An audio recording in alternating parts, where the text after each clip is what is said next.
This dude was on his 9,996th push-up and was totally about to black out. Su Chen face planted on his bed and cursed, "Ugh, this stupid system, I barely get isekai'd here, and the first thing you do is make me do 10,000 push-ups."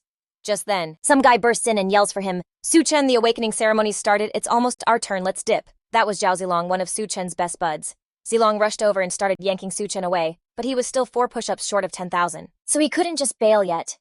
But Zilong wasn't even asking. This was like the biggest ceremony of your life. Why would Su Chen be in his room busting out push-ups in the middle of the stadium? A huge crowd was packed around the assessment machine. So far, nobody had awakened a super OP combat class. Classes like Mage or Dragon Knight had a 1 in 1,000 awakening rate, so they were crazy hard to get. Other rare classes like Berserker or Assassin were already snatched up. Most people were just there to see Murong, and rumor had it that Liu Lian was going to show up too. Murong was the untouchable genius of number 2 martial arts high. They were basically total celebs. Zilong breathed a huge sigh of relief when they got there. At least it wasn't their turn yet. So about Su Chen 7 days ago during this massive earthquake on Earth, he got transported to this completely freaky new world. Here everyone goes to an awakening ceremony when they turn 18. Everyone awakens a class, and there are legit thousands of them basically split into combat support and lifestyle types. At that moment up on the stage, a girl named Zhao Lu had awakened the Mage class, a super rare one. Everyone was looking at her like she was a total rock star. Normally Zhao Lu was pretty basic, but after today she was suddenly the queen of the entire school. Zilong nudged Su Chen's shoulder all like, "Zhao Lu, isn't that the chick you just started dating?" Su Chen just kinda laughed it off. How the heck was he supposed to know who Zhao Lu was? In his memories, the OG owner of his body chased her for 2 years and got totally ghosted. It wasn't until recently that the original dude realized money talks and bought Zhao Lu a set of armor, which finally got her to agree to be his girlfriend. Right now, tons of guys were following Zhao Lu around like puppies, some asking to borrow her luck, others inviting her to party at the fanciest restaurant in the city. Zhao Lu was walking around with this major swagger flipping her hair. She was probably thinking that from now on she had it made. Su Chen sent a generic congrats text to Zhao Lu, but she blew him off, her voice super casual. "Zhang Lei, perfect timing. We're done." Su Chen was confused. I'm Su Chen." "Whatever. Su Chen, go get me an orange juice and wait while I check my list." Zhao Lu whipped out this thick notebook and flipped through it. After finding Su Chen's name, she slammed the book shut, her mind made up. "You're dumped too." Su Chen was so ticked. Even though he wasn't into Zhao Lu, this felt exactly like getting fired. Zhao Lu just laughed right in Su Chen's face with this super snotty attitude. "Haha, at least you can hire new people. A simp like you is gonna end up with nothing?" A blonde dude came over, seeing his chance to slide in. "Lulu, I just checked. I'm about to awaken the Spearman class." Even though this Li Lingxiao's class wasn't as sick as a Mage's, the Spearman class was still pretty legit. He asked Zhao Lu to go grab drinks with him tonight. Zhao Lu's whole tone changed as she whined to Lingxiao, "But I want to go to that famous seafood place." Lingxiao took Zhao Lu's hand, basically promising that if she wanted the stars today, he'd build a ladder to the sky and ask the big man himself for them. Then Lingxiao turned back to clown on Su Chen. "I need someone to carry my water and peel my oranges. You want to come be our servant?" Zilong was furious for his friend. Su Chen hadn't even taken his test yet. "So you have no idea who's going to be better." Lingxiao smugly declared that miracles only happen in dreams. Everyone at number 2 martial arts high knew the awakening rate for combat classes was 20% max, and most of them were on his level. The rich kids were spoiled with all sorts of potions from birth, while regular people like Su Chen, except for a fluke like Zhao Lu, could only become nobodies. "Next, Su Chen." Su Chen balled his fists and stepped up, not forgetting to tell Lingxiao to keep his eyes peeled and see who he was messing with. "Remember the name Su Chen?" Lingxiao's face got dark, and he gritted his teeth. "You're just a poser who talks a big game." As a proud transmigrator, Su Chen was 100% sure he'd awaken a high-tier class and prove every single one of them wrong. The scroll started the assessment, and Su Chen yelled, "Get ready to worship me, people." The result. Su Chen didn't awaken any class at all. The whole stadium was dead silent for 3 seconds before Lingxiao's obnoxious laugh just exploded. "Ha ha ha, that's priceless. Seriously, you're an even bigger loser than I thought." The other people hadn't started laughing yet, because they couldn't even process what the heck was going on. At worst, someone was supposed to awaken some useless class. Could Su Chen be the first ever dud in the entire world? Su Chen looked up at the sky like who could possibly get this level of humiliation? "Come on, show a transmigrator some respect. At least give me some kind of class." Lingxiao shouted from the crowd for Su Chen to get down and stop making a fool of himself. All of a sudden, dark clouds rolled in and covered the sky, making the crowd start whispering. Could it be a phenomenon from a class awakening? Su Chen started laughing like a maniac, pointing at the lightning about to crackle. "With a phenomenon this insane, he's definitely about to awaken a crazy powerful class." Lingxiao was struggling to keep a straight face. He refused to believe that a nobody like Su Chen could awaken a class so OP it would cause a whole scene like this. Zhao Lu, on the other hand, was starting to get nervous. She had just dumped Su Chen. Was she gonna have to crawl back to him now? Su Chen pointed right at Ling Xiao. Just you wait, get ready to call me daddy. The lightning got more intense, and the dark clouds turned a freaky purplish red. It was absolutely terrifying.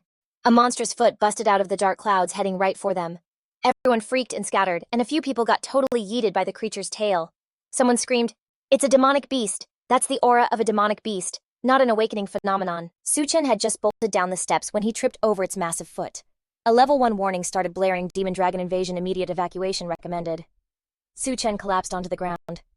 Is this the VIP treatment a transmigrator gets, seeing stuff I've never even imagined? Two young guys charged forward to fight, but the Demon Dragon just let out a blast, sending them both flying. While the Demon Dragon was tearing the place up, the crowd was wondering why Murong hadn't shown up yet. This Demon Dragon had to be at least B rank, and right now, only Murong could possibly take it on. Zilong was running for his life when he realized someone was missing. He remembered Su Chen hadn't taken off yet and screamed out his name. Ling Xiao used the chance to sneer at Su Chen, saying it served him right for showing off. At that moment, Su Chen's face was as white as a sheet as he stared at the glowing red eye just a few feet away from him. How was he supposed to run now? The Demon Dragon opened its mouth to roar, and Su Chen immediately held up a hand for it to pause for like 2 seconds. Whoa, whoa, whoa, time out. Wait, hold up. Su Chen was busting out 4 more push-ups to clear his system quest, hoping it'd give him something to save his butt. The dudes watching from afar were squinting like, yo, what is Su Chen even doing? Why is he doing push-ups right now? Did this dude totally lose it from fear? Ling Xiao was pretty sure Su Chen was just scared stupid. Then Su Chen finally hit the system's goal, and his whole body started glowing with this insane golden light. The system pinged congrats to Su Chen for getting 1 extra physique point and unlocking the accumulated Force 1 punch skill. Its power depended on how long he charged it, and how ticked off he was. And just so Su Chen could get a taste of this new power, he was getting a one-time free trial of a 10-year charged-up accumulated Force 1 punch. Just then, the Demon Dragon was totally over it, letting out a furious roar. A red-haired girl zoomed in on her sword, seeing how bad things were, and yelled at the Demon Dragon, "You monster, don't move, stop hurting people." Su Chen was out of options. He had to go all in. Right then, the girl made her move her sword, just barely scratching the Demon Dragon's scales, drawing like a single drop of blood. It was basically just a scratch. The Demon Dragon opened its massive mouth right as Su Chen's punch connected. The girl got a bad feeling and immediately backed off. A huge explosion ripped from its mouth all the way to its tail, a total one-shot kill. The students watching were totally floored. It's dead. The Demon Dragon is dead. Look, it's Murong Liu Lian. The crowd went wild for Goddess Murong, their hero, for taking down the Demon Dragon in 1 hit. But for Murong, something felt off. That last attack wasn't hers. She glanced down at Su Chen, who was totally hyped. So freaking strong, this accumulated Force 1 punch is completely OP system. You're the best, just keep throwing those quests at me. Even Ling Xiao was looking at Murong with total admiration. I mean, she was a legend who graduated from their academy, able to one-shot a B-rank demonic beast. Zhao Lu pushed up her glasses, vowing to herself that one day she'd be even better than Murong. As Murong landed, she knew her sword strike wasn't nearly strong enough to kill the Demon Dragon, and the only other person nearby was Su Chen. A man rushed over to Murong, introducing himself as An Huizi, the new principal of the No. 2 Intermediate Martial Arts Academy. Thank you so much for your help. You saved the academy from a total disaster. We were all so excited you were coming, Miss Murong. Please would you say a few words to everyone? The principal then shoved Su Chen out of the way, so he wouldn't block Murong's spotlight. Wait, Murong said, holding up a hand. Just then, the system dropped a surprise quest shout, "I love you," to Murong 100 times. Su Chen cringed. Has the system been reading too many cheesy romance novels or something? Student, what's your name? Murong asked, but Su Chen didn't answer. He just screamed, "I love you."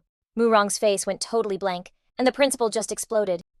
Su Chen, what the hell do you think you're doing? Murong was trying to ask if Su Chen was the one who'd landed the final blow on the Demon Dragon, but Su Chen didn't even hear her. He just shut his eyes and kept screaming, "I love you!" The principal rushed over to shut him up. He's lost his mind. The kid's completely nuts. Somebody get him out of here. 2 students grabbed Su Chen and started dragging him away, but he just kept yelling, "I love you," at Murong. Ling Xiao couldn't help but crack up at the whole thing. What a total loser trying to hit on a goddess. Murong Liu Lian is going to be a legend, and some nobody like him actually has the nerve to shoot his shot. So, Zhao Lu said, pushing up her glasses, asking if Ling Xiao could hook her up with some skill books for mage training. Ling Xiao just scoffed. Wow, Lulu, straight to the point, huh? I don't think we've exactly defined our relationship, you know. But Zhao Lu had zero shame, and just asked how many books he had. Ling Xiao remembered his family had 5 in their collection, but he'd still need to get his dad's okay to hand them over. That's all Zhao Lu needed. Okay, from now on you're my boyfriend, and here's your official certificate, she said, handing him a little piece of paper. Ling Xiao was totally blindsided, but he still nodded. I mean, what did he have to lose? Meanwhile, Su Chen had been tossed out into the courtyard. One of the bullies started mocking him. How can a total nobody who can't even awaken a class think he's good enough for Mu Rong? You're so gonna be the first one to bite it in the awakening trial. Su Chen couldn't care less. The achievement for yelling I love you 100 times was way easier than the push-ups. Anything that just involved talking was a piece of cake. Right then, some old-looking dude with two of his goons rolled up on Su Chen, and he looked seriously ticked off. Su Chen dusted himself off and got up. What's up, old man? The guy grabbed Su Chen by the collar and yelled, I'm only 18. Who are you calling old? The shifty-eyed guy behind him added, He's messing with you, big bro Leilay. If we don't get that 1,000 yuan protection fee today, let's just waste him. Su Chen suddenly remembered this Leilay guy who looked at least 40 was the #1 bully at the academy. He was always shaking down the original Su Chen for cash. Speaking of which, the original dude's life really sucked. His parents died when he was young, so he had to live with his aunt and uncle. Besides his uncle who secretly had his back, nobody else in the family gave a crap about him. So even when he got bullied at school, he just had to suck it up. Leilay's rough voice boomed, yanking Su Chen back to reality. Cough up the cash or I'm gonna beat you senseless. But this wasn't the same old pushover Su Chen, and he wasn't about to get pushed around. He balled up his fist and slugged Leilay right in the face. Hell yeah. I'm gonna pay back every bit of crap the old Su Chen had to take. Leilay was so shocked by the punch that he just froze like he couldn't believe he'd actually been hit. But now Su Chen was the one stumbling around.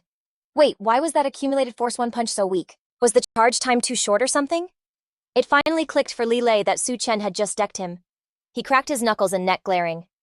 Gotta admit you surprised me, you little punk. A weakling like you actually had the guts to hit me.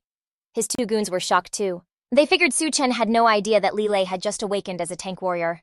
That punch was like a mosquito trying to bite through steel. While Su Chen was still off balance, Leilay grabbed him by the collar again, yanking him close. His breath, which smelled like he hadn't brushed his teeth in a week, hit Su Chen like a wall as he roared, If you don't cough up that 1,000 yuan, I'll kill you. Su Chen was out of options, and had to ask for time to get the money. Leilay let go, and Su Chen fell flat on his butt. He gave him half a day to go get the cash. Leilay said he'd be waiting in front of Su Chen's dorm before dinner. The second Leilay's crew was gone, Su Chen scrambled to his feet. Half a day was more than enough time, but he wasn't about to go borrow money. He was going to find Mu Rong and finish his quest. Su Chen started tearing around the school, and finally spotted Mu Rong, getting the full VIP treatment from the principal. Miss Mu Rong, ever since you were accepted into the top advanced academy in the Xia Kingdom, you've been the pride and joy, the absolute legend of our #2 intermediate martial arts academy. Then out of nowhere, Su Chen just pops up blocking their path and screaming, I love you, Mu Rong. The principal had his guys drag Su Chen off like instantly, didn't even hesitate. Inside the conference room, the principal was hoping Mu Rong could drop some wisdom on the students for the big combat exam, since it was just 1 month out. Mu Rong was like, nah, no tips. If anything, it was all just her totally OP god-tier class. Her answer pretty much left all the faculty in the room totally speechless. Just then, Su Chen's voice floated in through an open window. I love you, girl. The principal slammed the door open, shouting, Su Chen, are you that thirsty or what? Then he turned back inside and said, Mu Rong, just like ignore him. He's just some dude who failed his class awakening, so he's totally lost it. The principal's excuse actually made Mu Rong even more curious about Su Chen. If Su Chen for real hadn't awakened a class, then that insane move that took down the demon dragon might have had nothing to do with him. Outside, Su Chen was hugging a tree like some kind of monkey spamming I love you on repeat, which was giving the principal a total migraine. Can someone please get out there and make him shut up? Mu Rong grabbed her sword, launched herself up, and blasted right outside. When Su Chen saw her beelining for him, he totally started to panic. Mu Rong grabbed him by his shirt and straight up yeeted him into the sky. The school faculty were all staring up watching as Mu Rong flew higher and higher. No way she was actually going to drop him from up there, right? And that's when the principal remembered something. Mu Rong was known as the great demon lord of Tianfu Academy, the one person every talented kid was terrified of. Yeah, Su Chen was toast. High up in the sky, Su Chen's voice echoed. We're way too high, girl, what are you even doing? Didn't you say you love me? If you can scream I love you 50 times before you go splat, maybe I'll believe you. Su Chen's face was just, wow. This chick had a seriously messed up sense of humor. Mu Rong immediately let him go, and even gave him a friendly reminder to get it done. Or you're gonna meet your maker for real. While free-falling, Su Chen was internally screaming that Mu Rong was a total psycho, but then he covered his ears and just belted out, I love you. The faculty's jaws were on the floor. He's falling. He's really falling. Damn, Miss Mu Rong is savage. Su Chen peeked one eye open and saw the ground was like inches away, so he let out a final desperate scream. Mu Rong instantly swooped in and snatched him. Guess it's your lucky day. I believe you now. Su Chen felt like he almost got isekai'd for a second time. That feeling was legit traumatizing. Are you like the devil or something? Mu Rong just laughed. You know I get that a lot. Mu Rong dumped Su Chen back back with the principal saying she had to go report the whole B-rank demon dragon thing. I mean, it was kinda a big deal. Wait, Miss Mu wrong. The principal was practically begging her to stay. The last time Second Academy had any clout was when Mu Rong aced the provincials. Ever since then, they've had zero talent, and the school's been going downhill fast. First Academy is out of our league, but now even Third Academy is wiping the floor with us. Mu Rong fished a card out of her pocket and flicked it over to the principal. He was floored when he saw it was an admission pass for Tianfu Academy. Mu Rong explained that whoever nabs the top spot in the freshman assessment would get her help to score a skill that doesn't even need a class. The school's faculty was totally freaking out. Class-free skills were basically reserved for the elite of the elite, the heavens chosen. Usually awakening a class just gives you one basic talent. To get real skills, you have to grind at a top-tier academy. Clutching the card in his hand, the principal felt like they actually had a shot again. If that was the real deal, then Second Academy was about to have a major glow-up in the college entrance exams. Meanwhile, Su Chen's heart was still pounding on the walk back. That Mu Rong chick was way more savage than she looked, chucking him from over 3,000 feet without even blinking. It was a good thing he could talk his way out of anything. But he was still 3 I love yous short of the system's 100 confession goal, and Mu Rong was already gone. Just then, Leilay and his goons were waiting for him at the dorm and stormed in demanding his cash. Su Chen, where's my 10,000 yuan? And then bam, Leilay went flying backwards, smashing right through the locked wooden door. His two buddies just stared at Su Chen's steaming fist, completely frozen. Su Chen had his proof. With the power of one stored punch, a 5-hour charge-up was enough to totally wreck a fresh combat class user. And that was without even tapping into his stored-up rage. Leilay was a mess of aches and pains on the floor and whimpered, "Bro, my bad, I was wrong." Su Chen patted his cheek and asked, "You're Leilay, right? You wouldn't happen to know a girl named Mai, would you?" Leilay just gave him a blank look. Nah, I don't know her." So Su Chen cracked him right across the face, and the sound just echoed. "If you don't know her, then why the heck do you have a name like that?" Leilay held his throbbing cheek, wailing that his grandma gave him the name. He told Leilay to go find this Han Mai, and he'd call it even if he did. The next day, after getting that game-changer card from Mu Rong, the principal got on the intercom for a school-wide announcement. Today was the first huge assessment of their high school lives. The results from this were going to be a huge factor in the combat exam just 1 month away. This one was also super different because all 3 academies, first, second, and third, were all competing. The principal told everyone not to start beef with the other schools. That's all I'm gonna say. Team up 3 to 5 people. Now get to it. Everyone started teaming up fast. One student swore he was totally gonna hit 1-star knight this time. He had his eyes set on the first military academy for college. The tea about Mu Rong's reward, a class-free skill for whoever came in first, had already spread like crazy, and it was suddenly the only thing anyone cared about. Su Chen, meanwhile, was a total outcast in the crowd, so all he could do was shout, "You guys are all cold-blooded. Is seriously no one gonna team up with me?" Just then, Zilong called out to Su Chen. Su Chen figured he was in the same boat and couldn't find a team either, and he was so psyched. But it turns out the dude was going solo on purpose. He wasn't a reject like Su Chen. Seeing Su Chen just chilling and talking, the principal yelled at him to hurry up and find a squad. Ling Xiao just appeared out of thin air and started running his mouth. "Ha! It's not that he doesn't want a team, it's that nobody wants him. Who'd want to team up with a classless loser? He'd be worse than useless. He'd just drag the whole team down with him." Everyone started giving Su Chen these side eyes and dirty looks. "Stay away from me. Su Chen will be lucky if he even survives. I mean, what's the point of him even being here if he doesn't have a class? He should just drop out for real." Just then, a freaking helicopter showed up out of nowhere. Some guy jumped out and stuck a totally epic landing on the ground. He pulled off his headset, gave the principal a nod, and said, "I'm not late, am I?" The principal looked super happy and started the intros right away. "This is a super talented transfer student from First Academy. He's joining us here at Second Academy, and he'll be in the assessment with the rest of you." The guy from the helicopter immediately started his spiel. "I'm from First Academy. Look, I'm not the most talented kid at Academy number 1, and I'm definitely not the best looking. I'm not the most amazing or the class clown either. And I'm not even sure I'm stronger than any of the guys from Academy number 2. I don't even know if I can snag first place. I'm also not positive I can get Sis Morong's classless skill." His whole speech was a mess, but since he was hot and acting all humble, the girls were like instantly smitten. The guys were even hyping up the dude from Academy number 1, telling him to be confident and just be himself. I mean, even Su Chen has no clue what confidence is. The guy on stage finally introduced himself. "I'm Wei Bihui. I came here for Murong Liulian, and I am 100% taking first place." Everyone who was just gassing him up collectively wanted to go dig a hole and hide. Seriously. So he was just putting on an act. I totally wasted my breath hyping you up. The principal cleared his throat and gave orders to Bihui and Su Chen's team. Since Su Chen is classless, having Bihui around meant he could at least not die. On the way, the group was chatting about how a new spatial rift supposedly opened up for this test, and it was a legit 1-star zone. It was totally perfect for newbies like them. Someone told them to hustle inside since all 3 academies were doing the test at the same time, and they were worried there wouldn't be enough monsters to go around. 30 minutes later, Zilong and Su Chen were about to lose their minds waiting for Bihui. Su Chen was dying to know what class Zilong unlocked that made him not want to squad up with anyone. Zilong looked kinda embarrassed and said he awakened as a warrior. Su Chen yelled, "That sick warrior is like the main damage dealer class." Zilong just scratched his head and was like, "Nah, it's a magical girl warrior." The vibe between the two dudes got super awkward like instantly. Su Chen told Zilong to transform for him. Zilong did a little spin, and this random background music started playing complete with sparkly magical effects. There were even a few puffs of magic smoke to cover the, important parts. In a flash, the super buff Zilong had morphed into Sailor Moon.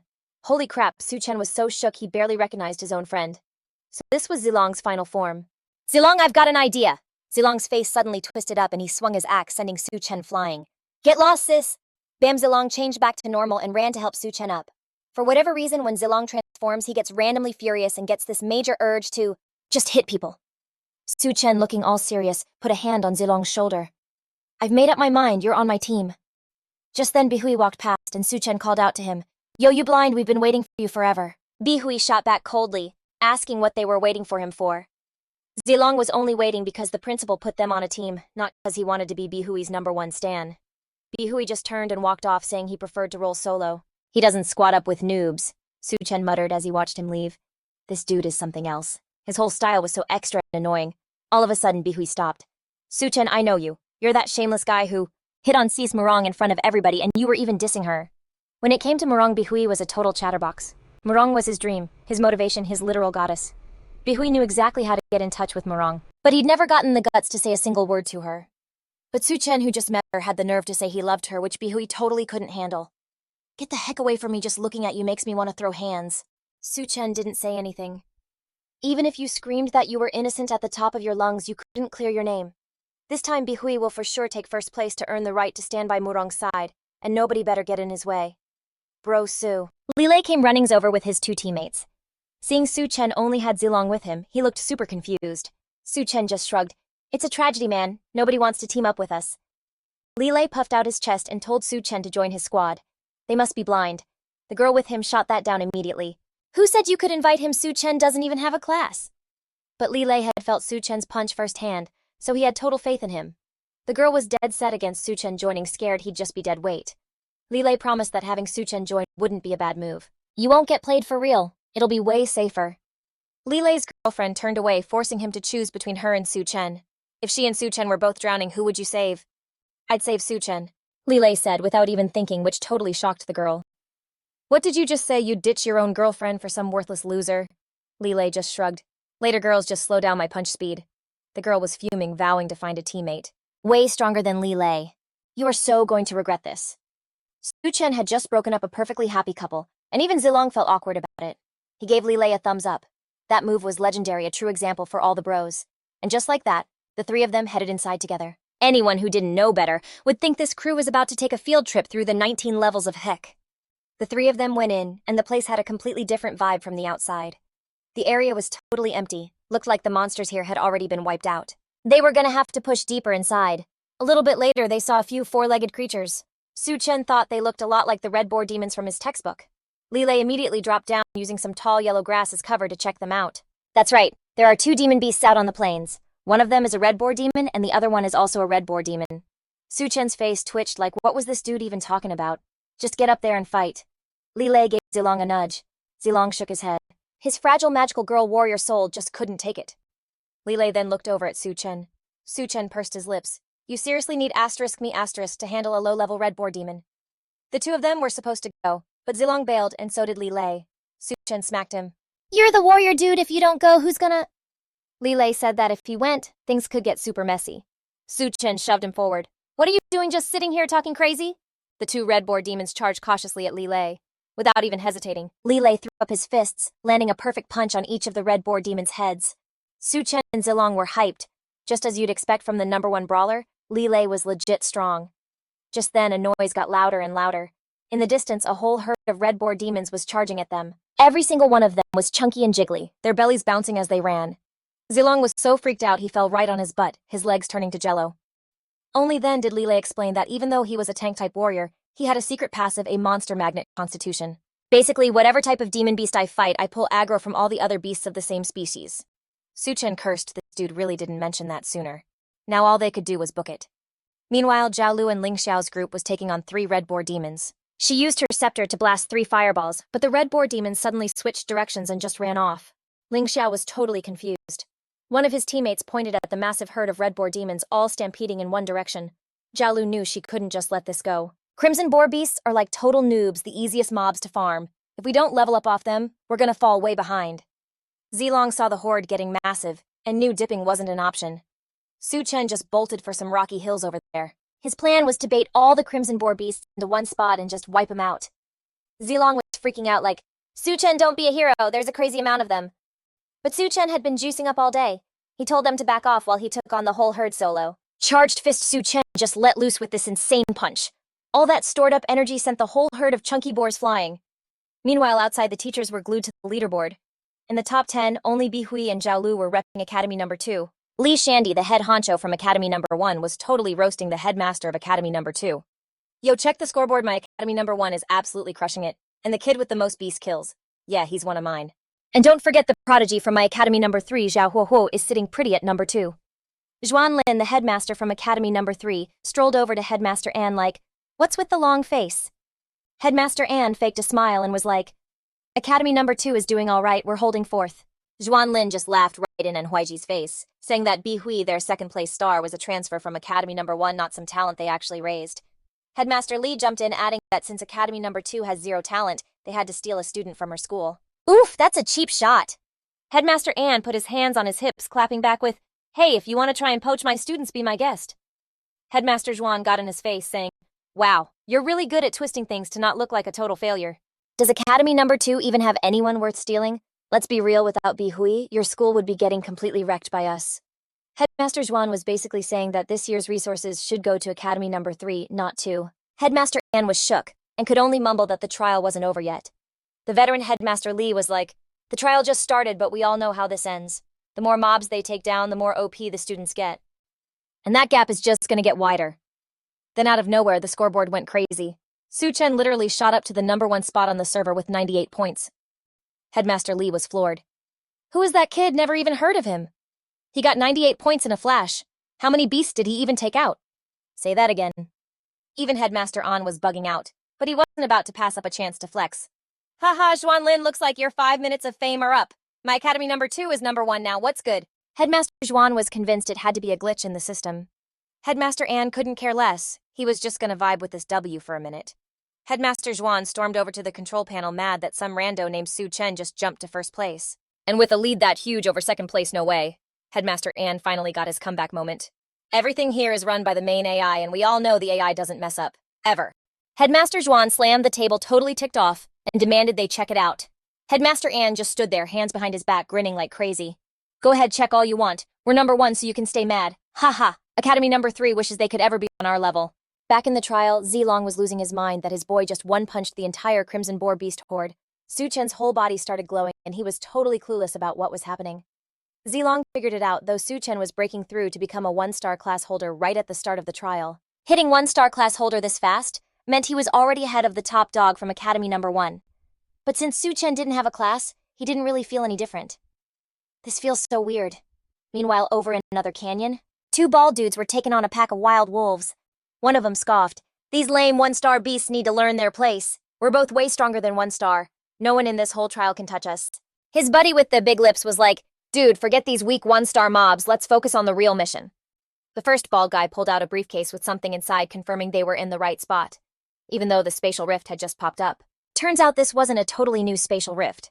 Someone was here like 1,000 years ago. They used a blue stone and the whole ground started shaking like a major earthquake. The canyon in front of them split open, revealing a gateway, and all the beasts felt the vibe shift too. Their eyes started glowing this crazy fiery red. The dude with the big lips noticed the beasts were getting seriously buffed. The other guy tried to open the gate, but it was a no-go. A beast charged at him, and he realized it was a 2-star beast now. What the heck? How did they level up in like 1 second? That's when it hit them, they messed up big time. Activating that place had leveled up the whole spatial rift from a 1-star trial to a 2-star one. Back to Su Chen's crew. As they were walking, Leilay was thinking he'd never been on such a chill trial. They'd been trekking for half the day and hadn't seen a single mob. Su Chen had wrecked all the Crimson Boar beasts, so they had to go deeper to find anything else. Just then, a few beasts popped up, and Zilong ID'd them as leopard head chickens. They were 1-star mobs, but way tougher than the Crimson Boar beasts. Right then, another squad rolled up, and it was Leilay's ex-girlfriend's crew. Leilay stepped up to block them. Zhang Yue, we call dibs on these leopard head chickens. Yue just scoffed. You guys, seriously, Leilay, you're not terrible. I'll give you that, but having that Su Chen dude on your team basically nerfs your whole squad. Even if I let you have them, could you even take down these 3 beasts? Leilay immediately whipped around to Su Chen. Bro, she's throwing major shade at you. Go on, show her what's up. Show her what? Su Chen had just blown the ultimate move he'd been charging all day. He was running on empty. Leilay then told Zilong to go, saying they couldn't let some girl talk trash to them. But yeah, no way Zilong was about to step up. Fine, I'll do it myself. Leilay rolled up his sleeves ready to throw down. Su Chen and Zilong had to use all their might to hold him back, because if Leilay went in, all 3 of them were getting wiped. Yue just stared at the 3 clowns in front of her, totally disgusted, thinking they were just trying to act tough. Every single one of them is a total loser. Just then, another crew showed up. Young Master Huang from Academy Number 3 is clearing this zone. If you're not with us, bounce. Leilay had heard of this Huang Kai dude from Academy Number 3. He was ranked 3rd over there, a straight-up prodigy. And get this, he was Headmaster Huang's son. One of his minions, acting like Huang Kai's personal hype man, started threatening Su Chen's and Yue's squads. Yo, listen up, Academy Number 2 Young Master Huang is claiming this spot and these mobs are off limits. Leilay just gave him a major side-eye. Is this a nightclub or something reserved spot? Yue ran over to Huang Kai, putting on her sweetest act. Brother Huang, you remember me, right? Huang Kai recognized her and was like, yeah, everyone can leave except for you. Yue shot a nasty look back at Su Chen's team. No, let them stay. They need to see what real power looks like. Huang Kai just nodded, totally playing along. After this trial's done, you should swing by the new mansion I just copped. My cat can even do backflips. Then one of the 3 warriors charged in, going straight for the kill. They rolled up, making a circle around the Bao 2G. Zilong was shook when he saw all 3 of them were fully armored warriors. Hearing that, Leilay just grumbled. With that size, you call them warriors? They're straight-up tanks. Yue puffed out her chest and said all smugly, see that, Leilay, I'm on a way better team now. Kicking me to the curb for Su Chen was the biggest L of your life. Just wait, you're totally gonna fail this whole assessment. Just then, some buff dude introduced himself. The name's Huang Kai. The Kai as in, I'm kind of a big deal. I'm a swordsman, so everyone just step back and let a pro handle this. She yelled to her crew to move in. Let's go take out this weakling. Then all of a sudden, the ground started shaking like crazy. He was startled, asking, whoa, what's going on? The Bao 2G suddenly morphed into a sawtooth monster, making Huang Kai freak out. What the heck is that thing? It used its sharp saw blade to totally launch him. The 3 armored warriors, completely caught off guard, were like, what? Zilong was floored, asking, is that a 2-star sawtooth beast? What is happening? How did it just jump from a 1-star to a 2-star that fast? He wiped some blood from his mouth, totally confused. A 2-star sawtooth monster, what is even going on? His 2 teammates were anxiously trying to get him to move. Huang, my dude, forget what's happening. We got a dip. No, a 2-star monster is way out of our league. Yeah, let's bounce. Right then, Yue grabbed his shirt, pleading for help. Brother Huang, save me, take me with you, I'm hurt. Huang Kai coldly shook her off. Get off me. The enraged sawtooth monster charged right at the warrior. Seeing this, Yue tearfully hugged his leg. Brother Huang, I literally can't move, don't ditch me. You said you'd take me to your house to see your cats. He brutally kicked her to the ground. Get lost. I can't be carrying dead weight like you right now. She cried out, totally panicking. What am I gonna do? Somebody save me. Huang Kai scrambled to his feet and just booked it, run. In like a few seconds, it teleported right in front of them. His teammates were stunned and quickly asked him, Dude Huang, what's the plan? The 3 of us together probably can't even handle 1 sawtooth monster, let alone 2. He just smirked, pulling out a small orb and confidently telling them, Chill out, my dad gave me a get-out-of-jail-free card. Huang Kai viciously chucked it straight at him. Here's a little present for you, scumbags. Su Chen curiously caught it. What is this thing? Zilong screamed a warning. Su Chen, toss it quick. That's a monster lure artifact. It'll make all the monsters focus on it for a bit. As soon as he finished, the orb shattered, unleashing a thick, green smoke. Sniffing the air, the sawtooth monsters shrieked with excitement, growling as they slowly closed in. Huang Kai gloated like a jerk as he ran. I'm just so generous. No need to thank me. The sawtooth monsters are all yours. He cursed under his breath. That snake, he totally set me up. I'm not gonna forget this. A system notification popped up. Rage plus 10.86. He taunted back without skipping a beat. You're about to be Monster Chow, and you think I'm scared of you holding a grudge. Yue's face went ghost white as she begged, I'm so dead. What do? I don't want to die. I want to live. Somebody please save me. I'll do literally anything. Leilay scowled and yelled, Shut up, you're so freaking loud, can't you see we're still right here? She turned and gave them a look of pure disgust. You guys, what can 3 useless losers like you even do? You couldn't even handle a 1-star nobody, let alone a 2-star sawtooth monster. A sawtooth monster just casually hopped over her head. Su Chen whipped his head around, ambushed from behind. He cried out in panic. It's over, even Su can't beat this sawtooth monster. Leilay braced himself for the end. Guess we're fighting to the death. But then Zilong stopped him, grabbing his arm. He held him back firmly. You absolutely cannot attack. Let me handle this. The sawtooth monster glided forward without a pause. Zilong charged ahead, surrounded by a crazy, powerful aura. In a flash, his figure blurred inside a cloud of mist. Zilong transformed into a graceful female warrior. Leilay's eyes practically bugged out as he asked, What is this? She swung her axe, batting away the sharp saw blade. Zilong gave a firm command. Su Chen, you guys get out of here. I'll hold off the sawtooth monster. A terrified Yue immediately piped up. Okay, good luck with that.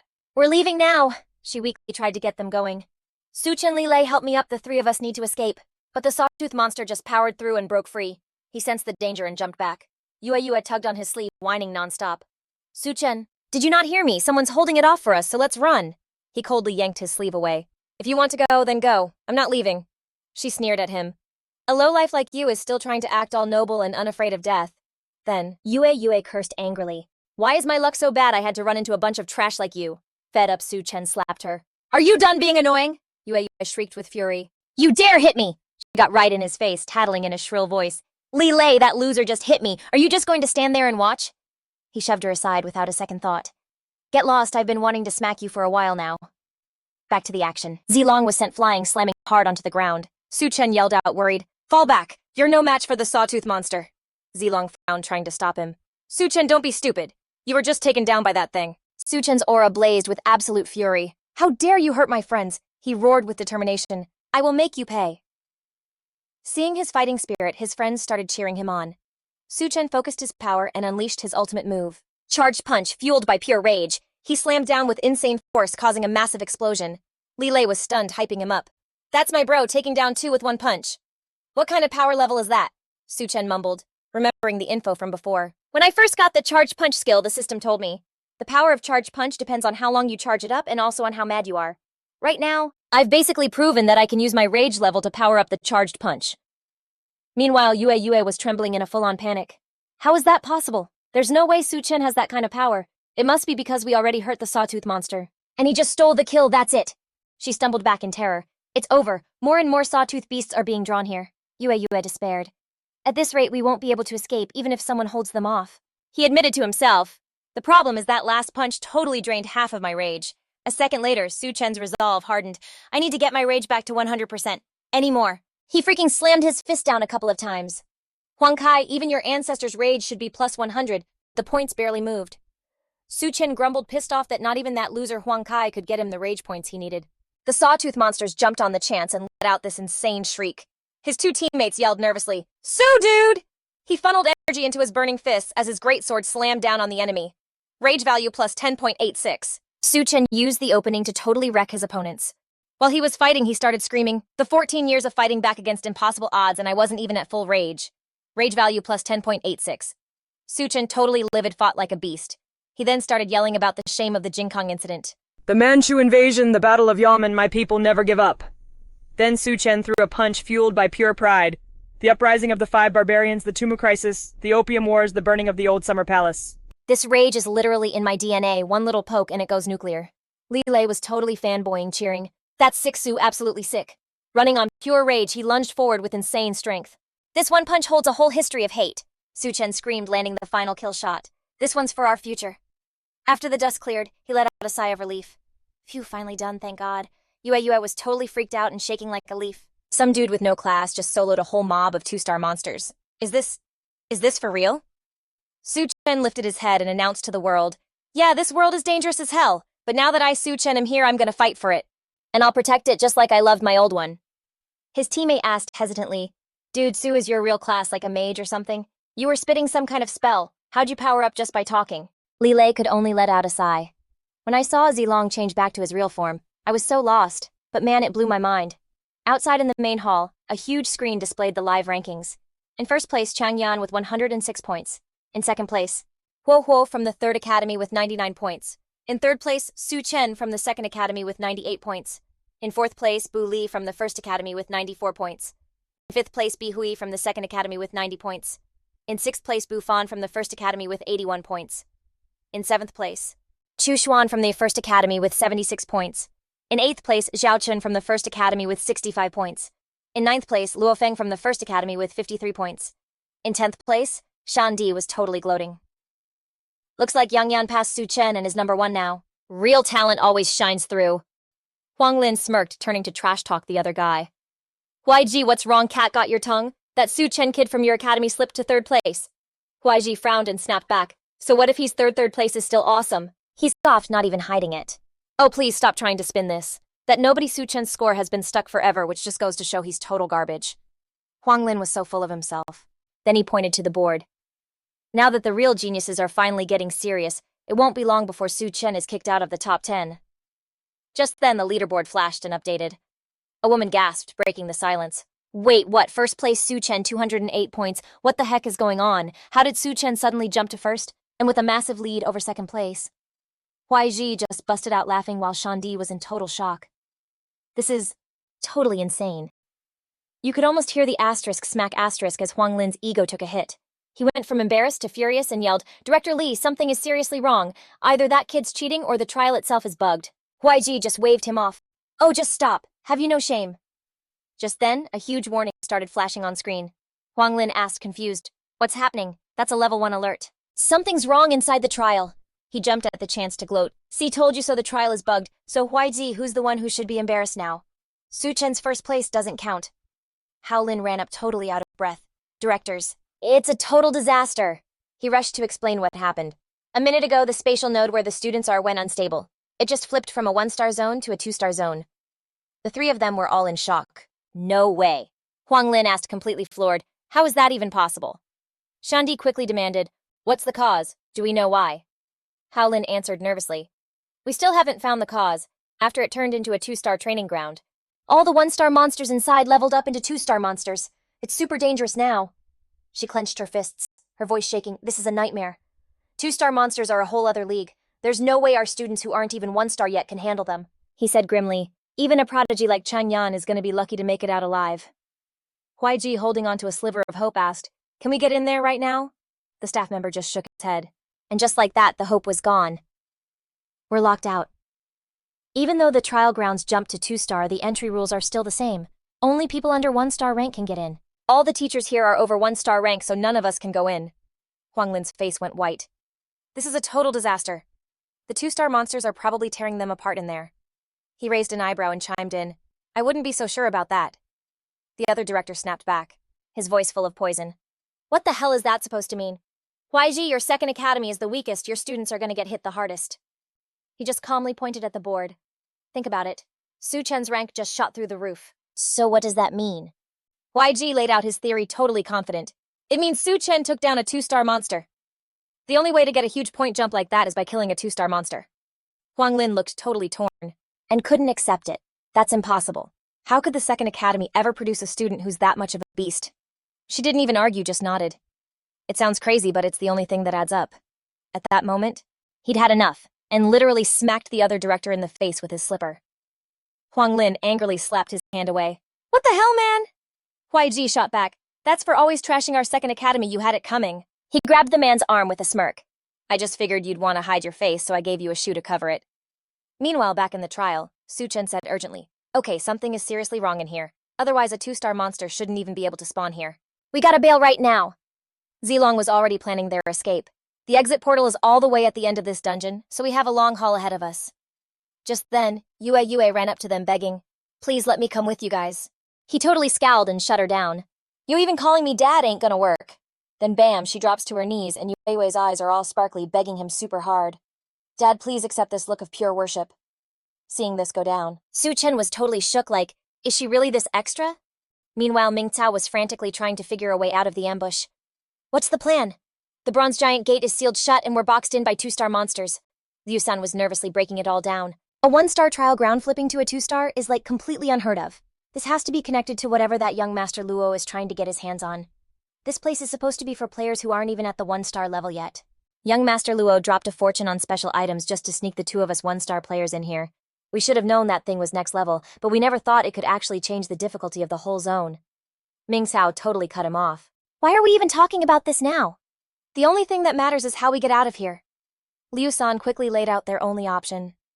The exit portal is behind the bronze gate, so if we want to get the loot or just escape, we've got to crack that gate open first. Ming Cao freaked. So we're trapped, is that it? The trial ground is a 2-star zone now. You need a 2-star player to even open the bronze gate. We're up against 2-star monsters we have 0 chance of beating. So how is anyone supposed to level up to 2-star? As Su Chen's group moved through the area, Zilongchen had a realization about the whole zone mutating. It's been a minute, so why haven't any teachers from the academy shown up? It's gotta mean they can't get in. Looks like from here on out we're on our own, Leilay said grimly, facing the facts.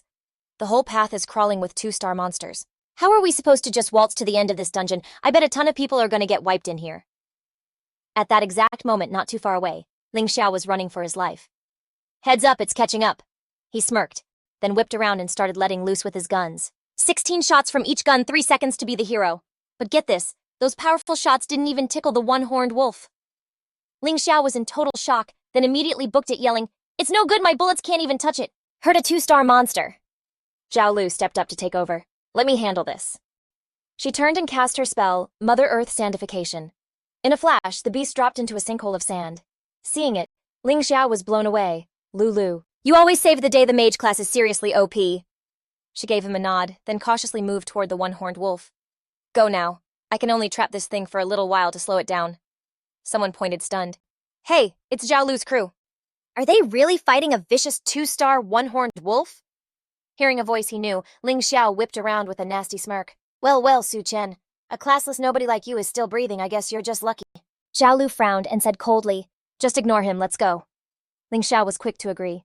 Got it, Lulu. We'll go this way so we don't get dragged down by his dead weight. Then she looked at Su Chen smugly and said, Su Chen, don't take this personally. We're over, so don't even think about following us. I'm not about to carry you, much less save you. Su Chen just stayed quiet, watching them walk away. Leilay was so mad for him he couldn't even speak. Like anyone asked you to save him. Those two have absolutely no shame. Yue was practically vibrating with anger. I can't deal with girls like that, so dumb and totally blind. What a jerk. Kinda reminds me of my old self, actually. I seriously don't get what brother Su Chen ever saw in her. She's not even worthy enough to carry his gear. Zilong just scratched his head, confused. Dude, she's literally dissing herself just to get on Su Chen's good side. Hearing all this, Su Chen finally snapped, turning all that rage on the enemy. Ugh, I'm so ticked off. I'm gonna go wreck some 2-star monsters to blow off steam. Can't let all this rage go to waste. Without another word, he just hauled off and punched the one-horned wolf.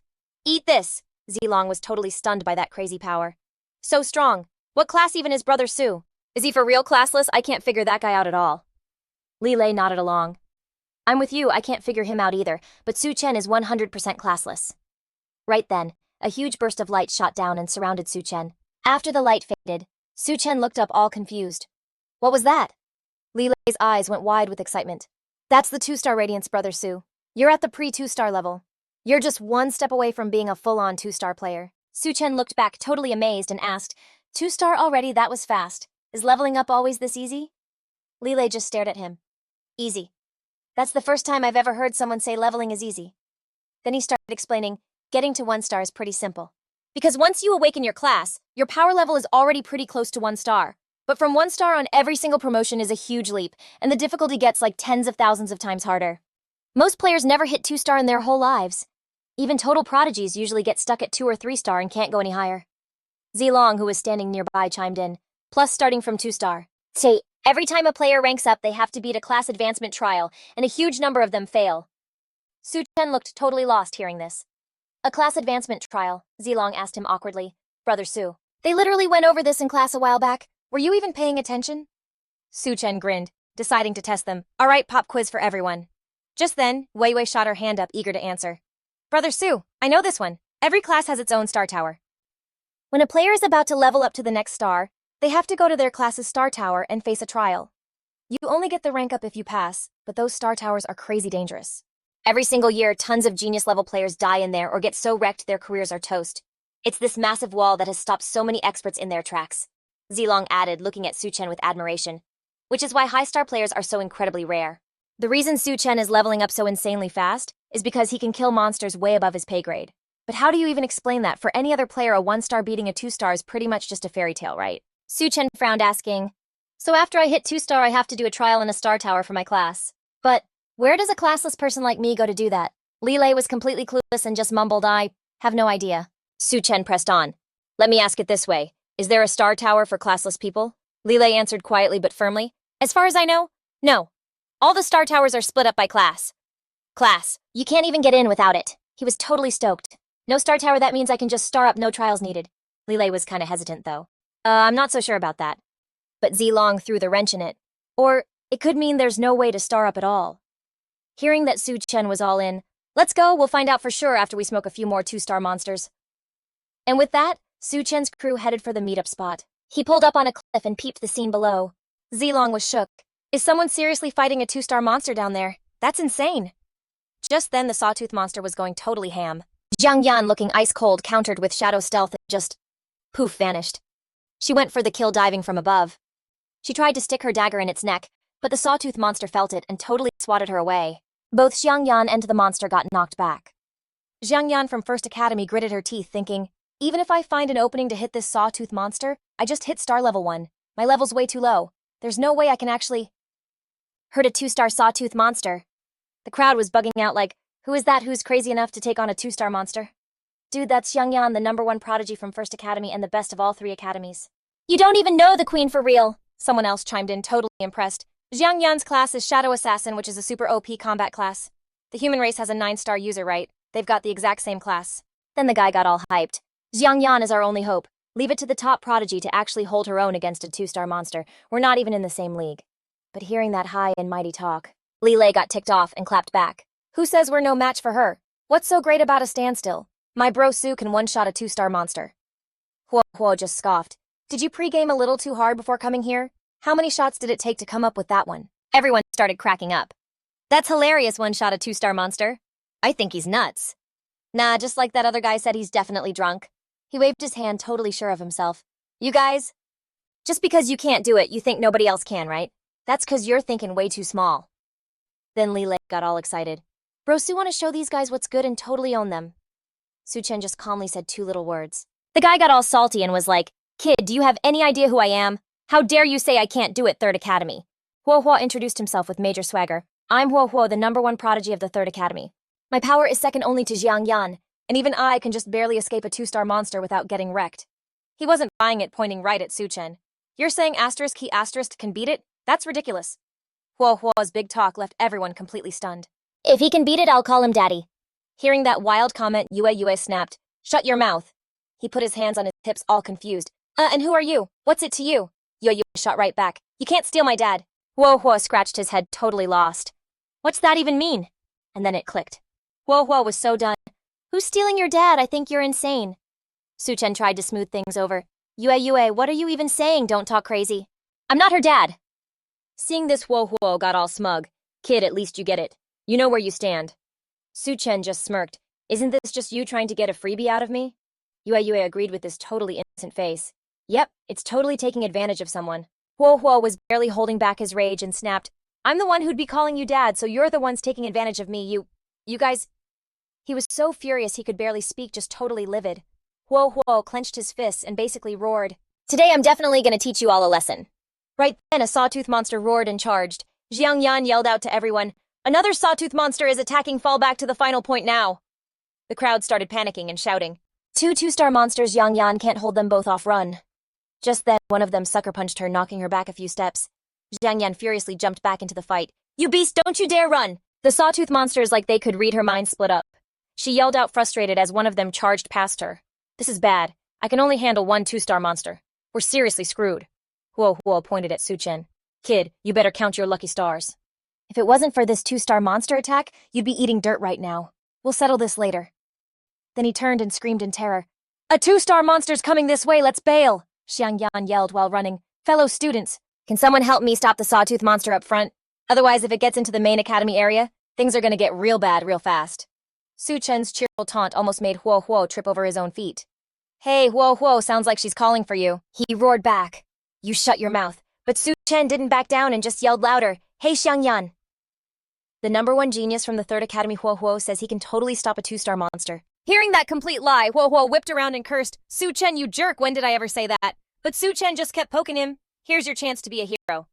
Go on, show everyone what you're made of. Just help me hold off that other sawtooth monster for a minute. I'll be right there after I finish this one. Huo stammered, panicking. I can't. Su Chen put his hands on his hips, still egging him on. Huo, don't tell me you're scared. You wouldn't chicken out, would you? A second later, Huo got it together and yelled, "Who said I'm scared? I'm the top prodigy of the Third Academy?" Huo then charged forward like a madman. "I'm repping the Third Academy, so of course I can stop one 2-star monster." He rushed in for the kill, but like a few seconds later, he got absolutely launched by it like a rag doll. Totally humiliated, Huo scrambled up and ran for it, screaming, "Oh my god, 2-star monsters are terrifying!" Yue just sneered. "What a useless clown!" He angrily pointed back at her. "Some random nobody dares to look down on me. Now let's see you get ripped to pieces by that 2-star monster." Xiangyan slashed at it, yelling, "Get out of the way!" She gave Su Chen's group a look. "Run to me, I'll protect you." Su Chen just threw a lightning-fast punch and taunted the monster. "You picked the wrong day." All this pent-up anger? This one punch should do it. Huo was totally gloating, still talking trash.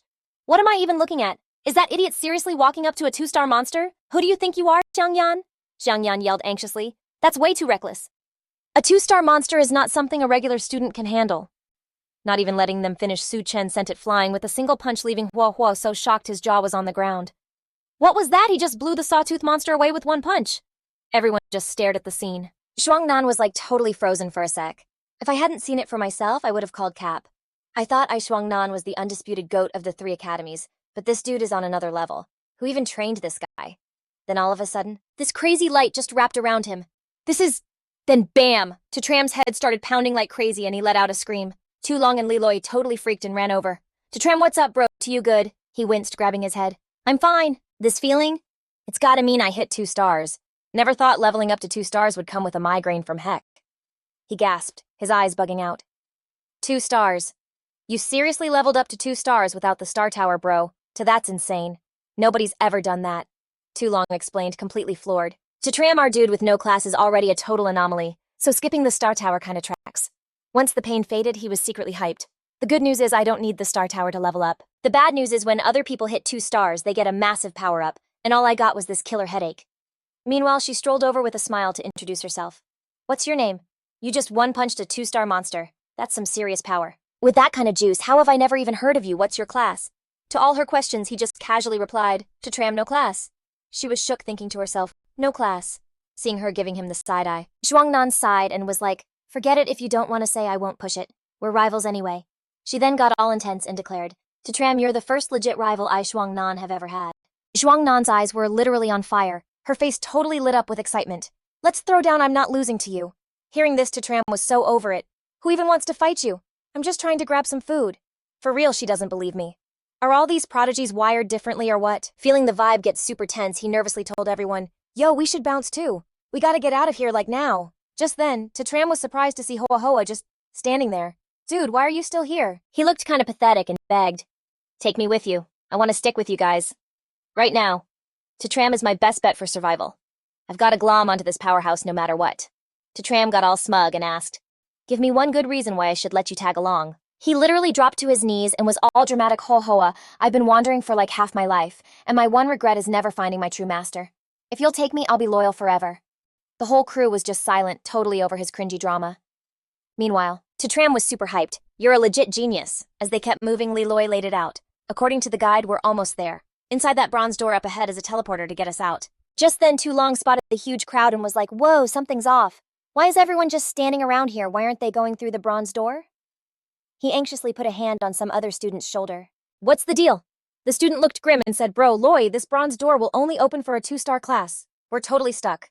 We barely survived an ambush from a pack of 2-star monsters." Hearing that, Leilay got all urgent. "Only a 2-star class can open it. Bro, it's all on you now, man." Right then, a massive horde of sawtooth monsters and one-horned wolves came charging at them like a freight train. The whole crowd freaked out, screaming, "Oh crap, more 2-star monsters are coming to wreck us. Get in formation now. Frontliners hold the line. Everyone else fall back." "I'm squishy, let me get to the back." They started shoving Lang Tu and True Low. "Move it, don't block the way, let me through." He yelled back, totally frustrated. "What's your problem? I'm Lang Tu, a swift spearman. My class is all attack and no defense. We're supposed to be in the back." That Chow from the 3rd Academy just sneered, "I don't give a crap what your class is. The 3rd Academy will hold the inside. You guys from the 2nd Academy can deal with the monsters out there." Hearing this, everyone started raging. "Those 3rd Academy jerks, they're too scared to pull this on the 1st Academy, so they bully us instead. There are way more 2-star monsters this time. They're basically throwing us to the wolves." Trilo stepped up all high and mighty and announced, "Hey there, the name's Trilo and my class is a noble mage, the #1 genius from the Second Academy. So show a little respect." The dude's face just twisted with disgust. "Enough of your whining. I'm Hao, the #2 prodigy from the Third Academy. You get zero respect here. The Third Academy is way stronger than the Second, so you'll do what we say." She seethed, making a mental note. Hao, huh? I won't forget that face. Tatram cut through the noise. "Out of the way. Let me through." Lang Tu frowned and mumbled, "Is that Tatram's squad? How are they not dead yet?" Just then, the big meathead yelled, "Are you deaf or something? All Second Academy students get lost." Tatram just said, "Cool and steady move. I'm opening the bronze door for everyone." Hearing that, Hao just busted out laughing. "Are you for real? You need to be a 2-star class to open this door, genius." Guy crossed his arms, not budging. "Right now, our only hope is Shuang Nan, the #1 prodigy from the Third Academy. We're all waiting for Shuang Nan to show up." Hao sneered at him. "And who the heck are you? If you open that door, I'll call you daddy?" Tatram looked confused.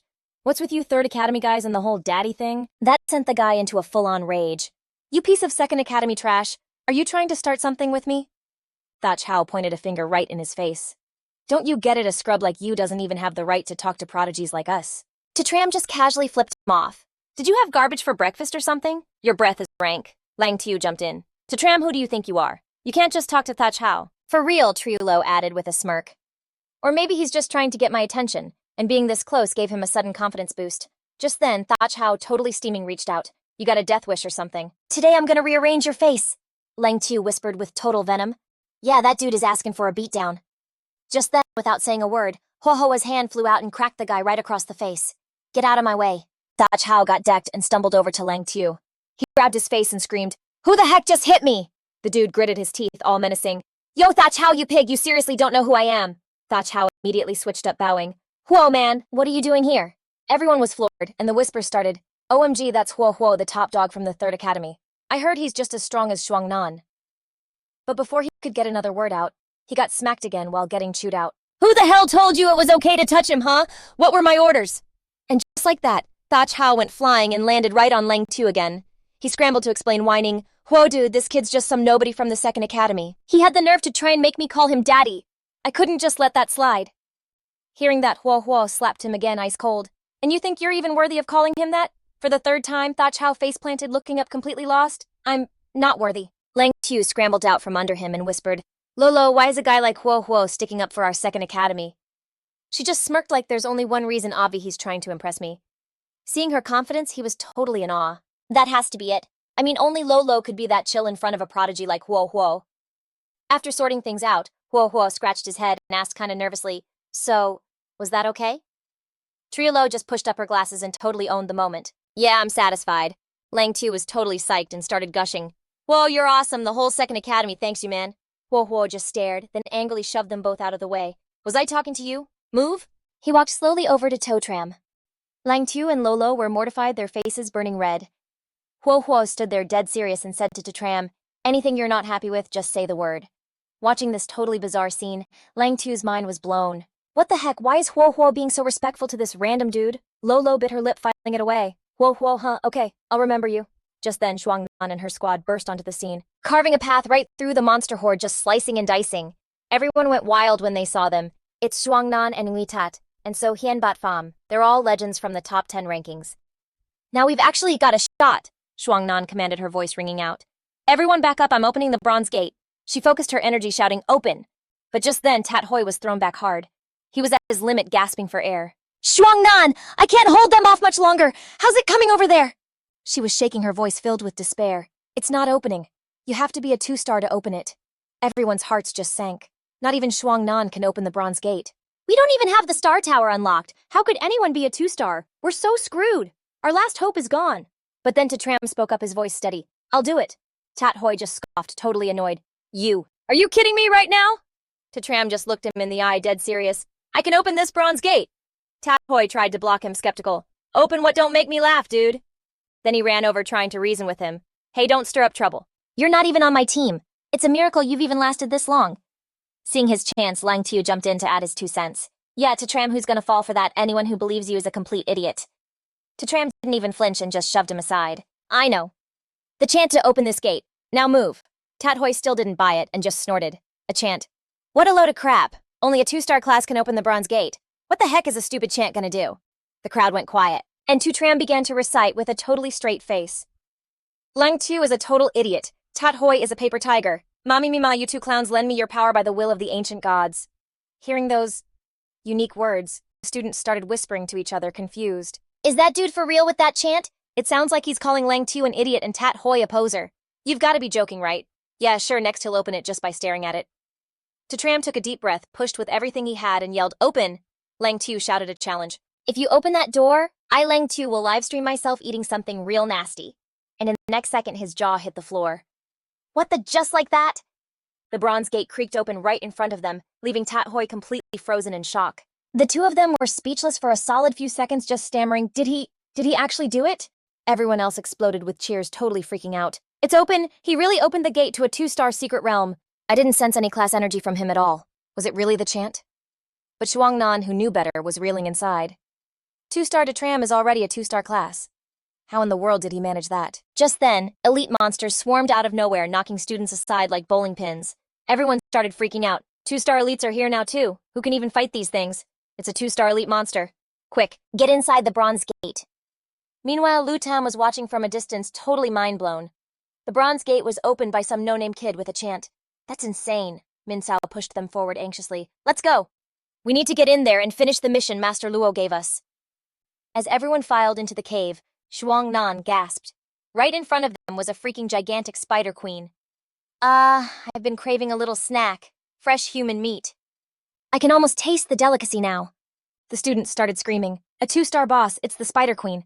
A boss monster is only supposed to show up in a 3-star dungeon or higher. What is going on? How is there a boss in a low-level dungeon? It let out a growl, raising its claws like a maniac. Come on now, get in my tummy. It locked eyes on one unlucky kid. That student was so terrified he actually wet himself. Somebody save me. The spider queen showed zero mercy and just snatched him up. In a second he was gone, just another snack for the monster. The queen moaned in delight, savoring her kill. Delicious. The crowd could only scream, totally powerless. We're dead meat. We thought we were safe, but we just ran into something way worse. At that, Shuangnan snapped out an order. Everyone fall back, get outside now. Tat Hoi shook his head, his voice grim. We can't. A 2-star monster is blocking the way out. She grit her teeth and made a bold call. Then we fight! We throw everything we have at the spider queen. Ah! The beast seemed to sneer as it swatted her away like a fly. How cute the food is fighting back. Tutram saw her hit the ground and rushed over to help her up. Are you okay? Shuangnan wiped a trickle of blood from her mouth, admitting defeat. A 2-star boss. It's on a whole other level. We're completely outmatched. The spider queen licked her mandibles as if checking a recipe. Ooh, a feisty human. Fresh meat is always the tastiest. She totally freaked, yelling, Everyone back up, do not let that thing's claws touch you. Some kid looked around all ticked off. Go where there's literally nowhere to hide, you move. Right then its claws came crashing down right on them. Su Chen was so done with being underestimated. What does she think we are, just some free meal? He totally lost it and his power exploded. Okay, I'm seriously ticked off now. Get wrecked. Rage mode activated. Shuangnan tried to warn him. Dude, don't take it head on, even a 2-star pro can't handle that thing. Su Chen didn't say squat, just launched a palm strike at its leg and got blasted backwards. The spider queen just cackled. You little snack, you really don't know your place coming at me like that. But then its leg totally cracked. The queen was shook and screamed, What, no way, that's impossible. She was in awe of his insane power. She couldn't believe he actually hurt the spider queen. Whoa, Su Chen is way stronger than me. But Su Chen was stressing about it. That was me at full power and I only managed to crack one of its claws. A beast like this could totally wipe us all out. The students hiding behind the rocks started whispering. The attack stopped. Someone cracked its claw. It had to be Shuangnan. He was the one fighting it right. Seeing them actually fight back, the queen got mega pissed and gave the order. Unacceptable. My babies, go get your dinner. Then a whole swarm of creepy spiders started crawling towards them, charging like they owned the place. While fighting them off, Bi Hui had an idea. Shuangnan, let's get the top 10 prodigies together and bust out of here. Ling Xiao was all doom and gloom. Pointless. The exit's blocked by a 2-star monster. Rushing out is just a suicide mission. He shot back all stressed. It's better than sitting here waiting to get eaten. But he calmly replied, If we wait, we might last a bit longer. If you charge, you die instantly. Su Chen, totally annoyed, cut in. Can you guys stop fighting? Let me talk. The second he spoke, everyone went dead silent. Su Chen walked over and was like, Bi Hui, I need Liu Lian's number. Hearing that, everyone just stared at him completely blank. He got mad not getting it at all. Are you for real? Are you insane? How can you even think about that right now? Meanwhile, back at Tianqing Advanced Martial Arts Academy, Liu Lian was taking on the Clown Lord. She was super chill knowing exactly who the legendary boss was. So this is the big bad for the 4-star class up, huh?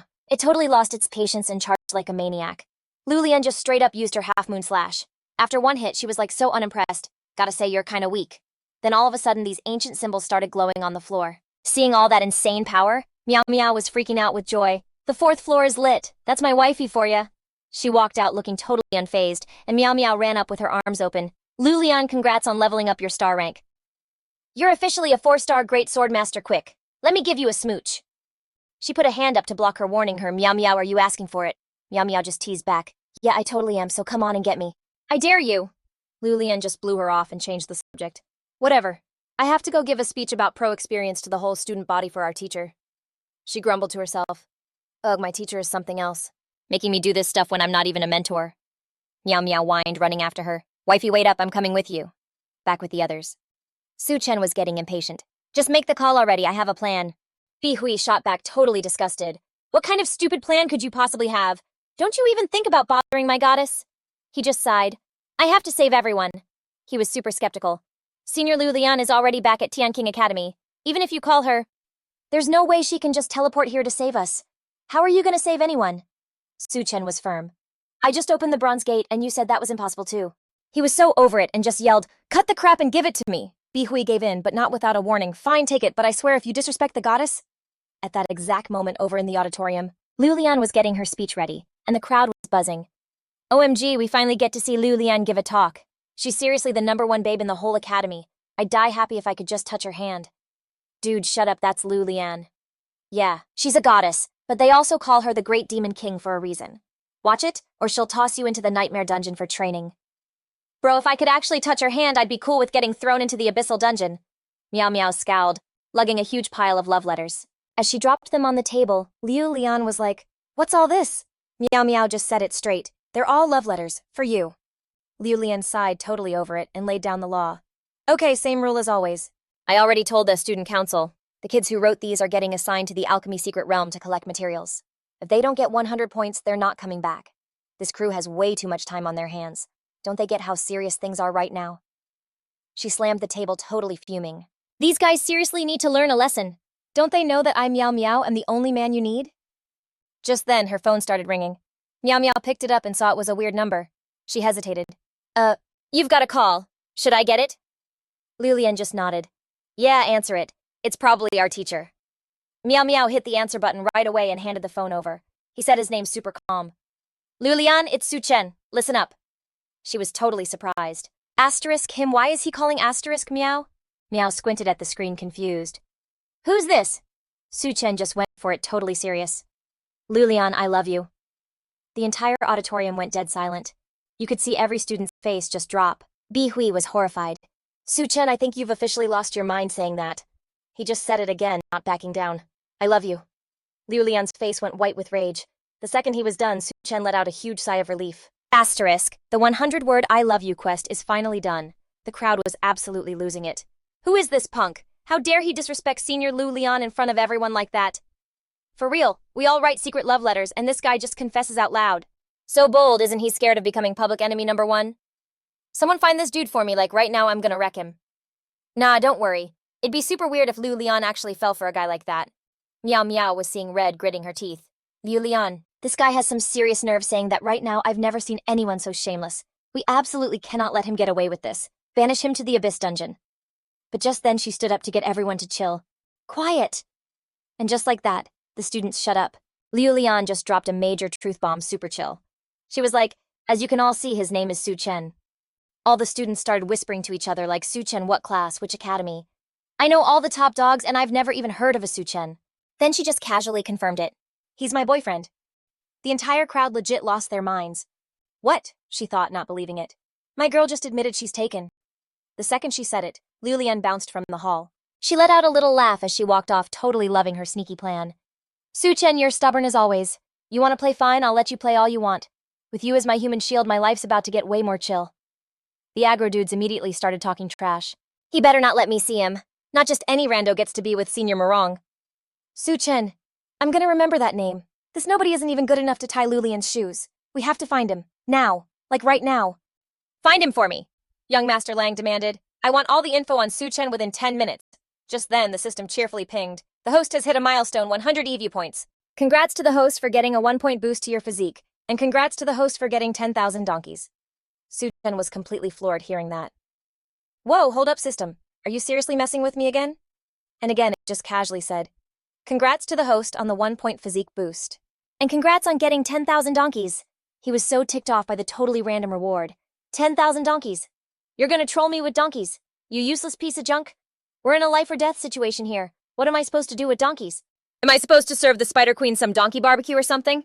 Su Chen just facepalmed, totally defeated by the system's notification. Special note. The 10,000 donkeys have a special skill, head kick, and a group skill, savage donkey trample, a major beatdown. Meanwhile, Liu San was panicking. What do we do now? We're so gonna die in here at this rate. Ming Gao pulled out an orb and was like, I've got an idea. The other guy totally freaked. Is that a forbidden monster luring holy artifact? He whispered, I brought a bunch of these just in case. That's when it hit Liu San. You're planning to use these students as monster bait for us. Ming Gao just coldly confirmed it. That's right. Right now our only shot is to sacrifice them so we can get away. The guy thought for a sec, then nodded. All right, bet. Let's do it. After we toss the monster bait, we'll dip behind the Spider Queen.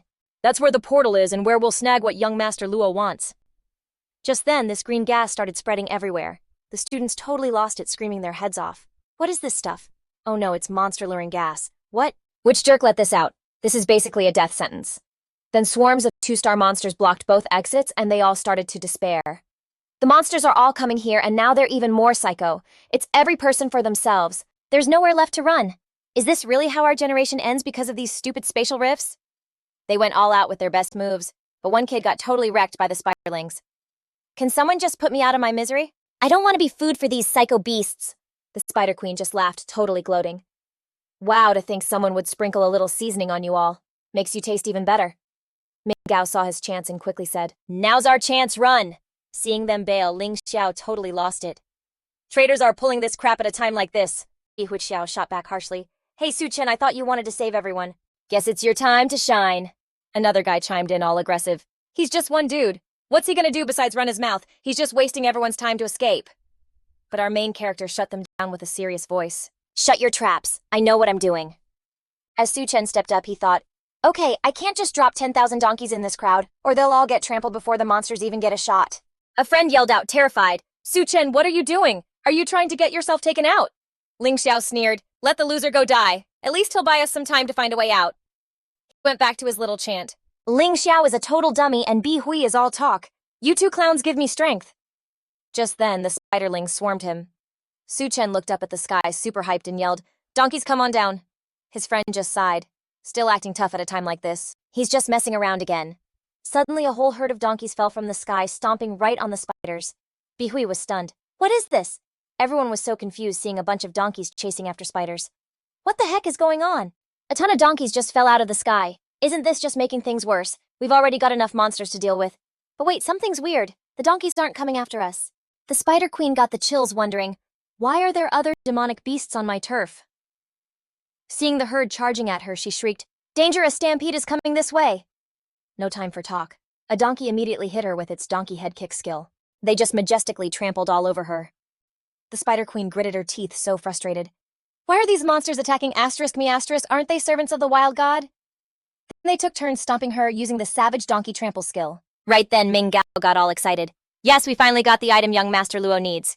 He rushed them. Let's go! Young Master Luo has got to be getting antsy outside the portal, so let's bounce fast. But right at that moment, the ground started shaking like crazy. Liu San was confused. What's that sound? A herd of donkeys stampeded in and sent them flying. What is going on? Where did all these donkeys come from? They're going straight for the magic circle. At the same time, young Master Luo was getting super impatient and annoyed. What is taking those two so long to get out here? With their skills, they should have been out with the item ages ago. I've been planning this for a long time, and paid a crazy high price for it. If I don't get it, a goon ran up. Young Master Luo, looks like someone's coming out of the teleportation circle. He got all proud. Excellent. That item is like super important for my future. With it, I'll finally have what it takes to get into the divine realm. The second he finished talking, the ground started shaking like crazy again. Before young Master Luo could even finish his sentence, the whole herd of donkeys charged right at him. Meanwhile, back in the cave, everyone was in total disbelief. Oh my god, what in the world just happened? Did countless monsters seriously just get trampled to death by a bunch of donkeys? So the real question is, How did those donkeys get here and why did they even show up? Leilay asked, his voice shaking. Zilong, be for real with me. Wait, is Su's secret class like a summoner? He just shook his head, looking white as a sheet. I got nothing, my mind is just blown like on repeat. Bi Hui's jaw was literally on the floor. Did Su Chen for real just summon all those donkeys? Is he actually a summoner? No freaking way who summons thousands of donkeys, that's just insane. Su Chen, all curious, snagged the item. What's this thing? He didn't even hesitate, just popped open the box and found a key inside. Su Chen kind of freaked when the thing just moved on its own and zipped right into his body. Looked like it was some kind of key. Shuangyan walked over to the Spider Queen's body, totally amazed. How does a crazy strong boss like the Spider Queen get stomped to death by like tens of thousands of donkeys? This whole thing feels like a fever dream. Meanwhile, young Master Luo, after getting totally wrecked, finally dragged himself up a blubbering, snotty mess. Can someone please explain what is happening? Why are there so many donkeys? I need answers. Everyone else in the cave was freaking out with joy, so relieved. We're safe. I seriously thought I was toast. So who saved us anyway? Was it that Su Chen dude? Did he really summon all those donkeys with that chant? Then they got all hyped, remembering something. Yo, what was that chant again? I'm so writing that down for next time. Ling Xiao is a total dummy and Bi Hui is all talk. Something about those two clowns giving us power. Yeah, I think that was it. I'm definitely memorizing that for the next dungeon run.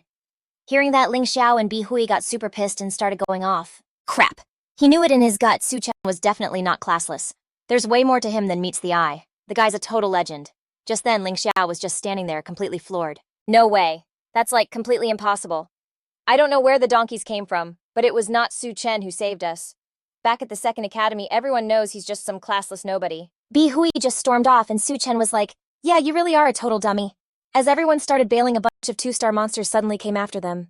They all started freaking out and yelling at each other to move, even though the Spider Queen was already history. But the sawtooth monsters are still here. We gotta get out of this secret realm like now. Hurry, get in the teleportation circle, we can finally bounce. But as Shihao was making a run for it, Zhao Lu cast a spell to trap him. Mother Earth's quicksand. Just like that, Shihao's legs got sucked into the ground. He looked around all confused, like, what the heck is going on? Then he saw the sawtooth monster right next to him and totally lost it. I'm so dead, help me. The second he said that, he was a monster food. She crossed a name off her list with a nasty smile. Shihao told you I had my eye on you. This is what you get for messing with me. Zhao Lu smugly put her pen down. Now there's only Huo Huo left. Right then, his head started pounding and he mumbled to himself, ugh, this killer headache is back. Looks like torching all those monsters leveled me up another star. Zilong rushed over, looking super worried, to ask. Su Chen, you good? Su Chen just said quietly. I'm fine. I'm a 3-star now. They were totally shocked and gave him a thumbs up.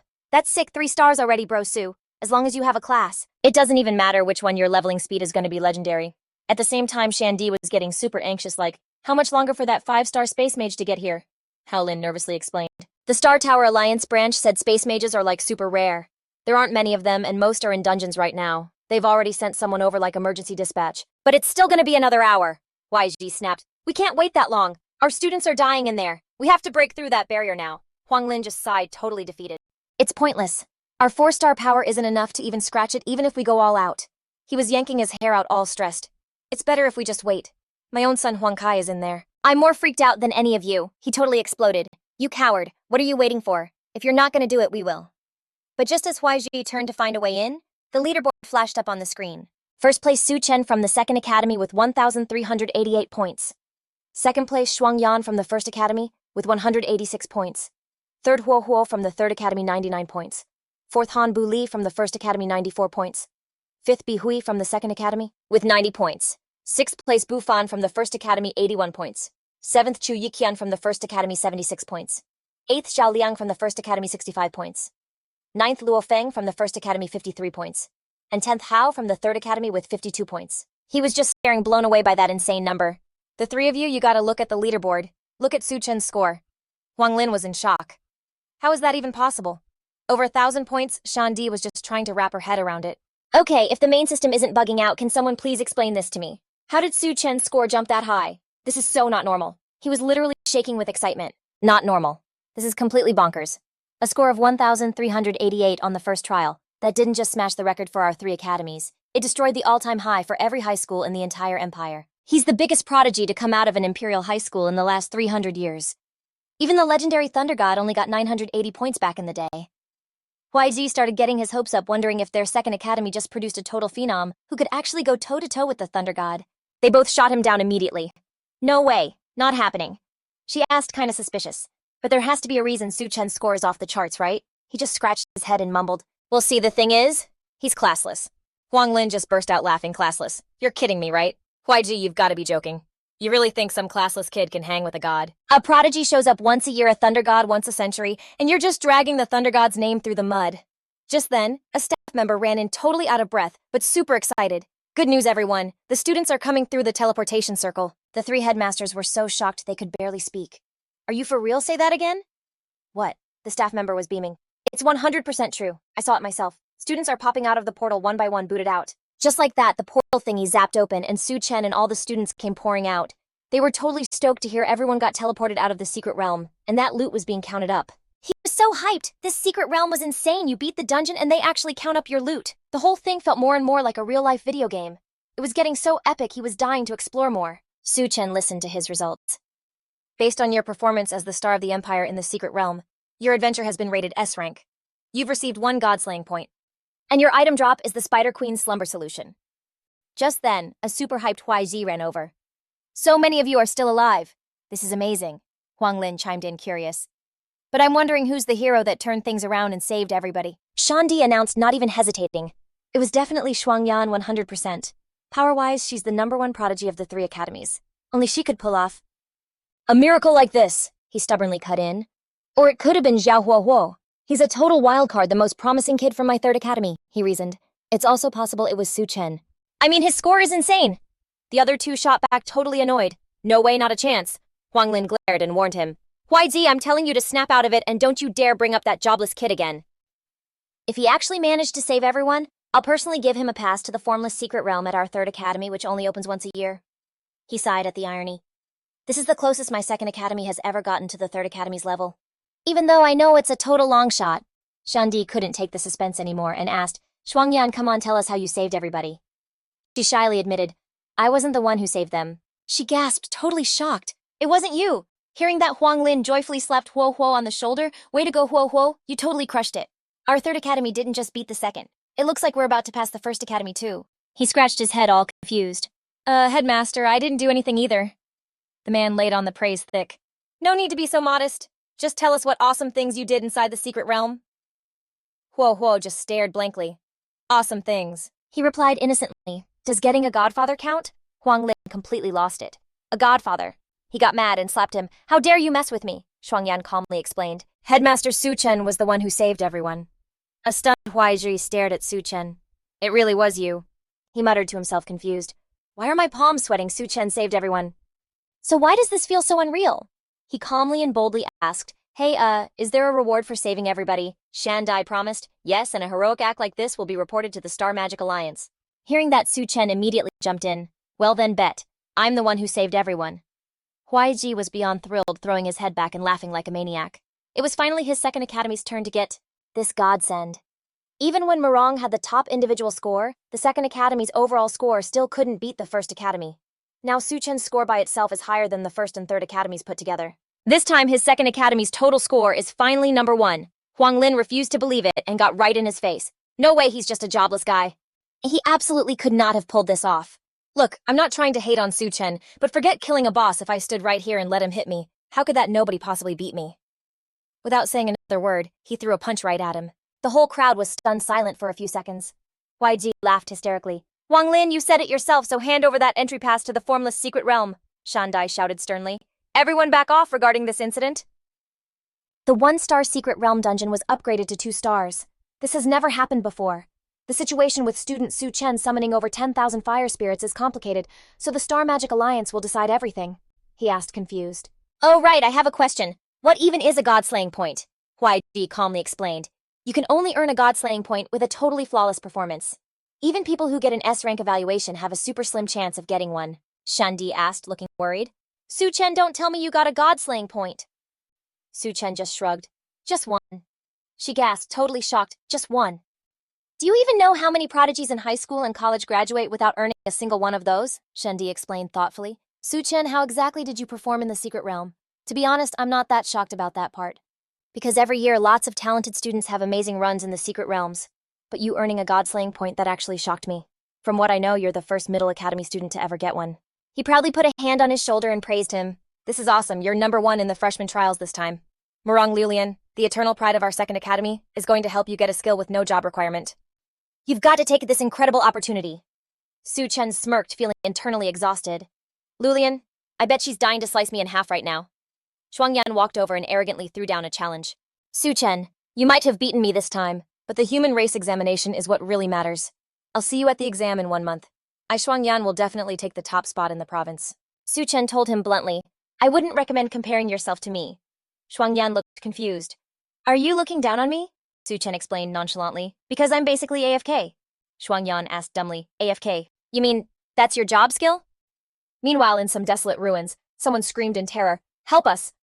The person was tied up crying and begging desperately. Please, I'm begging you, let us go! Surrounding them was a crowd of weirdos in some kind of frantic worship. Great Wild God, you are the future master of the world. We are the followers of the Wild God cult, and your most loyal servants. Before this whole world gets flipped on its head, we'll, like always, be right here ready to serve you with everything we've got. Just then, a crazy dark red aura exploded from where the offering was. The person let out a blood-curdling scream. Wei Tian was ecstatic, shouting, We got a reaction! The Wild God is answering us! With all these offerings, the Wild God finally hit us back. A shadowy demon figure appeared right in front of them. He was totally floored, his eyes lit up. It's for real, the Wild God next to him.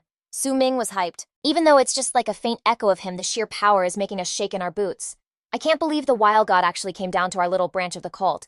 Suddenly the being just blew up. I am so ticked off. Wei Tian, totally lost, respectfully asked, Great Wild God, why are you so mad? We're your loyal followers from the cult of the Wild God, and we'd do literally anything for you. It roared back. My fourth son snuck out a while ago to hunt some humans, and some punk took him out, which is why I'm even here. The two guys were furious, ready for payback.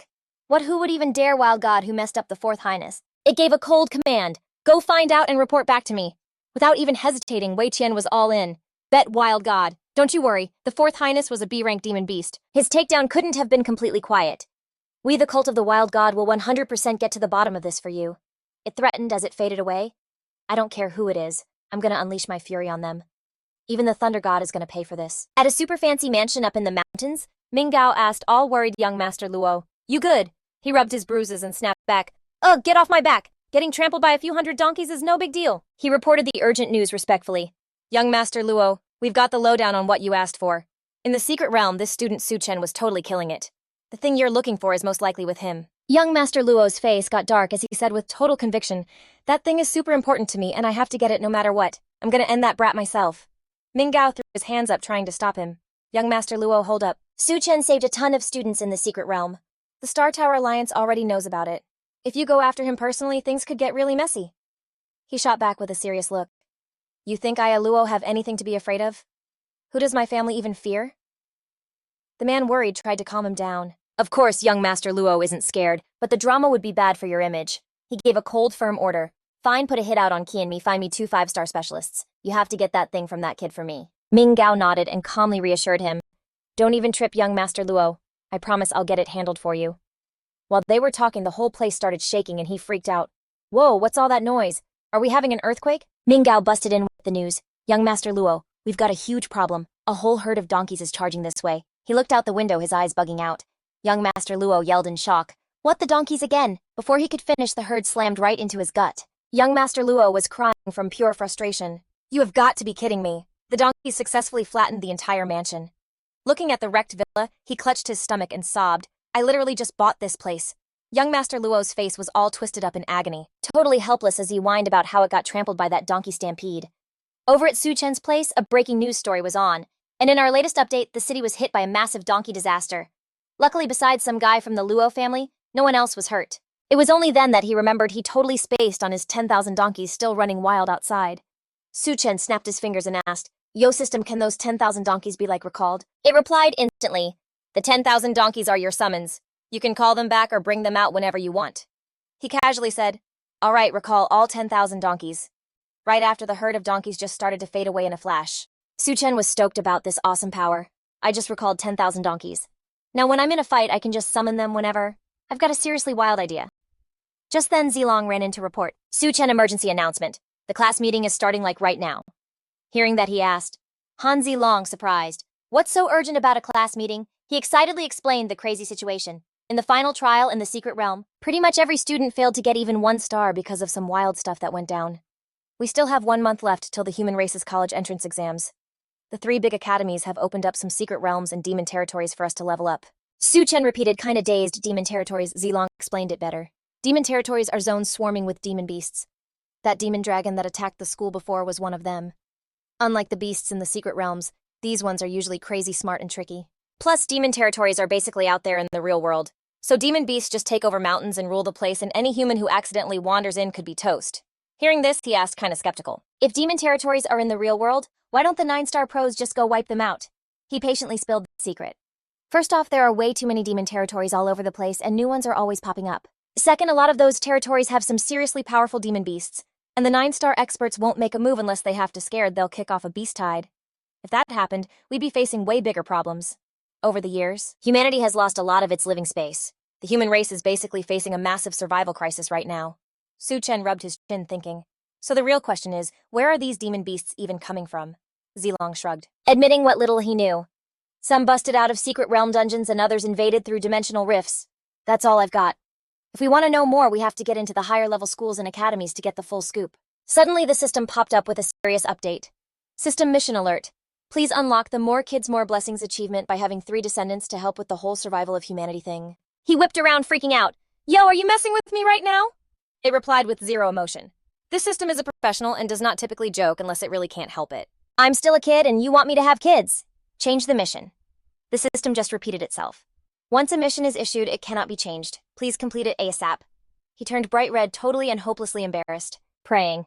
Bro, I don't even have a girlfriend. How am I supposed to have a kid? Can't you at least hook me up with someone? The system just deadpanned. Nope. Su Chen was basically begging. Come on, this has got to be possible. The system replied, totally unmoving. It's legit not. Realizing he was getting nowhere, he awkwardly hit up Zilong. Yo, Zilong, can I ask you something weird? Zilong just kinda looked at him sideways, all confused. Sup? Su Chen just went for it. Can your female familiar have babies? That question was so out of pocket, Zilong literally froze for a solid 5 seconds. Meanwhile, back in class, everyone was totally buzzing. So what actually went down in the secret realm? Did Su Chen for real save us? It's gotta be true. Tons of people saw it, but the bigwigs are still doing their thing, so the trial rankings are still MIA. I totally thought Bi Hui from First Academy was like the star player of Second Academy. But now it's looking like Su Chen is the real MVP. Bi Hui was literally shaking with rage. Asterisk Bi Hui, I'm the GOAT. Nobody's better than me, just you wait. I'm not gonna let him asterisk disrespect my Queen Mu wrong ever again. Asterisk. At the same time, Su Chen walked into class totally zoned out asterisk. This quest is even more insane than that I love you one. How am I even supposed to pull this off asterisk? The kids whispering in the corner started snickering. And speaking of Bi Hui's performance, it was honestly kinda mid. Besides flexing all the time, I don't see what's so great about him. I bet Su Chen isn't actually classless. He's gotta have some secret OP class and is way stronger than Bi Hui. That was the last straw. Bi Hui jumped up and yelled, all right, that's enough. Bi Hui pointed right at him. Su Chen, get up. Su Chen just calmly asked, what's your deal? Bi Hui got all cocky and announced, I just want to say one thing, every single one of you is trash. Su Chen was confused for a sec, like, huh. Then a moment later, Su Chen got this chill, knowing smile. Bi Hui, take a seat. I want to get in on this game too. That totally made Bi Hui blush. Huaiji walked in and smacked the board like, settle down, people. He was beaming as he said, all right, I'll make this quick. In the last trial, our Second Academy totally killed it. And it's all thanks to the man, the myth, the legend, Su Chen. So, on top of the reward from the Star Mages Alliance, Su Chen also gets access to the Third Academy's formless secret realm, plus he can hit up Liu Lian at Tianqing Academy for a no-class skill. Fast forward half an hour. Okay, one last thing. The Human Clan's big college entrance exam is just 1 month away. This is basically the moment that decides your entire future. The 3 big academies teamed up to open 3 demon realms. For this whole period, classes are like optional. You can squad up and hit the demon realms to grind and level up your class ranks.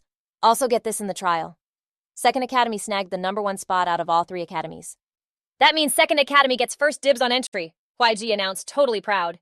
This is the first time in forever that Second Academy has pulled this off, so you guys better not waste this chance. A little while later, like an hour later, Su Chen let out this massive sigh. Dude, Principal An Bao said he'd be quick, but that was a total lie. He went on for over an hour. Leilay waved from across the way. Yo, Subro, when are we hitting the demon realm to grind? He was so hyped, totally ready to bounce anytime. I'm so ready. Yue shot her hand up, all excited. Me too, take me with you. She gave him a playful wink. I want to grind with Su Chen too. Leilay jumped in, sounding super jealous. Yue, we still need to talk about you just tagging along last time? So don't even try it. You and Subro aren't a thing, so why would he take you? Yue shot back, totally not backing down. Who says we're not? I've already called Su Chen daddy. Leilay was like completely speechless. Right then, the system pinged. System alert, congrats on the kid. More kids, more power. 1/3 of the way there. Su Chen just gritted his teeth, feeling totally owned. Asterisk. No way that actually worked. This system is so glitched. Asterisk. Just then Bi Hui showed up and said all seriously, Su Chen, we need to talk. He pointed a finger at him, warning, you better stay away from Murong or you're gonna regret it. Su Chen put his hands up, trying to explain real quick. Look, Bi Hui. I swear I have zero weird intentions with Murong. You can chill, I won't hit her up again. Bi Hui looked at him all skeptical. For real. Su Chen was dead serious. If you don't believe me, Su Chen threw out a crazy offer. That one slot for the no class required skill, I'll sell it to you for 10 million star coins. What do you say? Bi Hui's eyes went wide, he was totally floored. Sell it to me. Dude, that slot is priceless to me, you can't even put a price on it. You're not messing with me, right? Su Chen leaned in with this smug look. Why would I mess with you? From now on, that slot is all yours. But there's one catch. Bi Hui instantly agreed, no hesitation. Done. Name your price. I'll do anything. From now on, Su Chen, you're my bro, Bi Hui's bro. Then he slung an arm around his shoulder like they were best buds. Su Chen got this wicked grin and said, just call me dad one time. Bi Hui was shook and totally insulted. I'm calling you my bro, and you want me to call you my dad. Su Chen just shrugged all casual and started to walk away. If you don't want to know Biggie, I'll just take the slot back. Bi Hui yelled out, wait, hold up. He gave in and mumbled shyly, Dad. Su Chen patted his head all satisfied. Attaboy! Just then another notification popped up. System alert, congrats on the kid. More kids, more power. 2/3 of the way there. He was so stoked he'd cracked the code. Asterisk. This quest is gonna be a breeze. All I gotta do is find Huo Huo, and I'm golden. Asterisk. Right then, Su Chen's phone started buzzing. He checked the caller ID and was kinda sus it was his uncle. Asterisk. Ever since I got isekai'd here, I haven't even met this body's only actual family. Asterisk, asterisk, wonder what he wants, asterisk. Su Chen answered the phone, trying to be polite. Hey, uncle, it's Su Chen. Ming Shuang's voice was soft. Xiao Chen, you free if you are come home. Su Chen immediately agreed, no questions asked. Yeah, okay, I'll be there this afternoon. Su Chen's aunt walked out, letting out this huge dramatic sigh. So did you call your nephew? I told you to call him. He tried to calm his wife down. I did. Xiao Chen's coming over this afternoon. She made a totally disgusted face. Your nephew. I already did my homework on him. During that class awakening thing, he ended up classless. He's a total nobody. A complete waste of all the years we spent raising him. When he shows up, you better tell him to pack his bags and get out. ASAP. Ming Shuang tried to argue back, but he sounded kinda weak. Xiao Chen's still in school. If you kick him out now, where's he gonna go? Su Chen's aunt was being super cold and heartless about it. The school has dorms. I could care less if he ends up on the street. After this, we're done with him. He's not dragging us down anymore. He really tried to get him to stay, saying the human race's entrance exams are just 1 month away. Or like maybe wait till after the exams to kick him out so it doesn't mess with his scores. Yu Ting, with her face totally caked in makeup, just scoffed. Dad, seriously, what good are exam scores for a classless loser like him? What college would even want him? Just get him out of here already. All the schools are on summer break, and it's so not cool having him around. Hearing that, the woman totally fanned the flames. Exactly, our Yu Ting is dating the dean's son from the #1 academy. It'll look so bad if people see him hanging around. Su Chen's aunt laid it on thick, buttering up her daughter. Yu Ting, have some fruit and tell mommy all about it. How are things with you and Huang Kai? She cooed, trying to sound all caring. You should totally invite him over for dinner sometime. The girl just groaned, totally annoyed. Something went down at the Secret Realm training yesterday, and like a ton of people didn't even awaken their classes. Yu Ting said, all smug, touching up her makeup. Anyway, this afternoon, Huang Kai is picking me up to go level up in the demon zone. Su Chen's aunt had heard some gossip and was low-key freaking out. I heard about that too. Sounds like a bunch of students died. What even happened? The girl carefully explained, I'm not totally sure. When it all went down, I just found a crack in the rocks and hid out until it was over. They're saying some hero saved everyone. The Star Mage Alliance is still checking it out, but hopefully we'll know for sure soon. Meanwhile, Su Chen was heading to his uncle's place. He walked right past these two super sketchy-looking guys without a sound. Housie was totally stoked. I thought taking out Su Chen at the second academy was going to be a pain since he's such a hermit. Can't believe he just walked right into our laps. Dafu, looking all cocky and buried in his newspaper, was like, he's just some random student. Sending 2 5-star assassins like us after him is complete overkill. This job is a total cakewalk. He cracked his knuckles all eager. Let's just find a quiet spot and get this over with. We finish this mission early, we get a 5-star review. A second later, Huo Huo ran up totally out of breath. He was all syrupy like, Godfather, I'm here, I heard you were looking for me, and dropped everything to get here. And just like that, another system notification popped up. Congratulations on gaining a descendant. The more descendants, the more blessings. Achievement complete. Huo Huo wiped the sweat off his face, looking totally confused. Godfather, what did you need me for? Su Chen just shrugged. Nothing. You can go back to what you were doing. Then the system announced the final reward. Congratulations on completing the Many Descendants Many Blessings achievement. You have received the skill Flee. He grabbed his head like, did I hear that right? The system was dead serious. Flee. That's a skill. It didn't even blink. The system explained, when running away while carrying a bucket, the Flee skill will increase your speed by 10 times. Su Chen let out a massive sigh, trying to look on the bright side. Well, I guess it's better than nothing. Time to head to my uncle's place. A little while later, he got to a street he knew. After a quick look around, Su Chen knew exactly where he was. Based on his memory, his uncle's house was just up ahead. But then Haozi leaped out of nowhere, shouting, "Listen up, kid. I'm the guy who's gonna end you." Su Chen was startled for a sec, then frowned. Seeing Su Chen just standing there, the guy was gloating inside his head. This kid's gotta be scared stiff. I'm coming at him head on and he doesn't even know how to run. But Su Chen didn't waste any words. He just unleashed a massive hit, the accumulated force fist. Haozi was so shocked he screamed, "What the?" His face went ghost white as he felt his bones just shatter. Haozi staggered back in agony, then snarled, demanding furiously, "How do you have that kind of power?" Su Chen was surprised himself and pulled back his power. He's not dead yet. This guy is tougher than the 2-star monsters in the secret realm. The assassin clutched his busted arm, totally outraged. A 5-star assassin hurt by some kid like you. Man, this is making me rethink things. I really gotta stop underestimating people. Su Chen's voice was ice cold. An assassin, huh? Who hired you to kill me? The assassin spilled. Someone put a hit out on you on the Kinmi platform. They want you gone. Permanently. Then another assassin just appeared from thin air. It'd be best if you don't fight back. We'll make your trip to the other side a smooth one. This totally caught Su Chen off guard. There's another one. This dude snuck up right behind me and I didn't even feel it. These two have to be at least 3-star class holders. Then he spoke up, throwing out an offer. Hey, let's make a deal. I'll pay you double to take out the person who hired you. What do you say? The assassin got instantly pissed. Are you insulting our professional ethics? An assassin never gets a bad review and our rep is worth more than cash. And with that said, he lunged forward like a wild animal. Su Chen shot back with his accumulated force fist. But the second he threw the punch, the assassin saw it coming and ducked. You really think you can take me on? Su Chen thought, totally surprised. He actually dodged that. His footwork is insane. The assassin didn't hesitate and slammed a punch right into his face, sending Su Chen flying. Even after all that, he managed to stick the landing. The assassin started getting cocky. Kid, your punches are way too slow for us. We awakened the rogue class. Moves and speed. That's our whole deal. Su Chen grimaced, wiping a trickle of blood from his mouth. This is the first time I've ever fought a real class holder. I guess every class really does have its own special thing going on. These two are going to be a nightmare to handle. This time, both assassins rushed him at once, going for a quick win to finish the job. With the odds stacked against him, Su Chen had no choice but to bolt. The assassin just sneered. So naive. Didn't I tell you speed is our thing? Where do you think you're going? Su Chen started to panic. This is bad. These two are way faster than me. They're about to catch up.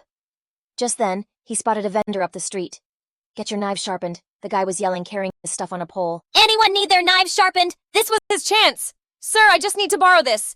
Su Chen yelled, grabbing the guy's shoulder pole and leaving him totally confused. One of the assassins was right on him, close enough to grab the container. I told you can't get away. And right then a notification popped up. System reminder. Activating skill Flee while carrying a bucket. In the blink of an eye, Su Chen blasted forward, leaving the assassin completely stunned. What the? How is he that fast? But they weren't giving up that easy and kept chasing him. Don't let him get away. The poor vendor was left in the dust screaming, my buckets, bring back my buckets. Su Chen was thinking. So running with a bucket really does make me 10 times faster. I could totally smoke these guys. But they're like 5-star assassins, so they'd be on my tail forever. The assassin was bugging like, how is this kid even faster than us? Like even a middle schooler with a speed class couldn't move that fast. It was totally insane.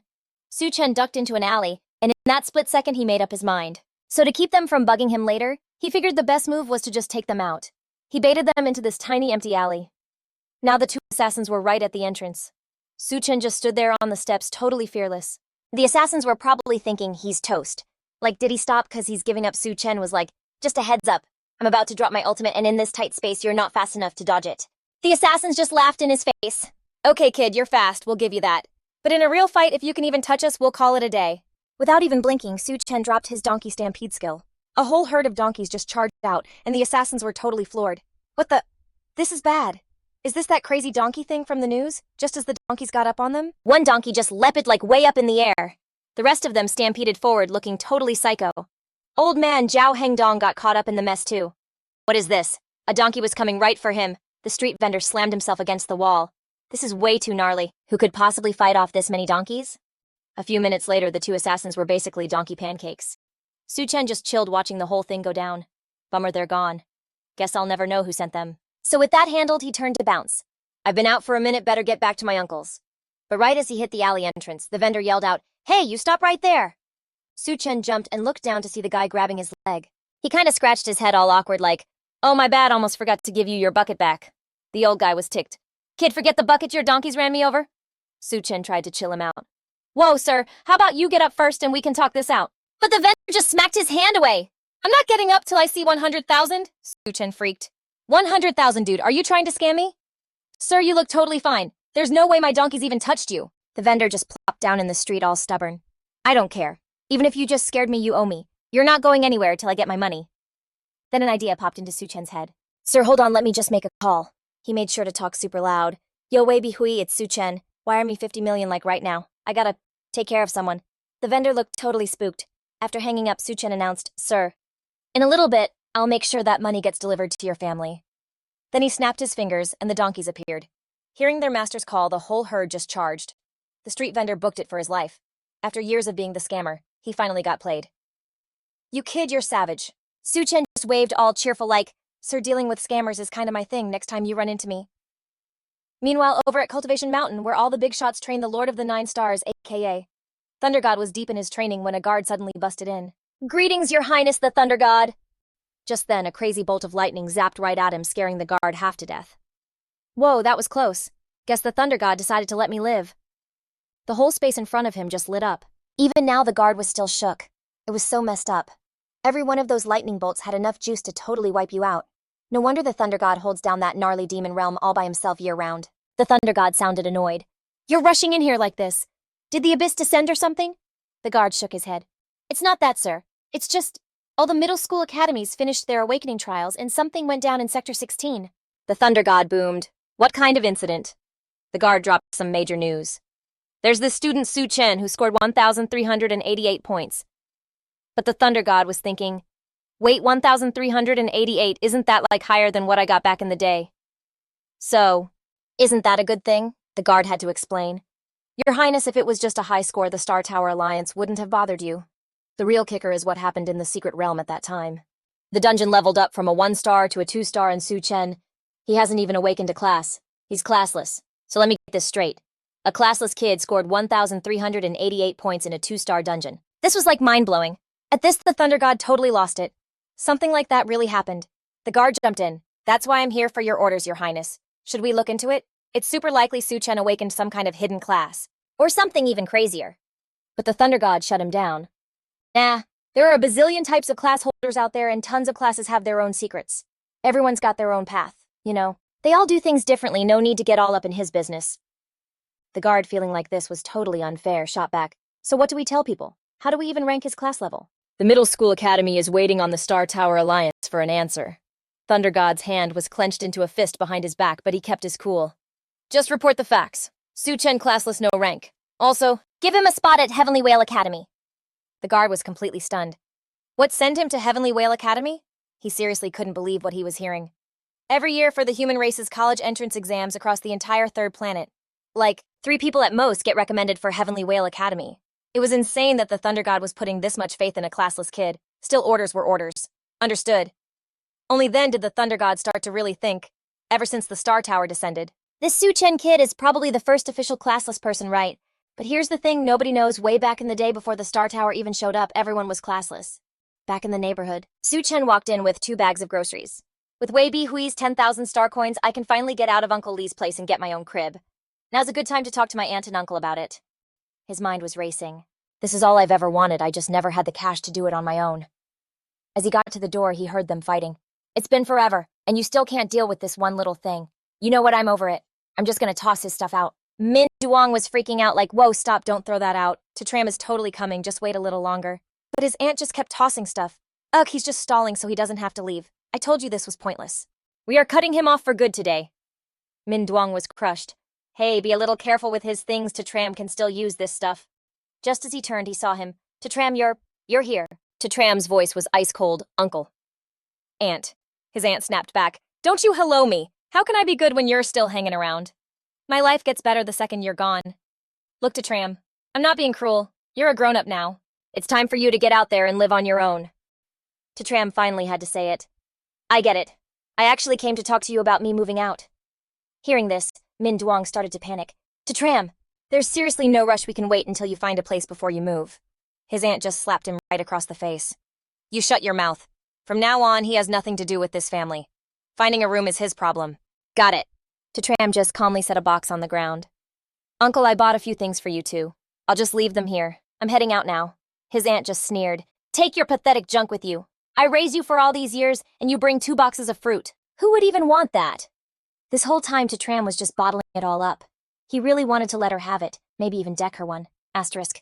Whatever, I'll just eat it. Even with all the yelling, Min Duong still tried to help. To Tram, let me help you with your stuff.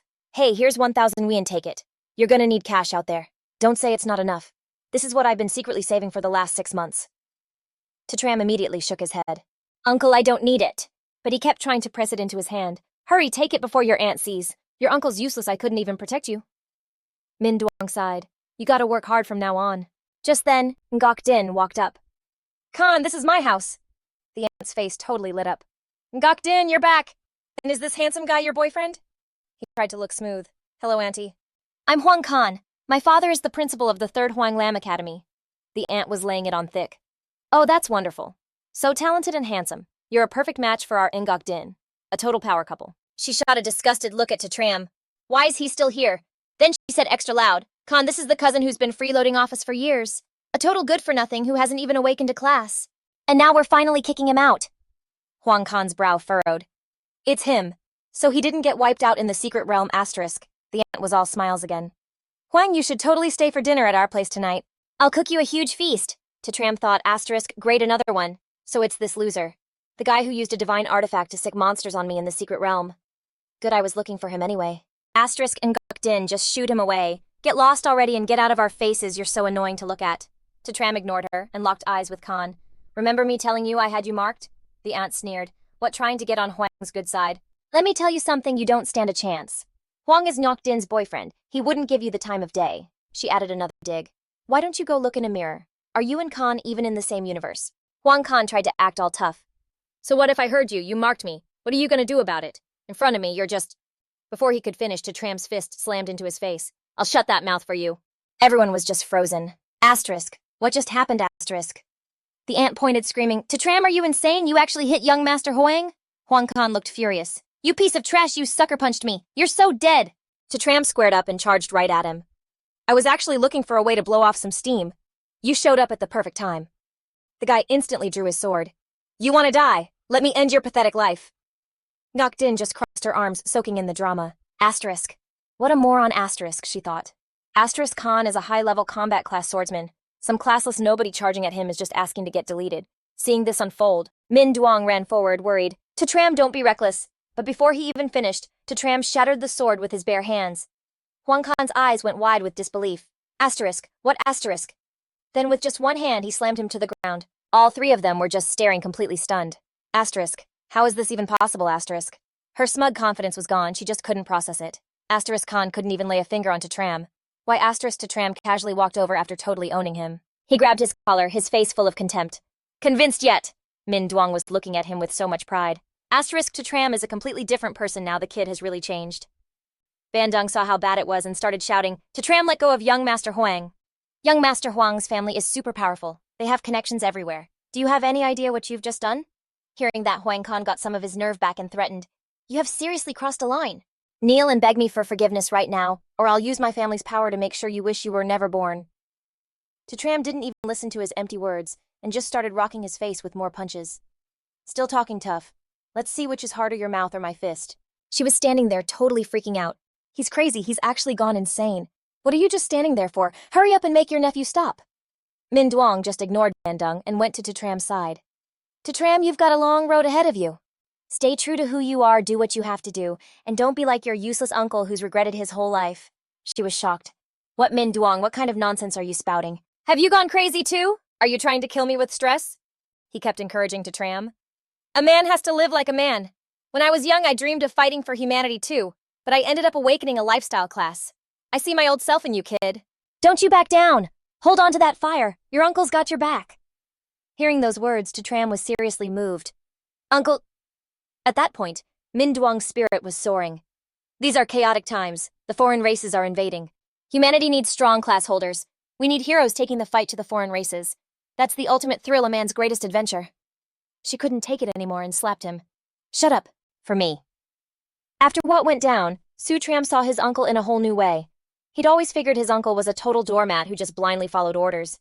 He never ever expected him to say something like that. It was like the fire of a real dude hadn't totally burned out in his uncle's heart. Huin Kai, who had never been clowned like this in his life, was not having it. You loser, you want me to bow down to you in your dreams. If you've got the guts, then end me. If you don't do it today, you're so dead. Hearing that, he decided to give the guy his wish. Fine, I'll end you.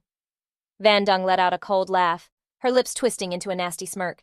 Su Chen, you dare young Master Huin's dad as the academy's director. He could squash you with one finger. Ngoc Din, who was standing by, jumped in too. Brother Kai, don't sweat it, this Su Chen guy is just fronting. Just let him try and lay a hand on you. I bet he's too chicken to actually do anything. Just then, Su Chen lifted his fist. Bye. Huin Kai shrieked in pure terror. I give up. He was shaking as he fell to his knees. I was wrong, I'm a total scumbag back at the trial. I shouldn't have used that divine artifact to bait monsters to get you offed. I'm a disgrace to everything my father ever taught me. I've brought so much shame to my dad. If there's a next time, I swear I'll become a monk to make up for it. Su Chen turned and bounced his face full of disgust. Coward, don't let me see you again or I'll wreck you every single time. Van Dung scrambled over to him. Young Master Huin, get up. What are you doing on your knees? Ngoc Din used the chance to act all worried. Brother Kai, are you okay? In that moment, Huin Kai whispered in a low voice. So how was my acting? The two of them were completely floored. Huh, an act. He said it like he had it all figured out. Looks like my performance was so legit that I fooled everyone. That kid has 0 class-based energy waves, he's definitely a nobody. The only way he could have beaten me? Is that he must have chugged some forbidden potion. Relying on some illegal juice for a temp power-up. A smart guy knows when to play the part. I just pretended to be sorry for now. Once that potion wears off, I'm gonna waste him. Van Dung nodded like it was the gospel truth. That totally makes sense. Now that you say it like that, young Master Huin, it all clicks. Su Tren's been a total zero since he was a kid, so for him to suddenly get this strong, he had to have used a forbidden potion. He kept going. That's why I even wet myself on purpose. That puddle is what totally sold the performance and tricked him. Hearing that, Ngoc Din gave him a thumbs up, totally impressed. Dude, I gotta give you major props for that, Van Dung also gushed. Young Master Huin's acting was so real you could literally win an award. All of a sudden, a system notification popped up with a Star Tower announcement. She knew it right away and explained that it was a broadcast from the Supreme Star Tower. Whenever something major happens in the Alliance, the Supreme Star Tower can instantly blast the news to everybody. The last broadcast was when Mu Rong Liu Lian single-handedly took down a 5-star boss. Wonder what this one's about. Below the broadcast showed the trial rankings for the 3 junior academies. Huin Kai had this smug grin on his face. Talk about perfect timing. We'll know for sure once we see the rankings. You can't use forbidden potions in the trial or the central AI. Would flag it. This punk's rank is going to be so pathetic you won't even want to look. As for me, I snagged a ton of spirit monsters before the secret realm went nuts. My rank is definitely in the top 50, maybe even the top 20. Ngoc Din was all for it. I'm so hyped the Star Tower rankings are what really matter. It shows a class's real strength. I wonder how much higher Brother Kai's rank will be than that loser's. The second she finished talking, the board lit up with the names on the leaderboard. They just stared at it, completely shell-shocked. First place, Su Chen. The guy still hadn't connected the dots, so when he saw the name in first place, he looked proud. So it really is him my dad has met, Su Chen. Dad said he was a student who had this insane sudden power-up. He's the only reason my Academy 3 couldn't beat Academy 2 this time, which is like a first in Academy history. Van Dung couldn't believe it was real, so she asked again, Young Master Huin, is there any chance this ranking is messed up? He was so confused by her question. Lady, what are you even talking about? These rankings come from the Supreme Star Tower's central AI. There's like 0 chance of a mistake. Everybody knows that. She looked up at the info board, super nervous. But Su Tren's score?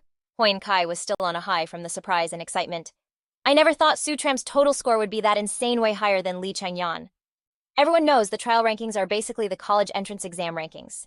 When the time's right, I'll have my dad introduce me to Su Chen. A genius with a future that bright could become a total legend for all humanity one day. At that point, Van Dung and Ngoc Din's faces just completely fell. They looked at each other, totally speechless. He noticed the weird looks they were giving him and tried to calm them down. Ngoc Din, auntie, you don't have to look at me like that. I get it. When I finally meet the real Su Chen, I'll introduce you guys to him too. Van Dung looked down, not daring to meet his eyes, her voice shaking. No, you really don't need to. He scratched his head and asked again. You don't... She covered her face, unable to take it anymore, and pointed with a trembling hand. That is Su Chen. The bombshell hit him like a ton of bricks. Huin Kai's eyes were bugging out as he stood there completely frozen. What? Ngok Din desperately tried to find some excuse to deny this messed up reality. Could it be that it's just someone else with the same name? He clung to that idea, wishing it was true. Right. It has to be a coincidence. The genius just happens to have the same name Su Tram. That explains it all. But then the arrival of Huai Chi totally shattered his fantasy. Su Tram, I finally found you. Mr. Trin Trung straightened his uniform and announced officially. You ranked first in this trial. I'm the director of Academy 2, and I'm here on behalf of the Alliance to present you with your award. In that instant, all three of their jaws hit the floor in pure shock. It really is him! So I was wrong this whole time. Meanwhile, Min Shuang was on cloud 9, beaming with pride. Amazing, just amazing, the Su family ancestors are smiling down on us. Haha, this is such an honor. If your father knew he could finally be at peace. Su Tram ignored them, just grabbed his bag and left. Director, we'll talk when you get back. Van Dung suddenly slapped on a super fake suck-up smile. Su Tram, sweetie, dinner's ready. Why don't you stay and eat with us? But he just shot her an ice-cold look. No thanks. I've got nothing to do with your family anymore. Seeing he wasn't budging, she spun around and took it out on the uncle. Well, say something. He's your nephew, make him stay. The uncle finally couldn't take it anymore and snapped. Would you get a grip? You're the one who said you were cutting ties with him. How do you have the guts to ask him to stay now? Ugh, look at the mess you've made. You're just a horrible person. Try being decent for once and leave Su Tram alone. In that very moment, Van Dung was seriously drowning in regret. A once-in-a-generation talent and I treated him like trash and kicked him to the curb, losing everything. This is literally worse than death. I totally deserve this. Meanwhile, Huai Chi hit him with a question as they walked Yoda Tram. You got any clue why I was scrambling to find you? He just shrugged. Definitely not, 'cause you're into me. The guy puffed out his chest. Don't be a smartass. Listen up. The Alliance is hooking you up with a straight shot into Sky Whale Academy. This is literally history-making for the 3 academies and for all of Hadong Province. You're getting a golden ticket to Sky Whale Academy. The dean is like exploding with pride. Tram was totally chill like it was NBD. Is that it? Isn't there something more useful? Like I'd even take a mansion. Ignoring him completely, Huai Chi kept hyping it up. Dude, do you even get how insane this is? A fast pass to Sky Whale Academy, the top school in the whole Dragon region, is priceless. Like only 3 people a year get one of those, so this is a massive deal for you. Besides, you really think you can just waltz into Sky Whale Academy? 'Cause you're #1 right now. Let me tell you, every single year, top students from smaller provinces totally choke and fail to get in. And with this spot, our Academy's college entrance exam scores for the year are basically locked in. Plus, Murong Liu Lian is at Sky Whale, and you still have that classless skill slot she promised you, right? So it's the perfect time to go track her down. Hearing that, Tram just shut it down flat. Not happening. Huai Chi was totally lost and asked again, What are you talking about? He answered super cold. That thing, it was whatever. I sold it. Seeing this, the dude totally blew a gasket and started grilling him. What, are you kidding me? That was a crazy valuable skill. Tons of class holders go their whole lives without ever getting a skill. And you just sold it. I've literally never seen anyone so clueless. All of a sudden, a system notification popped up. Quest hit the achievement goal within 10 hours. Clear the 2-star dungeon quest 10 times. Staring at the quest screen, he felt a spark inside. Another quest. For other people, skills are like super precious. For me, as long as I keep grinding these system quests, I can get skills on repeat. But the other guy just didn't get it and kept laying into him. Murong Liu Lian is a straight-up legend at Sky Whale Academy. She's a shoo-in to be one of the future 9 stars masters. What she can give you isn't just some skill, it's your whole future. Do you understand that at all? You're seriously starting to tick me off. Tram couldn't listen to it anymore and smoothly changed the subject. Dean, I've got one more question, but I'm not sure if I should ask. Still totally fuming, he just snapped. Tram kinda scratched his head, looking embarrassed. So, can that direct admission spot to Sky Whale be sold? He absolutely did not see that question coming. Huai Chi completely lost it. Ugh, just get out of my face. Meanwhile, in some bougie high-rise apartment, young Master Luo was standing with his arms crossed, staring out the window and yelling, Can someone please tell me why the 5-star assassins from the platform couldn't take out that punk? Ming Sao reported all seriously. Young Master Luo, I'm pretty sure those 2 assassins lived up to their rep. They must have gotten a really warm welcome. Liu San, who was standing right there, chimed in too. Yeah, totally, those 2 were legit 5 stars. He turned and started walking off, having made up his mind. I'll deal with that brat myself. The ancient ruins are opening soon, and I need to get that key back. I have to. Uncle Dian, who'd been in the corner, finally spoke up to pump him up. Young Master, the Humanities College entrance exam is right around the corner. You have to crush it at Azure Sky Academy. Don't let one little L mess with your future. Just leave this whole thing to your old servant. He straightened his clothes a bit and replied respectfully. Uncle Dian, you're here. Uncle Dian is a 4-star spirit grand mage. If you're handling it personally, there's no way you could fail, right? Somewhere else, Tram was posted up by the school gate, staring out like he was waiting for someone. Leilay spotted him and called out, "Yo brother, two, we're here." So 3 demonic domains just opened up. Which one are we hitting up to train? Without even skipping a beat, he decided, none of them. We're going back to that 2-star dungeon from last time. Just thinking about that place made him nervous. The monsters in that 2-star place are super freaky. It's way too risky for just the 3 of us. Right then, he saw Bi Hui walking by, and Tu Tram got an idea. Too few people, huh? Wei Bi Hui is right over there. Let's see if he'll roll with us. After that, he yelled for him to wait up and invited him over. Want to hit up a dungeon with us? But the guy just shot him down cold. Nah, you guys go on. I've got stuff to do. I'm out. As he walked off, he thought to himself, training with them is a total waste of my time. I'm heading to Azure Sky Academy to find Senior Murong. And once I get that martial class skill, Wei Bi Hui will for sure be the provincial champ in the next Humanities College entrance exam. To Tram selling that class skill was just completely clueless. He has no idea what he threw away. A little later, near the dungeon gate, To Tram was kinda surprised. Whoa, why is it so crowded here? Leilay explained. One of the demonic domain entrances is right over there. So these are all people about to go into the demonic domain to grind, or they're just chilling after a run. I mean, real-world demonic domains are super dangerous, but the loot is worth it. Then right as they were about to head into the secret realm, the people around them looked confused. Where are those 3 headed? The demonic domain is this way. Isn't that the mutated 2-star dungeon over there? I think that's To Tram, the #1 ranked guy. Suddenly a system notification flashed, 2-star dungeon lair of the Spider Queen. Required party size, large party of 40. Staring at the screen in front of him, he was confused. Why didn't it show us this info when we came in last time? Zilong guessed confidently. This kind of info is probably coming from the Supreme Tower. It's probably to give class holders a heads up on how dangerous the secret realm is. I can't believe that after this place mutated into a 2-star dungeon, it turned into a massive dungeon that a 40-person party can enter. Doesn't that basically prove this dungeon is crazy dangerous? This was making Leilay a little freaked out. Brother 2, are you positive we shouldn't call for backup? I'm seriously worried. But since he was dead set on becoming stronger than anyone else, he couldn't be bothered with any of that. Don't worry about it. Let's just hurry up and get in there. Outside, people were shocked when they saw them go in, but they were also super skeptical. They actually went in. I heard he's classless. Is that for real? Or just a rumor? Yeah, I heard he only got first place in the trial because he got crazy lucky. Apparently some donkey fell out of the sky and handed him a massive advantage. We'll see if he's the real deal or just all talk. Wait, 3 people trying to clear a 2-star dungeon made for 40. That's insane, they're totally gonna get wiped. Inside the secret realm, they got zapped to a random spot. Su Chen started calling the shots like he was a total pro. Leilay used your hidden skill to bait the monsters. He totally trusted him and jumped right on it. Su bro, I'm putting my life on the line for you. A few moments later, just like Su Chen planned, he'd pulled a massive swarm of monsters that came stampeding their way. So many the whole ground was shaking. Leilay was freaking out, running for his life. Su bro, get me out of here now. But Su Chen just had this chill, satisfied smirk. I gotta say, Leilay's natural monster magnet vibe is way better than some legendary luring item. Seriously speeds up the monster grind. Alright, time to watch some magic happen. With that, he lifted his hand, and poof, a giant army of monsters appeared on the other side. The 2 armies just smashed into each other, and bam, the other monster horde got totally crushed. Watching this insane scene, his jaw was on the floor, barely breathing, as hundreds of 2-star monsters got stomped out in like a second. And that's another miracle for the books.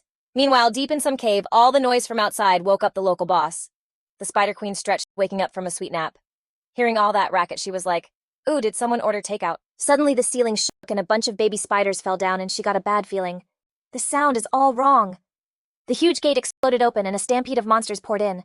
The second she saw those monsters, she felt this primal wave of fear. Crap, it's this brainless mob again. Leilay, totally hyped, was ready to go again. Su bro, I'm getting pumped. I'll go pull some more monsters. Let's keep this party going. Su Chen shut him down, ice cold. No need for that, which just left him baffled. Huh, why not? Su Chen just smirked, all mysterious and confident. Because we're done, his mind was totally short-circuiting. You can't be for real. We literally just got here. We haven't even seen like 1% of this place. Just then, the system announcement blared, leaving them both totally speechless. The Spider Queen's lair has been cleared. Exit the secret realm. It was only then that it finally sank in for Leilay. Whoa, so we actually did it. Outside, the crowd had no clue and was still trash-talking. Su Chen and those 2 are so dead in there. Kinda sad, really. I mean, they were kinda famous from that Star Tower stream. But even if they don't get wiped, there's 0 chance they clear it. They'll be stuck in there for days. How would they even get out? What a joke. Come on, let's bounce. Yeah, let's get out of here. Uncle Tian, watching from afar, just sighed. Kids these days are so reckless. A huge 2-star dungeon like this, even with my 4-star class, I'm not sure I could clear it while babysitting a 2-star kid. These 3 rookies just waltzed right in. Guess I don't have to get my hands dirty after all. First, I'll hit up the young master with the good news. On the other end of the call, young Master Luo was just chilling on a lounge chair looking all smug. Uncle Tian, is it done? The old guy answered super confidently. Young Master Luo, it's all handled. I'm on my way to grab the key for you now. The young master was stoked, thinking he'd just heard the best news. That's my Uncle Tien for real. When the old general gets back, I'll personally tell him what a great job you did. The old man tried to play it cool, but you could totally see he was proud. It's this old servant's honor to serve the young master. The young master just needs to slide this old servant a little reward of 1,800,000. I wouldn't dare ask for too much. Just as he was feeling good, young Master Luo spotted Su Chen's crew on the screen, and he was instantly filled with rage. Reward you with a slap across the face. Uncle Tien had no idea why he just blew up. Huh. The young master just sighed, too annoyed to even explain. Just turn around. The old man looked where he pointed and was completely floored. When the heck did you guys get out? Everyone in the crowd was shocked and super curious. Can someone please tell me what's happening? What is going on? How did they get out that fast? Did the dungeon bug out or something? Whatever it is, there's no way they actually beat it. The whole thing was just too weird and people started arguing. No way, dude. Nobody could clear a dungeon that fast. If they did, I'll get my roommate to eat his own socks on a live stream. Then some other guy jumped in to shut everyone up. Chill out, guys. I know what happened. When you level up to the academy and beat the Star Tower trial, you get a trial interruption stone for the secret realm. It's a skill stone that can cut the trial short and just teleport you out. And for some reason, everyone totally bought that bogus explanation. Somebody turned and grumbled, so that's all it was. Man, Su Chen is so sly a total poser. What a waste burning a rare interruption stone like that. I bet later Su Chen is gonna kick himself for bailing so early. And out of nowhere, a system alert flashed on screen. Congratulations to Su Chen, Leilay, and Zhao Zilong for clearing the Spider Queen's lair's secret realm and for shattering the dungeon's clear record. The new record is 7 minutes and 28 seconds. That comeback was so fast nobody even knew what hit them. What? They cleared it. It was so insane, something that had never happened before, and the crowd went wild. Cleared in 7 minutes? What kind of joke is that? That's completely bonkers. Dude, even if the dungeon was totally empty, it would take half an hour just to run through it. For real, hey, where's that genius who had it all figured out a minute ago? Weren't you the one saying Su Chen used a bailout stone? So explain this. How did they clear it that fast? The guy who got called out was so embarrassed he looked like he wanted the ground to swallow him whole. Well, that's kinda outside my area of expertise. Leilay was practically glowing with pride. Haha, record breaking is easy mode for us. Nobody clears a level that fast. At that moment, a system prompt popped up. Based on your performance in the secret realm, your final rating is S rank. Item acquired, Tear of the Spider Queen. Su Chen checked out the item and thought to himself, sweet, another special drop but no god-slaying points this time. Leilay chimed in with some advice. Su bro, don't even sweat the god-slaying points anymore. You can only ever get 1 point max from any dungeon. To get it, you have to have a perfect run on your very first try. Whoa, out of nowhere, they both felt this insane power surge.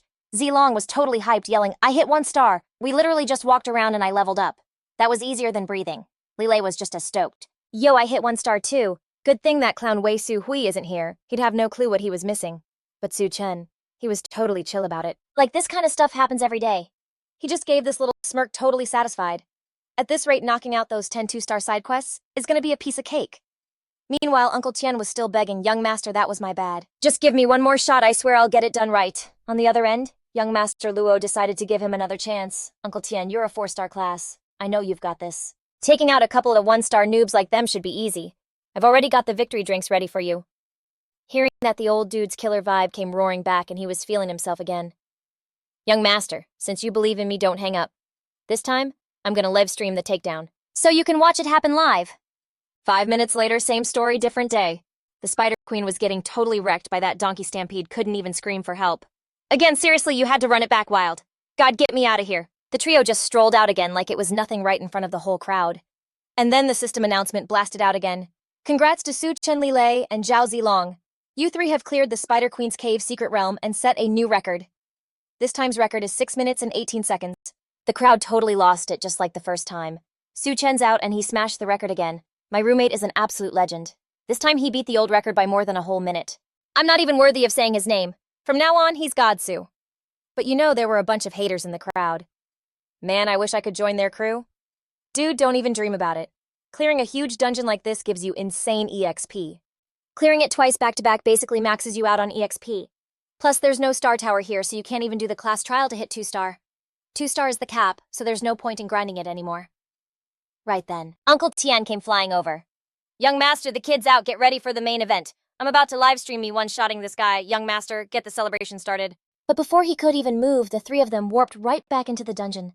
The old guy just froze, totally shocked. What the heck, why'd they go back in? On the other end, young Master Luo was about to lose it. And yeah, everyone else was just as confused. Why did God Su go back in? I don't get this play at all. His EXP is obviously maxed, he can't get anymore. Isn't it a total waste of time to keep running the quest? I guess we just can't comprehend the mind of God Su.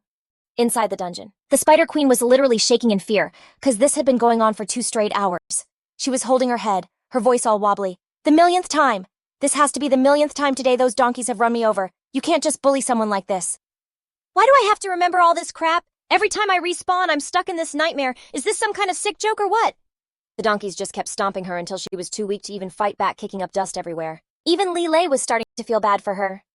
Messing with a 2-star boss this bad? Yeah, this is a first for me. Zilong next to him picked up on something weird. Yo, something's off. Logically, monsters in a secret realm are supposed to reset when they die and forget everything. So why does this queen remember it all? He put 2 and 2 together and figured it probably had something to do with that mutation in the realm from before. After getting wrecked one more time, the Spider Queen was finally down. Su Chen didn't even blink, just walked over all calm. All right, it's done. Let's bounce for now. Her body was just lying there, barely alive, but you could feel this deep, dark hate brewing inside her. I hate you so much. I'm casting a curse of despair. With my own soul and body, I curse whoever's behind all this. Take him out or take out the people he cares about and let him be hated and miserable forever. And then, this freaky cursed energy just blasted out, spreading everywhere.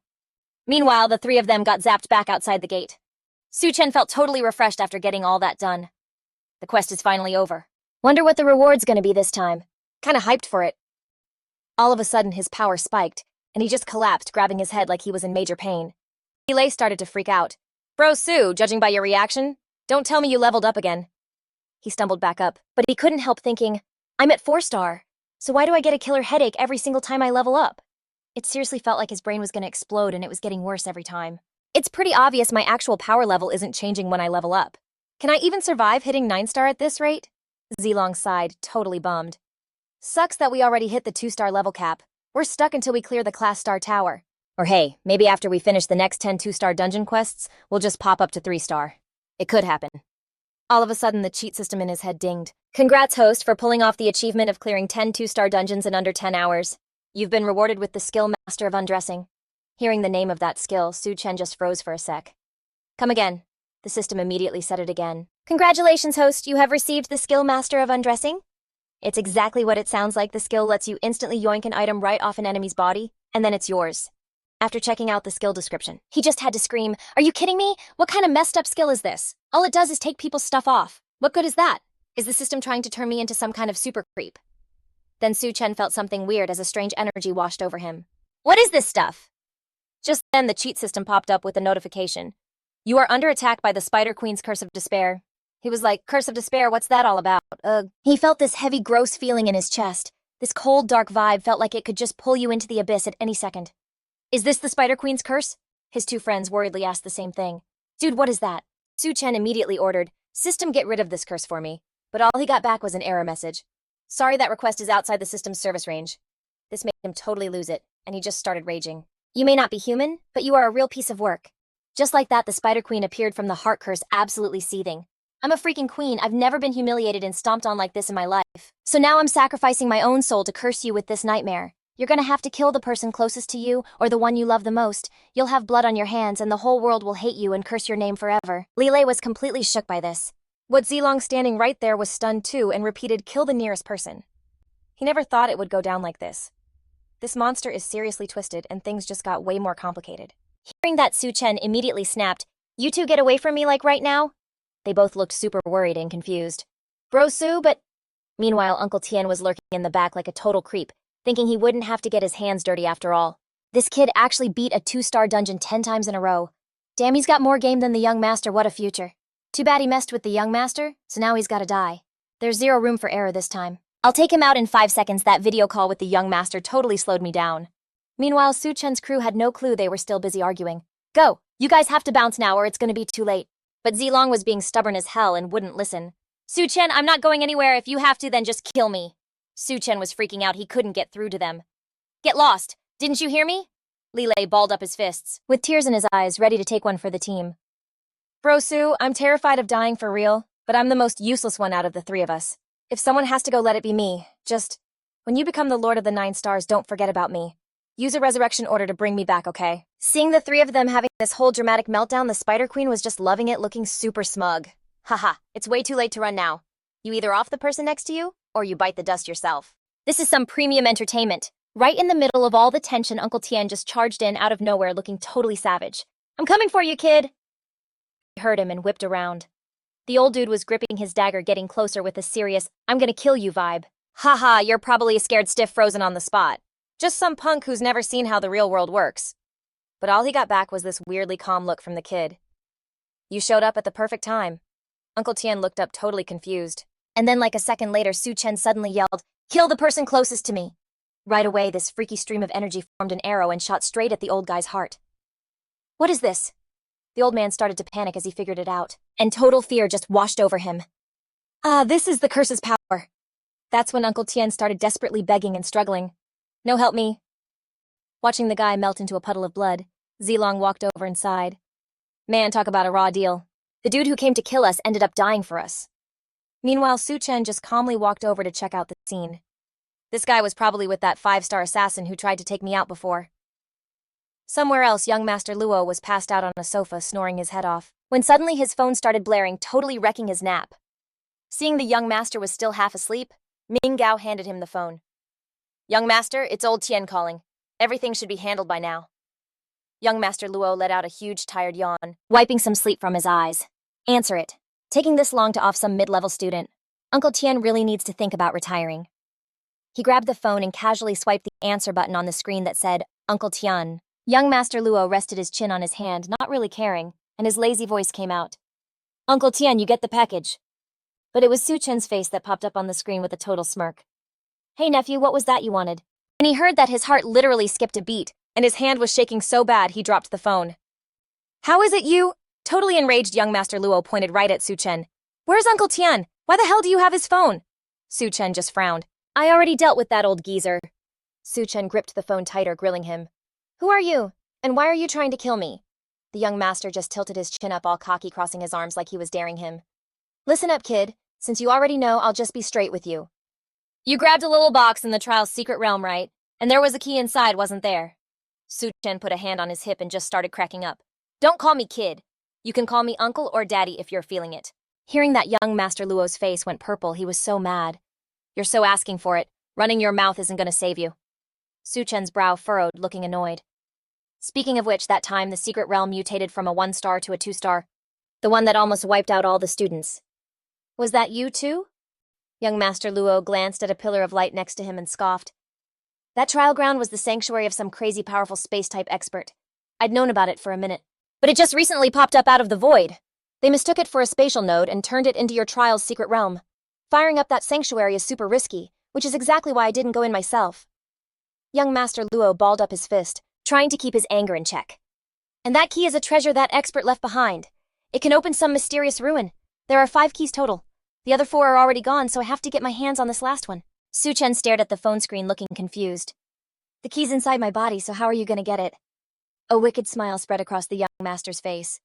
Oh, that's easy. I just have to kill you. And the key will just pop out on its own. Su Chen, acting like he was clueless, was like, so this is a deathmatch now? It's either you or me. Like he'd just heard the funniest joke ever. Young Master Luo flipped him off. You die. I live. You really think you can take me, forget my family? I could wreck you by myself without even trying. After hearing that, Su Chen glanced over at Leilay, who was still recording the whole thing on his phone. You get all that? The young master was stunned for a second, his eyes filled with confusion. Got it. Leilay slipped the phone into his pocket and gave Su Chen a sly wink. Got every last bit, bro. Su, the Luo family hurting people for their own selfish reasons, injuring students from the 3 academies? We can take this straight to the Star Tower Alliance. That's a major league crime. Seeing the two of them still messing around on screen, young Master Luo finally realized what was happening and screamed, You punk, you set me up! Su Chen made a stupid taunting face at him. You moron. Today your uncle's gonna teach you a lesson. The second he said that, the screen went black. A worried look spread across Zilong's face. The Luo family is like one of the biggest families here in the Dragon District. Their clan is full of crazy powerful class holders. A family that basically popped up in the last 100 years. Even with receipts, taking them down would be like impossible. He snapped his fingers, the sound echoing all crisp. At least they won't be bold enough to try and take me out in public anymore. We'll just chill and wait to mess with our little buddy. Meanwhile, he totally lost it, slamming a glass of water down so hard it shattered everywhere. Young Master Luo was literally shaking as he growled, They're making me rage. I have never been dissed like this in my entire life. The dude next to him was sweating buckets and was like, "Young master, what if we hit up the Killers Association? They've got this new BOGO deal, a free 6-star hitter when you sign up." Standing behind them, Hao Ran just leaned against the wall, shaking his head all annoyed. "That's a no-go. If Su Chen drops the proof, the alliance will be all over us and the Luo family is going to be in deep. We could probably clean it up later, but we can't just ice him out in the open right now." Ming Gao jumped in, his voice super urgent. "So what's the plan? The ruins are supposed to open after the big exams for humanity. If we don't have the key by then, we're stuck waiting another 100 years. He pointed forward and ordered, "You go hit up the family and get my transfer paperwork done like right now. I'm taking the big exams here. I'm gonna personally take that punk down in front of everyone. Getting messed up during the exams is like unavoidable." "So the alliance can't even say squat." Somewhere else, Gao Yang holding a tablet turned to Lu Lian. "Where'd you get this pic and when was it from?" Her whole vibe got super serious. 10 days ago. I ran into a mana beast at my high school. I was gonna show you earlier, master, but you were never around Tianqing Academy, so I'm just showing you now." He was totally glued to the demon dragon on the screen. "So what's the deal with this mana beast?" Liu Lian kept a total poker face, not showing a thing. "It's been dealt with." Hearing that Gao Yang was so shook, he almost dropped the tablet. "What?" She saw the no way look on his face, worriedly. "Master, what's up? Why are you so freaked out? It's just some mana beast." Gao Yang's face got dark, his tone grim. "This is not just some asterisk mana beast. If I'm right, this is the 4th kid of the wild god, the one that's been a major pain for humanity for decades on the primordial spirit battlefield." Lu Lian nodded, getting it. "The 4th kid. I knew this thing had a weird vibe, plus I'd never seen one before. So it really is a wild god's kid." He frowned a little, his eyes full of worry. "The wild god is like super petty. If his 4th kid was taken out, he's not gonna just let it slide. But you're my student, Gao Yang's student. I won't let the wild god get anywhere near you." Lu Lian quickly waved her hands, looking all flustered. "I didn't do it." He looked surprised for a sec. "Not you then who? Even your high school's principal couldn't take it down. I mean, it's the wild god's kid, a B+ rank mana beast." A picture of a certain guy just popped into Lu Lian's head. "If I remember right, it was this high school kid named Su Chen." Gao Yang thought for a second, trying to place the name. Su Chen.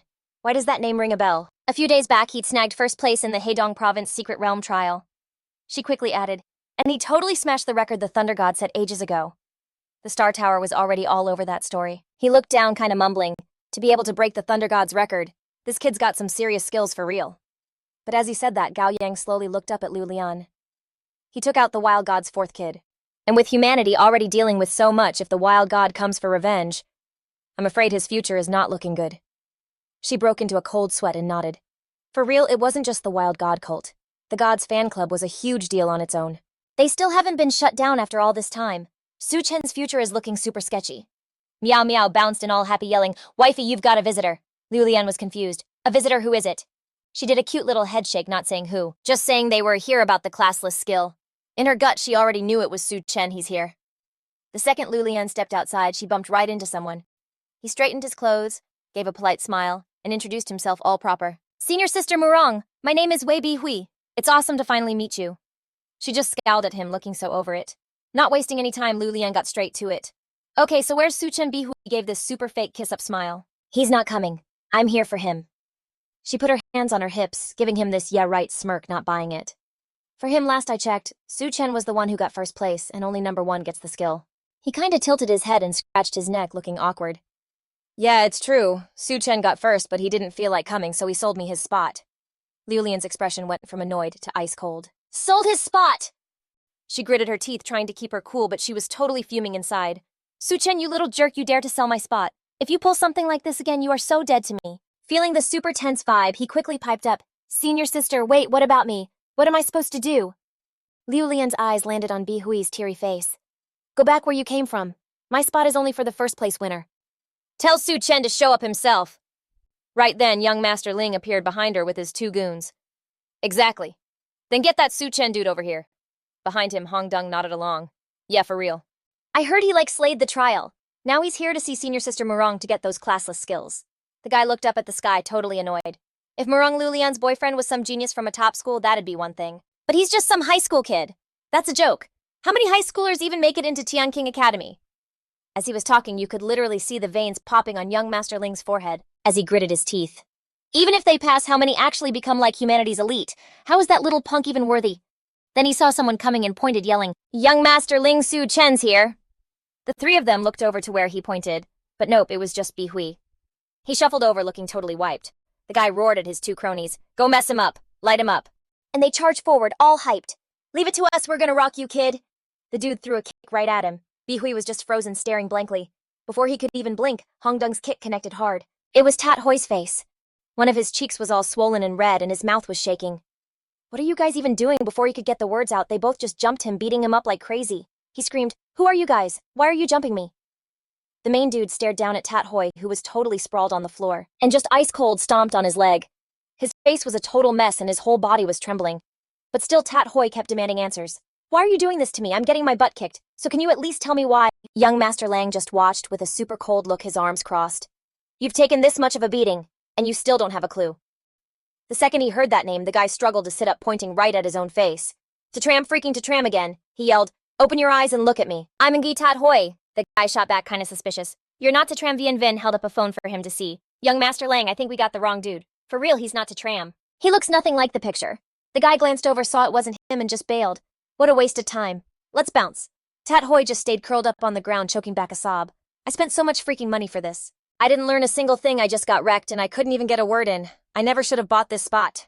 Somewhere else." Tram's group of three pushed forward, their eyes peeled, scanning the area. From a distance, three figures in black cloaks watched the trio without even blinking. "So it's really them," one of them said with an icy expression, pointing ahead. "Even though everyone thinks Modung Lu Liam took out the fourth prince, we've rewatched the footage a million times, and Modung Lu Liam didn't have a window to make a move. The one who actually iced the fourth prince was Tram. The guy next to him had this smug grin. Taking him out is going to be a massive win. The wild god will bless us and we'll get true salvation." The scene flips to Cao Duang's place. He's chilling back on the sofa, sipping some wine. Gotta say, the Macau clan's brewing skills are on a whole other level from what humans can do. Seeing Lu Liam getting ready to jet, Cao Duang called out, "My dear student, what's the big rush?" Her face was totally blank, giving nothing away. "I'm going to find Tram." He lazily raised his glass. "What do you need to find him for?" "He's about to be on the wild god's hit list any day now. With the state of humanity, if that wild god wants to take out some kid with no connections, the Alliance can't do a single thing to stop it. So don't get yourself tangled up in his mess." But Lu Liam was dead set on it, not backing down an inch. "I'm going to find him, and we're settling the score." Cao Duang gave a small smile, his eyes hiding something sketchy. Traveling thousands of miles to settle a score with a middle schooler. Something's fishy. That doesn't sound like my little Lu Liam at all. Could it be she's actually caught feelings for a guy like that? Over on the other side, Tram's crew entered the demon domain, where everything on both sides of the road was completely trashed. Up ahead of them, a one-horned wolf was resting its sharp claws on a skull. He kept moving his eyes, still scanning everything around him. "So this is a demon domain. I always thought they were all out in the boonies or in some huge mountains. I totally didn't expect this." Tu Long frowned, looking super grim. "Actually, most of the places where demon domains pop up are human cities. This place was once called Bin An County, a small but really successful and rich town." He paused for a couple of seconds, then added, "Then a spatial rift just ripped open. In like the blink of an eye, a massive swarm of demonic beasts just flooded out. Only a handful of people in the entire town actually got away. Demon domains don't just show up for no reason. When one does, it's a total catastrophe. And just like that, those demon gods keep invading human territory." Tram slowly walked over and gently picked up a teddy bear. He just stared at it with a heavy look on his face. A demon domain is basically hell. When one appears, it's the end of the world for everyone who was here. Leilay clenched both his fists, his energy flaring up. "Plus, it's crazy hard to get rid of a demon domain because monsters can just keep pouring out of the spatial rifts. Unless you have a top-tier human expert standing guard, it's pretty much impossible to completely clear one out. And that's not even mentioning that some of the major demon domains have demon kings running them, and they're way out of the league of even the strongest humans." Tram turned and started walking away. "Let's head back. At our level, this demon domain isn't going to give us much of a power-up anymore." A bad feeling was starting to grow in his gut, and he just couldn't shake it. Seeing how wrecked this demon domain is, and seeing all the people who got wiped out here without even a chance to fight back, it's only now that I really get how savage survival is for humanity. The three stalkers had been secretly tailing Tram's group this whole time. Tamin asked impatiently, "Are we making our move, or what?" Ngithian held up a hand to stop him. "Hold on a sec. Bintan County is crawling with students training to level up before the college entrance exams. There are a ton of academy instructors posted up nearby. Let's wait for them to clear out before we make a move." The three of them quickly zipped off to find a better spot. Vovong pushed impatiently. "Still no move. If we wait any longer, they'll head back to the academy, and it'll be way harder to get them." With a stressed-out look on his face, he ordered, "Go now." Tulong sensed the danger and yelled over his shoulder, "Look out! We're being ambushed!" Ngithian's face was twisted as he lunged forward, yelling to Tram, "Just lie down and die." He gritted his teeth, his eyes flashing with fury. "Not again! You freaking ghouls! This is the third time I've been attacked in just a few days." Tram focused his power into his fist, and a ring of fiery light started to form. You guys are really asking for it.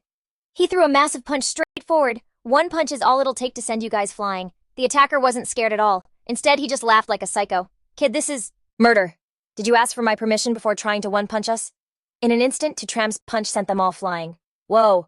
The force of his punch literally shook the air around them. The pressure was so intense they couldn't even get close to Tram. All three of them coughed up blood. Ngui Tian pushed himself up from the ground, his eyes wide with shock and disbelief. Are you for real? This is the power of a middle school kid. The guy next to him clutched his injured side.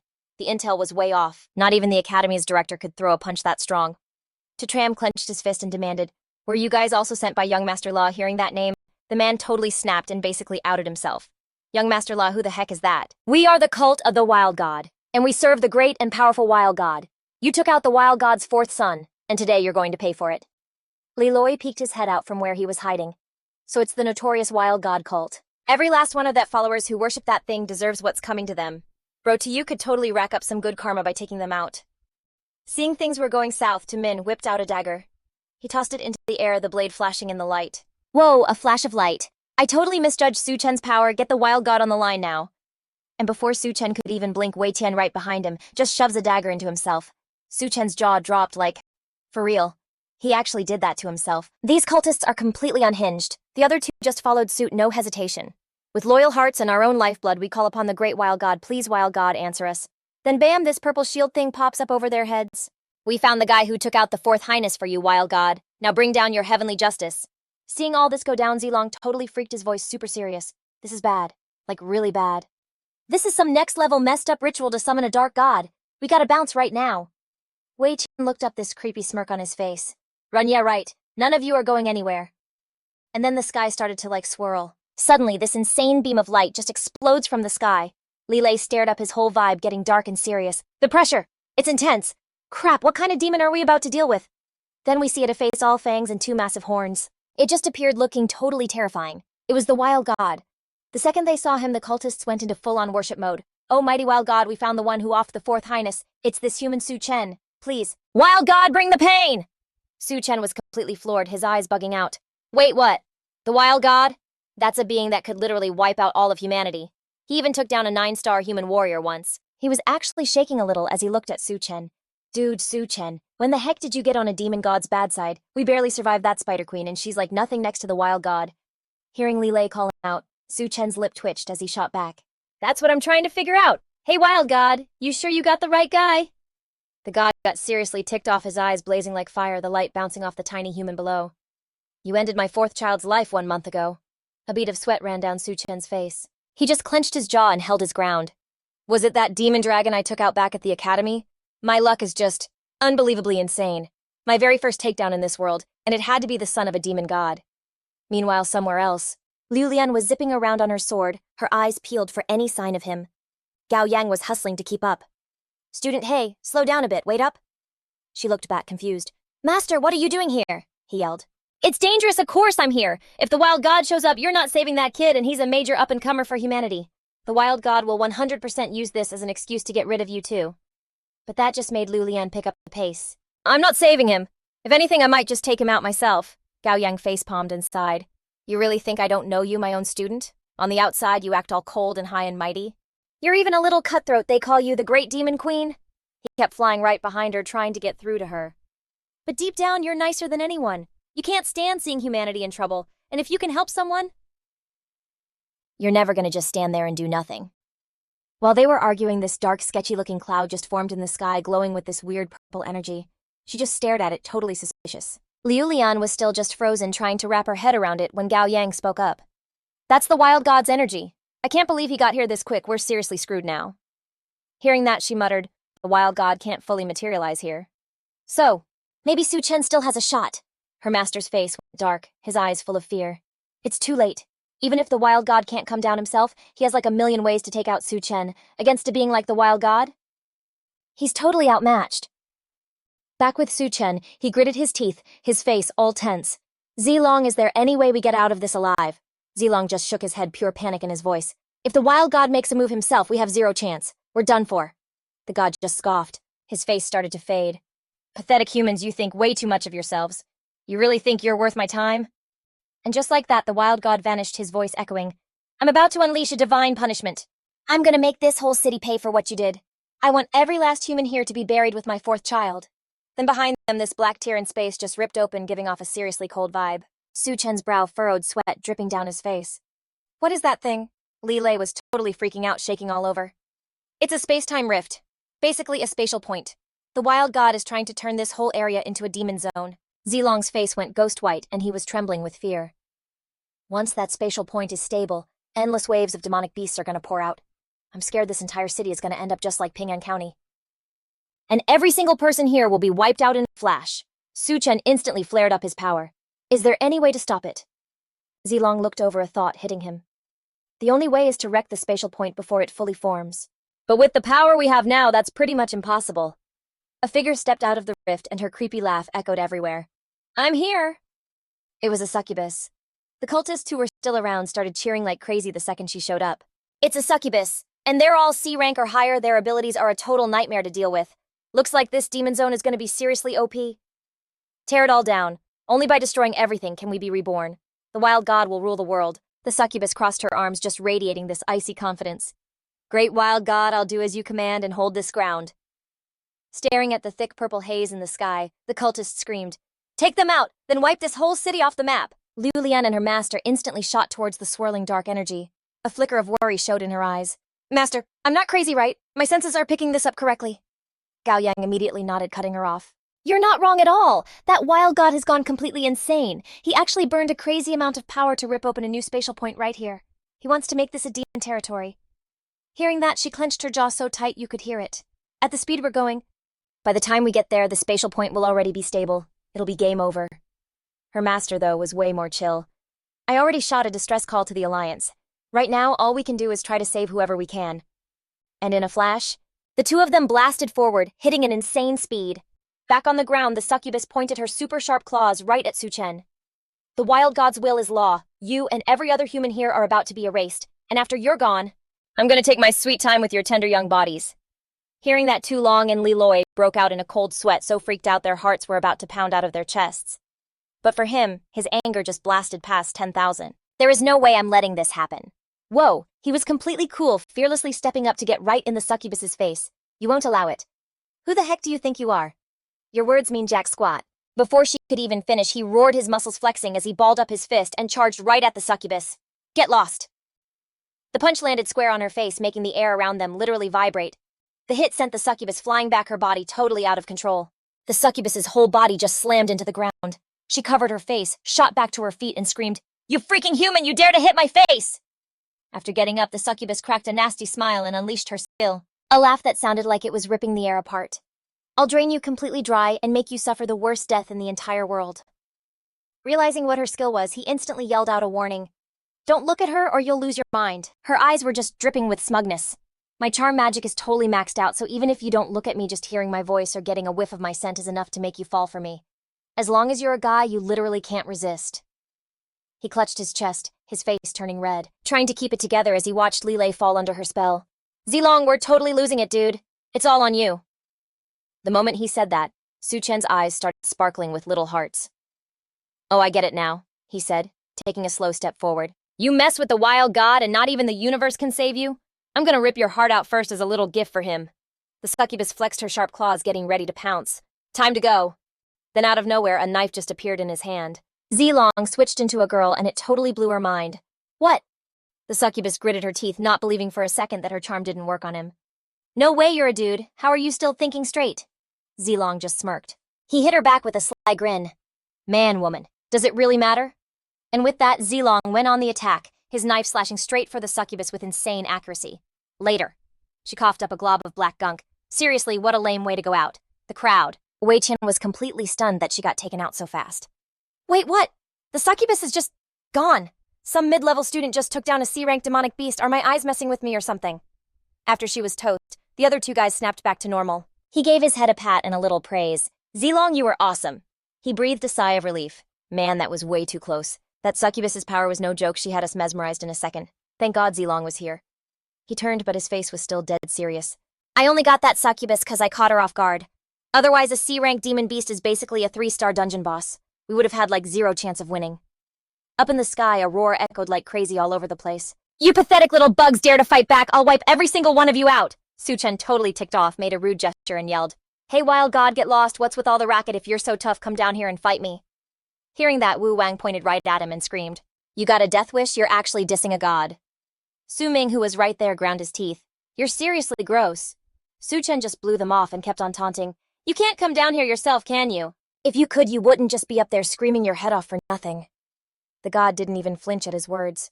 To me, you're all just ants. And yeah, it's true my power is too immense to descend, but the demon realm is here and none of you are getting away. You're all gonna be food for thousands of my demon beasts, and eventually you'll just be piles of stinking crap.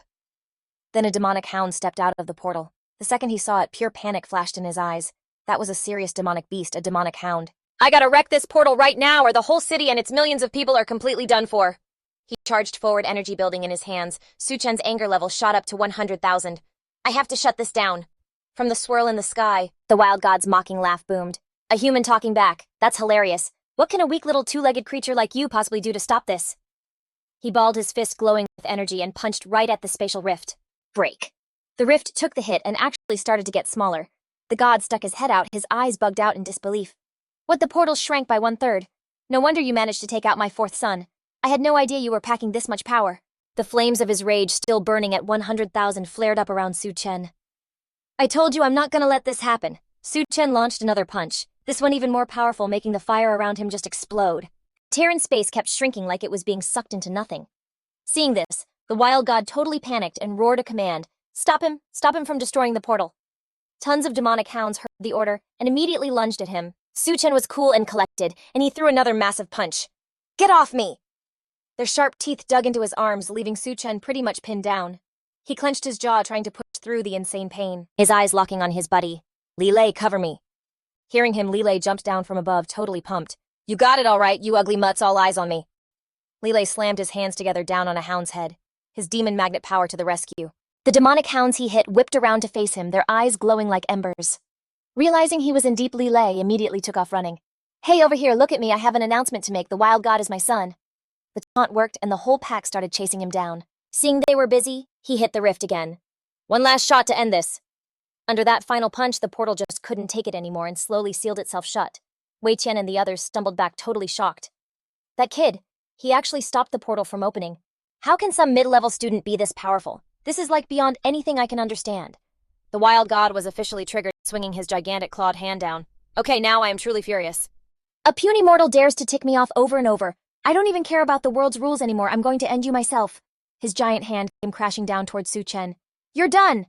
Su Chen was sweating like crazy, his mouth twitching, and he just screamed. Crap, is the wild god for real? This strong system, save me! The wild god's hand slammed down. Zilong's eyes went wide, his jaw dropped, and he was shaking all over. Su Chen, huddled on the ground, was just confused. Huh, I'm not hurt. Wait, did the system just save me? No, hold up. That's a girl holding up that huge hand. It's not the system, it's Murong Liulian. She actually came, then the wild god's roar rips through the air again. Murong Liulian, I know who you are. You're supposed to be humanity's biggest prodigy in the last 10 years, and you actually blocked my attack. Your skills are seriously off the charts. She slashed and then jumped back. And for that, you've gotta die. The slash from Liulian's sword was like a laser beam of pure doom, zipping right across his hand. He just vanished into thin air, leaving his laughter behind.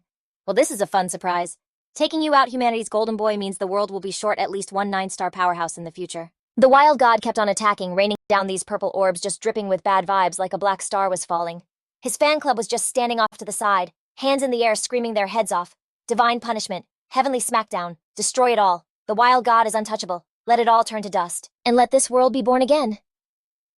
Zilong just watched that black star drift closer to his totally frozen body. Well, I'm toast. You can't dodge an ultimate forbidden move. Just then, an old dude showed up, zipping in from a distance at a totally insane speed. Wild god, you want to mess with my student? You think you can do that without asking me first? Gao Yang was holding this gourd, popped the lid, and all those black stars got sucked right inside. Slurp. Just like that, every last one got vacuumed up. The wild god let out a roar so full of rage it made the air shake. Gao Yang, so you decided to show up. Seeing the old guy, he looked totally relieved. It's Gao Yang, humanity's 9-star expert. He's actually here, we're saved. The old man didn't even waste a breath replying. He just yeeted the gourd at the wild god. Go back where you came from. The gourd shot forward, making this pillar of light that just blasted through the swirling purple clouds. But it stopped dead in its tracks, cutting off the wild god's furious scream. Today this god has been clowned on over and over. I have never been this ticked off. I will never forgive you. The gourd flew back into Gao Yang's hand. Wow, God, you really shouldn't look down on humans. We're always getting stronger. And eventually one day, we're gonna kick gods and demons like you out of here with our own 2 hands. Down on the ground, Su Chen's body was completely spent. He felt like he was about to pass out. It's finally over. The sky went back to being bright blue, and that freaky purple rift sealed up. One day, I, the wild god, will return to this place. The second he said that, Gao Yang started shaking like crazy. Oh, this is bad. A beam of purple light shot right into the kid. Su Chen started frantically patting himself down. What the heck, did I just get zapped or something? Gao Yang rushed down in a flash and grabbed his arm. Don't move, let me check something. After looking him over real carefully, he put his hand right by Su Chen's ear, moving super cautiously. It's just what I thought. You've been marked by the wild god. Su Chen was totally lost, a mark. Gao Yang let him go. Taking a few steps back, his eyes glued to him.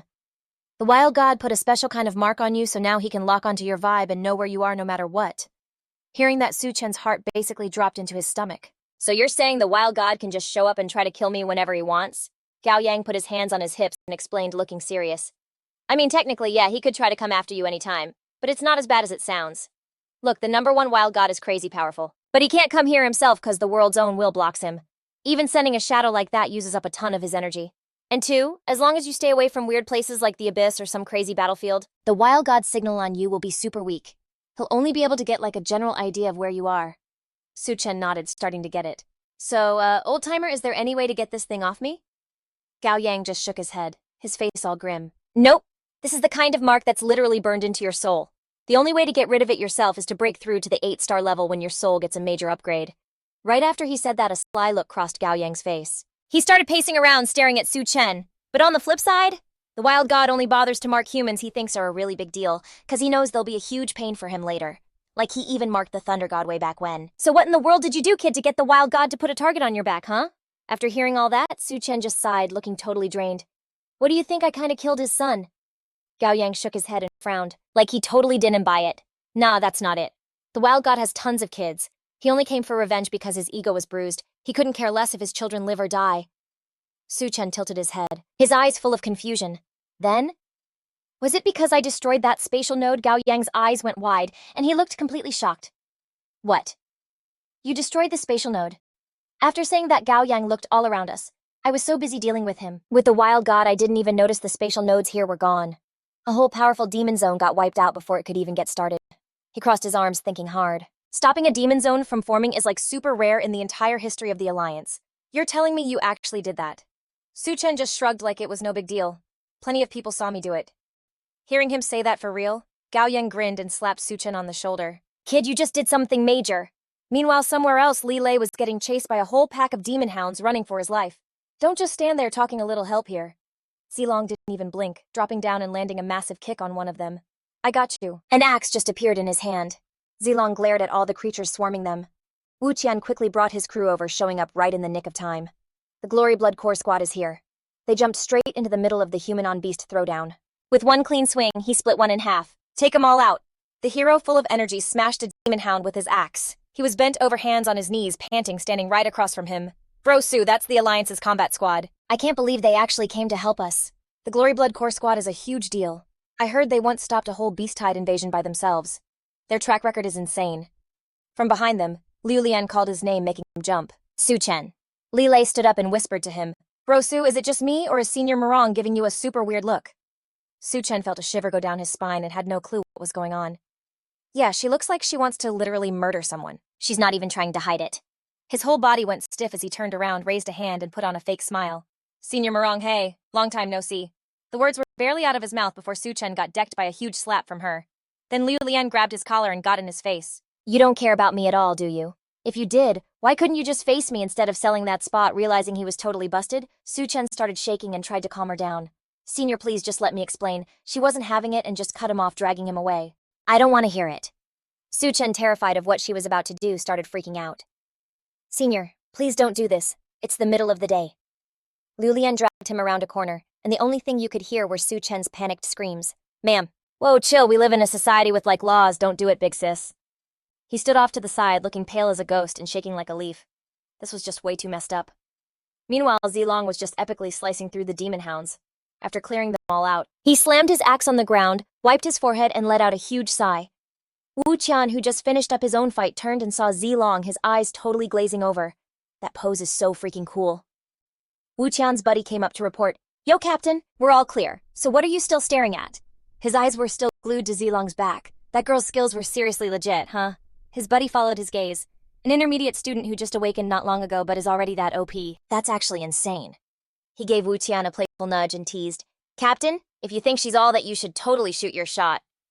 Wu Qian had this dreamy look on his face, his cheeks getting all red as he got flustered. "Shoot my shot." Hearing them, another guy ran right over. "Dude, you're the captain of our Blood Corps tactical team, and you can even take down D-rank monsters. What are you so scared of?" Another guy jumped in. "For real, Captain. It's not like you meet someone you're into every day." He was dropping advice like some kind of dating guru. You gotta be more aggressive and just go for it. You're usually so shy you've barely even talked to a girl before. But Wu Qian was still hesitating. "Isn't this like way too fast?" His subordinate threw an arm around his shoulder, gassing him up. "Captain, girls like that are totally into strong guys. With your status, if you make a move, it's a 100% lock." Okay, Wu Qian hyped himself up and whispered, "All right, fine, for once, I'll make the first move." He started walking over, talking as he went. "Hey girl, we should get to know each other. I'm the captain of the awesome Blood Corps team, Wu Qian." He struck a pose like he was Mr. Steal Your Girl.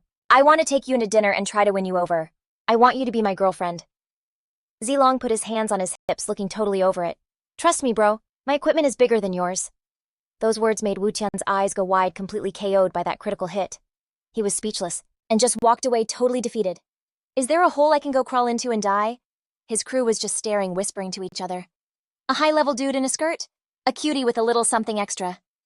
They watched Wu Qian moping in a corner, too stunned to say anything. Did the shy captain's one and only attempt at making a move just crash and burn over with Su Chen? His screams were getting louder and way more pathetic. "It hurts so bad, just end me already, Su Chen. I'm a man with dignity. Don't you even think about forcing me."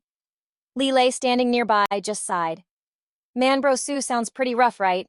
Maybe we should go help." Zilong just tilted his head. "You want to try?" He quickly waved his hands. "No way, not even if I had 10 times the guts." "Not a chance. Senior Murong is a straight-up demon queen. She literally just blocked an attack from that wild god." Inside the abandoned house, Liu Lian had Su Chen tied up on the floor. "What the heck are you trying to do? Don't pull any crazy stunts." Ignoring his whining, Liu Lian jammed a needle right into Su Chen. He screamed in pain, the sound echoing in the room. "What did you just shoot me up with?" Pulling the needle out of Su Chen's body, Liu Lian answered coldly. "It's a special tracker for the wild god. If the wild god comes after you again, the stuff in your system will instantly link up with the central network." Her eyes were locked on Su Chen, not even blinking. "Then it'll track the wild god's movements and pinpoint where it came from." After hearing that, he started freaking out and grilled her. "Track the wild god. What's the plan here?" Liu Lian put her hands on her hips, her tone totally flat. "It's none of your business. I'm just borrowing your body for a bit. And you better not tell a single soul about this." Su Chen struggled to sit up and tried to make a deal. "Fine, I'll help you this time, so let's just call us even for all that other stuff, cool." Liu Lian mercilessly turned around and shut him down. "In your dreams. As of now, you're my official boyfriend." Su Chen was baffled. "Official boyfriend? What is that even supposed to mean?" Seeing Liu Lian about to bounce, he yelled. "This is a total setup, it's gotta be," she yelled, pulling Su Chen outside. While they were walking, he got his ropes undone. Leilay ran up to them. "Bro, Su, you good?" Su Chen just frowned, his face all tight. "I gotta ask you guys something. What are the downsides of being Murong Liu Lian's boyfriend?" He walked over to Zilong and threw an arm over his shoulder as he listened to Leilay's breakdown. "Dude, the senior is basically the nation's idol now, so every guy is gonna be crazy jealous. You better watch your six when you're out at night, or you're gonna get jumped for sure." Zilong, who was right there, added his 2 cents. "All the top-tier prodigies of the human race are never gonna let this slide. They're gonna come after you, one after another, and they'll totally wreck you." Hearing this, Su Chen started freaking out even more, pulling at his hair. The fallout is really that bad. He totally lost it, threw his head back and screamed, "We're breaking up. I have to break up with her. I absolutely refuse to be her boyfriend." While he was having a total meltdown, Gao Yang just casually strolled over. "Su Chen, what you three did today was a huge deal. Once the Star Tower Alliance gets the full report, you'll be getting some sweet rewards in a few days, depending on what you each did. A wild god showing up is major news. To avoid a huge panic, you gotta keep this on the down low until the Alliance makes an official announcement." Seeing the look on Liu Lian's face, Su Chen totally changed his tune, waving his hands like a madman. "Senior, can we please break up? I want to break up, don't make me do this." In his head, he was cursing his luck. This girl was completely insane. It looks like even if he got a spot at Skywhale Academy, he probably couldn't go now. Otherwise, if he ended up at the same school as this girl, wouldn't she just make his life a living hell, every single day? I should probably just aim for a different top school. 3 days later, down in the massive square, it was totally packed, shoulder to shoulder. The announcer on the Jumbotron declared, "Today is June 24th Star Tower year, 998, and the human race's university entrance exam officially kicks off." He was totally stoked, his eyes literally sparkling. This year, a whopping 5 million candidates are taking the exam right here in Sector 16 of the Human Dragon Zone, and the total number of participants across the entire human race has hit 50 million. We're wishing all of you the best of luck in the exams. May you go out there and make a name for yourselves and have an easy ride to becoming total powerhouses in the future. As soon as he stopped talking, the teens down below started going wild. The day is finally here. After we take this exam, pass or fail, this is when we start fighting for humanity for real. I wonder what kind of test they've cooked up for us this year. Is this thing gonna be like impossible? I'm only at 1 star. Su Chen's crew of 3 was just chilling in a corner, totally zoned out.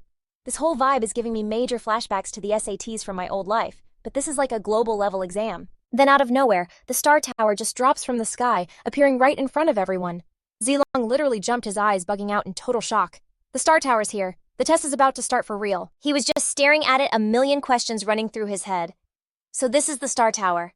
Ever since I got to this world, I've had this gut feeling that everything about us is like tied to this tower.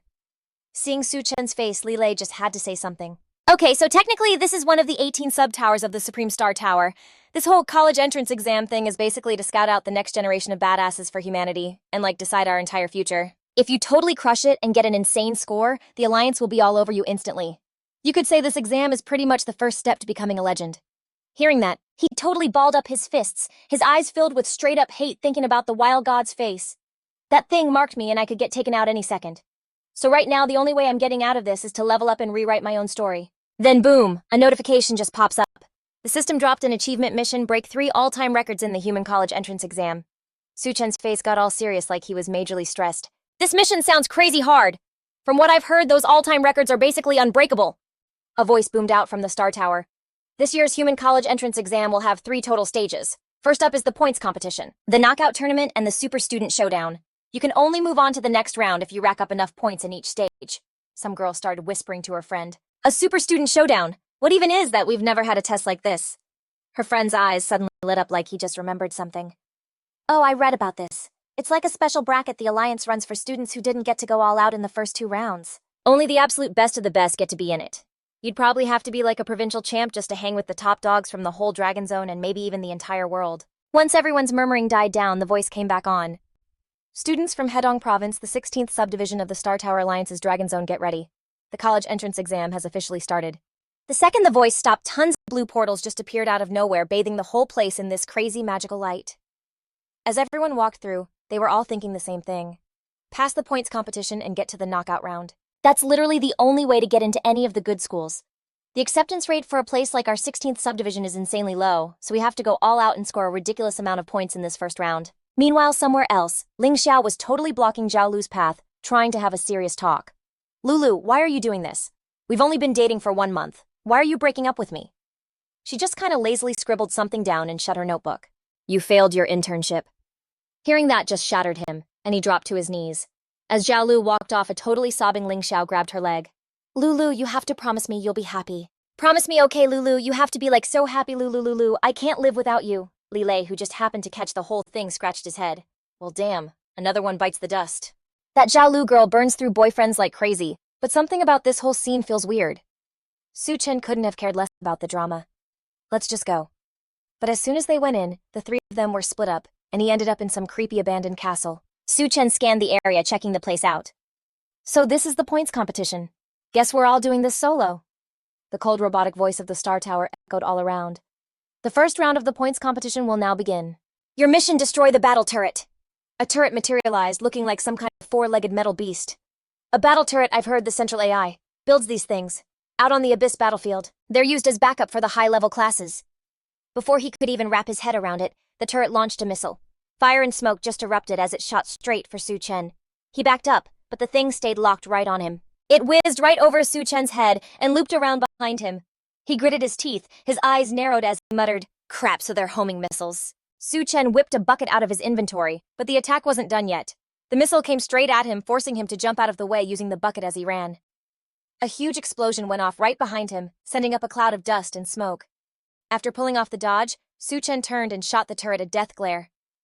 Good thing I brought a collapsible bucket, or I would have been toast just now. Without even a second's delay, it unleashed a storm of missiles. They were flying in from everywhere, all aimed right at him. Su Chen was scrambling, his whole body tense as he tried to keep his footing. One punch and I'll be totally gassed. I can't waste my energy taking out these missiles. I've got to just keep dodging and wait for my shot to hit the turret. Seeing he was still okay, it coldly popped out 2 more barrels. The turret just kept firing, sending wave after wave of missiles screaming through the air.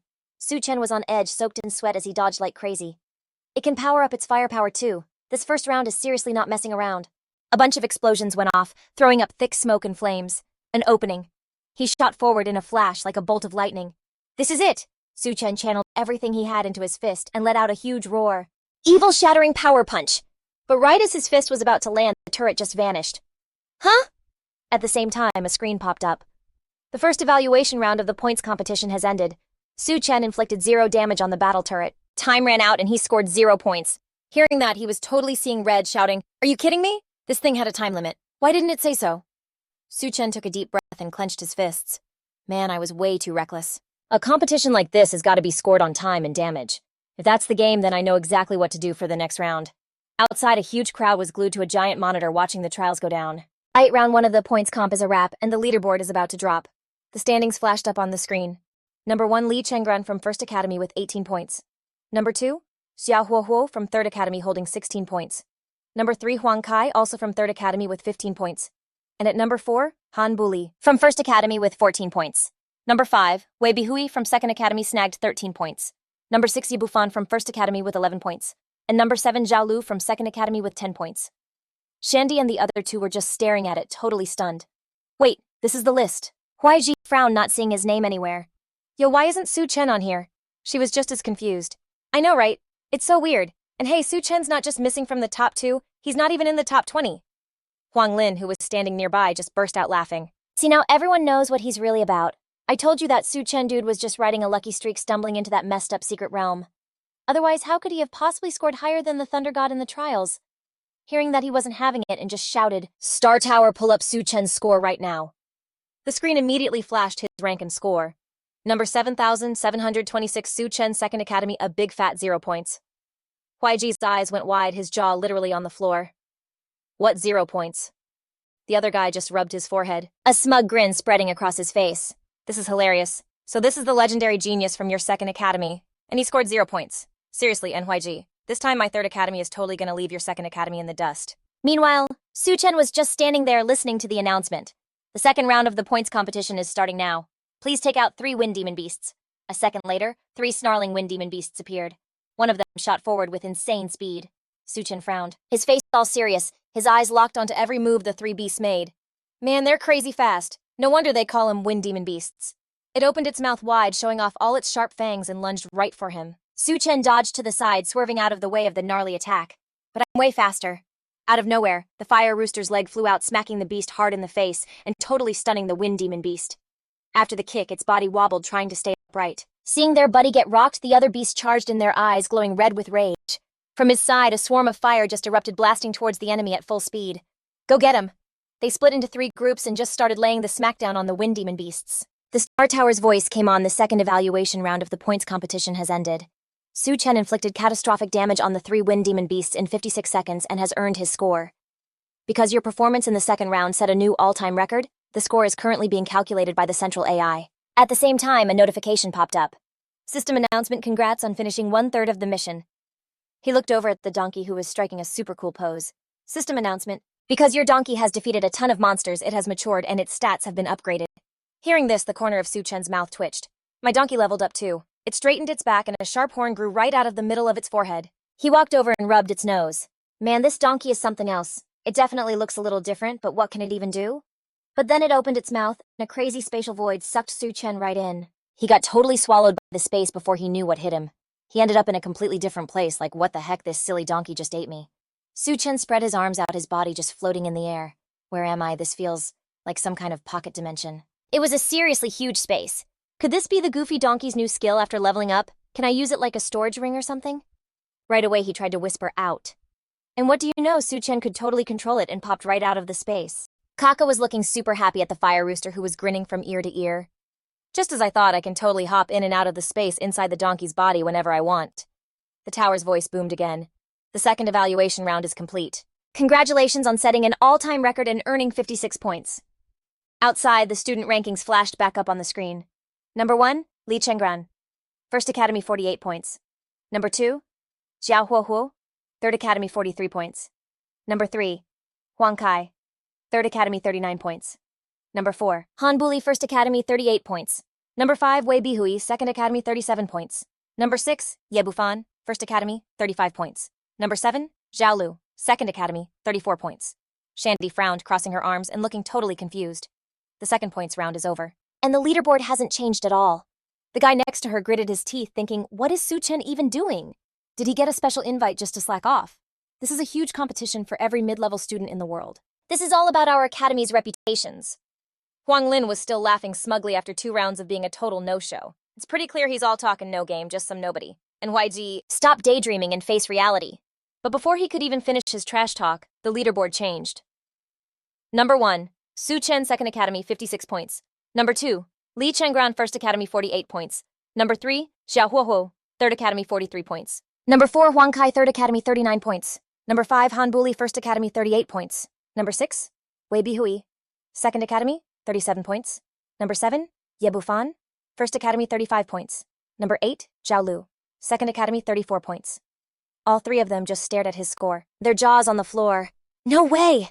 She gasped, quickly covering her mouth in shock.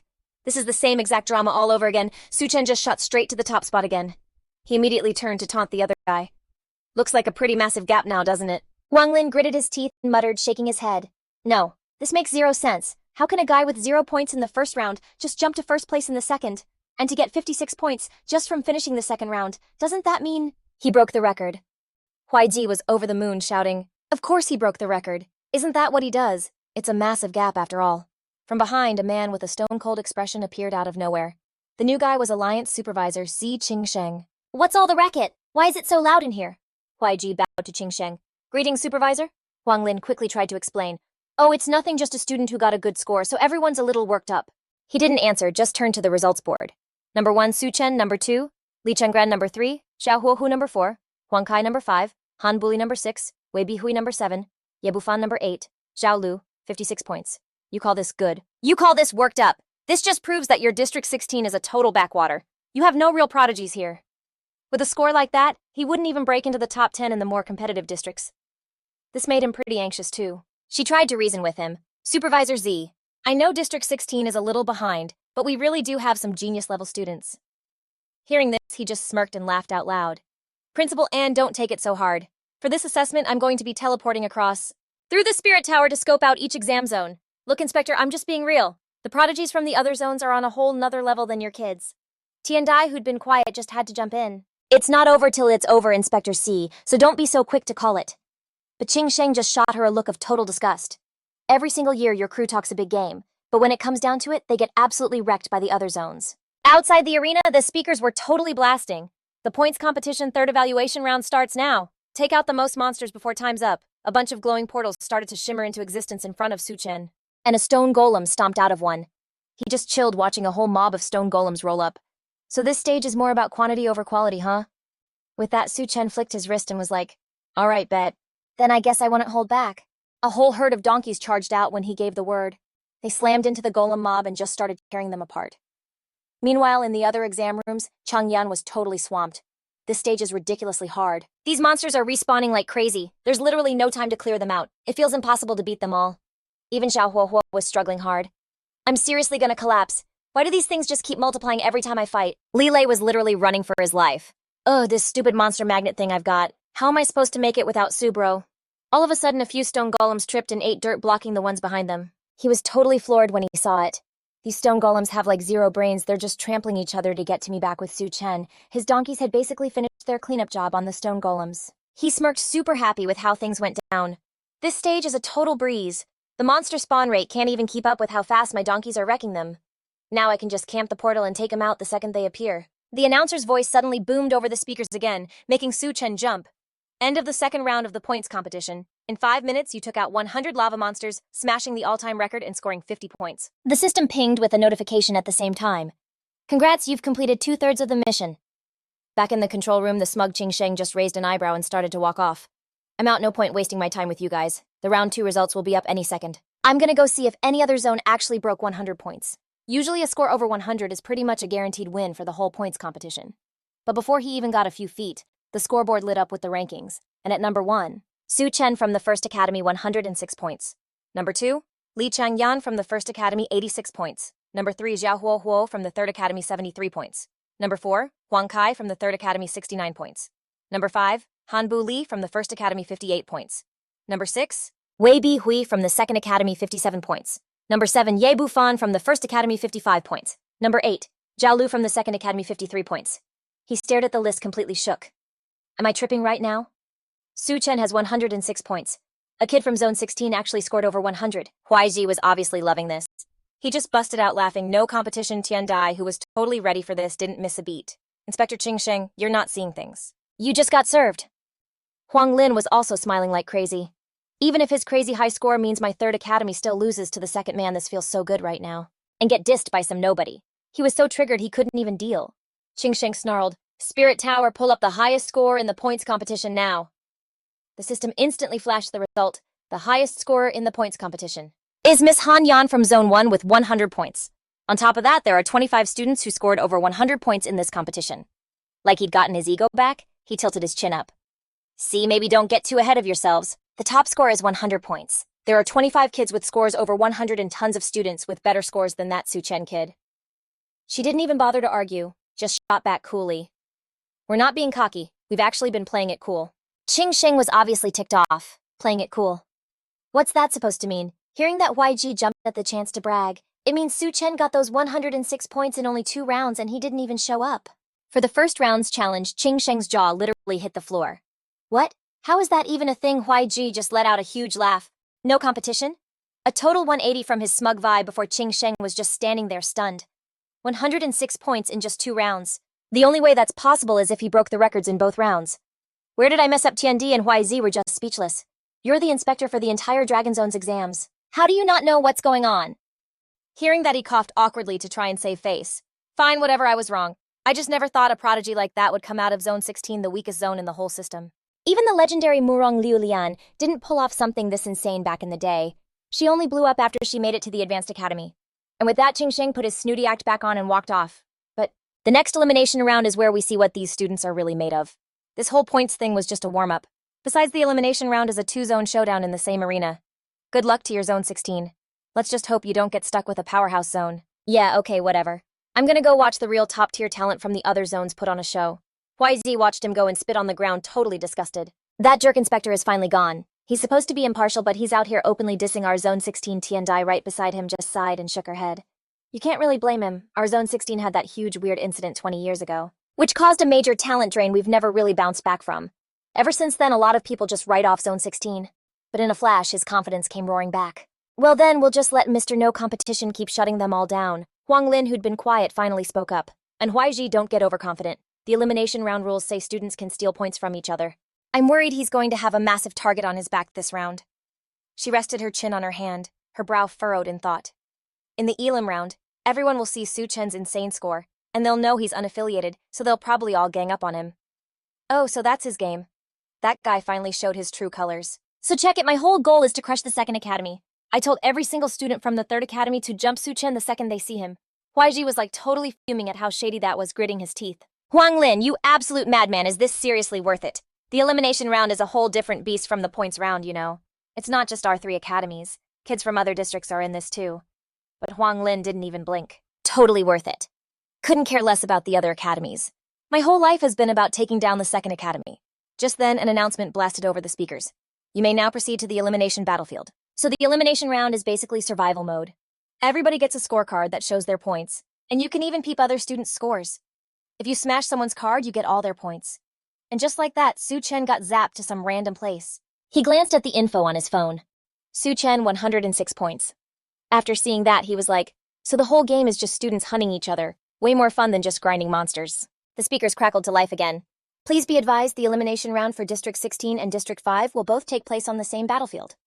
All students have been successfully teleported. Special announcement. Intentionally causing life-threatening injuries is a huge no-no in the elimination round. Su Chen summoned his fire donkey and hopped on to scope things out. So there really are kids from other districts. Alright, first things first, I gotta find Zilong and Leilay. Meanwhile, back with YZ's crew, he was totally freaking out. Wait, did they say District 5 Tiandai was super salty about it too? This is insane. District 5 is like the top-ranked district. Every other year, they've always matched us with districts on our level. So why are we facing District 5 now? That's when it hit Huang Lin. Wait. Could this be because of Su Chen? That dude's performance was so crazy good and out of nowhere that the main AI probably messed up and thought our whole district was OP. So it threw us in with District 5, right? The other two had to admit it made sense. That's gotta be it. He then pointed right at YZ and yelled, "An YZ, your second academy and that punk Su Chen totally screwed us over. The 5th district is way out of our league. I bet you District 16 is gonna end up dead last again." Elsewhere, Bailu and Fan Qing were scanning the area. Man, these District 16 kids are good at hiding.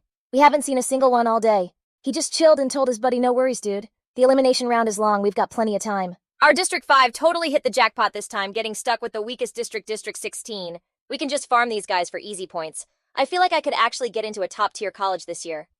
Right as he said that, Su Chen came riding into view on his fire donkey. Fan Qing's eyes went wide and he nudged his arm. "Dude, look, a District 16 kid." Bailu saw him and got this huge greedy grin. "That's a walking piggy bank right there. Let's go cut him off." From a distance, Su Chen had spotted them too. People up ahead. Judging by the uniforms, they gotta be from District 5. They sprinted to block Su Chen's way. "Stop right there. Hand over your scorecard." He just frowned, his voice all cold and daring. "And what if I say no?" Even though he was talking big, the guy was practically shaking in front of Su Chen. "Just try me." Bailu's whole body started to vibrate as he got bigger and bigger. Su Chen raised an eyebrow, kinda impressed. Gigantification, never seen that class before. Meanwhile, Fan Qing was messing with his device. Let's see how many points this dude has. Su Chen's info popped right up. District 16 student, he has 106 points. The second he saw that, his face lit up like a Christmas tree. 106 points. We hit the jackpot. We totally hit the jackpot. That's even more than we have. Bailu lifted his giant foot, all threatening, "Hand over the card, and you just get eliminated. If you don't, you're dead." But as his foot stomped down, the fire donkey's horn went right through it. Bailu screamed and yanked his foot back, which was now gushing blood. Su Chen just casually hopped off the donkey's back, hyping it up. "Not bad, little guy. You know how to take on enemies by yourself now. Alright, next up." He gave the fire donkey a hyped up slap on the butt. "Go on, wreck 'em." It instantly charged at them like a rocket. Fan Qing's shield up jumped in front of his buddy. "I'll handle this fire donkey." Its drill horn slammed into his shield but got blocked. Fan Qing smirked, getting all cocky. "I'm a flash shield warrior. No one can bust through my shield head on." But the fire donkey was slick and just jumped right over his head. It used the opening to nail Fan Qing with a kick right to the back of the neck. Su Chen, watching from the sidelines, was cheering it on. "Yeah, that's it, get him from behind. Just keep kicking his neck." After that hit, Fan Qing gritted his teeth and doubled over, totally exposed. "This summoner has two beasts." Bailu jumped back into the fight using brutal impact and charging ahead, but the fire donkey opened its mouth crazy wide like it was gonna inhale the whole world. Facing that giant mouth, even Bailu's huge form couldn't get away. The fire donkey just gulped him down whole. Su Chen nodded, satisfied. Sucked him right up. "So that's how you're supposed to use the pocket dimension inside this donkey." But then, his system notifications started blowing up. "A swallowed life form has been detected in the storage space. Convert to pure energy. This energy will be absorbed by all 7 donkeys." Su Chen instantly freaked out and yelled, "Do not convert." The announcement said, "You can't actually hurt people in this round. If he gets converted to energy, he'll be nothing but dust." After shouting that, Su Chen turned to the last guy standing. Fan Qing was still there, totally bewildered. He just disappeared. "What class are you for, real? A summoner, a space mage?" Su Chen just smirked and walked toward him.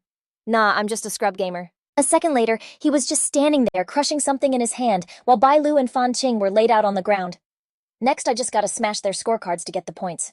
The score system then pinged with a notification. "Eliminated 2 District 5 students, total points received 32. Su Chen frowned, not impressed at all. Is District 5 really this weak? Both of them together only had 32 points. Getting dissed like that, he and his buddy screamed back, "You're a real piece of work." "I can't believe we're getting taken out like this." Su Chen, don't get ahead of yourself. Our District 5 has a total monster, and his name is Young Ba Shi. Not one of you from District 16 is getting away. Sooner or later, he's gonna wipe all of you out, or just gonna get knocked out. Meanwhile, Luo Xiao was scoping the place out, cause the final elimination round was finally on. Luo Xiao slowly powered up. After playing the fool for so long, it's finally time for this boss to go on the hunt. He was easily parkouring across buildings looking for his next targets. 2 kids walking below, totally clueless, were basically sitting ducks for Luo Xiao. Suddenly one of them sensed him. "Yo, watch out, we're getting jumped." But before the dude could even finish his sentence, Luo Xiao went in for the kill. The other guy saw it and freaked out, like, what even is this guy? He came at him like a blur, and one punch was all it took to send him flying back a few yards. Luo Xiao powered down to his normal form and said, "Just hand over your point cards." The dude saw this, gritted his teeth, and hissed, "You're a colonel class." But Luo Xiao couldn't have cared less. Su Chen, you just wait. I'm not even gonna give you the satisfaction of smashing your own card. I'm gonna take Su Chen out myself. You're gonna regret ever touching what's mine. The scene cuts to another spot in the arena, where a girl named Rabbit Lass stood by, asking, looking kinda worried. The elimination round's been on for a minute now. Aren't you gonna make a move? That guy with you is young Beishi? He thought for a second before saying, let him grind for points. We'll just swoop in and collect at the end. Then Beishi had an idea. Oh, right, tell all the Sector 5 kids to take out everyone from Sector 16 first. After that, it's a Sector 5 free-for-all. Way more efficient. She was on it. Got it. I'll spread the word right now. Rabbit Lass closed her eyes and sent the message out with her mind. Meanwhile, he was just chilling, looking super confident, stoked to be in the same zone as Sector 16. This time, the top score in the Dragon Zone is totally gonna be mine. Young Baishi. I might even be able to smash the all-time global record. Somewhere else, Zhao Lu and Ling Xiao were getting chased by a whole crew. This is your last chance, hand over the point cards. She suddenly snapped at him. Ling Xiao, just stop following me. Let's split up and bail. But he was being stubborn. Lulu, I'm not ditching you. Zhao Lu just tried to push him away, like what else could she do? We broke up. We're not a thing anymore, so stop holding me back. But Ling Xiao still wouldn't leave her side. Lulu, don't even trip. I got you. They didn't get far before Huo Qi cut them off. You're not going anywhere. Zhao Lu whipped out her magic staff to cast a windwalk spell, but he gave them 0 time to cast it. She gritted her teeth, thinking, crap, 2 of these 5 Sector 5 kids are illusion warriors. Their speed is unreal, and they're not giving me a second to cast a big spell. In the end, all they could do was book it. Right then, Zhao Lu and Ling Xiao literally ran straight into Su Chen while they were getting hunted by the Sector 5 crew. Huo Qi barked an order at his squad. First, take out the 10 people in their way. Just a minute ago, young Baishi had messaged everyone about the Sector 16 kids. They had Ling Xiao, Zhao Lu, and Su Chen totally boxed in. You Sector 16 weaklings are trapped. The 2 of them were forced to a dead stop. Zhao Lu was desperately looking around, but they were totally cornered. The Sector 5 kids had them blocked in from the front and back. A panicked Ling Xiao ran up and was like, Su Chen, let's team up. We can cover Lulu so she can break through. But Su Chen shot him down like instantly. Ling Xiao, are you out of your mind? Why would I cover for her? With no other play, he tried the lamest line ever. Su Chen, this is your shot to win Lulu back. I really hope you take it, Su Chen. Hearing that Su Chen couldn't decide if he wanted to laugh or just roast Ling Xiao. Okay, I finally get it. This dude isn't just your average simp.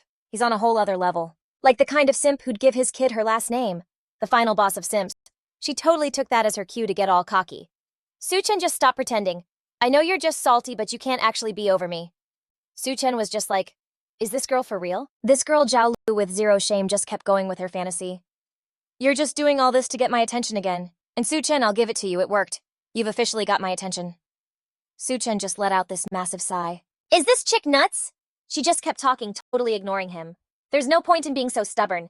You used to hang on my every word, giving me all your time and attention, no questions asked. I know you better than you know yourself. So just drop the act. Su Chen sighed, just shaking his head, totally tired of it. Here we go again. This chick is getting full of herself. Zhao Lu snapped her book shut and announced, I'll consider your feelings. You've earned the right to try and win me over again. She held her staff up high and ordered, now you and Ling Xiao buy me some time. I need to charge up a huge spell to take care of these Sector 5 losers. But Su Chen just gave her a completely bored look. And just turned to bounce, saying, I'm so over this. The crew circling them was getting antsy. Go, that mage is about to cast something, don't let her. Even then, Zhao Lu was still acting all high and mighty. Su Chen, get back here. I'm counting to 3. All she got back was him not giving a single crap. Seriously, what was the original owner of this body thinking, liking a girl like this? Seeing her threats weren't working, she screamed, Su Chen, it's not too late if you come back right now. If you don't, I'm gonna get seriously mad and you can forget ever getting a chance with me again. Ling Xiao, standing next to her, frowned and said, Lulu, looks like Su Chen is for real about leaving. So ungrateful.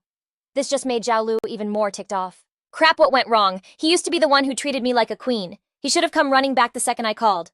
Su Chen just smirked, ready to watch the show unfold behind him. Still, trying to rush out like that is basically a suicide mission. The Sector 5 kids aren't gonna let him just walk. The thought barely crossed his mind before Huo Qi lunged right at Su Chen. Yo kid, if you just walk away, you're gonna make me an illusion warrior look like a total chump, you know. Su Chen clicked his tongue, annoyed, and gave a command. Fire Rock, hit the gas! Its speed totally skyrocketed, and the dude couldn't even lay a finger on him. Huo Qi frowned a little, ticked. Your summon is crazy fast. But it's no match for an illusion warrior. We're the fastest class of all the warriors. He leapt high into the air right on his tail and threatened, hand over your point card or you're toast. Su Chen quickly whipped out a pouch. Su Chen smoothly bailed off the Fire Rock's back and told it to take off. The sight made Huo Qi's jaw just drop. He couldn't believe it. What the heck? Down on the ground, Zhao Lu and Ling Xiao were just frozen, completely stunned. He said, totally in shock. Did Su Chen just dodge an illusion warrior and get away? Their focus snapped back to her and Ling Xiao. Hand over your scorecards now, or don't be surprised when things get ugly. He had no other choice but to turn and talk it over. Lolo, we're trapped. I'm pretty sure we're going to be eliminated this time. But Zhao Lu didn't look worried at all. No, I can't get knocked out. My goal is Tianqing Academy after all. Ling Xiao was kind of shocked by that. Lolo, you have a plan. And that's when her true colors started to show. Are you willing to give me your all? But he was so whipped the red flags went right over his head. Oh Lolo, honestly, when I first met you, I just wanted you all to myself. But now I'm just so drawn to you, I'd seriously do anything for you. One of their pursuers got tired of waiting and charged in for the final blow. Zhao Lu whipped around and gave an order. Then now's the time to show me what you've really got. A hand suddenly burst out from under the solid concrete. He stared down at it in horror. What the heck is that thing? She used the opening to unleash her falling lightning art, which sent the attacker flying. But right after an undead Shi Hao appeared, Ling Xiao was stunned when he recognized him. No way, that's the genius Shi Hao from the 3rd Academy. His face went white as a sheet. Wasn't he already dead? Even Su Chen, who was trying to get away, had to stop in his tracks. What is going on? Why did Zhao Lu just summon a dead guy? The group from Area 5 surrounded them, and they all started giving her suspicious looks. A necromancer. Could she be from that shady necromancer class? Zhao Lu paid them no attention, and just looked to the side. Li Ling Xiao, you're next. He was completely thrown. Lolo, you want to turn me into an undead too? She slowly adjusted her glasses and just straight up roasted him. No, you're way too weak. Even as an undead, you'd be nowhere near the level of a prodigy like Shi Hao. Ling Xiao was not happy to hear that. Then what am I supposed to do? Zhao Lu raised her hand and pulled out a book. Book of Fate, reveal your true form. The book slowly materialized in her hand, becoming solid. Zhao Lu opened it and aimed it at him. Ling Xiao broke out in a cold sweat and backed up, his eyes wide with shock. The Book of Fate. Is that the legendary exclusive weapon for mages? The Book of Fate? This kind of exclusive weapon can amp up a class user's powers and talents like crazy. It's something you could only dream of finding super precious. Lolo, you are not a normal mage at all. Getting impatient, she frowned and commanded, your messed up fate still has some use. Hurry up and burn what's left of your life force. Instantly, a wave of power shot through Ling Xiao, and his whole body started glowing with a magical aura. Ling Xiao's jaw hit the floor. What is this power? I feel like I could take down any class user right now. The guys from Area 5 started hyping each other up and charged forward. Let's go, it's just one undead. He can't stop all of us! The undead Shi Hao rushed in to fight back. He swung his hand to finish them, but they dodged. Zhao Lu yelled her command from below. Go you and Shi Hao, by me too. Minutes. With that, she stretched out her arms. Starting now, Gears of Fate, turn immortal flame, in my name I summon you. Become the weapon that rules my destiny and crush everyone who stands in my way. The group from Area 5 finally realized how bad the situation was. What kind of skill is that mage casting? Target Zhao Lu. We have to break through and interrupt her spell. They decided to charge her head on. But Ling Xiao suddenly dashed out like a hero, saving the day. As long as I'm standing, nobody interferes with Lolo's spell casting. One of them ran up to challenge him. A gunslinger, you'll be dead in 3 seconds. Who the heck do you think you are? Ling Xiao just smirked and fired a shot. The guy was sent flying from the explosion, while the other two were just stunned like, wait, aren't gunslingers supposed to shoot bullets? Why is he shooting freaking artillery shells? Seeing their shock, he started laughing like a madman. This power is terrifying. Lolo boosted my class by more than 10 times. Ling Xiao kept on firing. A few more shots. From now on, call me a legend. Above, Zhao Lu continued her chant. Fire particles condense in my hands, then follow the curve of my free wings and form a perfect red fan. Sacrificial sky curtain? Tear the great earth apart. 2 guys had snuck up close. She saw them. Zhao Lu simply held her hand out toward them. I'm your queen right now. The 2 were immediately blasted far away. They stumbled around, coughing up blood. This power is insane. But wait, something's not right. One of them wiped the blood from his mouth and glared at her. She's definitely way stronger than a normal 1-star mage, but after chanting for so long, was that one attack all she's got? I think we were worrying for nothing. Zhao Lu then grinned and pointed to the sky. Only one attack, you guys should look up. Immediately, dozens of fireballs started raining down. The guys froze when they saw it. This is... What kind of skill is this? Crap, one of them yelled, recognizing the magic. That's a fire-type forbidden art. How can a 1-star mage possibly cast a forbidden art? They finally had no choice but to turn and run. Go, go, go! But they didn't get far before a fireball slammed into their backs. The lucky few who survived weren't doing so great. Isn't that a forbidden art, the kind only high-level mages can use, judging by the aura she's giving off? Yo, I don't think she's just some basic mage, she's probably rocking some kind of dark class. One of them, totally bugging out, tried to talk her down. Stop a crazy forbidden spell like that is going to take out a ton of students who can't get out of the way. If that goes down, the Alliance is gonna be all over you. The second he said it, he got blasted, and Zhao Lu just dropped even more fireballs. She smirked, giving them an ice-cold look. Like, I care if you live or die. The Alliance only respects power, period. As long as I flex hard enough, I can do whatever I want. All they could do was scramble for cover. This forbidden spell is insane. I'm out. Not able to take it anymore, one of them smashed his own scoring device. One by one, the others were forced to do the same thing. Staying alive is what matters most. I'm done with this competition. Her scoring system lit up with a notification that 11 students from Area 16 had been eliminated, netting a cool 200 points.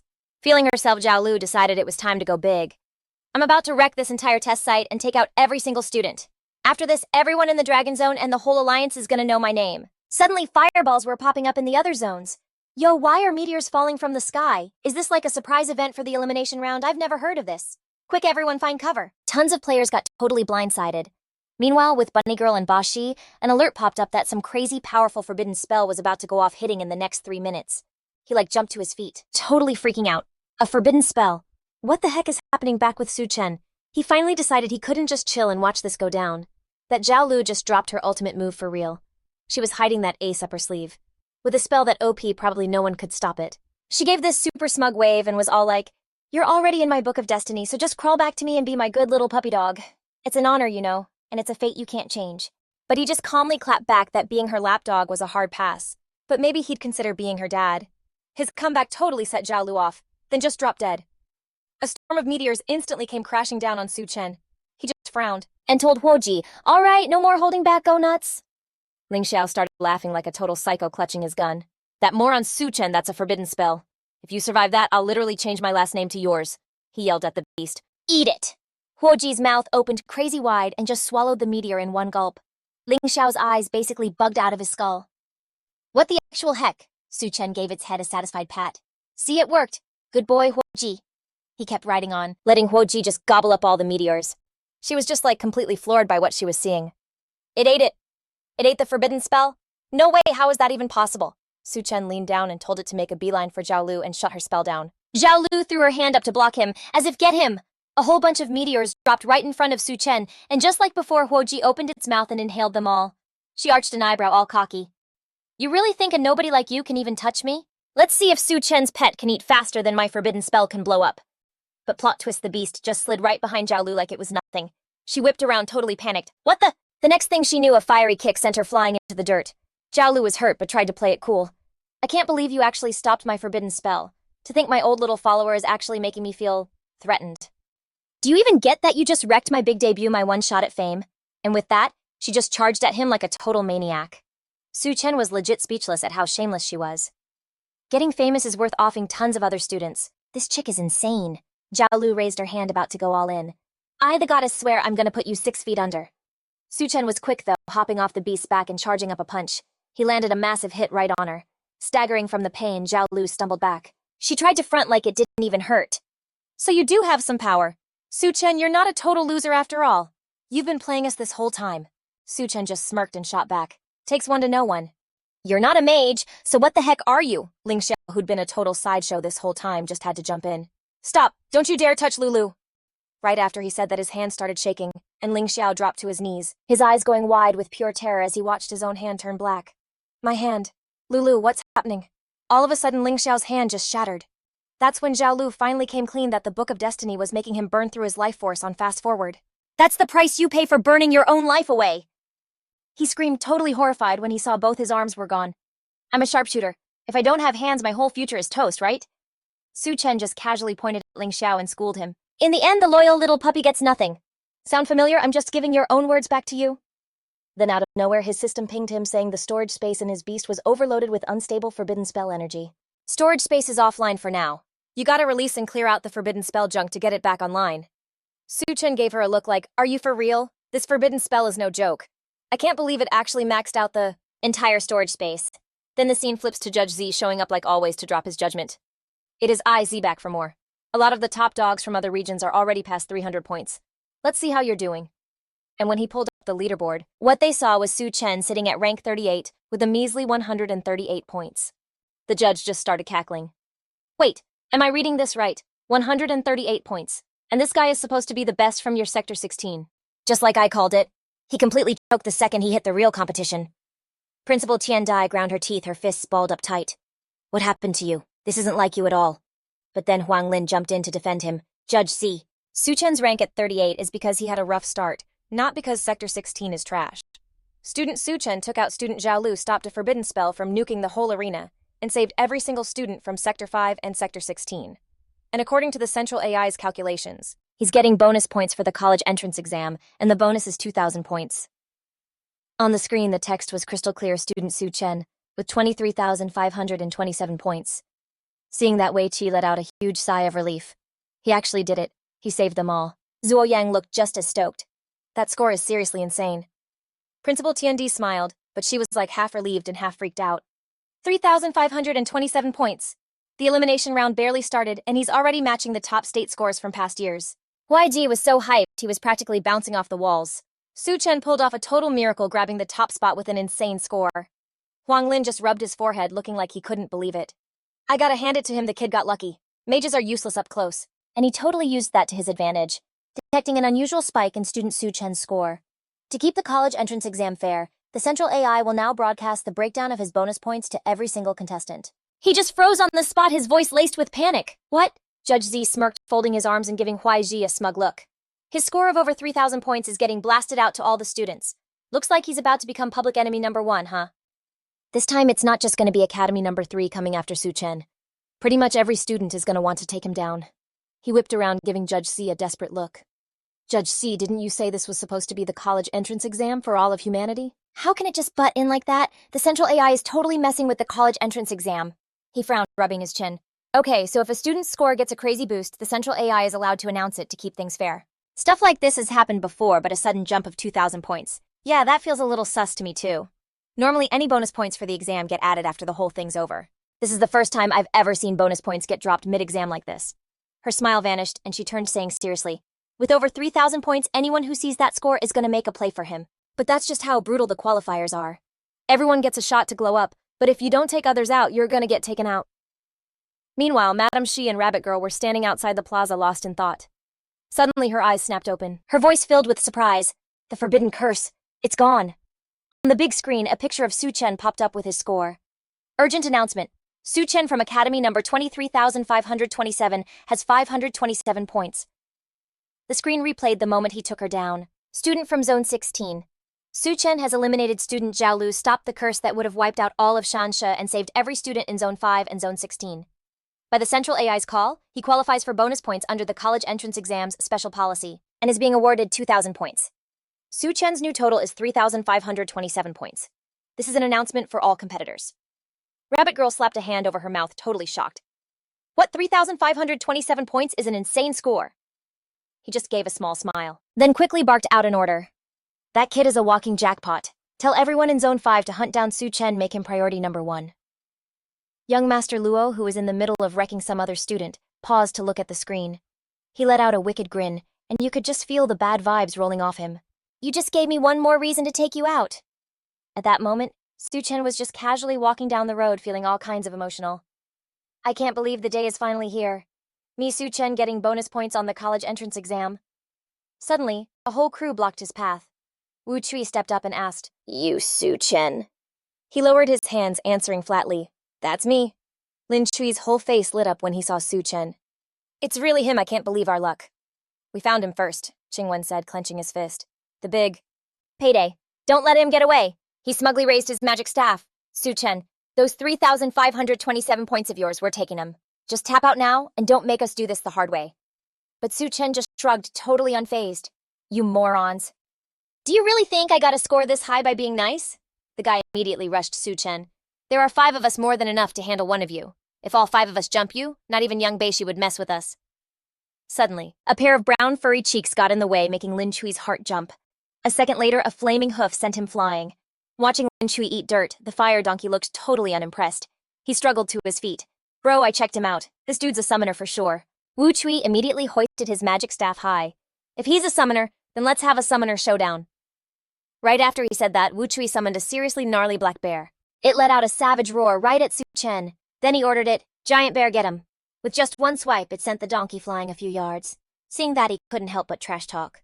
Your donkey looks like a total lightweight. My one giant bear could take on 3 of those things. Su Chen didn't even sweat it, just summoning 4 more buddies. So what if there are 4 of them? The 4 fire donkeys teamed up, but they only managed to shove the bear back a little. Wu Chui got even cockier, taunting him right away. Didn't think you could pull out that many beasts. Guess being at the top of the leaderboard means you've actually got some skill, you're not just lucky? Then he summoned a monkey. But oops, so can I. Su Chen just casually cleaned out his ear and asked, "Is that it?" Wu Chui's smug look flickered for a second. "Is that it? Since you're asking for it, I'll show you what real hopelessness feels like. My class is the ultimate support for a summoner. I can help them summon 1 extra beast." Just then, a crocodile materialized with a huge roar. Lin Chui clenched his fist, powering up as he added, "I'm a support who's all about amping up a pet's vitality. I can double the attack power of these 3 summoned beasts." Ling Yu piped up from the back. "My turn. As a real support, I can double the defense of the summoned beasts, so that normal classes can barely even scratch them." The group and their 3 summoned beasts all gave Su Chen a cocky look. This whole setup made Wu Chui feel even more confident. He pointed to the sky and declared, "The 3 of us supports plus 1 summoner. Not even Yang Baishi could guarantee a win against our squad, so what chance do you have feeling hopeless yet?" But Su Chen just calmly asked, "So I guess it's my turn to go now, right?" Qingwen crossed his arms and scoffed. "Yeah, go ahead. Make your move. You really think you're all that, just give up?" Su Chen smirked, and with a flick of his wrist said, "Let me show you what real hopelessness looks like." In a flash, a massive herd of fire donkeys charged from behind him, swarming them in seconds. Lin Chui just stared, totally stunned, frantically wiping sweat off his forehead. Am I hallucinating? There have to be over 10,000 summoned beasts. Even he couldn't process what he was seeing. No way. This is absolutely impossible. What kind of summoner can pull out this many beasts? She was the first one to snap out of it, yelling to the others as she took off. "Run, just run!" Ling Yu asked Qingwen, completely defeated. "Where are we supposed to go? It's a freaking donkey-pocalypse. There's literally nowhere to go." And with that, he crushed the stone in his hand. "I've seen enough. I'm out." Instantly, the herd of fire donkeys charged in, unleashing a total beatdown of kicks and punches.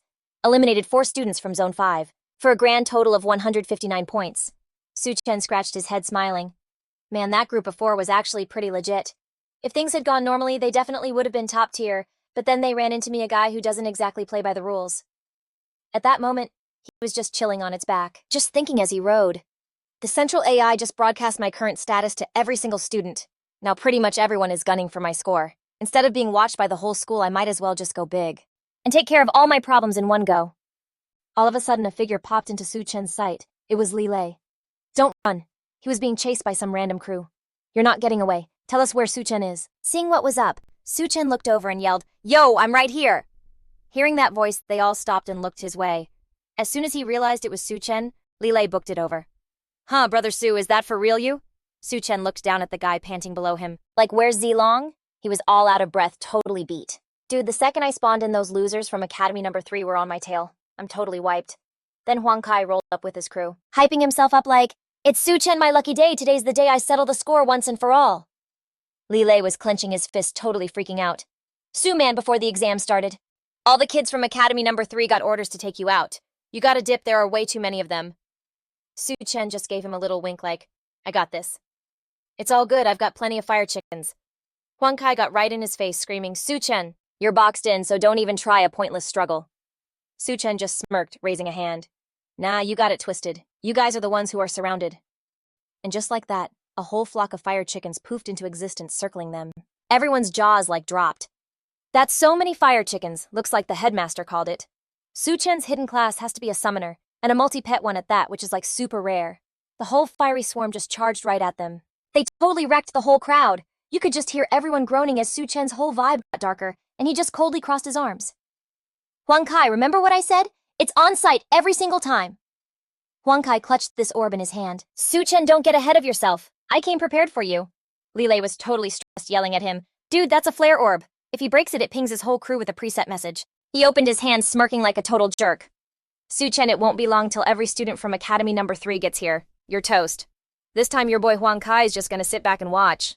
And with that, Huang Kai smashed the orb. A huge burst of energy shot out from it. You could hear the alert everywhere. "We got a lock on Su Chen's location, move out now." Everyone started booking it his way. "Let's go." Before we even came in, the headmaster told us to take out Su Chen first. Even if he hadn't, with that insane score of his, I'd be gunning for him anyway. Taking out Su Chen is a major level up for us. "Straight to the top!" Huang Kai yelled, his voice all strained. "Formation masters, get the barrier up." These two twins popped up, dropped to one knee, and slammed their hands on the ground, throwing up the turtle shell defense formation. From inside the shield, his voice echoed all cocky. With a double-layered barrier from our formation masters, your little fire pets aren't getting through this anytime soon. We can totally stall until everyone from Academy number 3 gets here. You could sprout wings, and you still wouldn't get away. Su Chen just spun around, the corner of his mouth twitching like, "Are you for real? You moron, even with wings asterisk, you re-asterisk the one who couldn't escape. I don't have time for this. Have fun in your little bubble, I'm out." Huang Kai's eyes went wide. His jaw just hit the floor. Right then, the guy next to him spoke up. "Yokai, we planned for everything, but we never thought Su Chen would just dip on us. We only have one of those flare orbs. If he leaves, we'll never track him down again." He quickly cupped his hands and screamed, "Hey, wait, please don't go." Su Chen totally smirked his eyes, daring him, "You want me to stay? Then call me Dad." Huang Kai, without a single shred of dignity, reached out to stop him, looking dead serious. Dad Su Chen was just stunned, sitting there on his fire chicken looking totally grossed out. Like he needed to wash his ears out. "Dude, I can't believe that loser actually did it just to stall." Then the mob showed up shouting like crazy. "He's over here, box him in, don't let him escape." Everyone on their team started cheering. "They're finally here. The students from Academy number 3 are here." His face was so smug as he pointed at himself. "See, I'm a genius actor. All it took was one little word to play you, and buy enough time for my backup to get here."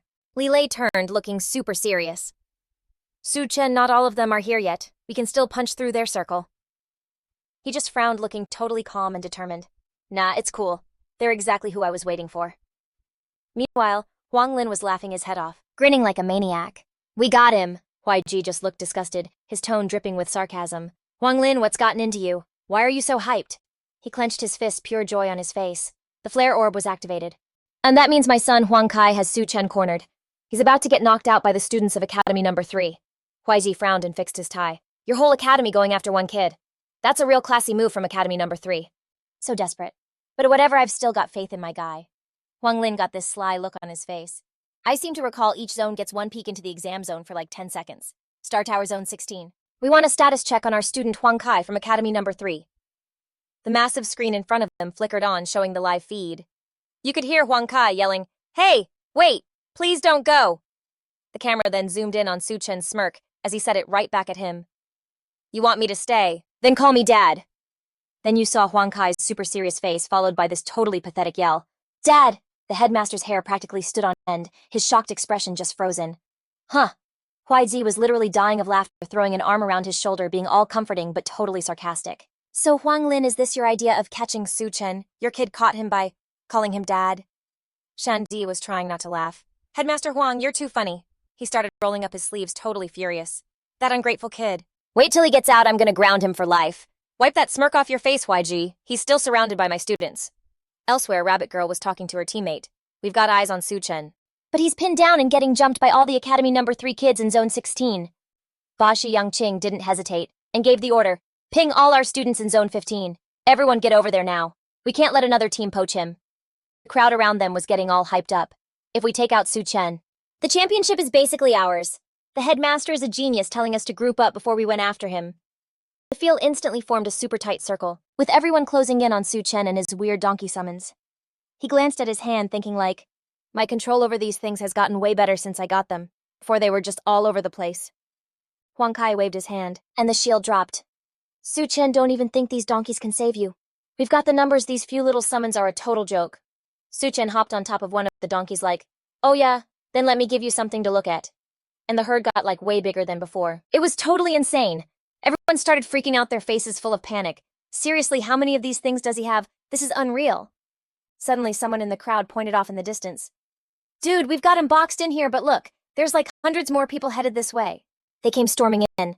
The sound of their footsteps was like a stampede, making the whole ground shake. "Yo, it's the crew from Zone 5, what's going on? Why are so many of them here?" "There are a ton of them, like way more than my entire 3rd Academy." He totally panicked and threw his hand up to give an order. "Everyone from the 3rd Academy, get him! Who cares how many people there are, whoever takes out Su Chen wins the whole thing." He put his hands on his hips, laughing. They showed up at the perfect time. He was freaking out, his face totally pale. "Like 2/3 of all the students in the exam hall are here just to jump Su Chen. I've never even seen anything like this." He grabbed her hand and zipped over to him. "This Su Chen is mine." The crowd started buzzing again. "It's the top dog from the Southern Zone, Yang Baishi. The rumor is he unlocked a legendary class profession and can go one-on-one with a C-rank monster. But who knows if that's cap." Baishi held out his hand, all serious, and his voice was firm as he ordered, "Give me your scorecard." Su Chen just crossed his arms and smirked his eyes, totally challenging, "Call me daddy and I'll think about it." He gritted his teeth, furious. "Su Chen, are you trying to get wrecked?" Then out of nowhere, someone yelled, "Daddy." Everyone just stared at each other like someone for real just called him that. Wait, what? Yue was shoving her way through the mob. "Move it! I need to get to him." Su Chen squinted, looking a little suspicious at where she came from. "What are you even doing here?" Yue was absolutely fuming. "These guys are all ganging up on my daddy. I couldn't just sit back and watch, I had to come." Then another person popped out of the crowd and called out to Su Chen. He turned around totally confused. "You're here too." Li Changyan gave a cool glance. "Su Chen, you shattered that forbidden spell and saved my butt once, so I'm here to return the favor." Su Chen balled his fists, feeling totally fired up. "Zhang Yue, Li Changyan, since you're here, let's throw down together today." The crowd around them just laughed. "Throw down together?" "Su Chen, quit clowning. There are only 4 of you. What are you even gonna do? Even with your whole donkey squad against the 3rd Academy and Zone 5 combined, it'll only take 2 of us to handle each of you." Huang Kai held out a hand to try and talk him down. "Su Chen, just give up and hand over the scorecard. Let's keep things cool. Give the scorecard to me and just think of it as you doing your part for Zone 16. She got right in his face, pointing. "What kind of garbage are you spewing? Did you even hear that announcement just now? From the central AI, Su Chen literally saved everybody, and now you're trying to jack his scorecard. Have you got no shame?" Huang Kai just gave this sleazy grin. "So naive. This is an exam hall. I'm just playing by the rules and taking Su Chen out." Baishi summoned a fireball in his hand. "You all talk way too much. I'm ending this now." Changyan lifted her head, staring him down, her voice steady as she said his full name. "Young Baishi, if you want to take him out, fine. But if you have any guts, you'll fight him one-on-one. Su Chen broke that spell to save all of us from getting wiped, and this is the thanks he gets. You have 0 honor." He just laughed like it was a joke, already launching the fireball. "Honor? That's the dumbest thing I've ever heard. This is a world where the strong make the rules, and the weak just have to deal with it." She was super fast, instantly jumping in front to block the hit with her sword. "I got this." The fireball exploded, and the massive blast sent Changyan flying back. She skidded to a halt, wiping a little blood from her mouth. Again, Su Chen held up his hands to stop her. "Li Changyan, chill. You don't need to fight him." Baishi laughed, totally gloating. "Looks like you finally know your place. Now hand over the scorecard. I'll guarantee Su Chen gets out of here safely and can walk away from this. Otherwise, with my kind of power, if I actually wanted to take you out, you wouldn't even get a chance to surrender." Su Chen pointed at the whole mob, his voice totally fearless as he called them out. "Young Baishi, Huang Kai, and anyone else who thinks they're taking my points today, listen up. I've got one question for all of you. I saved every single one of you. You guys really don't feel even a little bit grateful?" The crowd just exploded with boos and trash talk. "Su Chen, that talk is cheap. Are you giving up or what? Who asked you to be a hero? Did we need Su Chen to save us? You're so full of yourself. You really think you're some kind of saint or something? Weren't you just farming for points?" Huang Kai rubbed his chin, pretending to be all deep. Looks like Su Chen's run out of moves, and now he's trying to play the victim card. He pumped his fist and yelled, "Gratitude is for losers. Pro fighters like us have only one goal, to take down the enemy, no matter what it takes, and get the biggest prize." Everyone else started piling on. "This Su Chen dude really thinks he's all that, forbidden spell whatever. I bet we would have been fine without him. And for real, let's just say, if you didn't save us, someone else would have. Yeah, young Baishi could have saved us too." Su Chen's expression went cold, and he set his voice like ice. "If that's how you really feel, then fine." He waved his hand, and his whole donkey squad vanished, leaving their formation wide open. The crowd was totally shocked. Did he just pull back his flames? "Don't let Su Chen get away. Get ready to take him down." Then his voice boomed out again. "I'm giving you all the forbidden spell back." The fire rooster opened its beak wide, and a ton of fireballs shot out all at once.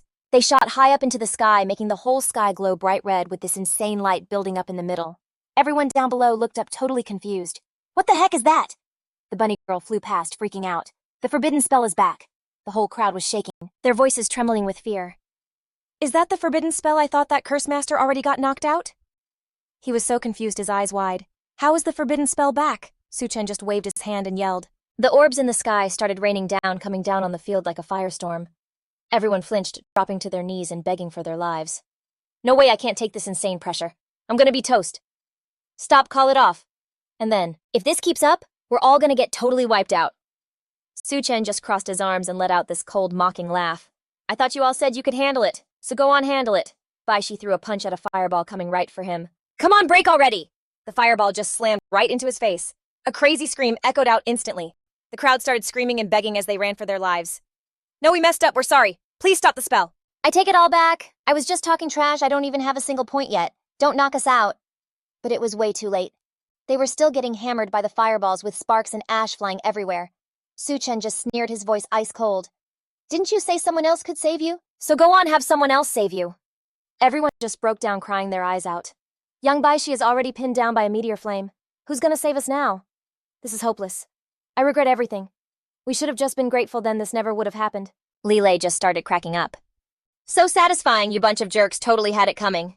Yue's eyes were sparkling, totally fangirling over him. Daddy is always the best, the strongest, and just the coolest. Meanwhile, Huang Kai, still running from a fireball, was screaming insults at him. Are you kidding me? How is this happening? Don't you come near me? Instant karma, dude. He was immediately smacked by the orb and sent flying, yelling in pain. A few guys with soot all over their faces just sighed. There's nothing we can do. Saving our own butts is what matters. I'm out. Nobody survives a forbidden curse like this, fall back. Suo Young's face was a mask of pure panic. He pointed at the screen and screamed, "That Su Chen's score, it changed again." Hearing that, Huang Lin turned around with a smug, all-knowing look. Yeah, of course he got eliminated. Anyway, is my son Huang Kai #1 yet? Just then, the leaderboard flashed on screen. #1 Su Chen from Academy #2 with 11,988 points, and #2 Zhao Lu, also from Academy #2, with 1,389 points, eliminated. The second he got the ping that his son was out, his eyes practically popped out of his head and his jaw hit the floor. What, staring at that insane score, YG had to rub his eyes like a bunch of times, thinking he was tripping. Over 10,000 points. Shandi's voice was full of disbelief. This is impossible. Are we like hallucinating or something? Nope. Huang Lin spun around and yelled, "Get Examiner Z on the line now. His score has to be a major glitch." A second later, Qing Sheng hustled over to see what was up. What the chaos was about. The moment he showed up, he puffed out his chest and acted all high and mighty. Why is everyone freaking out? What's the rush? You're all deans, start acting like it. Huang Lin just frantically pointed at the screen. Examiner Z, Su Chen's score is messed up. Not getting how serious it was, Qing Sheng was all chill, like, a problem, so what? It's probably just a little high. I'm used to it. Before anyone could even explain, he just announced super loud. Look, I already checked it out. The top dogs in the other zones are already hitting close to 1,000 points. At this rate, it's totally possible they'll catch up to him. But then he glanced up at the screen and saw at #1 Su Chen Academy #2, 11,988 points. #2, Zhao Lu Academy. #2, 1,389 points, eliminated. Qing Sheng's jaw just dropped. What, it finally hit him how bad this was, and he scrambled to give an order. Get the Star Tower Alliance on the line right now. His score is massively bugged. Meanwhile, back on the crazy battlefield, dust and smoke were choking the air between the skyscrapers. At this point, only Su Chen's squad was still on their feet. In comparison, everyone from the other teams was completely wrecked. Tons of people who couldn't take the heat just tapped out. Xi'an was just floored by the whole scene. Wherever that forbidden curse hit, literally no one was left standing. It's just terrifying. Hearing that, Yue was also freaked out. For real, after seeing that, who wouldn't call him daddy? He quickly told the others, "There are some dudes who got totally obliterated on the ground. You three should go snag their points." All of a sudden, Bashi dropped down and appeared in front of them. Su Chen had enough yet. The second he saw who it was, Leilay's fists clenched up. So this clown is still kicking. He threw his hand up, summoning the azure sword. The powerful Bashi spread his wings and charged right at Su Chen. "You guys round up the other students, I'm taking down Su Chen," he yelled on the move. "You think you're just gonna farm points for me, young Bashi?" he said, aiming his sword at Su Chen. "As long as I'm here, I'm untouchable. Get wrecked." He slowly balled his hand into a fist for a massive palm strike. With just his bare hand, Su Chen completely shattered Bashi's sword, and his whole powerful vibe just fizzled out. No way. How does a summoner have a killer move like that? Before he could even finish, Bashi took a heavy punch straight from Su Chen. The force of it sent him slamming into the ground. Bashi was shaking, staring at Su Chen with pure terror in his eyes. "So, I lost again, losing to some random." He couldn't stand it, but he had to bail. "This isn't over. You better remember me." But Su Chen looked like he couldn't care less, just watching blankly as Bashi disappeared. "Why would I bother remembering you? I'll always be the daddy you wish you had." Only then did Leilay finally breathe a sigh of relief. "It's over, our Zone 16. The underdog just beat Zone 5. We broke the record, but they barely had a second to celebrate before Luo Xiao showed up." "Well, this is interesting. I got to see a pretty great show." Hearing that voice, Su Chen's head snapped around. He was totally shocked to see who the guy was holding. It was Zilong, and he was already messed up bad. Changya's eyes narrowed. She knew that was an evil class. Leilay was seeing red too. He growled, "Who the hell are you? Let Zilong go now." Luo Xiao just stayed quiet. He pulled back his outer armor, showing his real face. "Su Chen, so we finally meet for real." The moment he saw it was Luo Xiao, he gasped, "It's you, Luo Xiao." The guy didn't waste any time and got straight to it. "Give me my stuff back." Su Chen was furious at his nerve. "Let him go, or I swear I'll end you." But Luo Xiao wasn't scared. He actually looked kinda thrilled. "You're threatening me, fine. I'll just end him right here in front of you. Seeing things were about to go south, Su Chen started to panic. You wouldn't dare! Suddenly, a fiery kick came down from the sky, hitting Luo Xiao dead on. The sneak attack just made him even more pissed. This little gnat thinks it can stop me. Watching from the side, Leilay yelled out, "This is so bad." From behind, Chang Yan went for a sneak attack while Luo Xiao was distracted. But he wasn't an idiot, and felt the killing vibe from behind him. A rare class shadow assassin. With that thought, Luo Xiao spun around, blocking her attack with his dagger. Thinking fast, Chang Yan kicked him right in the hip. She used the opening to grab Zilong and try to get away. Not about to let her escape, Luo Xiao chucked a dagger at her back. Trying to steal someone right from under me? You really think you can just walk away? The dagger hit its mark, lodging deep in Chang Yan's back. The pain spread fast, stopping her cold. Just then he morphed back into his monster form and charged, totally hyped. Fresh blood gets me going, and a good slaughter is my favorite thing. Seeing his chance, Su Chen shot forward to take on Luo Xiao. You mutt, you got a death wish. With that, he threw a punch that sent the guy flying. After that, Su Chen helped her up, his voice full of worry. Li Changyan, you okay? Changyan was clearly in a lot of pain. And she managed to choke out, I'm fine. Su Chen said seriously, I owe you big time for this. Suddenly, Leilay screamed, his face twisted in horror. Bro Su, all of Zilong's arms and legs are broken. Hearing that, Su Chen's face went pale with dread. Yelling, what? His whole body was shaking. Zilong barely managed to whisper, quick, crush your scorecard and get out of here. Luo Xiao is an evil class. He's a beast in a fight, and he shows no mercy. From behind, he dangled the scorecard, taunting them. Su Chen, I've got Zhao Zilong's scorecard right here. He can't tap out on his own. If you even think about bailing, I will 100% end him. Su Chen made his choice and turned back to face Luo Xiao. You're a monster. Oh, I'm so gonna wreck you. Su Chen's look was exactly what he wanted to see. You mad? I just love seeing you nobodies get all bent out of shape when you can't do anything about it. Su Chen was done talking. He flicked his wrist, summoning a whole stampede of donkeys to trample him. On Su Chen's command, they charged. But then poof, young Master Luo was gone, reappearing way back with a smug tone. Gotta admit, your donkeys pack a punch, but they're not even close to being enough to handle me. Hearing that, Su Chen just spawned even more donkeys. Oh, really, full-on assault. But young Master Luo was ready for it, a talisman popping into his hand. I've been ready for you for a long time, Su Chen. Shuang Nan recognized it and looked totally shocked. Is that a sealing talisman? From a grand fable master? In a flash, right as the donkeys were about to hit, he chucked the talisman. Go! She screamed a warning. Su Chen, get out of there! But by the time he processed it, it was way too late. The talisman slammed right into Su Chen, and as his power got locked down, the donkeys started to fade away. Watching it happen, his face was pure horror.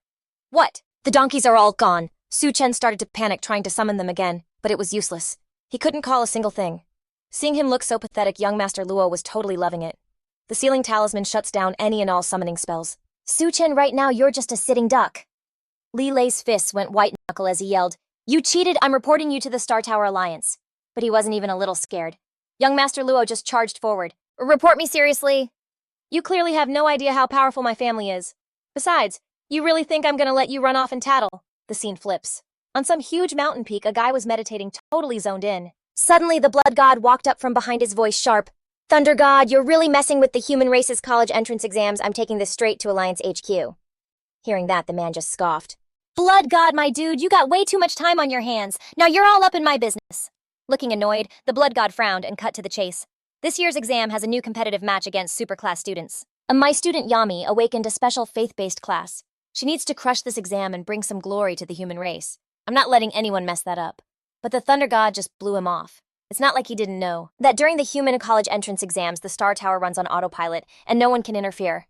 I just, used a clever little loophole in the rules, getting the main AI to drop the points early, the ones they're supposed to get when it's all over. Hearing this, the blood god just shot him a look and said flatly, I've noticed that kid Su Chen. He's just some no-class dude who got lucky with a rare skill. The blood god finally bounced, looking totally bummed. This time, I'll just have my Yami take him out. The second he was gone, the Thunder God muttered, That psycho. Right after the blood god left, Gao Yang showed up. He took a swig of wine and asked, So why go through all this trouble? Do you really think that kid's all that? The Thunder God slowly got up and explained, Extraordinary people gotta do extraordinary things. It's the only way they can level up fast. Gao Yang's face suddenly got super serious. That kind of leveling up always comes with a price. The Thunder God lowered his voice. Things are only gonna get tougher for humanity from here on out. The real prodigies from the other races are about to drop in from the demon realm. We're running out of time. Su Chen exploded forward with a punch, his power flaring and sending young Master Luo flying. He unleashed a storm of punches, yelling out all his frustration. I can still take you down without my donkeys. How dare you touch my friends? You're the first person who's ever made me this mad. But he felt zero remorse, just taunting him back. And nobody like you, Su Chen. You're actually full of surprises. Who knew you could actually throw a punch without your little pets? Su Chen ignored his trash talk, pausing his attack to say clearly, "What's the point of all this useless chatter?" Young Master Luo laughed hard, jabbing a thumb at his chest. "Oh, there's a point. Because breaking you like this is gonna feel so much better for me." Done with the talk, Su Chen powered up and lunged in for another punch, saying, "So you've got another trick. Let's see it." Before he could even blink, Su Chen's fist connected. After yelling divine armor, young Master Luo started to glow, super bright as arcs of electricity crackled around him, shoving Su Chen back. Shuangnan, all beat up, just stood there in shock. Divine armor, a set you can only get from the Abyss dungeon. Bringing gear that OP in here is straight up cheating. He just snorted, and young Master Luo even wiggled a finger at him. "What's wrong? Come on, hit me again." Su Chen frowned, locked his eyes on him, and charged forward with everything he had. "I'm going to end him." But his punch hit some kind of force field and got bounced right off, sending him flying. Leilay watched from the side, totally freaking out. It's no good he can't break through. That armor is way too high level. There's no way students from a low-ranked school like us can even scratch it. Young Master Luo just crossed his arms and laughed. "To deal with you, Su Chen, I had the perfect plan all along. This is how the Luo family deals with clueless nobodies like you."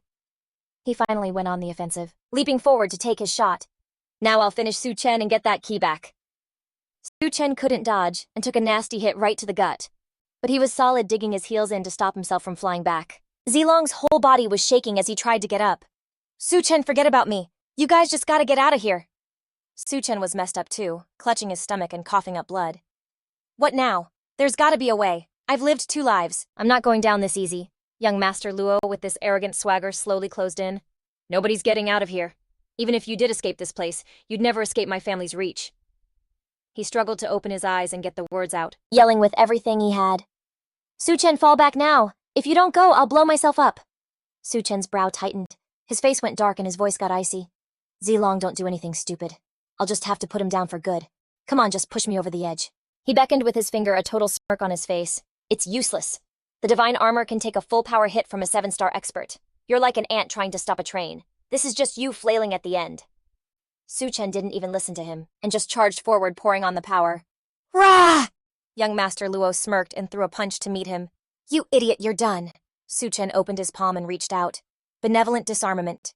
And just like that, his epic level armor turned into a pile of junk. "One weak spot. Wait, what? My divine armor?" He totally took his chance and slammed a fist right into Luo Xiao's chest, making him cough up blood. Later, Luo Xiao went flying, completely clueless about what just went down. Zilong's crew was like totally floored, and everyone started cheering. "No way," Kang Yan pointed, like, "What kind of move was that? I've never heard of anyone just ripping off somebody's armor."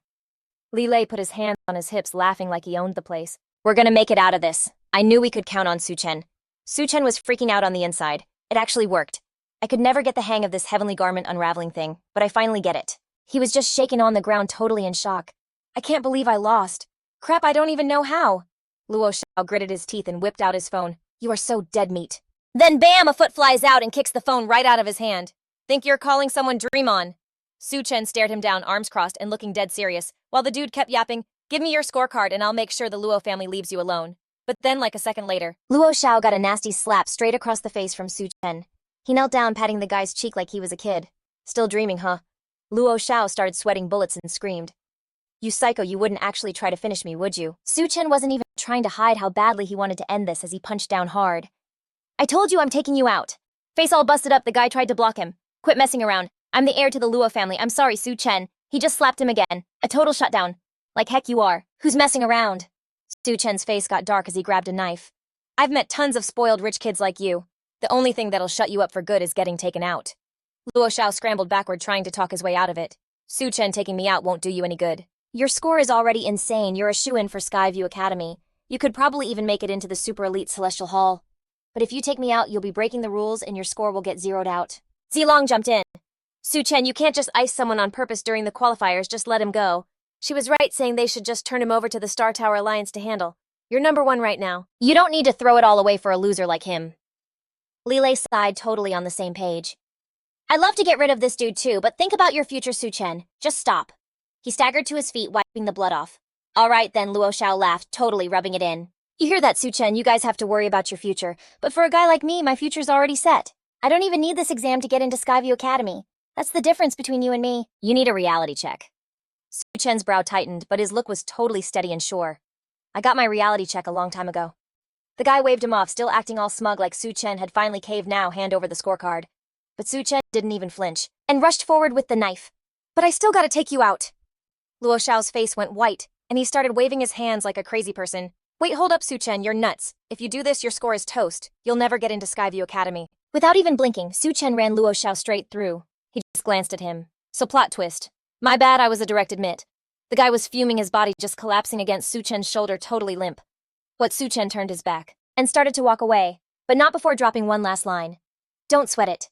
I was already a direct admit to Skyview before this whole thing kicked off. Kang Yan then spoke up. But for Su Chen's record-breaking score in the human race's exam to just get deleted like that is a total waste. He cracked a small smile and tossed something to her, which is exactly why we can't let these points just disappear.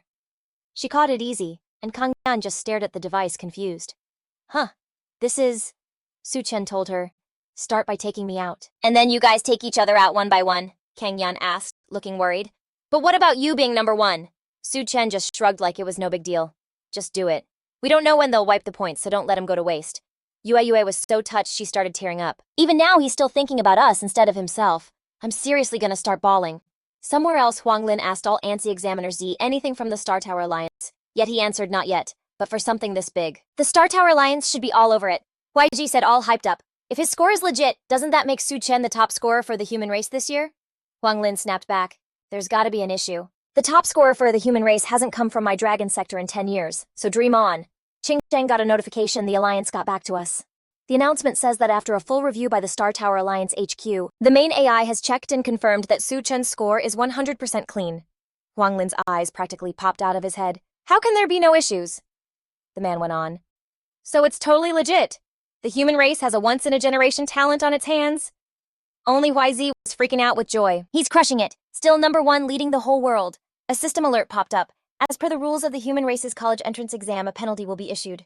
His score will be completely erased. The penalty takes effect in 1 minute. He was cheering for like half a second before he just froze. What Huang Lin finally got to gloat. His score is getting wiped. All that hype for nothing, YG. The leaderboard flashed on screen. The new number one is Kang Yan from Academy number 1 with 12,355 points. The old number 1, Su Chen from Academy number 2 with 11,988 points has been taken out. Number 3, Zhao Lu from Academy number 2 with 1,389 points has been taken out. That score shocked everybody. The top spot changed. Did Kang Yan take out Su Chen before his score got erased? Now it was Shandi's turn to rub it in. So it looks like the ultimate win goes to my Academy number 1. The leaderboard refreshed again. Number 1, Zilong Academy number 2 with 12,431 points. Number 2, Leilay Academy number 2 with 12,395 points has been taken out. Number 3, Yue Academy number 2 with 12,380 points has been taken out. Number 4, Kang Yan Academy number 1 with 12,355 points has been taken out. Number 5, Zhao Lu Academy number 2 with 1,389 points has been taken out. She was just staring, totally speechless. What is going on? It changed again. YZ was losing his mind with excitement. We're back on top. Even with Su Chen's score getting erased, the top 3 are all from my Academy number 2. Huang Lin was raging. You have got to be kidding me. The scores all changed at the same time and are way too close. It's so obvious they gamed the system and took each other out. Examiner C, I'm reporting this. He fired right back. Report what? This doesn't break a single exam rule. Qing Sheng stepped in to calm things down. It really doesn't go against any of the rules for the human race's exam. I mean, being able to talk other people into giving you their points and letting themselves get taken out. That's a skill in itself. Outside the testing area, a voice boomed, time's up. The human race's college entrance exam is officially over. Shout out to all the students starting a new chapter. Y'all are gonna go out and do amazing things for everyone. Every job is important, cause it's all for humanity. Leilay let out a huge sigh. That's finally a wrap. That entrance exam was a total beast. The announcement wasn't done though. Also, the top 100 students who scored over 1,500 get to join the Super Student Showdown. That news was a major downer for Zilong. The screen popped up with a question. Wanna join the Super Student Showdown, yes or no? Leilay was so hyped when he saw he and Subro actually cracked the global top 100. Still, there was no way they needed to do this showdown. Zilong, looking totally defeated, was like, in my shape I couldn't join even if I wanted to. Shuangyan, though, was totally down to try. I want to go check it out, see all the top geniuses of the human race. She turned to him and was like, Su Chen, for real, thanks for making this happen for me. Su Chen was like, nah, don't sweat it. Thank you for saving Zilong. I owe you big time, so if you ever need anything, just hit me up. Shuangyan said her goodbyes. Catch you at the Heavenly Realm Academy. Yue was feeling like she totally made the right call. By sticking with Boss Su, even a little schemer like me could actually turn my life around. I'm so emotional I could literally die. Meanwhile, Su Chen was stressing about his score getting wiped. I wonder how the system's gonna play this since I literally smashed 3 all-time records for the entrance exam. Then the system announced congrats on pulling off the epic achievement of breaking 3 historical records in the Human Race University entrance exam. Su Chen felt this massive wave of relief. Phew, good thing the system counted my score from the elimination round. But the next announcement totally killed his vibe. Congratulations on receiving the skill Help Me Slash. Su Chen started losing it. What the heck kind of skill is that? This is so janky. Help Me Slash, you call this a skill? The full skill description popped up. The Help Me Slash skill lets you ask someone else to land one single slash for you. When the other person has total faith in you, the power of the slash is random. At the very least, it'll drop the enemy's combat power by 10%, and there's a chance for a one-hit KO effect. Su Chen was thinking it over. Help Me Slash. It can drop their combat power by at least 10%, and it might even be a one-shot kill. This skill is actually pretty legit, but that whole, they have to completely trust me part is gonna be tricky. Just then, Leilay came back with his beat-up brother. Su bro, what are we gonna do about Zilong's injuries? Su Chen made a call. Let's bounce. We'll go ask Dinan. Seeing the armor smashed to bits on the ground, Su Chen added, we're not leaving this divine armor behind. Grab it. Gao Yang, watching all this go down, was wondering what in the world is that kid planning? He took out that Luo family kid and his score got totally zeroed out. Lu Shen just laughed. Honestly, I think what he did was awesome. He was worried though without our dark horse Su Chen. I'm worried the Dragon District is gonna bomb in this super student showdown. Lu Shen said kinda bummed. In the end, he split his points with his teammates taking each other out, so all his hard work wouldn't just disappear. That move was pure genius. Why didn't I think of that back in my day? Gao Yang shot back. Okay, now I get why you're so high on Su Chen. That kid's just like you. He totally refuses to play by the rules. After bringing Leilay into Dinan's office, Su Chen asked, how's he doing? The dean dropped some seriously bad news. The situation is not good.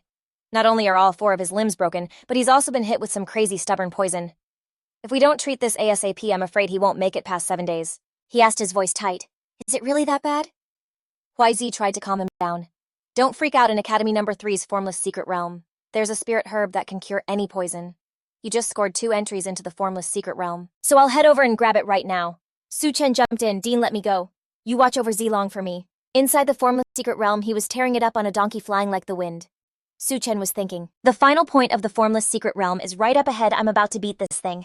Meanwhile, Huang Kai was totally raging, punching a wall and saying bitterly, not only did we totally fail to get Su Chen's points, but we let him carry Academy Number 2 to a whole new level. I seriously can't stand this.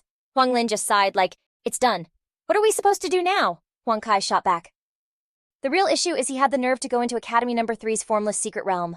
That was supposed to be my prize. It only opens up once every 3 years, and I've been waiting for 3 entire years. And Su Chen just waltzed in and took it. The more I think about it, the more pissed I get. His dad was like, look, it is what it is. You play the game, you live with the results. Su Chen is just on another level. But he wasn't having it. Dad, I know there's a super powerful boss in the Formless Secret Realm. Let's unleash it and let Su Chen get wrecked in there. Hearing that, Huang Lin totally lost it. What kind of crazy talk is that? I think you've completely lost it. You need to stop right now. After the entrance exam, the human race has no place for slackers. I'll find you a decent factory job. Huang Kai flipped. How is it fair that he gets to go to a top-tier academy while I'm stuck screwing caps on bottles in some factory? Just then, a voice yelled from outside the door. Exactly how is that fair? Huang Lin jumped. Who's there? A bunch of strangers walked in and seeing their outfits, he guessed you guys from the Wild God sect. The leader spoke up. Let me introduce myself. The name's Yun Luo, a cardinal of the Wild God sect from Heidong province. Huang Lin was shocked. A cardinal? That's a huge deal in the Wild God sect. You've got some serious nerve showing up here. I'll take you all down. The guy stopped him. Hold on, Dean Huang. Just hear me out. We could team up just this one time. Huang Lin shot him down flat. We're on totally different sides. We can't work together. The man tried again. You're right. We're on different paths, but right now we want the same thing, which is getting Su Chen out of the picture. We can be temporary allies. This is a little something to show I'm for real. Looking at the thing in the guy's hand, Huang Kai was like, is that a skill scroll that anyone can use? No class needed. Yun Luo nodded. That's right. What's more, I know young Master Huang Kai here is a swordsman, so I brought a skill scroll that'll seriously boost a swordsman's abilities. He asked excitedly, what skill is it? Huang Lin yelled. Huang Kai, shut up. I don't care what it is. We are not making deals with the Wild God sect. The guy just ignored him and kept talking. It's a 6-star sword technique. Once you master it, you can dish out an attack on the same level as a 6-star class holder. Huang Kai was totally floored. A 6-star sword technique.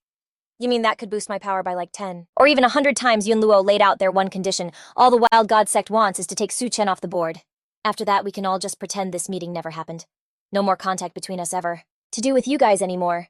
He begged Huang Lin. Dad, just say yes. It's a win-win for all of us, just this once. His father just slapped him hard across the face. Shut up, Huang Kai shot back. I just want to get stronger. Is that really so wrong? How can a nobody like Su Chen totally own the principal's son? Yun Luo jumped in with some advice. Principal Huang, we're all on the same side here, so why be so difficult? If your son gets his hands on the 6-star sword technique, you'll totally blow the guy like Su Chen out of the water. But Huang Lin wasn't budging. This has nothing to do with Su Chen. I might not be some saint, but I know the difference between right and wrong. And I will never ever team up with the wild god cult. His son tried to reason with him. Dad, come on, I just need your help, please. I don't want to be stuck in some factory screwing in bolts for my whole life. I want to go to war, be a hero for everyone, and make a name for myself. His father just shot him down coldly. Get that idea out of your head. Being a hero takes real conviction, and you're just not that guy. Getting dissed by his own dad, Huang Kai, was literally shaking with rage. Screw you, then, out of nowhere. A sword plunged right into Huang Lin's chest. He stared at Yun Luo, totally terrified. What, you? He was completely stunned. Even in his final moments, Huang Lin was worried about his son. Huang Kai, run. But his son, seething with anger, charged forward. I'm gonna end you, Yun Luo just casually slapped Huang Kai away. He hit the ground right next to his father's body. The man said, Young Master Huang, with your dad out of the picture, we can finally work together. He shot back. You're monsters, you murdered my father. The tip of the sword was aimed right at Huang Kai's forehead, and his whole body was shaking as he stammered. So, the man threatened, are you gonna cooperate or not? Scared out of his mind, Huang Kai immediately caved. Yes, don't kill me, I'll cooperate. Yun Luo handed him a secret scroll. Perfect, this 6-star sword art is all yours. From now on, we're partners. Huang Kai started absorbing the power of the 6-star sword style. A stream of energy flowed between him and the scroll. A third eye suddenly appeared right in the middle of Huang Kai's forehead. I've mastered the 6-star sword style, I'm so much stronger now. He demanded to be taken into the secret realm to take out Tram immediately. He said confidently, My lord, you don't need to go to all that trouble. There's a hidden boss in the formless secret realm. That's never been woken up. If I just unleash it, Tram is definitely toast. Then Huang Kai turned and started digging through Huang Lam's stuff, pulling out a token. Got it. Van La was hesitant. Boss, are you sure about this? I can't have any screw-ups this time. Huang Kai spilled. My lord, that boss is insanely powerful. Anyone with a class under 6-star is no match for it, plus it's super weird. Even people with 9-star classes can't do a thing to it. In fact, it's the whole reason this place became the formless secret realm. He thought a boss that can create a secret realm, and it has the power of a 6-star too.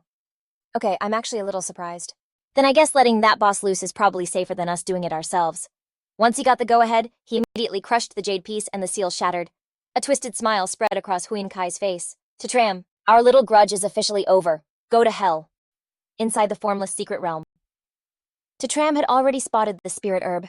Just by looking at it, he knew it was the antidote. The system chimed in with congratulations. You have cleared the formless secret realm with an outstanding performance in this adventure level assessment S rank. Tram was shocked. He never expected to get godslaying points in a realm like this. Godslaying points don't just require a killer performance. They have to come from special dungeons. It looks like this formless secret realm isn't just some basic dungeon. When he got the book, Tram was blown away. The formless strategy guide was just a skill book, like a regular old book. This was the first time he'd ever gotten a book for clearing a dungeon. Right, I've got the spirit herb. I should get out of here fast. Too long is still waiting.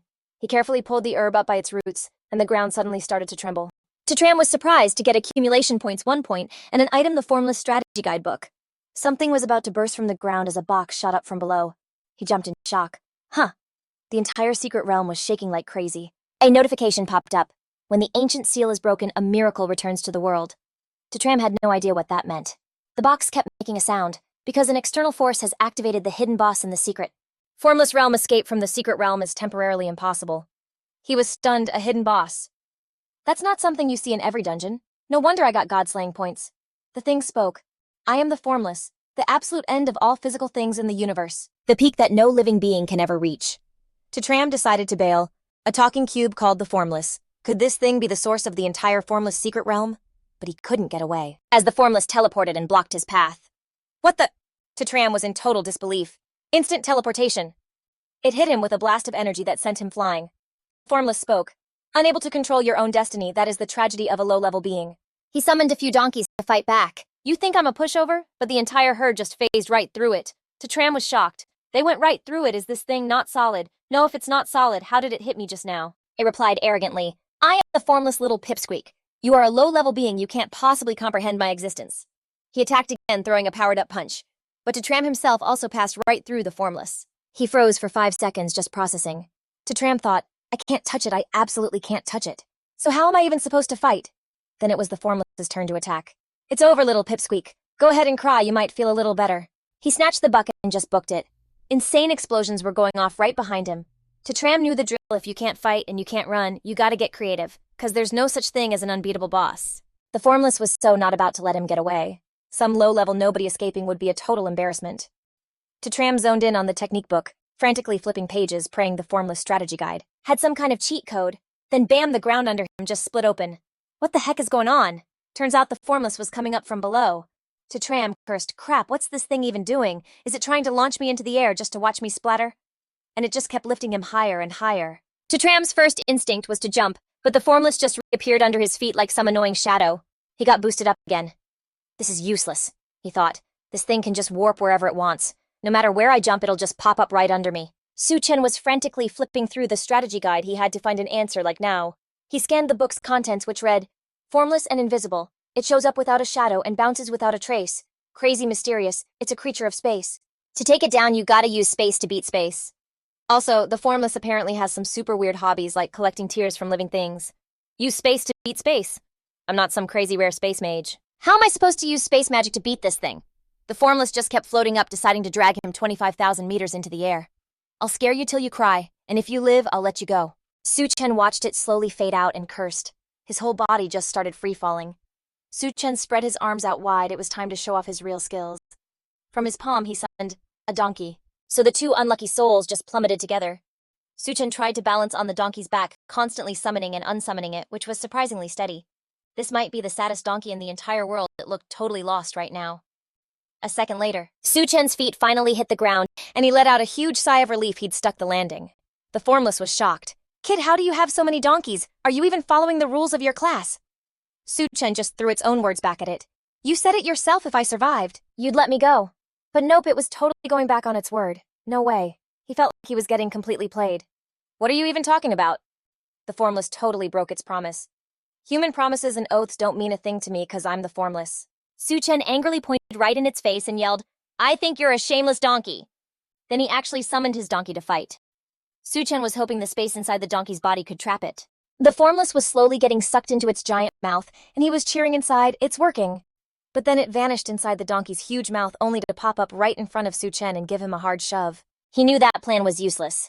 Dang it, this thing can teleport instantly. It can't get sucked into the donkey's internal space. It zoomed right at Su Chen. Cry for me. It stabbed him, making him spit out a mouthful of blood. Su Chen struggled. He focused on the main point. Why does it keep telling me to cry? It's gotta be related to that weird hobby from the guide, the whole collecting tears thing. The Formless started preaching like every life is different. Special. But not every life has a reason to exist, like a weakling like you. Su Chen pulled out the tears of the Spider Queen, a reward he got for clearing that spider dungeon. Let's see if this works. It was totally startled when it saw the item. This is a teardrop. He was so hyped it was working. The Formless was analyzing it. This is a tear from a being I've never collected. I can't believe how tragically beautiful it is. The owner of this tear must have died with regrets. Just then, the donkey opened its mouth and lunged forward like it was going to eat the tear. It went ballistic and charged the donkey. Shut your mouth, that's a treasure I want to collect. And just like that, the Formless dumbly fell for the trap, rushing right into its mouth. Su Chen waited. Success. All right, let's see if the Formless is really trapped. He went back to the space inside the donkey. The second the Formless saw him, it asked, Know why I didn't just bail? Su Chen shot back, because you think I can't trap you. It confirmed. That's right. I am the Formless, the very image of miracles and being all-powerful. How could I get trapped by some tiny space? After saying that, the Formless rammed him again. Su Chen stood his ground and asked cockily, You done showing off yet? It immediately tried to teleport out, but surprised the Formless just started free-falling. It couldn't believe it. How is this possible? You can actually trap me? What kind of space magic are you even using? He explained. The magic I'm using is the great law of the system. He thought to himself that the system's level was way higher than this so-called miraculous and all-powerful Formless. The Formless was curious. What is this great law of the system? Su Chen advised.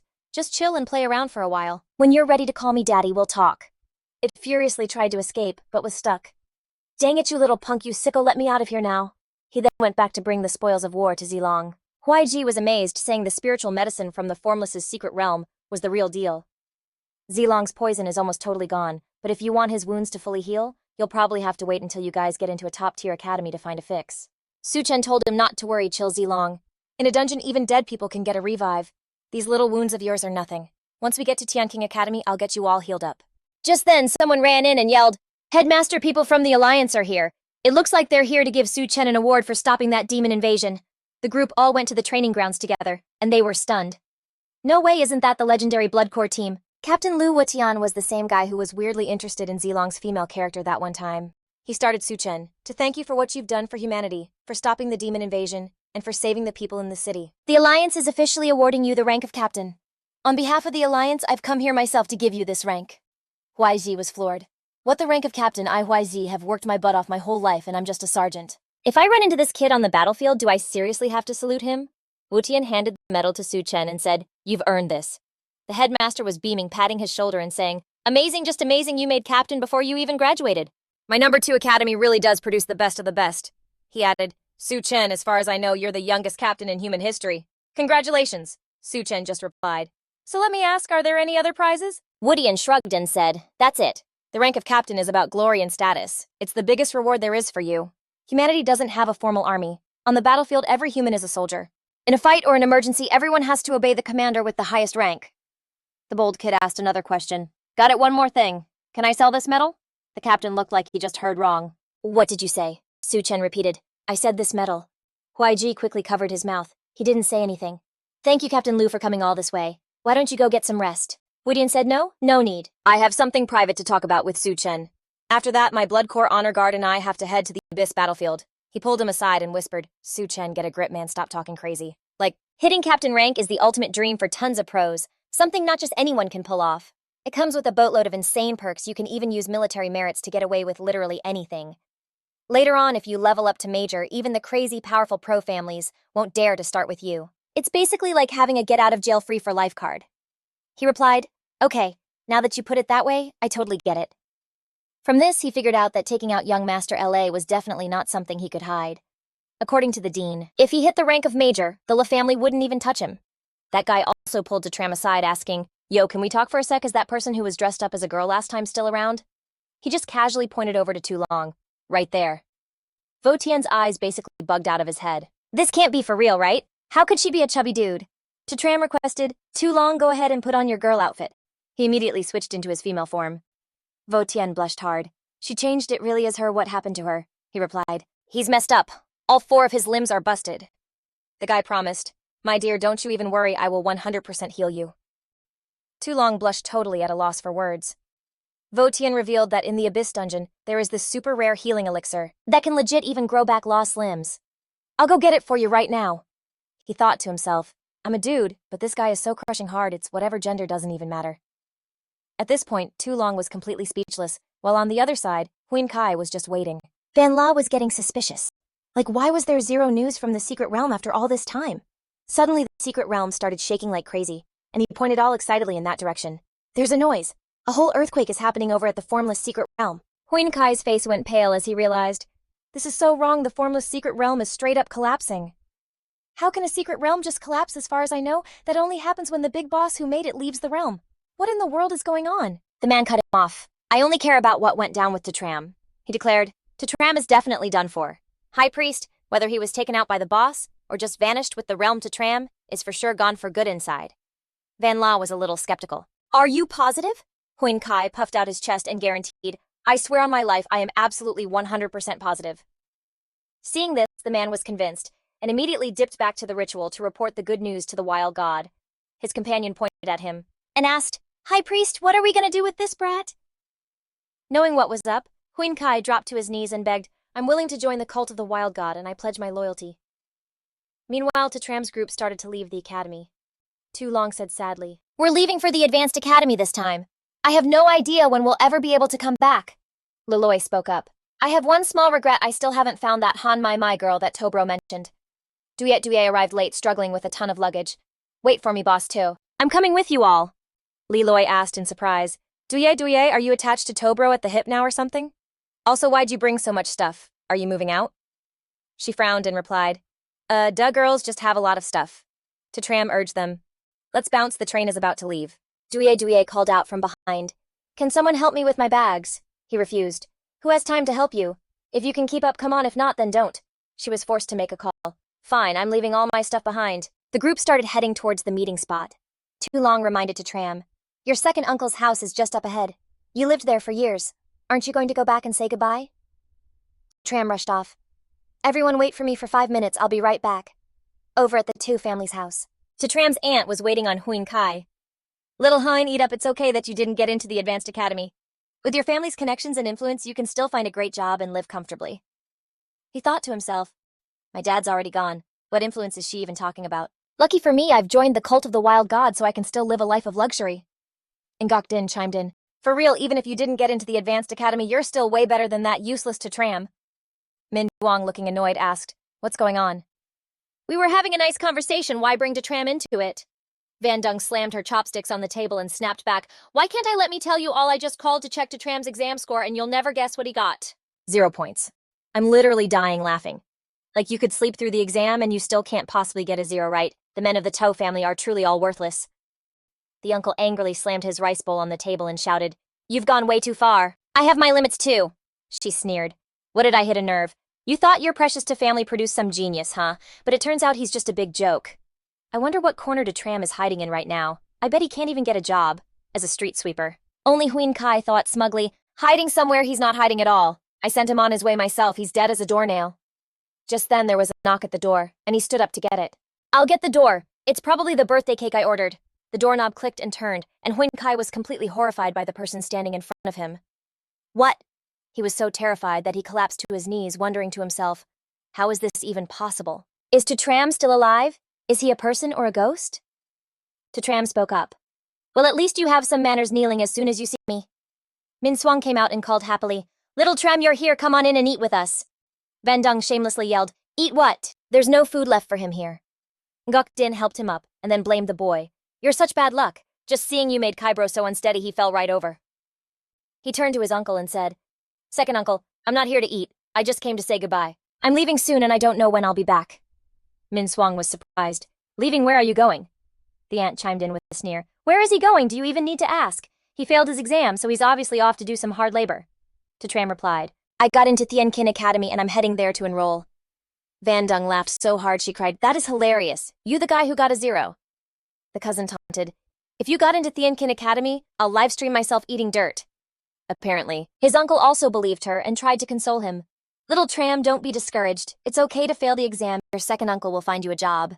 To make them believe him, he showed them his acceptance letter. It read, To Tram, congratulations on becoming a new student at our academy. You have passed the exam with your dreams and passion, and we hope that every step you take from now on will be steady and lead to success. The Tien Kin Academy Admissions Office. Min Duong was overjoyed. This really is an acceptance letter from Tien Kin Academy. Ngok Din snatched the letter and said, Who are you trying to fool? I don't know where you got this fake paper, just trying to save your pathetic little pride. Van Dung angrily went back inside the house. I'm going to get a lighter and burn it right here to see if he still dares to act tough. This made the uncle even more furious. You disrespectful brats. I think you've all gone crazy. Who dares to touch little Tram's acceptance letter today? I'm so not letting this go. But he just said, Whatever. Let them burn it. The woman flicked on a lighter, setting a corner of the paper on fire. So you finally know your place, huh? Finally see what kind of trash you are. Can't keep up the act anymore, can you? The flame slowly ate up the entire acceptance letter. Just then, a piercing alarm started blaring. Warning, warning. Yu Ting was totally stunned. What's going on? Why is the Alliance's level 2 alert going off? The announcement went on, the central AI has detected the intentional destruction of an acceptance letter to Sky Whale Academy. This is a crime against all humanity. Evidence has been recorded. The individual who destroyed the acceptance letter is ordered to surrender to the Security Bureau immediately or face a doubled sentence with a minimum of 10 years of imprisonment. The woman crumpled to the floor, completely terrified. I'm a criminal. I have to go to jail. The other girl's face went ghost white, finally getting that the acceptance letter was legit. Yunrong immediately started pointing fingers at him. Su Chen, if it was real, why didn't you say anything? Were you just trying to set me up? You're so messed up. Ming Yang shot back. This clueless chick was the one screaming it was fake and even wanted to torch it, and now she's blaming someone else. Your stupidity is actually going to kill me. She spun around and started begging Huang. Kai, Mr. Huang, I don't want to go to jail. You have to save me. With your family's connections, you can totally make this go away. He thought to himself, asterisk my family's connections. Yeah, right? Like I'm gonna cash in favors with the Wild God sect for a total idiot like her. Asterisk Yu Ting jumped in. Kai, just have your dad make a call. It's no big deal, she probably won't actually go to jail for this. Huang Kai then said, Su Chen, for my sake, just tell the Alliance it was a big misunderstanding, cool. Su Chen shot back right in his face. And who are you that I should do you any favors? Huang Kai grabbed his stinging cheek. Fine, don't help me out, but what was the slap for? He snatched Huang Kai by the collar and got in his face. I'm letting the whole exam score thing slide for now. But a few days ago when I went into the formless dungeon, you guys pulled some crap, didn't you? He played dumb. I have no clue what you're talking about. A blade plunged straight into Huang Kai's thigh, making him scream in pure agony. Yunrong stammered. What are you doing? Yu Ting added. Su Chen, that's illegal. He whipped around and threatened them. All of you shut up. Anyone says another word and I'll cut out your tongue. Then he turned back to him. I already looked into it. The formless dungeon has been around for years, and a situation like what I ran into has never happened before. So what exactly did you do? Huang Kai wouldn't crack even through the pain.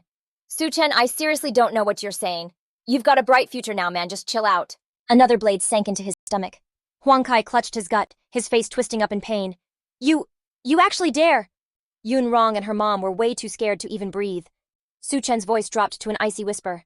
I'm giving you one last chance. Talk or die. He tried to reason with Su Chen. If you kill me, you'll be a criminal too. Aren't you scared? Su Chen held up a medal. Don't test my patience with that pea-sized brain of yours. Taking you out would be zero problem for me. Huang Kai recognized it was a captain's medal. You've been promoted to captain. The mother and daughter were totally floored. What Su Chen is a captain a rank with more power than even Huang Kai's dad, was a massive honor. He sneered at him. Looks like the coward's so scared he's about to piss his pants. Only then did Huang Kai finally break. I'll talk. I'll tell you everything. A moment later, he was done. It was because I was jealous of you, so I woke up the boss in the formless dungeon. I deserve to die. Su Chen pushed for more. I'm asking you, what's the deal with that formless entity? He said, shaking, I don't know. All I know is that years and years ago, the formless one came down to this world along with the Supreme Star Tower. And it just sort of turned into a dungeon over time. With the info he needed, he turned to go. Uncle, I'm heading out. His uncle Ming Yang called after him. Little Chen, wait up. He handed Su Chen a box. This is for you. He took it looking confused. What is it? Ming Yang explained. It's something your parents left behind for you. I wasn't going to give it to you at first, because your father told me once that if you couldn't rise above the rest and do something that really made people notice you, I could never give this to you. He was shocked. My parents left this for me. In his memories, his parents were just ordinary people with normal jobs who died years ago during a monster wave. Ming Yang went on smiling. I seriously thought I'd never get the chance to give this to you, but I never in a million years thought you'd hit me with a surprise this huge. Yunrong's whole attitude did a complete 180. Little Chen, why don't you stay for dinner? The uncle and nephew yelled at the same time. Get lost. She froze completely mortified. A second later, Huang Kai glared at Su Chen's back with pure venom in his eyes. He swore, Su Chen, just you wait until I master the 6-star sword style. We'll see how cocky you are then. I'll cut you down in a single strike. The group started heading to the train station. Leilay said shyly, This is my first time traveling this far. I'm kind of freaking out a little. Yue replied, I already checked the map. On our way to Skywhale Academy, we're going to pass through a bunch of wilderness areas, and most of them are straight-up demonic domains. Everyone needs to be on high alert. But another guy just shrugged. It'll probably be fine. This train line's been running for 100 years. There are crazy powerful experts on board as guards, so the demonic beasts wouldn't dare try anything. Su Chen got hyped when he saw the train pulling in. The group waited as the train glided to a stop at the platform. Yue felt a weird vibe. Something was off about this train. She double-checked the schedule on her phone. Looks like this train is 10 minutes early. Leilay was chill as usual. Hey, being early is a good thing, right? Let's get on. Seeing her still looking around all sketched out, he called, Yue, what are you staring at? Come on, let's go. She kept muttering, This is so bizarre. Why is the station a total ghost town? There are no other passengers. Leilay answered, That's pretty normal, though. With demonic domains popping up more and more, who's really taking trips for fun? Su Chen also sensed something wasn't right. Yeah, but to have this few people, it just feels totally wrong for a mainline train to a major city. As soon as they were all on, the train started to move. It rocketed off toward the next stop. At a table nearby, an excited passenger asked, Bro, for real? John Cheng confirmed. 100%. I'm a student at Sky Marshal Academy, the real deal, right in the capital. It's ranked just under the #1 academy in the Dragon Sector Sky Whale Academy. The girl Ina chimed in. Whoa, Jian Cheng, you're so cool. Yue-chan and I only just barely got into Sky Spirit Academy. He bragged. That's nothing. My cousin is a student at Sky Whale Academy. Give me your contact and I'll take you two to check out the campus sometime. She asked excitedly. Seriously? That's so awesome. I've been dreaming about visiting Sky Whale Academy forever. Jian Cheng offered his contact. Hey, Yue-chan, let's add each other. I'll get you both that tour. She turned him down. Thanks, but you don't have to. Later on, I wants to get into Sky Whale Academy all on her own. He was like, Yue-chan, for real, having more friends just gives you more options. I know, like everyone in the capital. Ina jumped in. Yue-chan, just add him, Duong's right. Just think of it as making a new friend. We could even team up for dungeon raids in the capital later. She finally gave in. Fine. Qianthan turned and asked them, Yo, you guys freshmen heading to register too? Tram was like, that's right, and asked him back. What school? Come on, spill, we might even be classmates. He said Sky Whale Academy, and the whole group was shook. Sky Whale Academy, Kian Than started cracking up. Bro, are you for real? Leilay shot back. Who's kidding? All 4 of us got into Sky Whale Academy. He sneered. Dude, are you trying to make me die laughing you taking entrance exams? Get a mirror. How old are you, like 40? He pointed to his own face, totally ticked off. What the heck? I'm only 18. Kian Than pointed at them one by one. You 4, one old dude, a guy in a wheelchair, and you all came from Hadong province. Everyone knows Hadong is the weakest region. Even their valedictorian isn't guaranteed a spot at the academy. At Skywhale. And you're saying all 4 of you got in? That's the biggest lie I've ever heard, Ina said with a total eye roll. Look, it's not a big deal if you bombed the test, but why lie about it? Why try to flex so hard? The cringiest part is that you're even failing at flexing. Yue Chen gently tried to stop them. Guys, just drop it. We don't know if they're lying, you shouldn't just judge people like that. Kian Than swore. Yue Chen, if they're not lying, I'll literally call them my dad. Ina backed him up. Exactly, Yue Chen. You're way too naive, you can't be this gullible. Just look at these 4, you can totally tell they're the worst students. Leilay was getting super ticked off. This is infuriating. Duye, you're the queen of sniffing out fakes. Say something, put them in their place. Duye suddenly sniffed the air. You guys smell that? Too Long looked totally clueless. Smell what smells normal to me. Tram spoke up. Did you find something? She announced, I smell a magic beast. He thought, asterisk. Oh, so you're embarrassed now. Gotta change the subject, huh? Asterisk. Couldn't you come up with a better excuse? A magic beast on the train? Seriously? Asterisk? Ina scoffed. You guys are so clueless. This train was reinforced by a level 7 Grand Mage. There's like no way a magic beast could even get near it. If one got close, the magic formation on the train would totally vaporize it. He asked his teammate, are you sure? Duye was firm. I'm positive. The latent ability I awaken boosts my 5 senses by 10 times. So my sense of smell is way more powerful than a normal person's. Plus, the magic beast's scent is getting stronger and stronger. The train is still moving forward. Its speed hasn't changed, but this gross worm-like magic beast was on the tracks. It crawled out from the railway. Then the worm burrowed into the dirt. Duye got even more freaked out. Boss, the whole train reeks of a magic beast's aura. I'm kind of scared. Kian Than was totally not buying it. Wow, you're a pretty good actor. Let's not even get into if there's a magic beast or not. Because even if there was, Kian Than could take it down with one hit. Ina looked at him with total hard eyes. Brother Duong is so badass. That's what you expect from a Heavenly Martial Academy student, a total pro. Yue Qian was getting worried too. You two just stop talking. Whether they're telling the truth or not, we should check it out just to be safe. Tram ordered. Leilay, open the window and check outside. He struggled with it, but it wouldn't budge. Crap, it's no good, the window is stuck. He gave another order. Something's definitely wrong. Break it. Leilay cracked his knuckles. All right. Kian Than cut in, totally annoyed. Aren't you guys being a little dramatic? You'll get arrested for damaging the train. But Leilay's fist slammed right into the window and nothing happened. It's no use, I can't break it. This time it was Tram's turn. Let me try. His fist hit the glass and a jolt went through Tram's entire body. Even his strongest punch couldn't break it. This is a problem, Duye suggested. I can send my spirit out to check on things, but you guys need to cover me. Don't let anyone interrupt me. He agreed. Okay, hurry up and check. Kian Than tried to stop them. That's enough. Stop messing around. Just looking at you guys is annoying. There are tons of empty seats. Go sit somewhere else and don't interrupt my conversation with the ladies. Tram commanded, and you back off. Don't get near us, Kian Than scoffed. A student from some trash-tier academy like you. Can't even break a window and you have the nerve to talk to me like that. He decked him right in the face. By the time she sent her spirit out to check, she was instantly horrified. Asterisk. What in the world did I just see asterisk inside? Ina helped Kian Than up. Brother Duong, are you okay? He answered. I'm fine. That little punk just sucker punched me. She yelled at Tram. You're such a savage, you just start hitting people when you get caught in a lie. Someone like him should be thrown onto the abyss battlefield. Kian Than was seething. You dare hit me. You think you're gonna have an easy time in the capital. I'm gonna make you pay for this right now. When Duye's spirit returned, she just broke down crying. Leilay asked, all concerned, What's wrong? Why are you crying all of a sudden? She sobbed as she explained. It's terrifying. I saw a giant bug, and we're inside it. The 3 of them just froze. What? Tu Long asked with a frown. Are you sure you didn't see that wrong? On this, Duye was 100% sure she wasn't mistaken. I was so scared I burst into tears. It finally clicked for him. Asterisk. No wonder the train was early and there were so few people on board. Asterisk. Turns out it was the insectoids in disguise. She added, What's worse, we're already off the tracks. Who knows where this monster is taking us? Tram decided, I don't care where it's going, we have to get out of here right now. Kian Than raised his fist threateningly. What the heck, you're just spouting more and more nonsense. Are you guys nuts? Ina figured they were just trying to change the subject again, probably because they were scared Brother Duong would mess them up. Tram instructed, "Let's check the other cars." Yue-chan followed them.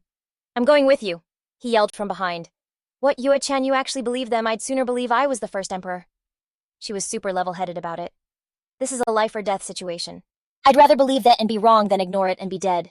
Dui said with a shaky voice. "It's here." A magic beast's tentacle dropped down from above. Ina screamed her head off. "What the heck is that thing?" Qianthan was still in denial. "It's definitely an illusion they cooked up. There's no way that's on this train. Let me destroy it." Before he could even move, the tentacle wrapped tight around his neck. The pain made Qianthan realize this was for real. Tram led the group away, muttering, "Idiot!" He pleaded with Ina, "Help save me." Her face went white as a sheet. "Brother Duong, I'm terrified, but you're so strong you can save yourself," he ordered. "Quick, warn all the other passengers on the train." Leilay ran to the next car to warn them. "Everyone listen up. I have an announcement to make." "Okay, so we're literally inside a giant worm right now. This is beyond dangerous. So everybody get up now before we get ambushed." But a couple of passengers were obviously not buying it. "Are you insane? What kind of sick joke is that? Man, kids these days just don't get it. Even jokes have to have a line." He sighed. Nobody believed him. Just then, some octopus-looking thing appeared, and tentacles snatched all the passengers by the neck, yanking them up. Only then did they freak out. What the hell is this thing? The two dudes who were talking trash earlier were now totally begging, "Dude, you gotta save us, we should have listened to you." Leilay cracked his knuckles to check him out. "All right, let's see how tough these tentacles really are." His fist slammed right into one of them, and he totally wrecked it. It only took him 3 punches to waste one tentacle. Nguyet Tian drew her sword. "Too slow, my turn."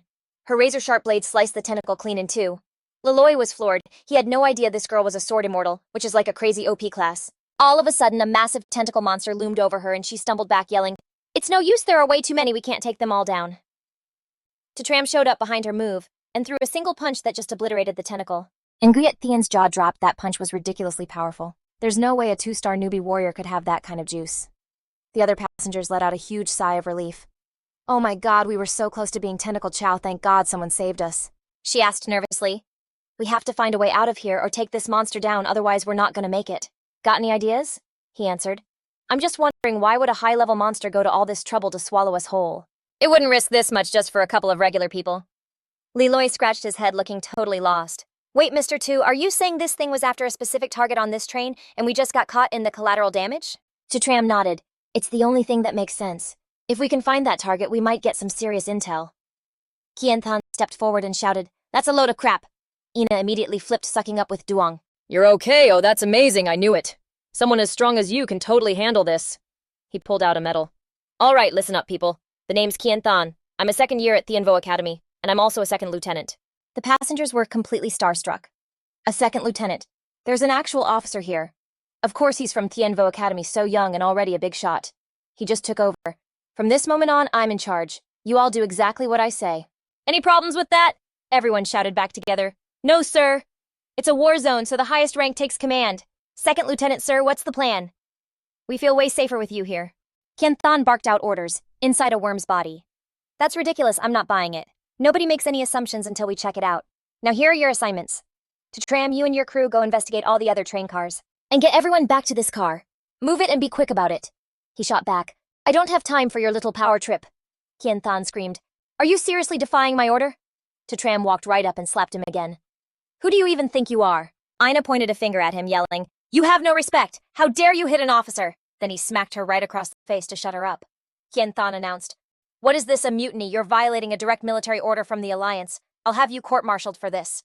Right then, a ton of tentacles burst out, but luckily Nguyet Tian jumped in and diced them all. "Watch out here, they come again." Tentacles erupted from the floorboards, wrapping around Tram and her. Leilay couldn't dodge them either. Crap, now they're coming out of the floor too. The other passengers started freaking out. "They're all caught, Second Lieutenant, what do we do?" He just turned his back on them and bailed. "Let's go get out of here. We gotta stay away from these tentacles." The others scrambled after him. "Yeah, let's get away from these things. This place is a death trap." Leilay yelled, totally pissed. "Hey, hold on. We literally just saved your lives and you're just gonna ditch us like this." They made excuses. "It's not that we don't want to help. It's just, we can't." "Those things are terrifying. We're not fighters. You guys are on your own. Let's bounce." He struggled against the tentacles. "Damn you, you ungrateful cowards." Nguyet Tian yelled over to Ina. "Help us." She looked torn. Qianthan cut in. "Ina, some people make their beds, and you have to let them lie in them. It's not your job to save everyone. Ina made her choice in a heartbeat.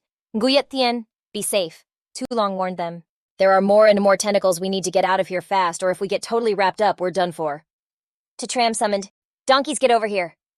2 donkeys appeared and started kicking the tentacles, but they got tangled up instantly. He was stunned. Are you kidding me? This is the first time the donkeys have ever been useless. Nguyet Tien angrily slashed them free. Damn it, is this really it? I'm not going down like this. Tram's eyes lit up. Wait, I've got it. How could I forget about that skill? I need someone to help me land a hit. The 4 of them just stared at him. Huh, what are you talking about? Tram explained. It's exactly what it sounds like. I need your help to land one strike that'll slice through all these things. Leilay looked confused. I'm not following. Mr. To, why do you need us to do that? Tram said mysteriously. You don't have to get it, you just have to trust me. Duye grabbed a cleaver. Less talking, more doing. I trust you, I'll help you land the hit. She didn't even hesitate and swung down in one clean strike, and the tentacles just exploded into bits. Leilay was completely losing his mind. He couldn't believe it. What the hell? It took me like 5 punches to break one of those things. And you just wiped out every tentacle in the car with a single swing. She was just as confused. Am I actually that strong? How did I not even know that? Tram flicked some tentacle gunk off his shoulder, thinking, so one hit drops the monster's combat power by at least 10%. This skill is totally broken if I use it right. 1 hit is all it takes to clear the board. Duye turned to the other tentacles, hacking away confidently. I'm a total beast now. Suddenly, a huge tentacle came out of nowhere and smacked her, sending the knife flying. Tram shouted, Hey everyone, only gets 1 shot, Leilay, you're up, grab the knife. My turn, let me give Mr. To a hand. The tentacle got absolutely shredded. Nguyet Tien thought to herself, so he can buff his teammates. Could Tram be a Fable Master? And not just some basic one either. A regular Fable Master could never pull off something like this, right? He called to Tu Long, You're up. Aim for the window and see if you can crack it. He aimed the knife and the blade shot right at the window frame and a crack appeared. Leilay cheered, Yes, the window's cracked, it's working. Tram figured, that single hit must have taken out at least 30% of the monster's health. The next hit should be enough to shatter the window. Just then, Qian Tan and his crew came tearing back with a whole mess of tentacles chasing them, screaming, Run for your lives! The tentacles are closing in. A tentacle snatched an old guy and hoisted him into the air. He screamed in total panic, Somebody help me! Then the tentacle just took his head clean off. Everyone completely lost it, yelling, This is a nightmare, we're total sitting ducks. What are we supposed to do? I thought we called the Alliance for backup. When are they going to show up and rescue us? I don't want to die here. Qian Tan was still trying to act like the boss. Tram, I'm ordering you to go stop those tentacles.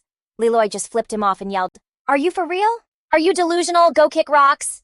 Then the old man's head started talking, its voice echoing, You little 2-legged things. You're all terrified, aren't you? The passengers totally freaked. Is the monster talking through it? That is so messed up. The monster's using a dead guy's head as a freaking microphone. The head kept talking. So what's it gonna be? You wanna live or you wanna die? Someone shouted back. Obviously we wanna live. It laid out the deal. Most of you are totally useless to me. I'll give you 1 shot to walk away from this. All you have to do is take out these 3 guys and 2 girls, and I'll let the rest of you live. The demand made everyone pause. The Tentacle Master has spoken. I'm counting to 3. After 3 seconds, this deal is gone. So, of course the passengers all looked to Qian Tan to make the impossible choice. What's the call? I don't know, asked the warrant officer. Warrant officer, what should we do? The voice started its countdown. 3. He puffed out his chest, saying, As an officer, I would never do anything to harm my fellow humans. The voice hit 2, and another passenger piped up, But we don't want to die, warrant officer, just think about it. If we sacrifice a few of them to save everyone else, isn't that worth it? Yeah, he's right. This is for the greater good, too. Qian then totally caved and jumped on it. But Tram's crew openly defied my orders. They broke the Alliance's military code and betrayed all of us. You all saw it, right? The crowd immediately started yelling, Yeah, the warrant officer's right, we all saw it. We'll be your witnesses. They're the real traitors, so we have to take them down. Nguyet Tien snapped at them. Are you even listening to yourselves? We're all human. The whole point is to stick together and fight the actual monster. Even if we die trying, we can't just turn on each other. But another passenger just scoffed. Nice speech, kid, but it's useless. Right now, all we care about is staying alive. She shot back, not holding anything back. You're just a bunch of cowards desperate to save your own skins. No wonder humanity's in such a mess these days. It's because of gutless people like you. The head's voice cut in. All right, if you're done, then get on with it. I'm losing my patience. Qian Tan egged them on. Go get them. 3 of them immediately rushed forward. Don't blame us for this. You're the ones who broke military orders. Just don't fight back and we'll make it fast. Nguyet Tien whipped out her sword. There's nothing I hate more than people like you. Her sword plunged right through one guy's chest. Leilay was totally pumped. Heck yeah, that was awesome. Every single one of these guys deserves this. One of the others started trembling. She's terrifying. I had no idea she had such a powerful class. The monster's voice boomed, annoyed. What are you pathetic losers scared of? All of you charge, I'll pin them down. You guys just go in and finish them. Tram realized what was happening. The monster's just using them to wear us down. He turned to Nguyet Thien. I need you to hit something for me. I just need you to land the final hit. We have to get out of here like yesterday. You're Vuong Nguyet Thien, right? She was a little surprised. Huh. Yeah, that's me. Tram pressed. Do you trust me? Nguyet Thien nodded firmly. I trust you. If I didn't, I wouldn't have stuck with you guys. Okay. Good, he said, laying out the plan. I'll handle this mob. You just focus on landing that final blow. She didn't ask any questions, just trusted him completely. The other passengers charged again, yelling, Let's just get this over with so we can get out of here. Tram summoned a whole herd of donkeys with a donkey stomp, and the charging passengers were stopped dead in their tracks. What the heck? Where did all these donkeys come from? We're gonna get trampled. In that moment, Nguyet Thien lunged forward, and her sword sliced right through the wall of the train. Through the new opening they could see outside. Leilay was ecstatic. It actually worked.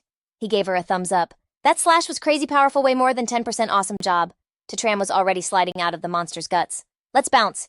The tentacle monster screeched, Stop them! Don't let them get away! The other passengers were totally stunned, but also relieved. They got out.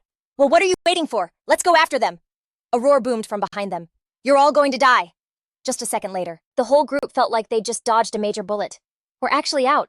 I can't believe we're still breathing. Man, if we knew they had an escape plan, we never should have tried to off them. Duye's face went pale. Guys, it's not over. That giant bug is coming back for us. The massive worm whipped its head toward them. None of you are getting out of here alive. 2 passengers lost all hope. We're so dead. If that thing hits us, we're toast. It's moving way too fast to dodge. Nguyet Thien was in shock. We still can't get away. Tram clenched his fist, ready to throw down, and waved his donkey forward. The worm boomed, Let me turn you all into dust. That's when the donkey opened its super wide mouth. This totally caught the worm off guard as a powerful force started pulling it in. What the? It started shrinking and got sucked right into the donkey's mouth. The passengers were floored. We're not dead. The bug just vanished.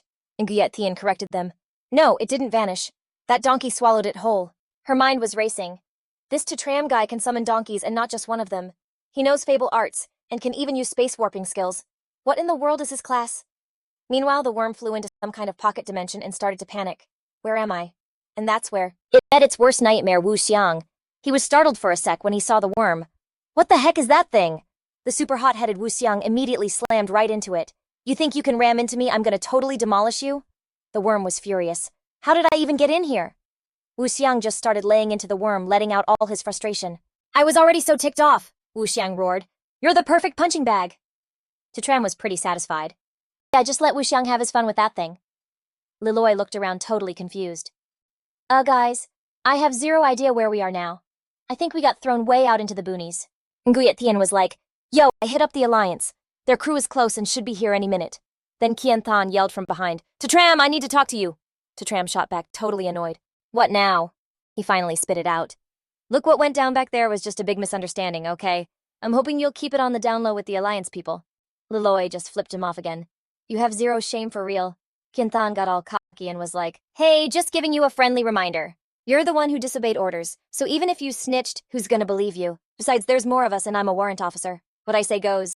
Ina came over all sweet like, Nguyet Thien, I'm so happy you're okay. Can we just forget everything that happened? We can still be besties, right? She just waved her off, totally grossed out. Get lost. You're disgusting. The girl was so mad she couldn't even speak. Unbelievable, they were actually trying to steal the credit. All right, everyone, pretend that little scene never happened. We gotta team up if we want to bounce from this place. Yeah, we'll split the glory for this 50-50. He made sure they got the message. I've said what I needed to say, so y'all better stay in your lane, or trust me, you'll be the ones paying for it. Tram told the dude to back off. Qian Than, being a total jerk, was like, and why should I? So he ate the 3rd punch of the day from Tram. Why to shut you up, that's why. Whyna tried to pull rank to scare him. Are you for real? You're actually gonna hit an officer. He didn't even flinch and just went at her with a blade. She was shaking in pain, whispering, No, this can't be happening. You actually used a knife. Tram laid it out plain and simple. You're human garbage. Qian Than clutched his busted cheek and shot back. Tram, you're dead meat. You're gonna rot in a cell for the rest of your life. Then a knife just slammed right into his thigh. The agony that shot through him made Qian Than totally lose it. My leg.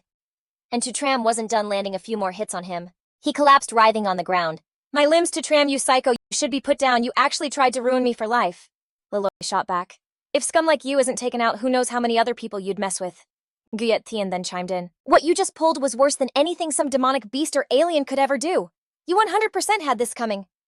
Right then, a rescue ship dropped in from the sky, the Blood Corps Glory team sent by the Alliance to help out. Everyone was floored like, the Alliance is here. And it's the Blood Corps Glory team. No way the Blood Corps Glory team is like a legendary squad. Their leader stepped out and was all business. Where are the demonic beasts? Qian Than pushed through the pain, got to his feet, and tried to sound official. Captain Luke, I'm a second year from Thien Vu Academy. Warrant Officer Qian Than. The demonic beasts. Yeah, we already handled them. Vo Tian was like, handled them, who's trying to take the credit here. Warrant Officer Duong was the one who led us to take him down. I was part of it. Me too, I should get some credit for this. Nguyet Thien just rolled her eyes like, wow, they really have no shame trying to steal military honors just like that. Qian Than went full-on victim mode. Captain Luke, I'm badly hurt. Someone tried to murder me. The captain frowned. Who tried to murder you? Him. It was him. This guy totally ignored direct orders from the Alliance. Ina pointed a shaky finger at Tram. He didn't just come after me. He's the one who messed up Warrant Officer Duong. Vo Tian's eyes went wide when he saw it was Tram.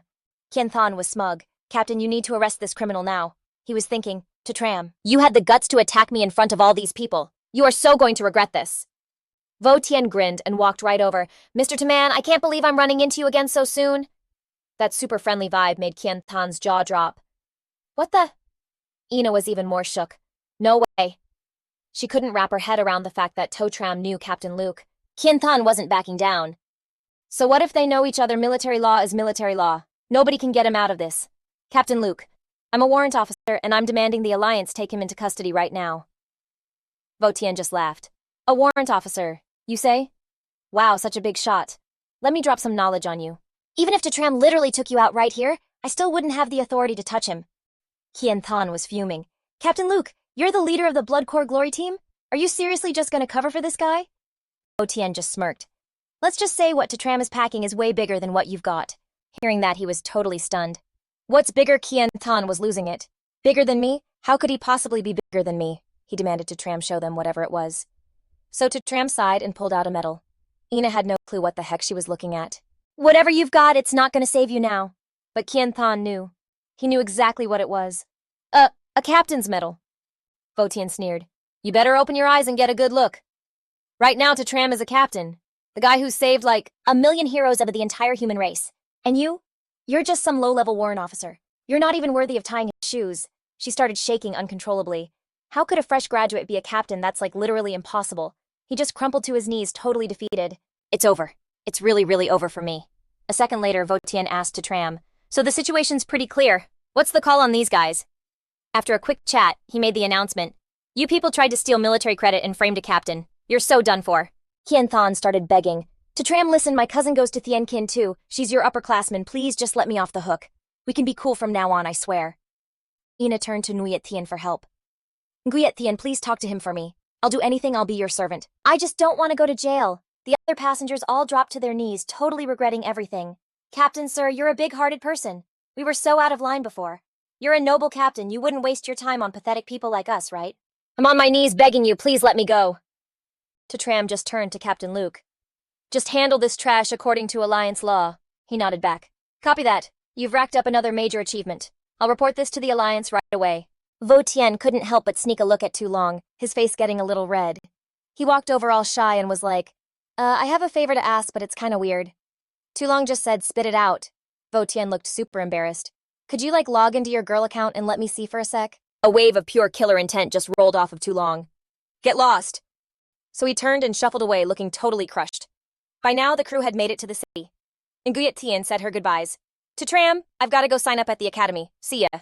He called out for her to wait. She said softly, just call me Nguyet Thien. Okay. Tram then pointed out, that monster, it was here for you, wasn't it? Nguyet Thien just froze solid. How did you know?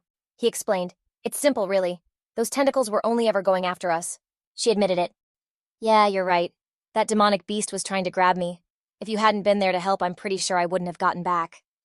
Tram pressed. But why were they trying to get you? Nguyet Thien answered. Because I'm Vuong Long Tuong's daughter. He was totally floored when he heard that. Vuong Long Tuong. She dropped one last line before turning to go. Being around me is just going to cause problems for you. Goodbye. Leilay scratched his head all confused. Vuong Long Tuong. Why does that name sound so familiar? Tu Long knew exactly who he was. Marshal Long Tuong, one of the 12 marshals of humanity. He leads the Long Tuong army on the abyssal battlefield, and he's legendary for being a brutal, decisive leader. He's an absolute nightmare for the invading demonic beast hordes. You could basically say that other than Tram, he's the human the savage god hates the most. Tram rubbed his chin thinking, so that's what's up. He seriously never would have guessed that Vuong Nguyet Tien was the daughter of a human race marshal. Tu Long kept going. It is definitely a little weird. A marshal's daughter just traveling by herself. And on top of that, she only got into a second-rate school like Thien Lin Academy, even though she's obviously an insane sword immortal. Duyet held up her phone looking nervous. Dad too? Something's wrong. She showed the phone to Tram. Look at this. He was completely stunned when he saw the news. There was a massive headline. Marshal Long Tuong Vuong Long Tuong has fallen in battle. She added, the forums are blowing up about it. Everyone is saying that Marshal Long Tuong was taken down on the abyssal battlefield 3 days ago? Just then, a loud noise cut through the air and everyone looked up. Tu Long knew what it was. That's a signal flare. The Alliance only uses those when something huge is going down. This kind of heat. All eyes snapped to the announcement screen. The host's voice was heavy. We are heartbroken to announce to all of humanity that Marshal Long Xiang, one of our 12 marshals, has fallen on the Abyss battlefield. A memorial for Marshal Long Xiang will be held in Dragon Capital soon. Leilay was floored. No way he's actually gone. He's the first human marshal to ever get taken out in the war against the other races. And he was the highest-ranking one, too. But Su Chen felt like something was off. Doesn't this whole thing seem kind of sketchy to you guys? Zilong knew exactly what he meant. It's super weird. Marshal Long Xiang died 3 days ago, and the forums have been blowing up. But the Alliance is just now making it official. And the announcement is so vague they don't even say what happened or how he died. Meanwhile, Yue Tian fought back tears and made a silent promise. Dad, I swear I'll see your mission through. I promise. His crew had also just rolled up to the academy gates, buzzing with excitement. After everything they'd been through, they were finally at the legendary Tianqing Academy. Su Chen rallied them. All right, let's get registered, then we'll figure out a plan for Zilong. Zilong squinted at someone in the distance.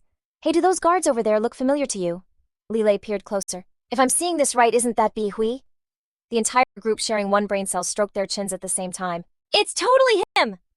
Bi Hui, looking both annoyed and embarrassed, yelled, Take a picture, it'll last longer. Su Chen asked, Bi Hui, what are you doing working security here? He answered with a sigh. I flunked the humanity graduation exam, so I didn't get into Tianqing. Leilay was confused. Even if you didn't get into Tianqing with your power and a second-rank profession, you should be set. Bi Hui said with total conviction, Tianqing is my only goal, and the only person I'm chasing is Danzi Murong. So if I can't be a student at Tianqing, I'll be a guard here. Su Chen, thinking he was at least ambitious, didn't press it. All right, man, have fun with that. We're heading in. Bi Hui called out to him, making a vow. Su Chen e Bi Hui am destined for greatness. I'm the best, and I don't answer to anyone. The day is coming when this mere guard is gonna flip the script. You just wait. I'm definitely gonna surpass you. Their crew found the end of a long line where someone was shouting, New students line up here to register. A few minutes later, Yue finally made it to the teacher's desk. Leilay let out a breath. Finally, our turn. Just then, some jerk named Tianfei shoved her aside, barking, Move! Teacher Duan, take care of my admission first. Yue was furious at his attitude. Are you blind? What's with the shoving? The guy just sneered at her. I told you to move, so move. She shot back, totally indignant. Why should I? If you want to register, the back of the line is that way. Tianfei boasted, I'm an academy descendant. Yue wasn't having it. Academy descendant my butt. I don't care if you're the principal's son, you're not cutting in front of me. She was completely stunned when he straight up slapped her across the face. Tianfei looked at her with pure menace. Filthy mouth, you deserve that. Leilay was about to lose it seeing his teammate get bullied. Oh, I have a really short fuse. Let's get him. Su Chen grabbed his arm, then asked, Sir, he just hit her. Aren't you going to do anything? Koi Min replied flatly. Tianfei hasn't broken any academy rules or done anything wrong. Leilay shot back. He cut in line, you're saying that's not wrong. The teacher just repeated, He said he's an academy descendant. Leilay pointed at the guy. What the heck even is an academy descendant? Does that give him a free pass or something? Our boy Su here is the valedictorian of the entire entrance exam. The guy scoffed. Valedictorian, you country bumpkins have no clue what Tianqing Academy is really like. Every single regular student here was some kind of top scorer. Valedictorians are a dime a dozen around here. Koi Min gestured for Tianfei to explain it to the newbies, so he wouldn't look like he was playing favorites. The guy explained, Listen up, you peasants. Students at Tianqing are split into 3 tiers. The first tier is the Tianfu students, who are crazy rare, like almost a myth. The second tier is the Academy descendants, which is us, the kids of the big shots at Tianqing and the major pro families. We get a free ride in and don't even have to take your so-called college entrance exam. As for what you commoners call a valedictorian, that's just the lowest tier student. The most basic of the basic in this academy. Su Chen got a ping. The system had just given him a new achievement mission. Make your name known throughout all of Tianqing Academy. Tianfei demanded, get it now. Get out of my way. Now! Su Chen wanted to be crystal clear. Teacher Duan, let me ask you, this whole hierarchy between regular students and academy descendants, is that an official school rule? Koi Min had to admit. Well, no, it's not. The guy leaned in with a smug grin. But it's an unwritten rule that everyone in the academy knows.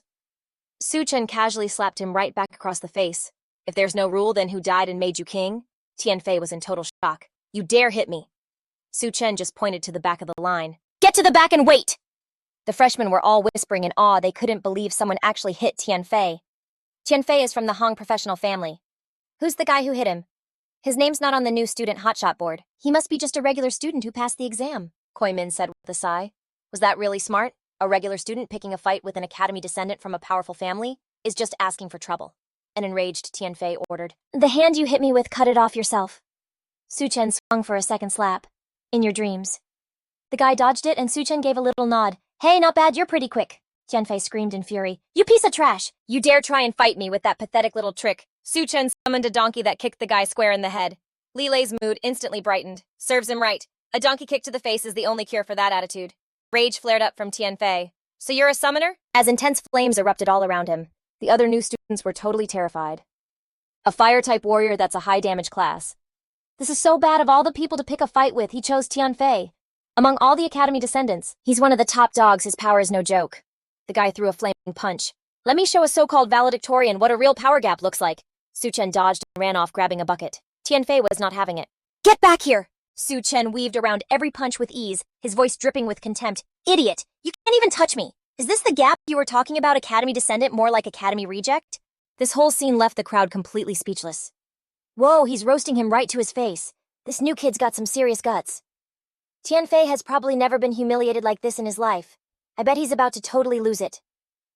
Tianfei gathered 2 fireballs in his hands. Oh, awesome! You've officially made my list. I'm gonna roast you alive right here, Flame Vortex. As the Flame Vortex spiraled toward him, the fiery cyclone totally swallowed to Tram. His 2 buddies yelled out all worried, boss to bro. The others muttered with pity. Whoa, those flames were insane. I bet there's not even a bone left. He can only blame himself. Just some freshman trying to act all tough, Tianfei boasted. He dared to flex like that, and now he's nothing but a pile of ash. Ming snapped. Stop gawking and get back in the registration line. As the flames vanished, Su Chen was totally fine, not even breaking a sweat, and was like, you're trash, am I wrong? The guy couldn't believe what he was seeing. What the where did my flame vortex even go? Only he knew the donkey's spatial powers were seriously clutch, instantly yoinking all the flames that got near. Tianfei was shook, thinking to himself, how in the world did this dude do that? Why did my massive fire attack just poof?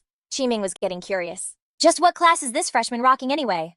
Su Chen waved his hand and was like, Aight, my turn to attack. Seeing his opponent was just a donkey, the guy got cocky. What's a donkey gonna do to me? The donkey charged right at him and Tianfei leaped up to dodge, cursing under his breath. You trash tier summoner. He immediately got clocked by the donkey's hind legs. What? Tianfei, with a giant lump on his head, totally ate dirt. He let him know the last person who said that to me. Well, the grass on their grave is like 10 feet tall by now. The guy was forced to see things differently. Oh, so you're a dual beast summoner for real, underestimated you. But so what? Before he could finish his trash talk, a donkey's butt was all up in his grill. Tianfei's face went bright red. Wait, there's more. A donkey hoof came flying, shattering the glasses right off his face. Next up, he got a bonus 2-hoof special. Tianfei refused to believe it. What kind of broken summoner are you, who makes a contract with 3 donkeys? Su Chen just pressed a knife to his throat. Still feel like looking down on me. The other freshmen were just gaping, completely stunned, never thinking Tianfei would actually get clapped. The last time a normal student dared to beat up one of the institute's rich kids in front of everybody, it was only Senior Murong. And she's a student at the Celestial Palace now. You're comparing him to Senior Murong? You're giving him way too much credit. The guy was still running his mouth. He slapped his opponent. Listen up. The name's Su Chen. If you don't want to say my name, you can just call me boss. Tianfei sneered. Su Chen, right? Don't get so full of yourself. You think holding a knife means you've won. You can't even lay a finger on me.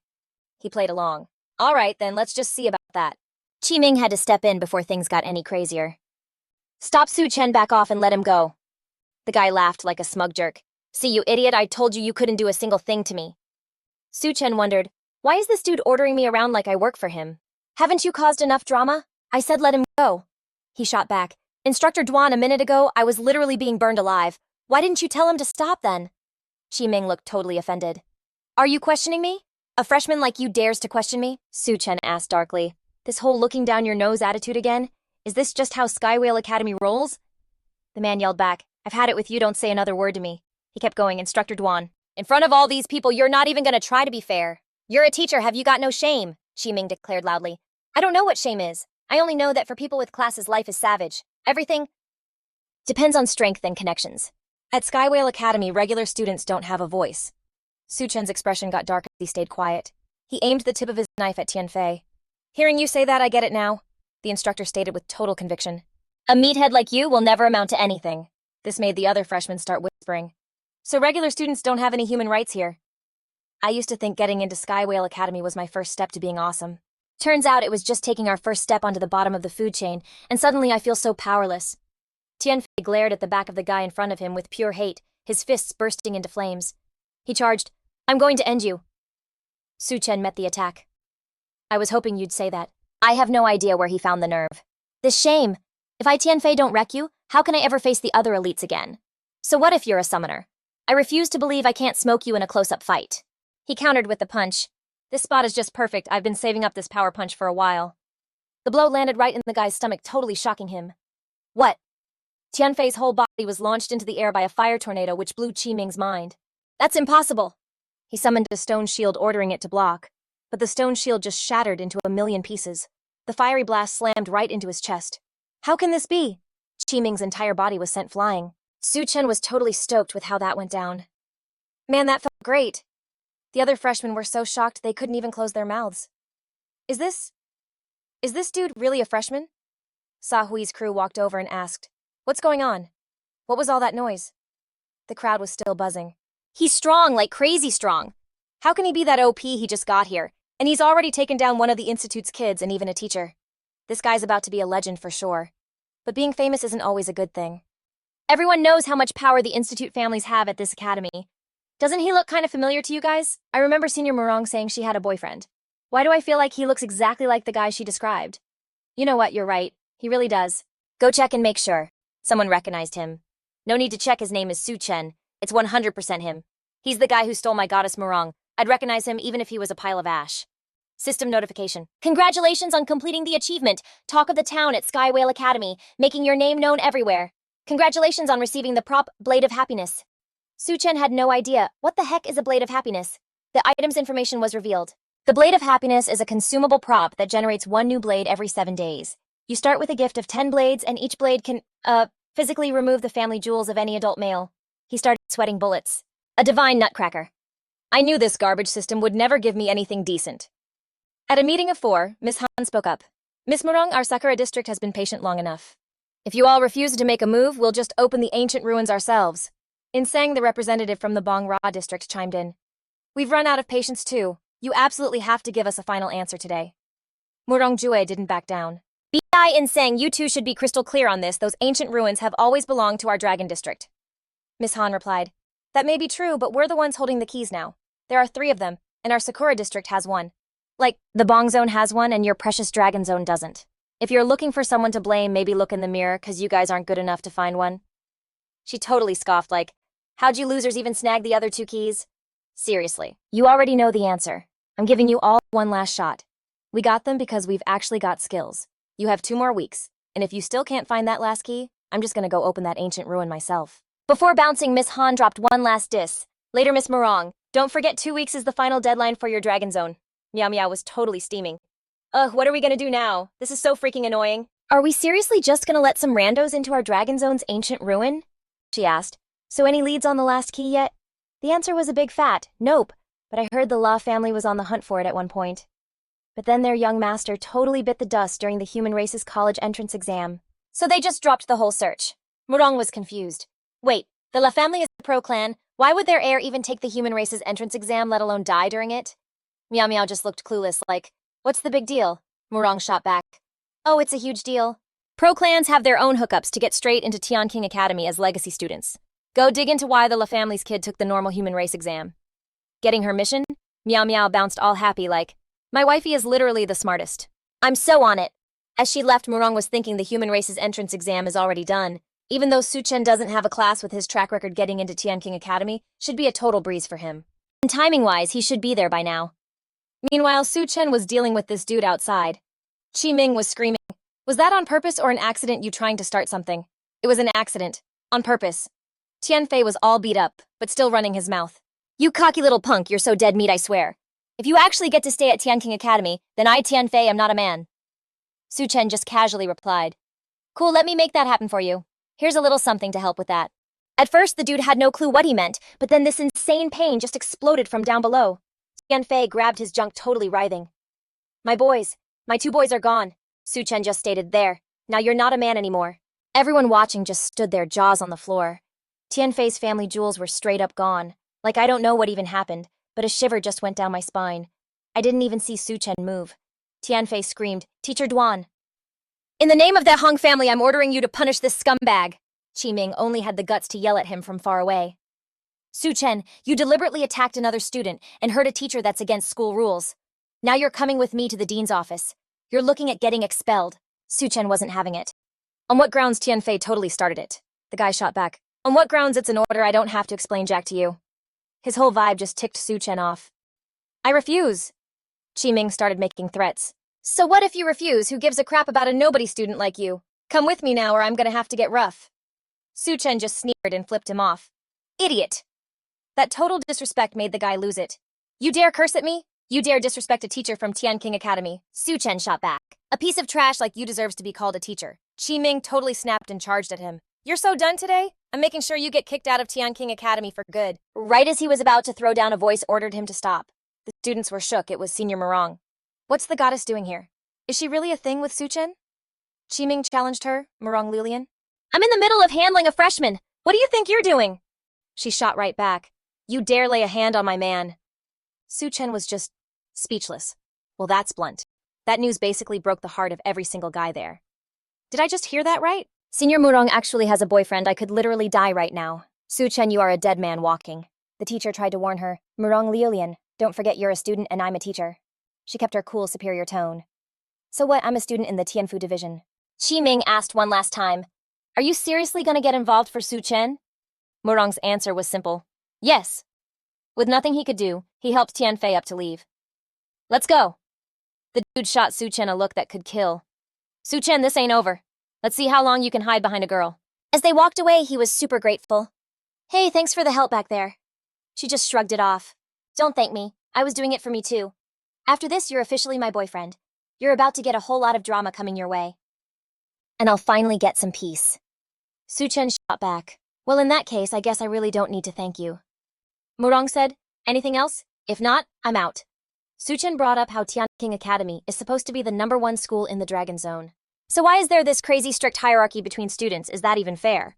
She let him in on a secret. Because the people running Tianqing Academy are from the human race's elite faction. He asked, "The human race's elite faction, what's that?" Murong started to explain. "You've never heard of them. That's normal. You're not on that level yet. For now, all you need to know is that if you want to survive at Tianqing Academy, you have to prove yourself, get out of the regular student pool and become an elite." Su Chen asked, full of admiration, "Senior, are you one of the elites too?" She was vague. "Not really." He then pointed to Zilong. "Senior, just one last thing. My buddy here is hurt. Is there any way he can get better?" Murong gave him a pro tip. There's a secret realm on campus called the Medicine King's Domain. If you can get inside and find a snow spirit mushroom, it'll totally heal all his injuries. Su Chen's eyes lit up. "Let's go to the Medicine King's Domain." But she had to warn them. The Medicine King's Domain is a 3-star secret realm, and it's super high difficulty. You guys are just freshmen? Most of you are barely pre-rank too. Going in there is basically a death wish. What you need to do now is hit up the class star tower to rank up and get stronger. When they got to the spot she mentioned, the whole crew was blown away. This is the star tower for the warrior class. The warrior class is seriously popular. Look at how many people are lined up to rank up. Leilay said, "Bro, Su, the 3 of us are all warriors. Let's go in together." All Su Chen could say was, "Just be careful in there." A little later, he saw the 3 of them come stumbling out and asked, "What happened? Why are you guys all beat up?" Leilay moaned. "It's way too hard. Ranking up is literally a life or death fight. No wonder you don't see many high-level classes. Like, basically not just anyone can pass." Duyua added, "It was so gnarly the dudes who went in after us never came back out. They must have died in there."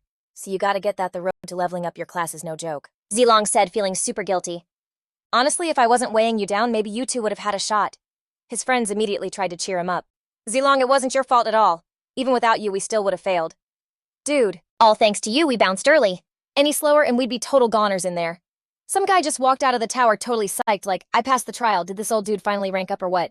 It took me a whole 2 days just to hit 2 stars, legit wasn't easy. Su Chen asked, hey bro, how'd you clear the trial? The guy spilled, don't even get me started. I spent 2 years forging this black gold hammer, and it pretty much doubled my strength. Only then could I finally pass the trial and rank up. So the MC's thinking passing the trial ain't that big of a deal. Then, from his storage, Su Chen pulls out a whole set of armor. Zilong totally recognized it. Wait, isn't that young Master Luo's divine armor? Using gear to clear the trial is the ultimate shortcut. The MC summoned a whole herd of donkeys and was like, this divine armor's for you guys. I'll also spot you 30 donkeys to help you pass the trial. Leilay was confused. We can rock the divine armor, but can we for real take the donkeys in with us? Su Chen was like, the armor and the donkeys are just gear, basically a part of your strength. Just give it a shot. It should be fine. As a whole herd of donkeys followed the 3 of them into the tower, 2 other guys were like, they must be in the wrong place. I think we're in the wrong spot. This is the Star Tower for summoners, right? Yeah, it is. The address is literally written right here. I've never seen a summoner roll up with so many donkeys as summons before. It's definitely the summoner's Star Tower. Come on, let's dip and find the warrior's Star Tower. A few minutes later, Leilay walks out looking super happy and yells, Brother Su, we're out. Seeing the look on his face, the MC knew instantly. You ranked up, didn't you?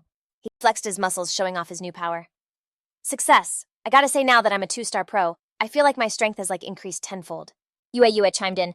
As an armored warrior, I feel like my defense got a major boost. It's on a whole other level now. Su Chen decided, since that's settled, let's bounce to the Medicine King's secret realm. The area in front of the tower gate was totally packed with people. Leilay was amazed. Wow, it's so crowded. Looks like the Medicine King's secret realm is a super popular instance. Some students were chatting. Why are there so many people at this secret realm? Isn't it because all the spirit herbs in the Medicine King's secret realm are finally ripe? This is like a once-in-a-decade thing. The entry cap for the Medicine King's secret realm is 3 stars max. Right now, pretty much every 3-star pro at the academy is here. Even some 2-star peeps are here to get in on the action. What can 2 stars even do? With how hard this instance is, 2 stars going in are basically just monster chow. As they were talking, a team stumbled out looking seriously messed up. This totally shocked the crowd outside. It's the Tianchu squad. They're out. Almost all the main members of the Tianchu squad are 3 stars. They're a pretty well-known crew. Looking at them looks like they failed. They failed again. This is their 3rd time. The others couldn't help but get the shivers. They say the Medicine King's secret realm is hard difficulty, but for real, because the spirit herbs only ripen once every 10 years, the instance's difficulty got jacked up too. I'm afraid the difficulty's already hit nightmare level. And walking into a nightmare level instance is pretty much a suicide mission. If even a veteran team like Tianchu couldn't hack it, we should all just bounce. Su Chen decided, this Medicine King's secret realm is way too dangerous. The 3 of you just hit 2 stars, so it's better if I go in alone. Leilay understood. All right, if the 3 of us go in, we'll just be dead weight. Zilong reminded him, Su Chen, if it gets dicey, bail immediately. My injury's not a big deal. The MC told them not to worry. He then followed the crowd inside, when suddenly someone called out Su Chen's name. Shiyan and her team walked up. Su Chen, I didn't expect to run into you here. Are you planning on running this Medicine King instance too? Su Chen admitted. Yeah, what a coincidence. Tianyi demanded an explanation. Shiyan, you gonna introduce him? Senior Du, this is a classmate of mine from the Intermediate Academy. His name is Su Chen. He's really strong. Su Chen, let me introduce you. This is a 2nd-year student, Senior Du Tianyi. He's a 3-star pro and the founder of the Tianyi Pro team. The guy's incredibly powerful. He then offered a piece of advice. Every student from the Intermediate Academy who gets into Jingqian Academy is impressive. Some are even total legends. But after they get to Jingqian Academy, they basically stop being all that and just become regular students. Junior Su, you should probably adjust your mindset from now on. It'll help you get by at Jingqian Academy. Su Chen casually remarked, Senior Du, are you from a big shot family at the academy? Tianyi crossed his arms and said smugly, You've got a good eye. It seems you've noticed my vibe isn't like some regular students, huh? The MC played along. Yeah, that's right. Your whole standout vibe is exactly the same as the other academy brats I've already taken down. Hearing that total burn, Tianyi was speechless. 2 other members started dissing him. You little punk, do you have any idea what you're saying? Quit talking so big. You think some nobody you can beat up kids from powerful families? I think you're just begging for a beatdown. He acted all cool about it. Forget it. Newbies are all talk, I get it. Why even bother with him? Reality will teach him a lesson, and then he'll learn to be humble. Shiyan changed the subject. Su Chen, are you also heading into the Medicine King's secret realm? The MC admitted. That's right. She wondered, Where's your team? Su Chen replied. I don't have a team, I'm rolling solo. Shi Yan was not feeling that plan. Going in by yourself is way too risky. The two cronies chimed in again. Is this kid insane trying to take on the Medicine King's secret realm by himself? From the way he talks, you can tell he's super arrogant and a total flake. Tianyi spoke up. Shi Yan, if you're worried about your classmate, just let him join our group. I'm a generous guy, I won't hold what he said against him. She also extended the invite. Su Chen, come with us. That way we can look out for each other. He turned them down. No need, I'm busy. Nanya and Qifeng, the two dudes from earlier, said angrily, this kid really doesn't get it. He's clearly got a screw loose. Tianyi advised, Shi Yan. Good advice is wasted on a stubborn idiot. With your talent, you have a real shot at becoming one of the academy's elites. You should hang around with these low-class students less in the future. She explained, Senior Du, there are very few people I actually admire. And Su Chen is one of them. He's super powerful, not as simple as you all think. He replied, it seems you're still too naive, Shi Yan. Jingqian Academy is crawling with hidden talents. Who does Su Chen even think he is like? I'm not even kidding, a normal student like him doesn't even belong in the same sentence as one of our institute's golden boys. Just go in and watch Team Tianyi do their thing. Then you'll see what real power looks like. Su Chen got to the secret realm, and his mind was literally blown. No wonder they called this the Medicine King's secret realm. He could smell the herbs the second he walked in. Spirit herbs that cost a ton of cash back home were just like growing everywhere. He figured he might as well stock up.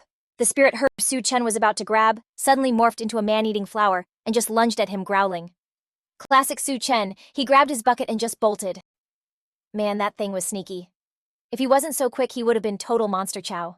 This Medicine King's secret realm was no joke. That monster plant was still snarling, ready to eat him. So Su Chen powered up his fire fist, and after like 5 hits, he totally wrecked the thing. He let out a breath like, phew, crisis averted. Time to get back to herb picking.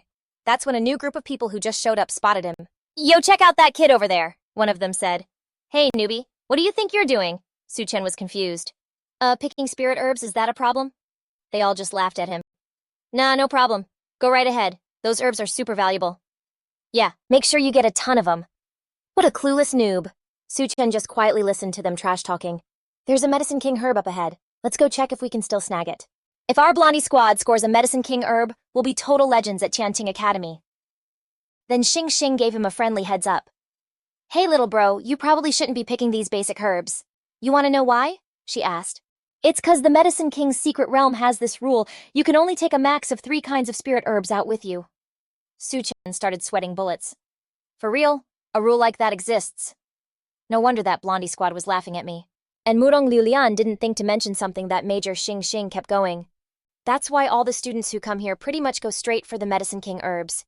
They're the super rare ones you can't get anywhere else. 'Cause once you pick one, even if you leave the realm and come back, your collection count doesn't reset. He was floored. Okay, that's a problem. I've already picked 3. All of a sudden, a few guys came sprinting towards them, running for their lives. A demon lotus was right on their tails. When the 7-colored lotus seed is ripe, a puppet demon guards it. We gotta fall back. A stem shot out and straight up skewered one guy through the chest. The others were totally freaked. It's too strong. That thing's gotta be at least a 3-star boss. We need to bail now. They barely got a few steps before more lotus stems burst from the ground, cutting them off. One guy's face went white. We're toast. There's no way out. Another one was like, we have to risk it. If we can grab the 7-colored lotus seed, we can break its link to the main demon, and they'll self-destruct. So these two just went for it, charging ahead, but right then the lotus snapped shut into a bud. The guy was stunned. The petals closed. Both of their swords were locked on that one target, the lotus bud, but it was like hitting a brick wall. It actually threw them backward. They both realized the petals had a defense like 4-star armor, totally unbreakable. Then another stem shot out and ran them both through the chest, leaving nothing but their screams. Su Chen was definitely taking notes. Okay, so getting a Medicine King herb is like not easy, Su Chen muttered. Xing Xing added, you got that right. So far, not a single team has pulled it off. The survivors decided to find another way around the 7-colored lotus seed's attack and defense. Are both insane. We can't beat it. Let's try another spot. Just then, 3 lotus stems shot out towards them. One guy screamed, this is bad. The puppet demon is way too fast. At this rate, we won't even make it out of the realm, forget escaping. One of them pointed at Su Chen. Let's use that idiot as a distraction to buy some time. All 3 of them instantly took off in his direction. Genius idea, Xing Xing yelled in panic. The Blondie squad is heading right for us, we gotta go. Su Chen and Xing Xing immediately started running. But the ground under them started to sink. She gasped. Oh no, the ground's turning into quicksand, it's a spell. Su Chen glared at the 3 guys. Was this you? They just ran right past him, totally shameless. You moron. Yeah, just be a deer and take the hit for us. He was furious, his voice going ice cold. You scumbags must have a death wish. The girl beside him pulled out her whip. Junior, you go on ahead, she said. Su Chen was shocked. I go first. What about you? Xing Xing shot back. I'll stay and hold off the puppet demon, look for a way out. He absolutely refused. No way, I'm not letting a girl save me. We fight together, she cracked her whip. Junior, listen to me. You're new here. You're not strong enough yet. As your upperclassman, it's my job to protect you. This quicksand is slowing us down. If we don't hurry, we're both goners. Her whip smacked the puppet demon's stem, but it didn't even leave a mark. Xing Xing was horrified. This thing is way too strong. I can't believe that hit did nothing! Go now! The puppet demon's stems had formed a cage around them, and the only way out was through the lotus itself. Su Chen had to face it. There's no escape. She froze. We are so screwed. Those 3 dirtbags stopped running and decided to watch just to get intel on the 7-colored lotus seed for next time. They hid behind a log way off in the distance just as a stem pulled back and then shot right at its target. Xing Xing got hit and went flying. Su Chen caught her fast. Are you okay? She was completely hopeless. I think this is it for us. But he was surprisingly confident. Not necessarily. The Blondie squad said if we get the lotus seed, we can stop the main demon's attacks. Xing Xing tried to stop him. It's no use. The petals protect the lotus seed. It's like it's wearing 4-star armor. You can't break through. Su Chen just charged anyway. I gotta try. The leader of the other group sneered. Look at this guy still trying to be a hero. He's actually trying to grab the lotus seed, the guy next to him added. We all tried that. He's just running to his death. What an idiot. The sharp point of the demon stem aimed right for his head, but Su Chen pulled his classic bucket and run move, and the tip just slammed into the dirt where he used to be. Whoa, the other group was shook. He actually dodged an attack from that puppet thing. That bucket he's holding has to be some kind of speed boost item. Let's just wait for him to get wiped and then we'll go grab it. Su Chen just kept weaving past the sharp points stabbing down at him. They were totally freaking out. He's got some serious main character energy. He actually made it to the lotus, but it's pointless. Even old-timers like us can't break through the petal's defense, let alone some freshmen. Getting right up to the lotus, he used his charged punch. That fist just flew towards it, then slammed right into the lotus bud. The kickback sent Su Chen flying. He had to figure out another plan. This is no good. The charge-up is way too short. How am I supposed to break a defense that's like 4-star armor? The 2 guys hiding off to the side were smirking. This dude is insane, a total daredevil trying to solo a nightmare-level dungeon. It'd be a miracle if he didn't get wrecked. Xing Xing yelled from behind him, watch out. Facing those sharp stems, he froze for a sec, then had no choice but to pull out his trump card. Deciding to just go for it, Su Chen walked up to the lotus stem and pulled a slick move to peel it back, leaving them all totally shook. Wait, what? The petals are just falling off. Su Chen ordered. Grab it for me.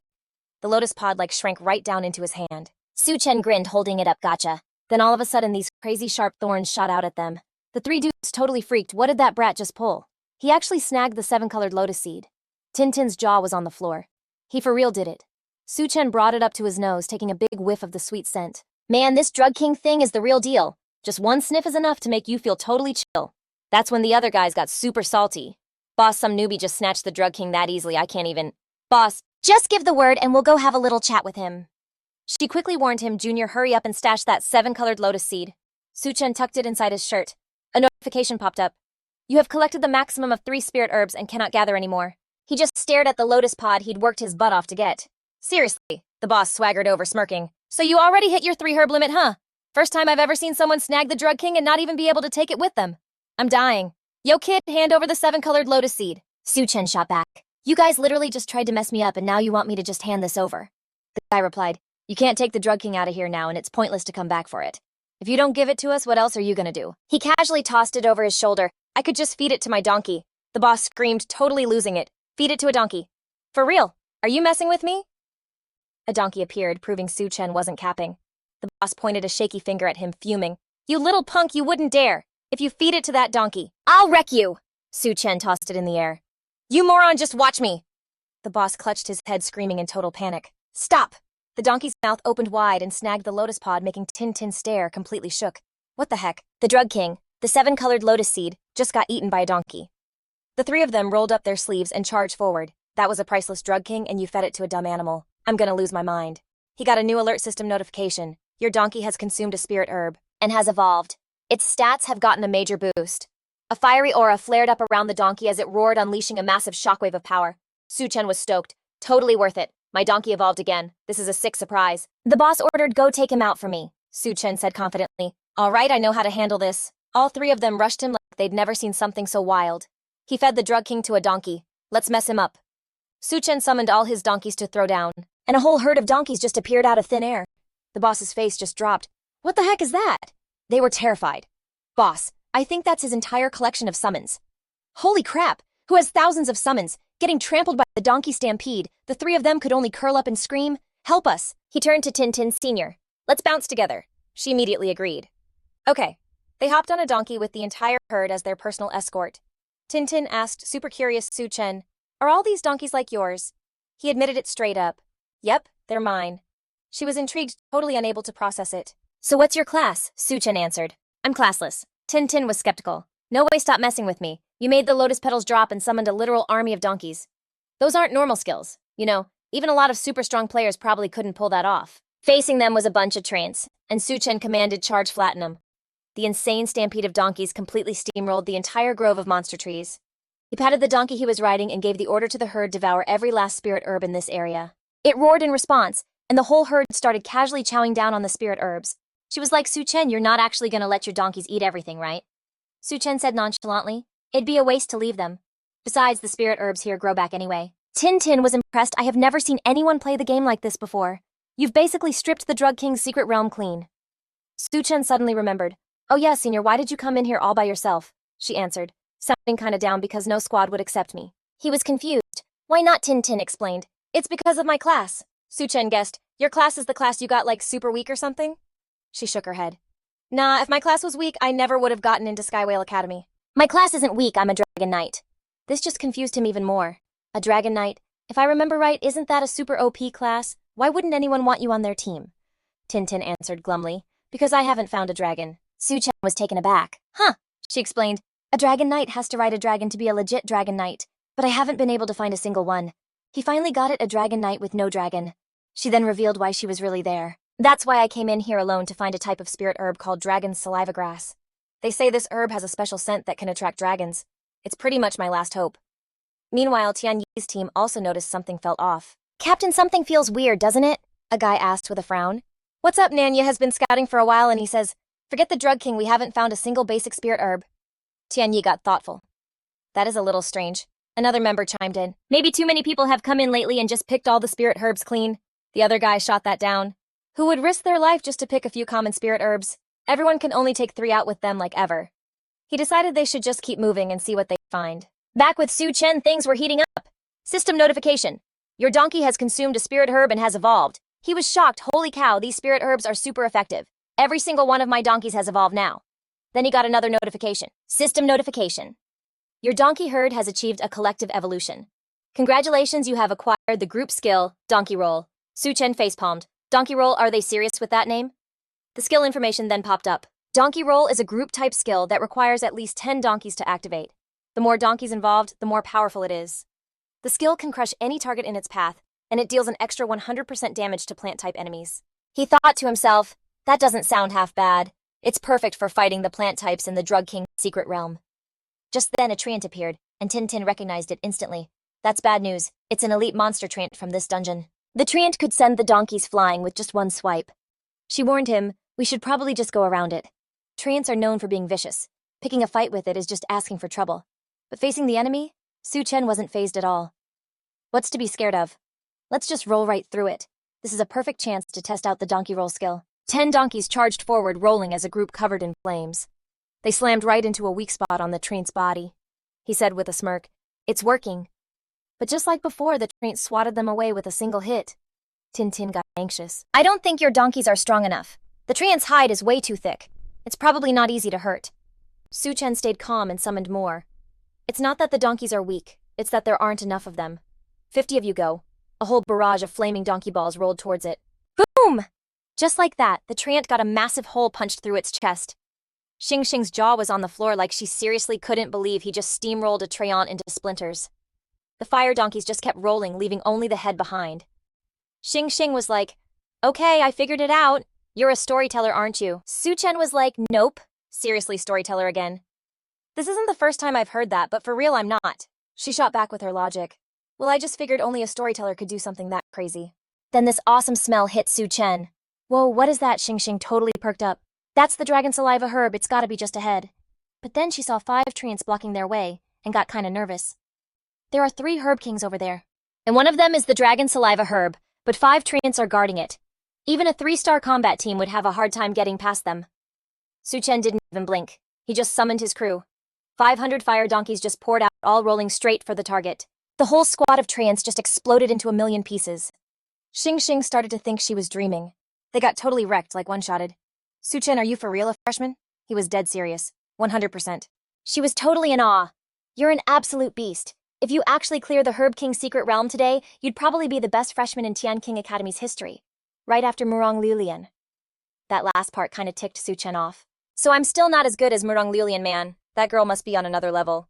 When they got to the spirit herb, Xing was freaking out. I can't believe I'm seeing a real dragon saliva herb. Su Chen split the goods. Senior Xing, the dragon saliva herb is all yours. And I'll take the other 2. Cool. Xing was like, but I didn't do anything. All 3 of these herb kings should be yours. I'm the one totally cashing in here. I'll owe you one for real. He played it cool.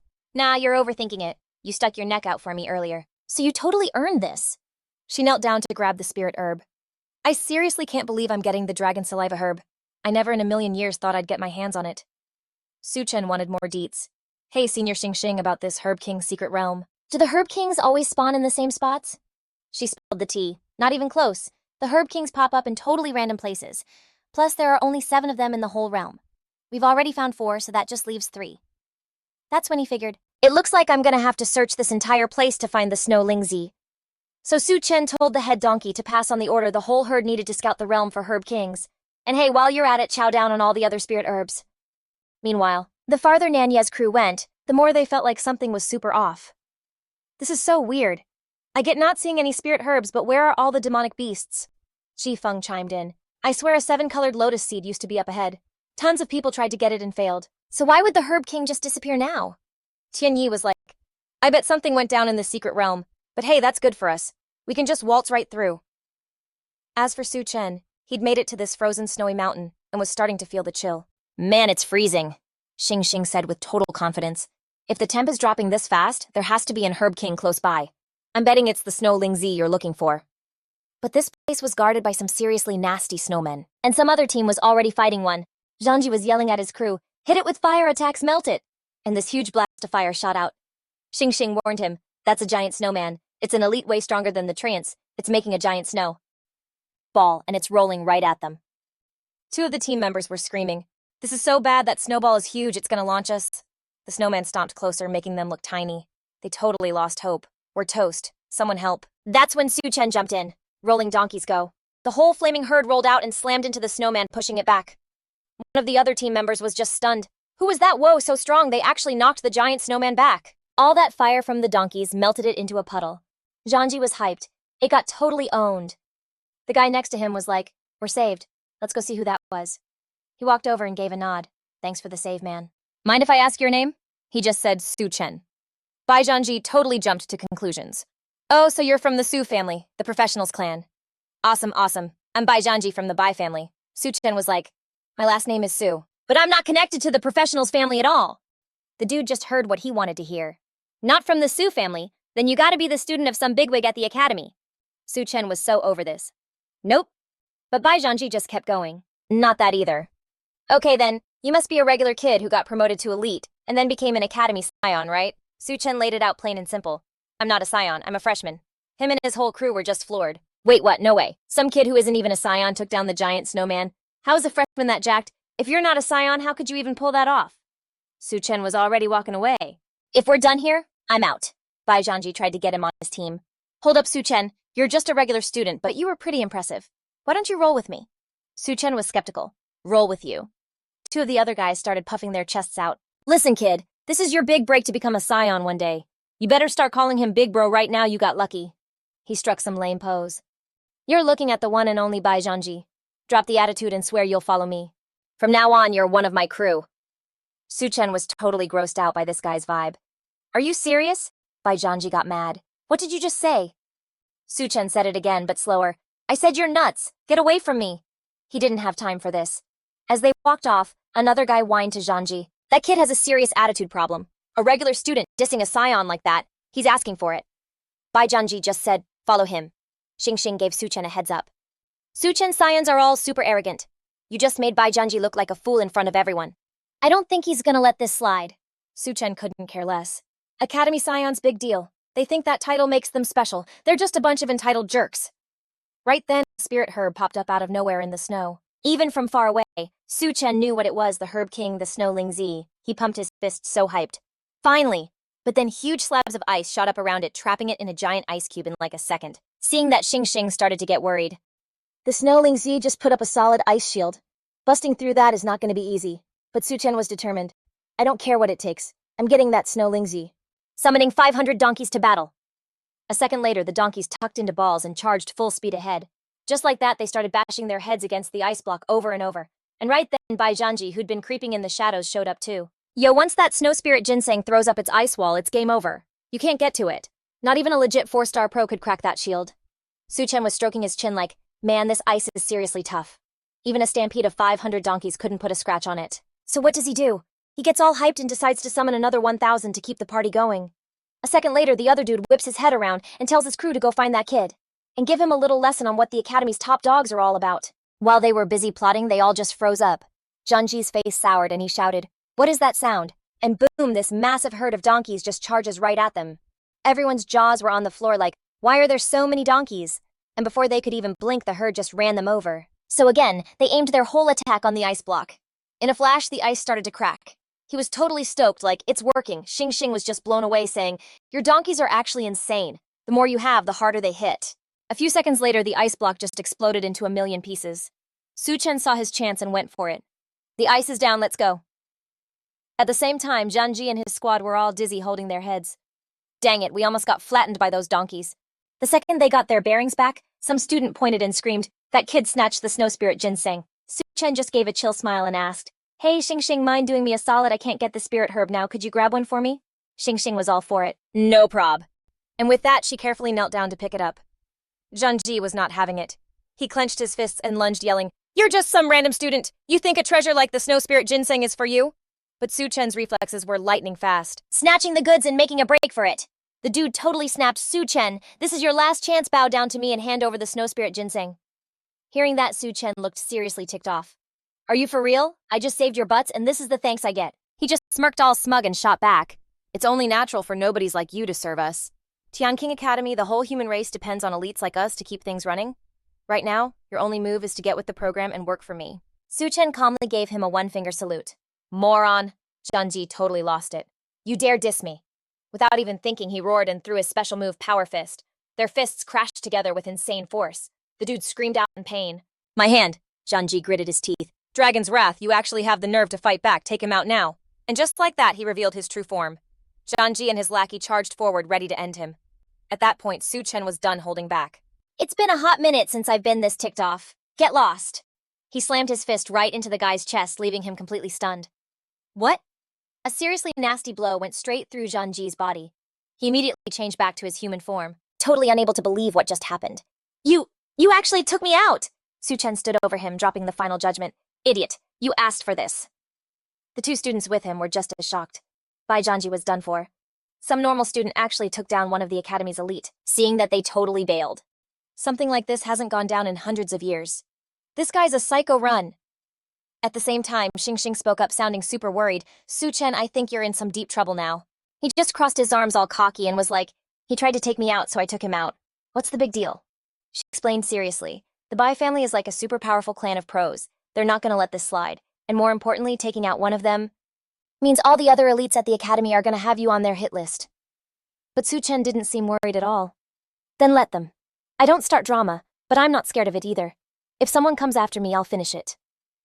In the end, Xing still gave him a happy smile. No matter what happens, I've got your back. To keep things moving, he cut her off. Come on, let's go find the last two Medicine King plants. The scene flips to Tianyi's crew just casually strolling through the woods. Out of nowhere, the purple-haired kid spoke up. Yo, Tian, if we keep this up, we're actually gonna make it to the end and beat this whole secret realm. Tianyi got this smug, crafty look on his face. Well, isn't that just perfect? Even if we don't snag the Medicine King, just clearing this place is a huge flex. It's enough to put Team Tianyi on the map. Noticing Kang Yan was being super quiet, Tianyi turned to her. Kang Yan, what's up? You're not saying anything. She replied, her voice all icy. I've got a gut feeling that all the weird stuff happening in this secret realm might have something to do with Su Chen. He kind of forced a laugh and said all sarcastic, that newbie, you're giving him way too much credit. As she was talking, Kang Yan pointed right at the proof. I'm just saying what I see, and I see donkey hoof prints on the ground. Tianyi totally froze like a light bulb went off. Donkey hooves. The other students just scoffed. That dude's lucky he's not toast already. How could he possibly mess with this whole realm? One of them even bragged, just let me see him. I'll show him what's up. Before long, Su Chen and Xing got to where they were going. We finally found it. This Medicine King plant is covered in spikes. This is going to be tricky.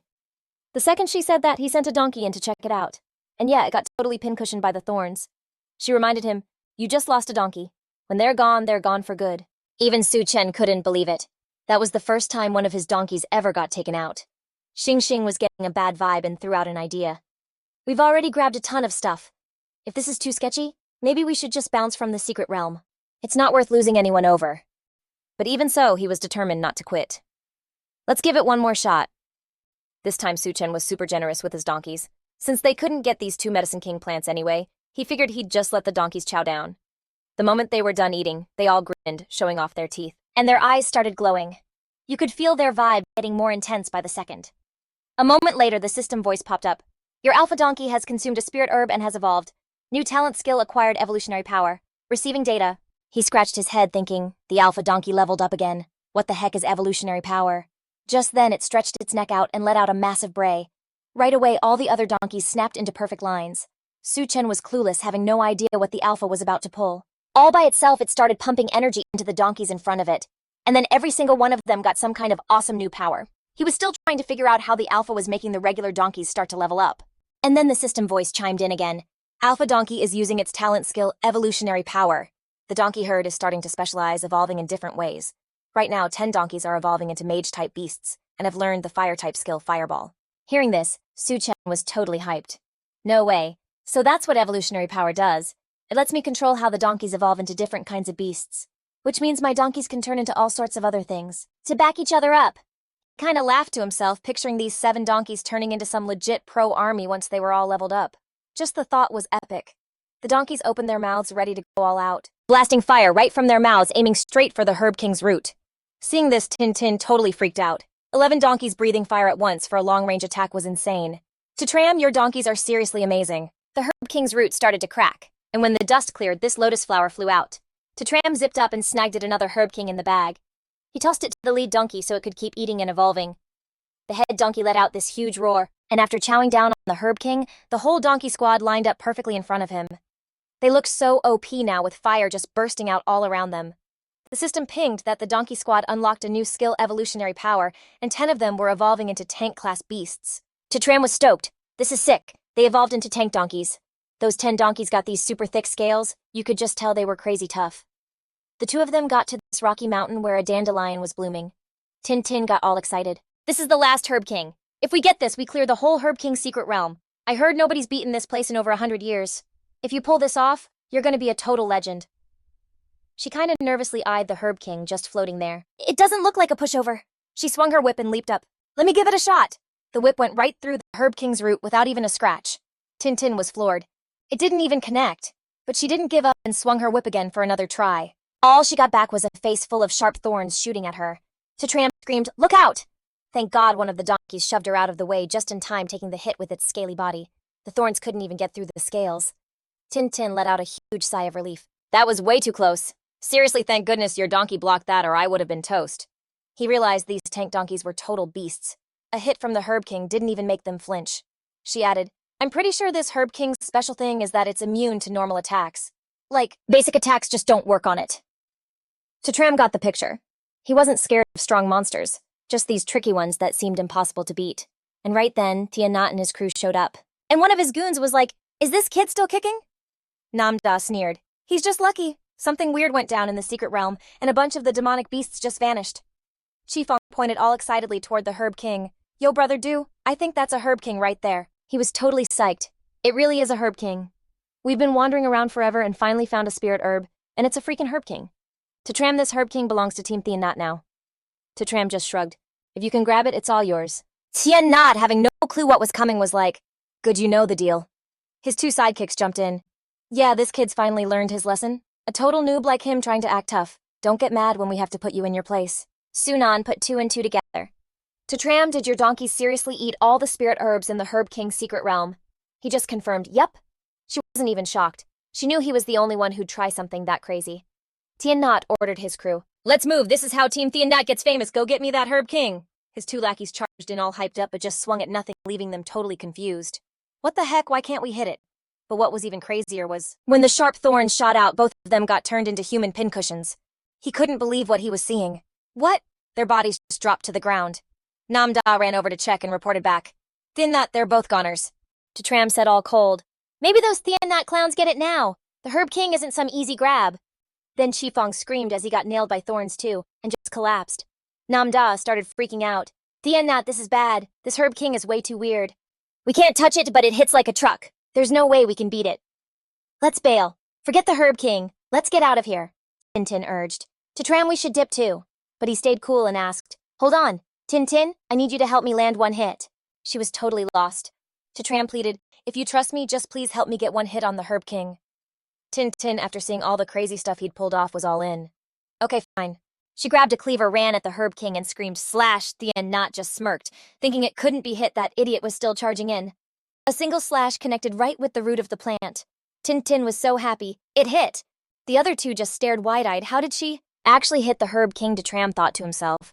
So assist slash is like a rule-breaking attack. It does at least 10% damage, always connects no matter what, and it's a guaranteed hit. He turned and yelled, Sunan, you help me out with a hit too. She grabbed a cleaver and charged, landing a second slash right on its stem. After that, the thing just blew up in the sky and formed into this glowing pearl. Tram shouted, a crit assist slash has a tiny chance to land a critical hit, and Sunan just did it. Nam Da was panicking. The Herb King's gone, what just happened? Is Sunan really that strong? When Tian Not saw her land, he ran up and asked Sunan, did you get the Herb King? She opened her hand and showed him the pearl. This has got to be the Herb King's real form. I can feel like a crazy amount of energy coming off it. He hadn't lifted a finger but had the nerve to demand, give it to me, now. She started walking forward. Tian Not was acting all cocky. Sunan, give me the Herb King and I'll hook you up. I can even get you in with the inner circle of the Viet descendants. But Sunan just gave it to Tram. Tram, this is yours. He totally froze. What, Sunan? Why'd you give the Herb King to Tram? She just said it straight up. Because it belongs to him. Tian Not was so mad. How is it you two were the ones who took out the Herb King? Sunan explained. We just used assist slash for Tram. Without his damage boost, I never could have defeated the Herb King. He shot back all arrogant. Assist slash is a skill too. You think I'm an idiot or something? She didn't even bother arguing, believe it or don't, whatever. Tian Not demanded, Sunan, get that Herb King back right now or you can kiss joining Team Tian Not goodbye. She just scoffed. Like I'd want to. He turned on her. Fine, I guess I totally misjudged you. Then he tried to get to Tintin. The other girl. You helped out too, you should get a piece of the Herb King. But she was smart. I just used assist slash for Tram too. The Herb King is his. He made the same lame offer. If you get the Herb King back, I'll let you join Team Tian Not. Tintin just scoffed. As if. Nam Da asked all annoyed. Tian Not, none of these normies know their place. What's the plan? Tian Not decided it was time to school these commoners on the rules. He strutted up to Su Chen all cocky and was like, yo punk, hand over the Medicine King. Su Chen shot back. And what if I don't? The guy straight up threatened him. Then don't even think about walking out of the Medicine King's realm today. Taking out a regular student is no big deal for elite legacies like us. Su Chen dangled the herb, totally teasing him. If that's how it's gonna be, then this Medicine King herb? Tian Yi thought he was caving. There we go. Now give it to me and get on your knees and apologize. But then Su Chen pulled a complete 180 and shoved the herb right in the donkey's mouth. I'd seriously rather feed it to a donkey than give it to you clowns. The guy was fuming, gritting his teeth. You did not just do that. Nanya started screaming from the side. Are you out of your mind? Feeding a Medicine King to a donkey? You little punk, do you have any clue what you're doing? Tian Yi was so mad he wanted to pulverize Su Chen. You're driving me nuts. That's a super precious Medicine King. I've never met a bigger idiot than you. Su Chen just kept pushing his buttons. Precious poofed. I've already grabbed 7 Medicine King herbs, and my donkey's already eaten 5 of them. Are you for real? The guy didn't believe him for a second. You are capping so hard. You needed help to get just this one herb. If you really got 7 of them, then I, Du Tianyi, will literally take your last name Su. Su Chen was like, bet, Su Tianyi. He was so triggered by the diss that he yelled, get him for me. Just then a portal popped up in front of them. Nanya was surprised it was the exit portal for clearing the Medicine King's realm, which meant the place could finally be beaten. He burned that grudge into his brain. You got lucky this time, I'll deal with you on the outside. Let's dip. Clearing the Medicine King's secret realm is going to be Team Tianyi's biggest flex. Xiang Yan said, all bummed out. That's such a shame we let Du Tianyi's crew get out first. If you hadn't, you would have been the first person ever to clear the Medicine King's secret realm. Su Chen said calmly. Don't even trip, they can't steal the glory for clearing the realm. Outside the gate was packed like always. and Leilay was wondering, why isn't Su back yet? Just then, the realm's gate started to act up. A glowing vortex started to spin. The crowd was shook and started whispering, "What's going on? Is something happening in the Medicine King's realm? What's up with that light? No way did someone actually clear it. Impossible, who could even go up against those Medicine Kings?" Everyone's eyes were glued to the secret realm's gate, all of them waiting on the edge of their seats. Did someone for real clear it? I wonder which team of elites it could be.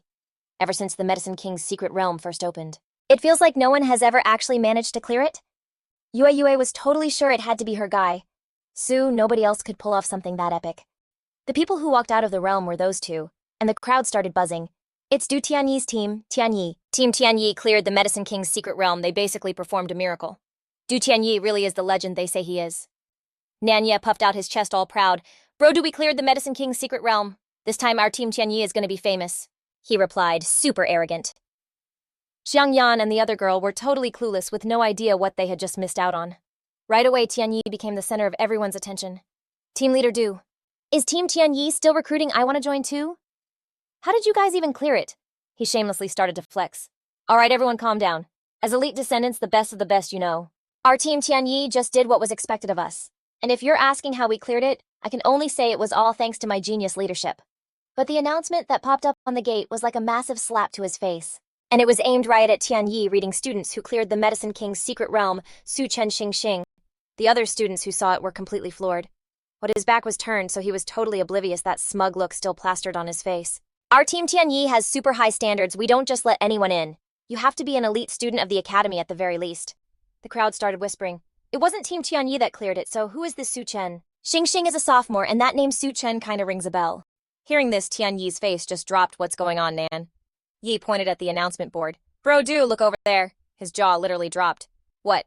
"How can it be Su Chen? We were definitely the first ones out, so why does it say he's the one who cleared it?" Su Chen then stepped out to clear things up. "'Cause I got all of the Medicine Kings." There was no way Tianyi would believe something so ridiculous. "Are you dreaming? This has to be some kind of mistake." Another announcement from the portal totally made him eat his words. Su Chen has obtained all the Medicine Kings in the secret realm, becoming the first person to clear it. The crowd was absolutely blown away by this insane achievement. What, all the Medicine Kings? The news hit him like a lightning bolt. Did he really get all 7 of the Medicine King herbs? Su Chen didn't waste the chance to troll him. "Tianyi, I guess from now on your last name is Su." Nanya was in complete denial. "I don't believe it. It's gotta be fake. How could some normal student pull off what even the elite descendants couldn't do?" Everyone was staring at Su Chen with total awe. "Oh my gosh, people struggle to get even 1, and this dude just snagged 7. Quick, look up his info. Could Su Chen be a student from the Celestial Mansion? That's totally possible. Other than Alchemist Mu Rong, all the students from the Celestial Mansion are super mysterious. Only someone from there could do this. Oh wait, now I remember. Isn't Su Chen the one who totally thrashed that elite descendant Hong Tianfei in public? Su Chen is just a freshman. He's not from the Celestial Mansion. And he's not an elite descendant either. That's so OP, a freshman getting 7 Medicine King herbs. You've got to be joking." Someone else chimed in. "I've got even bigger tea for you guys.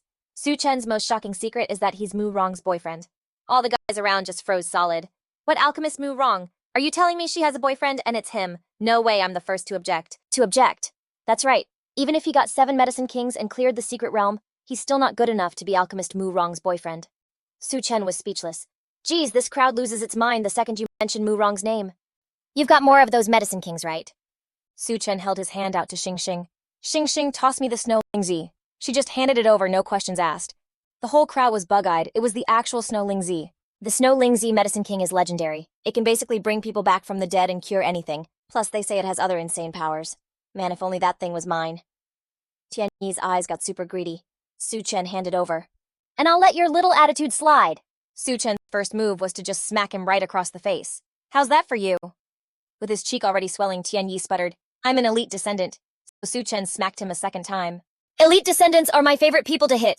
He shot back all stubborn. "I'm from the Pro-Du clan." Su Chen slapped him a third time. "Not anymore. Your last name's Su now." Tianyi totally lost it. "You're so dead. This is straight up treason. I'm gonna make you. I regret this for the rest of your life." His whole body just burst into flames. Some people were like, "Whoa, a flame warrior, that's a crazy powerful class. And Tianyi is way stronger than Tianfei." It looked like Su Chen was seriously screwed. Then Tianyi just charged. "I'm gonna teach you the difference between a nobody and an inner circle elite." His big charge was met with a fist right to the mouth, knocking out like a few of Tianyi's teeth. Su Chen literally sent him flying. The few people who saw that happen were just like totally floored. He just smirked. Yeah, there's a huge difference. You inner circle kids are a bunch of jokes. Nanya ran over to check on the dude. The captain hauled him up and started to leave, but not before saying, Su Chen, you have no idea what you've just started. This is so not over. Later in an office, two guys were meeting. Huo Zhen spoke first. Your Excellency, Mr. Dean, about divvying up those king herbs from the secret realm. What's the plan? Tianzhu already had it figured out. The 3 students from Tianfu Academy each get 1 king herb. The top 2 inner circle elites get 2 each. So what do we do with the last 2? Huo Zhen suggested, how about we give the last 2 to the Luo and Song families? He nodded. Good call. The Luo and Song families are the 2 biggest pro-clans in the Long District. So yeah, giving it to them totally makes sense, he finished. Alright, I'll get a high-level space mage to bust into the secret realm and grab all 7 king herbs. Tianzhu was like, go for it. But remember, all the king herbs in there are guarded by elite bosses. They're super tough. No way the Tian King Academy students can handle them. Right then, someone burst in with a report. Dean, something's happened in the king herb secret realm. He immediately thought the worst, like, oh no, did a bunch of students die trying to clear the king herb trial? Huo Zhen was thinking the same thing. It's gotta be those delusional regular students again. Those kids have no clue what they're doing. The inner circle kids would never be that reckless. The guy shook his head. No, sir, it's... a student actually got a king herb. Huo Zhen was totally shocked and couldn't believe it. No way. Impossible. Tianzhu, a little calmer, asked, which one did they get? The guy hesitated. They were all taken. The 2 of them were just speechless. What? Huo Zhen asked again, his voice like ice. Are you even hearing yourself right now? He replied respectfully. Archmage Huo Zhen, I swear it's the truth. All 7 king herbs were taken by a student named Su Chen. Tianzhu stroked his chin, thinking, this is just insane. So which pro-clan is this Su Chen from? The next thing he said was even more of a shocker. Su Chen isn't from any pro-clan. He's just a regular student. And get this. He's a freshman, Huo Zhen yelled. That's impossible. Are you out of your mind? Or am I? You're seriously telling me some random freshman cleared the king herb trial and snagged all 7 of them? The guy didn't know what to say. Archmage, if you don't believe me, you can go check. The king herb secret realm already posted a clear announcement. Tianzhu made a quick decision. Let's go see this for ourselves. Just then, the system gave Su Chen a mission. Complete the achievement, drop out of Tianqing Academy. Be the first student to ever quit Tianqing Academy. Su Chen was so mad he just started cussing. Are you freaking kidding me, you stupid system? What kind of messed up mission is this? This is beyond ridiculous. I busted my butt to get into the best academy, and now you want me to just drop out. Are you broken or something? He let out a huge sigh. Man, I'm so screwed. This system is a total ripoff. There's no way I can finish this mission. A little later, Su Chen gave the Ling Zi to his buddy Zilong. Here, eat this magic herb. It'll fix you right up. He took it super happy and replied, okay, bet. But just then, Huo Zhen and Tianzhu showed up yelling, stop right there. The 2 of them landed, and all the other students bowed respectfully. It's Dean Ba Tianzhu, and Archmage Huo General. Greetings, Dean. Greetings, Archmage Huo General, he muttered, totally amazed. The king herb Snow Lingzi. It really is a king herb. Tianzhu looked right at him and asked, you're Su Chen? He confirmed, yes, sir. Hey, Dean. Huo Zhen looked at him all suspicious. Did you seriously get all 7 king herbs from the secret realm? Su Chen eyed them carefully. That's right. He asked again, so where are the others? Su Chen replied, they've been eaten. Huo Zhen's voice boomed, eaten. Who ate them? Su Chen was super blunt. My donkeys ate them. After he said that, both of them just looked completely lost. He didn't believe the kid. Are you messing with me right now? He explained, look, I couldn't bring the king herbs out with me. So the only thing I could do was feed them to my donkeys. Huo Zhen totally blew a gasket. What a complete waste of a priceless treasure. This is infuriating. Do you have any idea how valuable a king herb is? You little punk? Tianzhu cut in. Just let it go. What's done is done. Su Chen, for now you... Hand over that Snow Lingzi, Su Chen shot back. Dean, sir. Why exactly do I have to hand it over? Tianzhu just laughed. Su Chen, I'm the dean of Tianqing Academy. And you're asking me asterisk, why asterisk? He stood his ground. Dean, sir, I already gave this Snow Lingzi to my bro to heal his injuries. Huo Zhen scoffed too. This clueless kid. Don't you get how much pull the dean has around here? Zilong tried to reason with him. Su Chen, maybe you should just give the dean the Snow Lingzi. My injuries can wait. The dean stroked his beard, looking smug. See, your friend here has more sense than you do. Su Chen tried to make a deal. Dean, look, I'll give you the Snow Lingzi, but on one condition: you have to fix my brother's injuries. Tianzhu checked him out. That's a tough ask. His injuries have already set in pretty deep in just a short amount of time. It's basically impossible to heal him completely. You'll just have to wait for the next king herb to grow in 10 years when the secret realm reopens. Hearing that, Su Chen's face hardened. 10 years. Yeah, sorry, not happening. I can't wait that long. There's no way I'm giving this Snow Lingzi to the dean. Huo Zhen's voice dropped. Do you have any clue what you're saying right now? Su Chen knew things were about to get real, so he urged him, Zilong, eat it now. He hesitated to respond. All the other students were watching totally on edge. Is Su Chen for real not scared of students straight up telling the dean no, he's gotta be the first one ever? How clueless. His pro career is basically toast. But he didn't even care, and just said it again, Zilong, eat it. And Zilong totally got the message. Bet. All that spiritual energy from the Lingzi just flowed right into Zilong. Huo Zhen totally lost it, roaring, are you actually trying to die? Stop right now. Tianzhu stopped him. Archmage Huo, chill out. No need to get bent out of shape over a regular student. You know how kids are. Xingxing jumped in to back him up. Dean, please don't blame Su Chen. He's just trying to save his friend. Su Chen cut her off before she could finish. Senior Sister Duan, you don't need to do this. He replied, I'm not mad. Su Chen is a student at Tianqing Academy. He's one of my kids. Why would I ever be mad at one of my own students? Let's bounce go. Let Tianfu Academy and the Big Shot pros know. To the disciples of the Luo and Song families, that Su Chen snatched the Medicine King and wasn't sharing. Zilong got super tense. Su Chen, the dean's last words, were basically a death threat. I'm worried you're about to have beef with these prodigies and their powerful families. Leilay couldn't help it. Freaking heck, what is the deal with Tianqing Academy? Top to bottom, they're all a bunch of jerks. Su Chen just shrugged. It's cool, I already figured. Looks like the freaking system saw all this coming. I'm probably not gonna last long at Tianqing Academy. All of a sudden, this insane energy just exploded from Zilong's body. He's getting out of his wheelchair. He's standing up. I can stand up now. He asked Zilong, all concerned. Yo, you good now? She morphed back to her girl form and bragged, I feel like my class skills just got a total system reboot. Leilay's jaw hit the floor. Holy crap, that's wild. Su Chen caught a whiff of this amazing scent. Bro, you smell awesome. 3 days later, Leilay was totally fed up. Man, it's been 3 days and Tianqing Academy is straight up ghosting us. Not one teacher will even look our way. Zilong chimed in figures. We totally dissed the dean in front of everyone. Even if he doesn't do anything himself, the rest of Tianqing Academy is on his side. They're 100% targeting us, Su Chen casually announced. All right, it's been 3 days. Everyone's rested up, so let's bounce. Yue was shocked. Bounce. Where are we even going? He answered all hyped up. If no one's gonna train us, then I'll get you guys leveled up. Let's go. We're about to crush every single dungeon at Tianqing Academy. The 4 of them were chatting as they walked. The new disciple ceremony is in 7 days. That's when. The teachers at Tianqing Academy will pick their students based on how we've done these past few days. If no one picks us, we're kinda screwed. Leilay was like, whatever. It's not like there are any good teachers here anyway. If they don't want us, fine. Zilong brought up a point. To train at the Abyss battlefield, you have to have a teacher lead the way. Without one, we can't get in. Su Chen calmed them down one thing at a time. First, let's go hit up the secret realms. Hearing that, he was like, I looked into it. Tianqing Academy has a grand total of 7 spatial nodes, more than any other top academy. That's also why Tianqing Academy is ranked number 1. You guys already cleared the Medicine King's secret realm. So now there are 6 more secret realms to beat. Yue added. I also heard if you can clear all 7 secret realms, you get some kind of special prize from the academy. He asked curious. So what's this special prize? She spilled only inner disciples get to try the dungeons on nightmare difficulty. Su Chen was skeptical. Wait, the reward is just becoming an inner disciple. Yue nodded.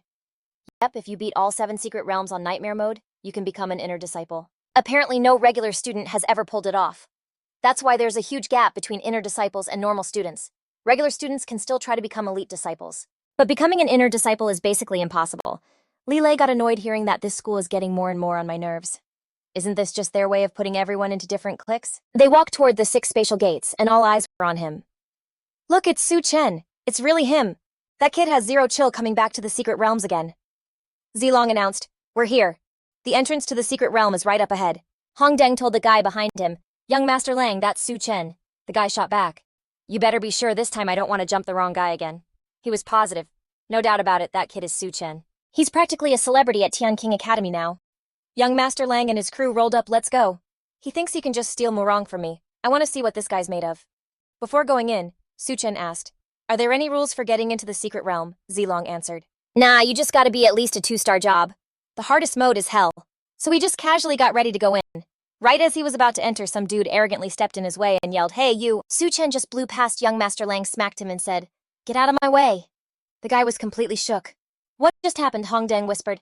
Young Master Lang, this kid is totally clueless. He just majorly disrespected you. Hearing that, the guy totally lost it. You stop right there. Su Chen turned back looking bored and asked, you talking to me? Young Master Lang tried to start something, asking, you little punk, do you have any idea who I am?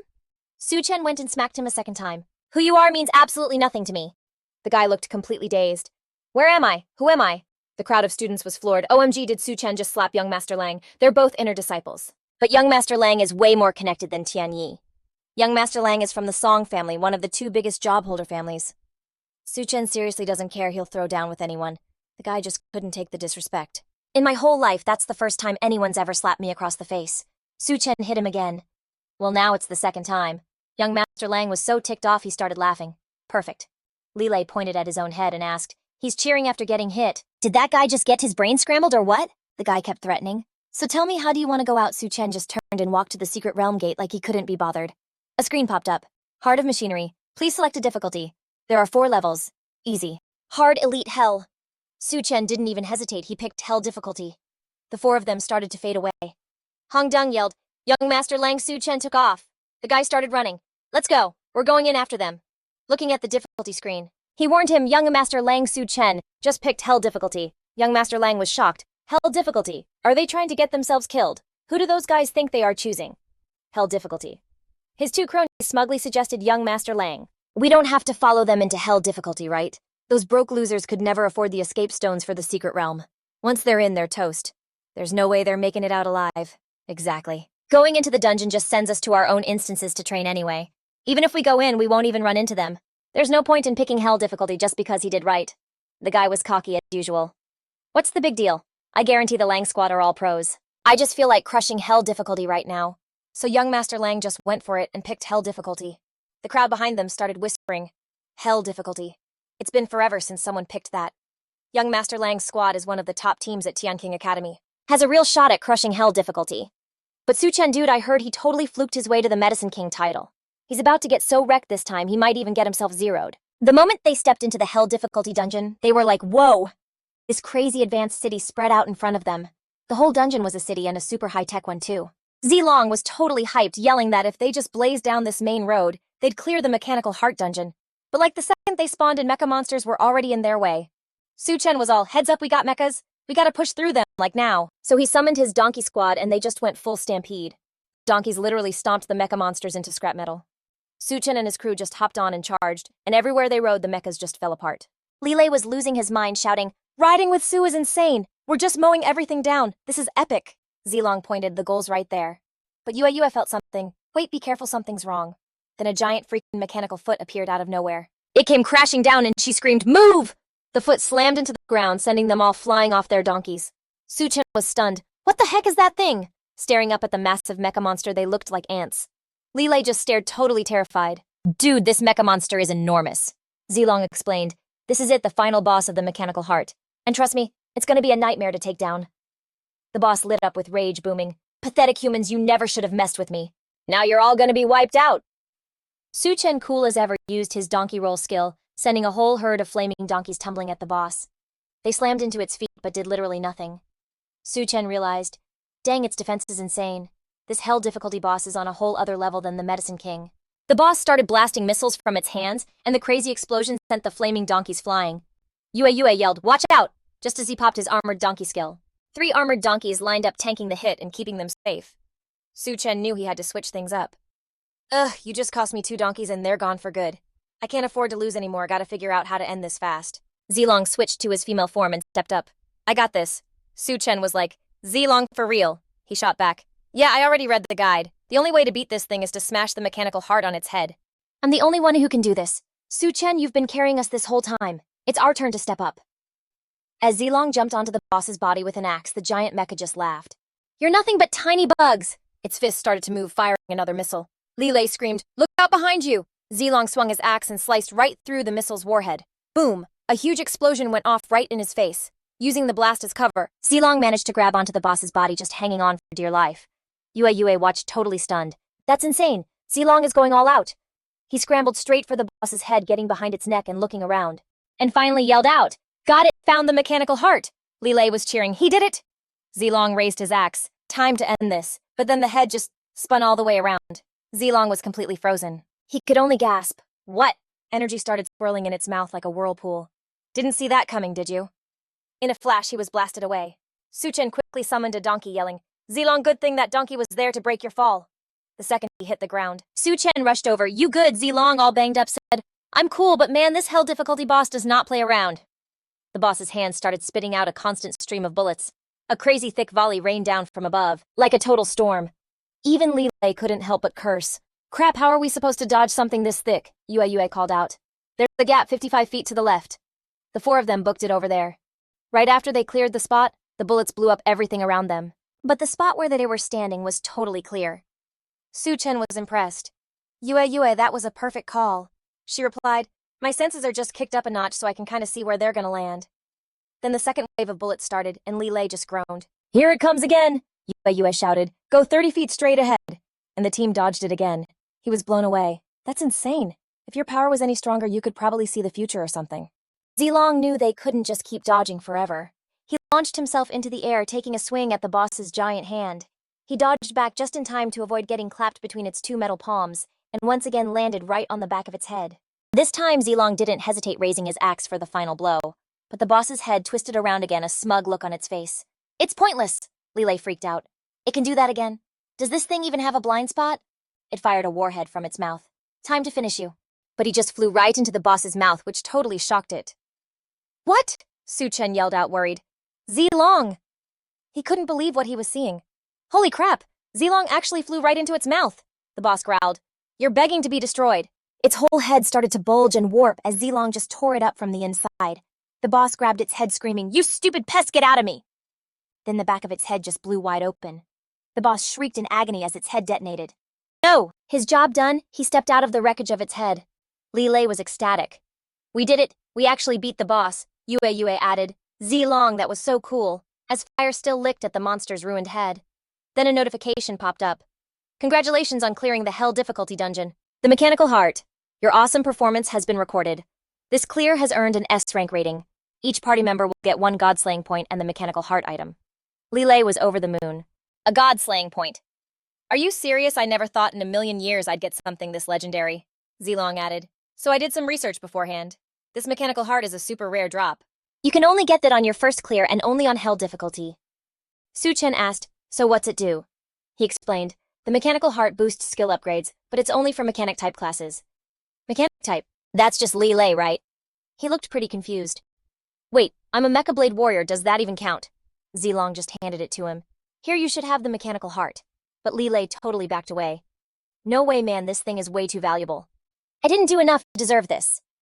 Zilong just pushed it right into Leilay's hands. Dude, just take it. You're the only one out of the 4 of us who can even use it. But he still tried to refuse. We should sell an artifact this epic. I'm just a normal warrior, I can't take this. Dude, I haven't even done anything to help. Su Chen finally had to cut in. Yo, stop with the self-pity trip. You're part of the squad, so you getting stronger asterisk is asterisk the biggest help you can give. After hearing that, Leilay couldn't argue with that. All right, Su, I get it. I'll take it. I swear I'll level up so I can pull my own weight like Zilong. He pushed now use the Mechanical Heart. The energy from it started flowing right into him. Yue checked on him. So how's it feel? Every muscle in his body went rigid. Whoa, I feel like I'm about to change. She looked totally confused. Change and then bam, energy just exploded from Leilay. He literally turned into a giant hammer. Su Chen was shook like he's a hammer. What the heck is happening? Zilong just facepalmed. Looks like the Mechanical Heart wasn't a perfect match for Leilay. It mutated him. Leilay's voice came from the hammer. Yo, Su, I feel insanely powerful right now. Su Chen breathed a sigh of relief. He can still talk. Okay, so it's not a total disaster. He grabbed the handle, all right. Then let's see what this new you can do. He swung his hammer arm way back and yelled, Here we go! Su Chen launched Leilay right at a building in the distance. Smash that thing. The hammerhead slammed into the solid wall. And then nothing. Su Chen was just standing there stunned. The damage output is kinda lame. But then cracks spiderwebbed out and the whole building just crumbled into a massive cloud of dust. The 3 of them were just staring jaws on the floor. Yue was like, whoa, one hit totally flattened it. That's legit terrifyingly strong. Su Chen added, plus that attack was super weird. It's like it does internal damage or something. You don't see anything on the outside, so maybe it's meant to mess up enemies from the inside. Leilay walked out of the smoke and was like, From now on, I'm your weapon. Don't even feel bad, just swing me around. I'll help everyone go out with a bang. Su Chen gave an awkward cough. Dude, maybe find a better way to phrase that. The 4 of them stepped out of the portal to a crowd of people gossiping. OMG, look, it's Su Chen's crew. What's the big deal? They probably just used a breakstone to bail. I mean, if they failed, of course they'd come out. But lasting that long, not bad for a bunch of freshmen. Then an announcement from the gate totally shut them up. Congratulations to Zilong, Su Chen, Yue, and Leilay for clearing the Hell difficulty secret realm. Mechanical Heart. Everyone was floored, they couldn't believe it. What, they cleared it, on hell mode. Leilay was loving it. Man, I live for the looks on their faces right now. The squad vanished into another portal. Next up, Skull Swamp hell difficulty. Su Chen just steamrolled the skeletons with his rolling donkey herd. He was relieved clearing the Skull Swamp was way easier than Mechanical Heart. Zilong confirmed it. Out of the 7 secret realms at Skywhale Academy, Mechanical Heart is definitely the hardest. Medicine King is next, but the other 5 are basically a cakewalk. A few minutes later, the whole donkey herd opened their mouths and just torched the dungeon boss. Su Chen called out, "Wait till it's at half health, then you guys go in for the kill." The 3 of them grabbed their weapons and charged all hyped up. Got it. 3 blades sliced through the air towards the boss. Yue was surprised. We already beat it. That only took like 5 minutes. He kept the momentum going. They blitzed through the last 4 dungeons in one shot. Half an hour later, Leilay was cheering. We cleared the last hell difficulty level. That was awesome. The other students couldn't believe their eyes. Am I hallucinating? If I'm not wrong, that's the 6th hell mode dungeon Su Chen's cleared in a row, right? Someone else chimed in. Nah, you're not seeing things. Counting the Medicine King one from before, he's now cleared all 7 secret realms at Skywhale Academy, all on hell difficulty. Everyone was freaking out. That's insane. And he's a freshman. No way anyone's gonna believe that. Skywhale Academy is about to get turned upside down. It's looking like we're about to get another Heavenly Mansion level student after Murong. Just then, young Master Ling's crew stumbled out all banged up. Quick, help me up. My leg. One of his guys was whining. We're lucky we got out of there. We would have totally been goners. Hell mode is just not something people can do. I bet nobody clears that for like another 100 years. Then the dude saw Su Chen and went right back to being a jerk. Su Chen, you're not dead. You actually got out. The crowd started whispering. Oh, young Master Ling's crew is out too. And judging by how the Skywolf team looks, it looks like they failed their run. He tried to spin it like a win. What's everyone staring at? So what if we failed? My Skywolf team lasted a full hour in there before we had to use the breakstone. Unlike this loser Su Chen squad who said they were doing hell mode, they probably just zoned in and used a breakstone right away. Asterisk, they re-asterisk the real failures. Su Chen grabbed the finger pointing at his face and squeezed. Hard. The finger puffed up and young Master Ling screamed. That hurts so bad. Su Chen asked him straight up, which eye of yours saw me fail? The guy pointed at Su Chen totally stunned and started cussing. Still pretending, don't even try to tell me a scrub like you actually cleared hell mode. Su Chen grabbed his other good finger and squeezed. Young Master Ling's face went white. You again. You little piece of, I'm gonna make you bow down to me today. Right then an announcement blared out. Su Chen has cleared the hell difficulty Mechanical Heart, achieving an S rank. The dude was shook by the news. What? He actually cleared it. The next portal lit up with another announcement. Su Chen has cleared the hell difficulty Skull Swamp, achieving an S rank. Young Master Ling was trembling now. He cleared Skull Swamp on hell mode too, and then the next portal's announcement popped up. Su Chen has cleared the hell difficulty Savage Beast Forest, achieving an S rank. His spirit was completely crushed. There's more no freaking way. Then the other 3 dungeon portals lit up. Don't tell me he cleared asterisk all asterisk the hell mode dungeons. Yep, that's exactly what happened. A whole flood of announcements came through. Su Chen has cleared hell difficulty S rank evaluation, S rank evaluation, S rank evaluation. Young Master Ling's legs just gave out, and he dropped to his knees, muttering. He cleared all 7 major hell difficulty dungeons, he thought. How is that even possible? No wonder Murong picked Su Chen to be her boyfriend. This guy is on another level. I knew the goddess wouldn't choose wrong. I'm totally completely beat, Su Chen asked him coldly. Had enough, dude. Young Master Lang, looking totally out of it, just nodded. All right, I tap out. Su Chen, being a total savage, didn't forget to tell him who was in charge now. The guy just bit his lip, looking completely pale. A notification popped up as a token dropped. Big congrats to Su Chen for absolutely smashing a new record at Skywhale Academy. For clearing 7 spatial nodes on hell mode. Reward, you're now an Academy heir. Su Chen grabbed the token and kinda laughed. Academy heir, huh? Huo, who just showed up, asked. Wait, someone cleared 7 spatial nodes on hell difficulty. Who the heck pulled that off? Someone pointed him out. Master Mage Huo Zhen, it was Su Chen. He was totally floored. Oh, this brat again. The whole crowd of students started whispering. Yo, Su Chen is the first student to become an Academy heir without any family connections. Becoming an Academy heir. I'm so freaking jealous. From now on, his resources and connections are going to be on a whole other level. You guys probably don't even get what being an Academy heir is really about, do you? The real perk of being an Academy heir is that in the future, after you graduate, you get to join the elite squad of the human race. Huo made a big show of offering Su Chen a deal. As a Master Mage, I can see you've got potential. If you apologize in front of everyone, I'll forgive you and even make you my personal student. The crowd went nuts. Master Mage Huo Zhen wants to mentor Su Chen. That's like an even bigger deal than becoming an Academy heir. But you can't blame him. Su Chen is a straight-up beast. Even after ticking him off, Instructor Huo still couldn't say no. Su Chen just shot back. Apologize, what did I even do wrong? Everyone was shook by his attitude. Is Su Chen seriously talking back to Master Mage Huo Zhen? I'm calling you out for just handing over the Medicine King to some random student. That's a total waste of a treasure, and you don't think that's wrong, Su Chen laid it all out. I beat the Medicine King's secret realm and got the Medicine King.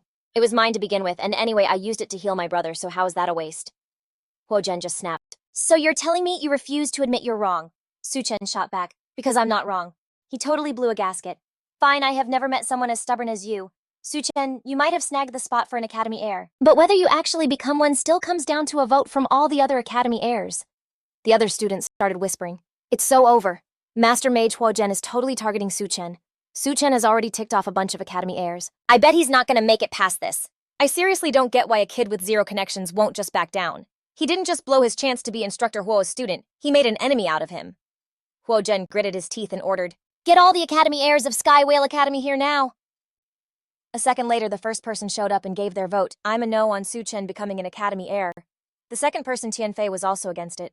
I'm not cool with Su Chen becoming an Academy heir. The third person objected too. Su Chen took out Bai Zhangji in the Medicine King's secret realm. The Bai family is on their way and they won't let it slide, so he can't be an heir. Period. Tian Yi jumped in. That little punk Su Chen attacked me before. There is no way I'm letting him become an Academy heir today. The rest of the group all started shouting at once. I don't agree. Rejected. Like any random stray is good enough to be an Academy heir. Rejected no way, Huo Zhen said with a smirk. Su Chen, you heard them. Not a single person agrees. And yet a hand went up, one person is... Young Master Lang, I agree. Let Su Chen become an Academy heir. He asked, totally confused. Young Master Lang, what are you even saying? The guy answered proudly. Instructor Huo, with Su Chen's skills, him becoming an heir is an honor for the rest of us. Tian Yi piped up from the back. Yo, Young Master Lang, the dude stole your Murong zither and just wrecked you, and you're sticking up for him. The guy just shrugged super chill. What can I say? He totally owned me. Huo Zhen announced, Majority rules. Su Chen, you still don't get to be an Academy heir. Su Chen replied, Instructor, you've had one thing wrong this whole time. The man was just stunned waiting for Su Chen to go on. Let me break it down for you. You all assume I'm dying to be an Academy heir like it's some huge honor. In reality, being an Academy heir means nothing to me. I never wanted to be a so-called Academy heir to begin with. Ever since I got to Sky Whale Academy, my only impression of the heirs is that you're all a bunch of clowns. Tianfei totally flipped out. You're so arrogant. You're dissing all of the Academy heirs. Su Chen just crushed the token. This Academy heir title, you can have it. Huo Zhen's jaw dropped. What? Leilay, he was so hyped seeing his friend be so decisive. Huo Zhen growled. You're really getting on my nerves. The other students looked like they were about to jump him. And a crazy sound ripped through the sky. The crowd started freaking out. What's going on? Is that like an earthquake? One student spotted it. Nah, not an earthquake. Guys, look over there. Where he was pointing, a massive spatial gate was opening up. The crowd started buzzing that it was right outside the city. Looks like a spatial node is about to form. Are they seriously gonna let a spatial node pop up this close to the academy? Are those outsiders clueless? Don't they know this place is packed with heavy hitters? Tianju immediately barked an order. Code red, all students on lockdown, nobody goes outside. Huo Zhen added, all 5-star and above students of the academy. You're with me, we're heading to the outskirts. He glared back at Su Chen and added, Su Chen, I've got to run. Consider yourself lucky. And with that, Huo Zhen took off towards the spatial node. The other students didn't leave without throwing some threats his way. Su Chen, you made an enemy of all the academy heirs today, just you wait. You're such an idiot. You are gonna regret this. Suddenly, Su Chen grabbed his head in pain like he'd been hit by a sonic wave. Leilay saw it right away, looking at his pained face. Su dude, you're ranking up. Yue said, totally excited. If I'm right, Su's gotta be hitting 4-star this time. That's actually a miracle. I mean at Sky Whale Academy. Most students don't even hit 4-star in their entire lives, and Su did it in his first year. Zilong added, well, once we clear the 6 big dungeons on Hell Mode, we should rank up too. We can't let Su Chen leave us in the dust. He frowned. What's the big deal about being 4-star? My body doesn't feel any different.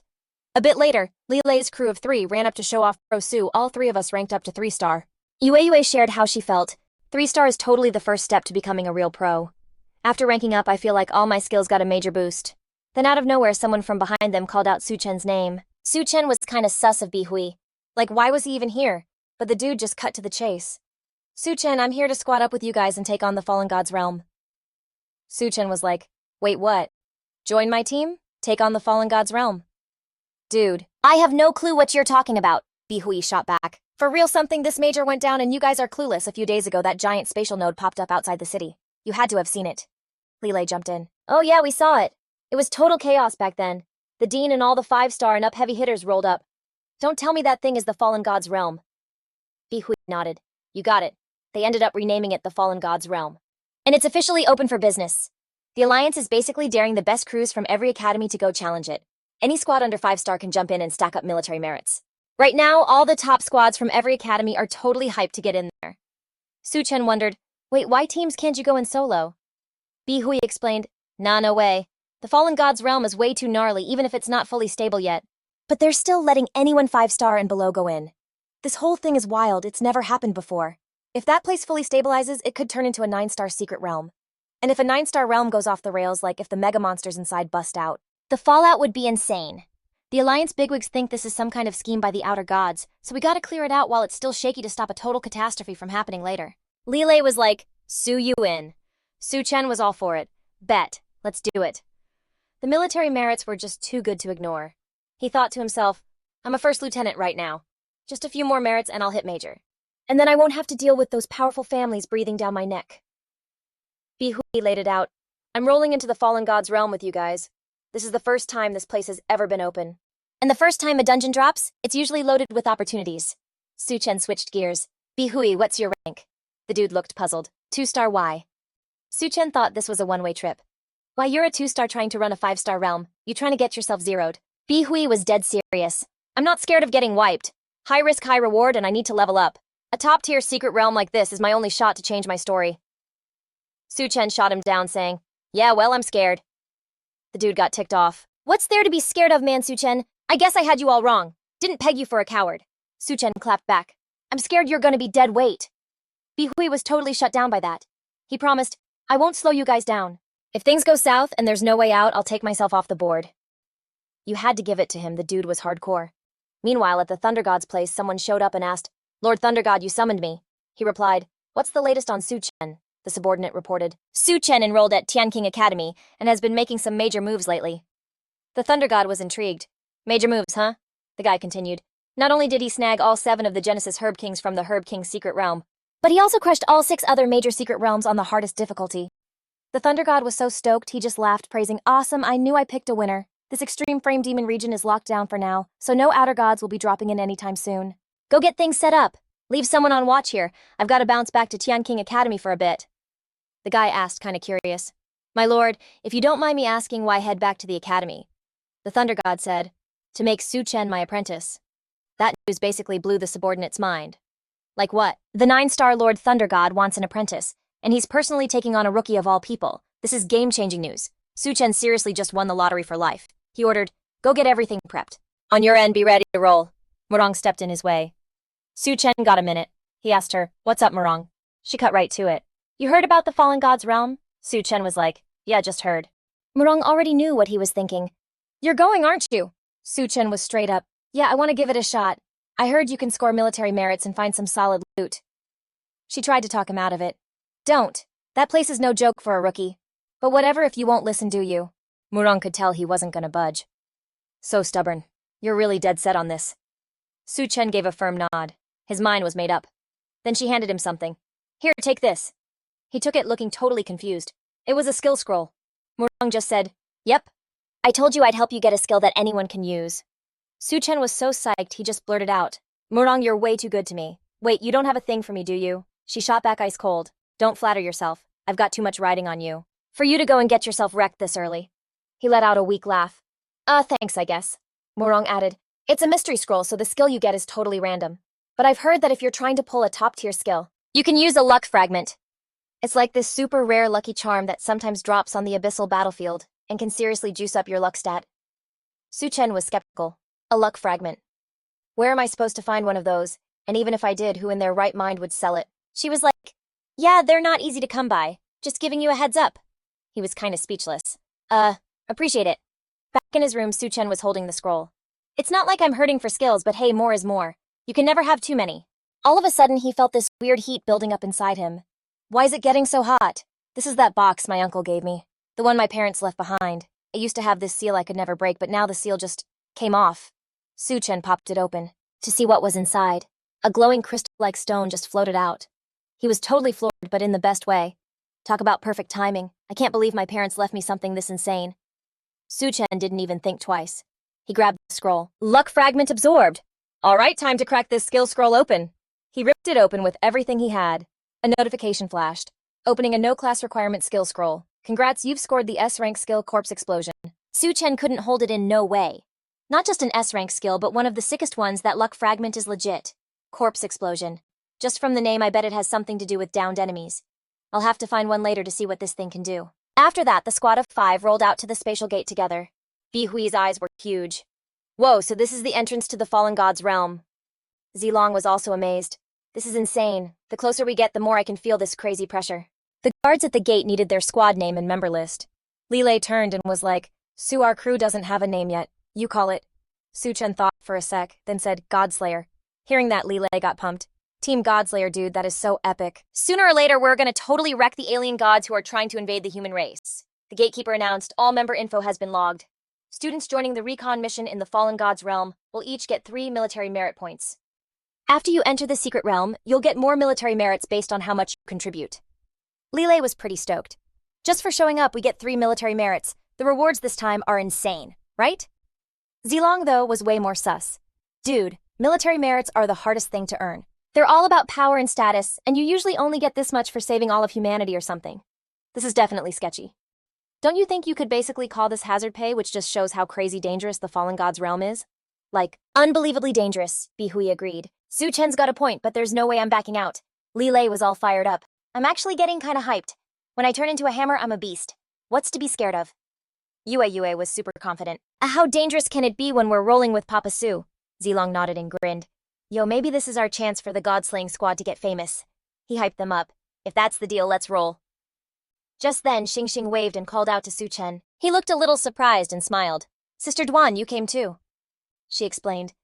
Well, I already snagged the dragon immortal grass, and isn't the fallen god's realm just like a diet 9-star secret realm? The odds of a dragon popping up here are higher. I'm down to take the risk. As soon as they got the green light, all the participants flooded in. Let's go, let's go. Even just 3 military merits is totally worth it. Team starting point is unbeatable. The tomato squad has to crack the top 10 squad rankings this time. Everybody move it. The unrivaled squad from Skywhale Academy, our whole team is elite. What do you scrubs have to compete with us? That comment kicked off a huge fight. So what if you're from Skywhale Academy? My Sky Marshal Academy ain't afraid of you. Sky Spirit Academy fights for all of us. Let's move out. Bi Hui, you're on point. For this Fallen God's Realm mission, the Alliance went all out and offered up some massive rewards. Pretty much every academy in Dragon City sent a ton of teams to join in. Zilong was floored hearing this, seeing the massive scale of it all. There have to be at least a few thousand teams with tens of thousands of people already inside. All of a sudden, a massive flying ship blotted out the sun, and on it stood some dude with a seriously powerful vibe. The participants knew it right away. That's the Sky Sovereign Mothership. He's here. Leilay, having no clue who it was, asked, Who's that guy acting all high and mighty? Bi Hui frowned and said, Tianqing. He turned back and asked, Who's that? Bi Hui filled them in. Skywhale Academy has a total of 3 Heavenly Abode students. Besides Liu Lian, there's one other. And that's Tianqing. He's insanely strong. I've always seen him as the benchmark I need to hit. As you'd expect, the other participants were freaking out. The Sky Sovereign Mothership's so sick. My idol Tianqing is already a 5-star. I can't believe he's here for the Fallen God's Realm mission too. Su Chen wondered out loud. That Sky Sovereign Mothership, is that his professional talent or something? Bi Hui nodded. Yup. Tianqing's class is Super God Mechanic, and the Sky Sovereign Mothership is his signature move. They say a single one of its attacks has enough juice to ice a god. By then, the warship in the sky had already entered, and the other participants were scrambling after it. Quick, follow the Sky Sovereign Mothership. It's totally safe if we stick with Tianqing. My idol, wait for me. Let's get in there. Su Chen got ready and leaped. Let's go too! The whole crew then charged into the spatial gate. A moment later, they landed safe and sound. Zilong looked around. It was just endless desert in every direction with no one in sight. Looks like after we entered the secret realm, everyone got teleported to different spots. Meanwhile, in the Alliance meeting room, all the heavy hitters were gathered. Alliance leader Ku Long spoke up. About the Fallen God's Realm, does anyone else have an opinion? Old Man Chin set down his pipe. Alliance leader isn't this kind of messed up. A wizard sitting across from him replied, You know exactly how dangerous the Fallen God's Realm is. Doing this now is the safest option. The old man shot back with total disgust. Easy for you to say, letting a bunch of kids risk their lives while you hide in your shell like a coward? He got pissed. Old Man Chin. What are you trying to say? Old Man Chin didn't even look at him. Nothing. I just felt like calling you out. The wizard yelled, Don't push your luck. You think I'm scared of you. Grandma Meow tried to play peacemaker. Everyone just calm down. The Fallen God's Realm is already open. What's done is done. What's the point of arguing now? Someone else chimed in. Yeah, the Fallen God's Realm is dangerous, but it's also loaded with opportunities. This is a rare chance to train up some top-tier experts. No risk, no reward. Q Long then suggested, If that's how it is, then I guess we'll just wait. When the time comes, we'll all team up to give the fallen god a proper send-off. Old Man Chin turned to leave. You all can take your sweet time with your god farewell party. This old man is going home to crash. The wizard couldn't resist poking him again. Alliance leader? This is the top-level decision-making conference of the Alliance. Old Man Chin is one of the main powerhouses. How can he be so arrogant? He sighed. I get why Old Man Chin is upset, but humanity's situation is getting more and more dire. Sometimes we're forced to make a few sacrifices. Grandma Meow agreed. Sacrifice some of the weak in the fallen god's realm to level up a few experts and solve a crisis at the same time. Killing 3 birds with 1 stone. Old Man Chin just can't see the big picture. A guy in a suit adjusted his tie and said smugly, as a member of humanity's elite, Old Man Chin still hasn't seen the light. Back with Su Chen's crew. Man, the fallen god's realm is huge. We've been walking for ages and haven't seen a single person. Suddenly Yue sensed something coming. Leilay looked over confused. Where? Her face went pale as the ground started to shake. In the next second, a nasty centipede-like monster exploded out of the ground. Zilong transformed and charged with his axe. He nailed it with 1 clean hit, sending the monster crashing to the ground totally still. Zilong landed and said, Phew, that thing wasn't weak, but it was still doable. But the instant he turned away, the monster shot right back up. Su Chen only had time to scream, Zilong behind you, but he had 0 time to react. Luckily, the donkey jumped out and blocked the hit. Zilong was in shock too. How is that possible? It's not dead. It wasn't until he wailed on it for a while longer like, just die already, that the monster finally collapsed and went still again. Yue could finally confirm its heart has stopped beating too. Yeah, it's totally 100% dead, but the second she said that, the monster shot right back up, and Leilay's eyes went wide like, no way it's alive again. Bihui figured it out quick. This is the messed up part about the fallen god's realm. The monsters are basically unkillable. They just respawn after you take them down. Su dude, we gotta bounce. There's no way we're winning this. Su Chen just smirked and said, Nah, chill. We just gotta drop it one more time. I got this. Zilong, trusting his boy completely, was like, bet. A second later, the monster was down again. He had to double-check Yue. You positive this thing is dead? She shot back instantly. 100%. Its heart's not beating 0 life signs. Su Chen was satisfied. Eyed everybody back up. He thought to himself, time to see what this S-rank skill can really do. He threw up the hand signs for his corpse explosion skill, and boom, the monster's body just exploded into a million pieces. Leilay was totally shook, just staring like it just blew up. Bihui's jaw hit the floor, and he looked like he'd seen a ghost. What even is that skill? Yue, though, was hyped to confirm it's not coming back this time. The monsters are gone for good. Su Chen was feeling pretty good about that. Corpse explosion is a legit S-rank skill, so totally OP. They kept moving for a bit and stumbled on a bunch of monsters in a total feeding frenzy. I don't want to die. Somebody help. Zilong's face got serious. That's like the 4th squad we've seen get totally wrecked. Bihui was seriously worried. For most of the crews who got dropped in this desert, these monsters are a straight-up nightmare. If you're not fast enough to dip, you're toast. Man, the fallen god's mystic realm is savage. The second the monsters spotted the humans, they got ready to throw down. He didn't even hesitate, popping his corpse explosion skill and instantly dusting 2 more monsters. Su Chen pushed his team. Let's bounce. There's no loot in this desert anyway. Let's get out of here like now. Suddenly, Bihui spotted someone on a magic carpet way up high. He squinted like, wait a sec. Flying carpets are super rare. Could that be a divine artifact? Don't you only get those from the Abyss battlefield? On it was Yue Chan's crew of 3 plus some random guy and girl. Leilay was scratching his head all confused. Yeah, why does that girl up there look so familiar? Zilong reminded him that it was Yue Chan Wang Longxiang's daughter. You know, the girl from the train. From way up there, she'd already spotted them. It was totally them. But Su Chen's crew also saw the massive horde of monsters chasing after her squad. Leilay totally freaked. Are they seriously leading that whole mob of monsters over here? Up top, Yue Chan was waving and yelling down to Su Chen. He just grinned and waved back. Hey, long time no see. You got dropped in here too. She didn't even answer, just yelled back urgently. Su Chen, hop on the carpet now. You can't kill these monsters, they're a total pain to deal with. Yanji looked kinda worried. Captain, there's 5 of them down there, and this carpet can only hold like 6 people max. I don't think... Su Chen was thinking the same thing and called back. Don't trip over us, we can handle these things. Yue Chan was totally freaking out. No way, we're the ones who kited these monsters over here. How can we just ditch you guys? We're fighting with you. Bihui was smiling, totally impressed. Yo, she's a real one. Not bad at all. Just then, the monsters charged. Yue Chan instantly summoned her sword and went in. With just 1 slash, she took out 3 of them at once. Zilong was like, whoa, that's the super OP sword immortal class for ya. It's been a minute, and Yue Chan's gotten even stronger. She turned and yelled, Su Chen, you guys get on the carpet first, we'll fight and fall back. The monsters are about to respawn. He just smirked and made his move, don't need to. Corpse explosion. And just like that, the bodies were totally vaporized. Yue Chan was completely stunned, like her brain just short-circuited. Her two teammates were just as shook. The bodies of 5 monsters just blew up into dust. That's insane. She couldn't help but be seriously impressed. He could even deal with monsters this annoying. I was totally bugging for no reason.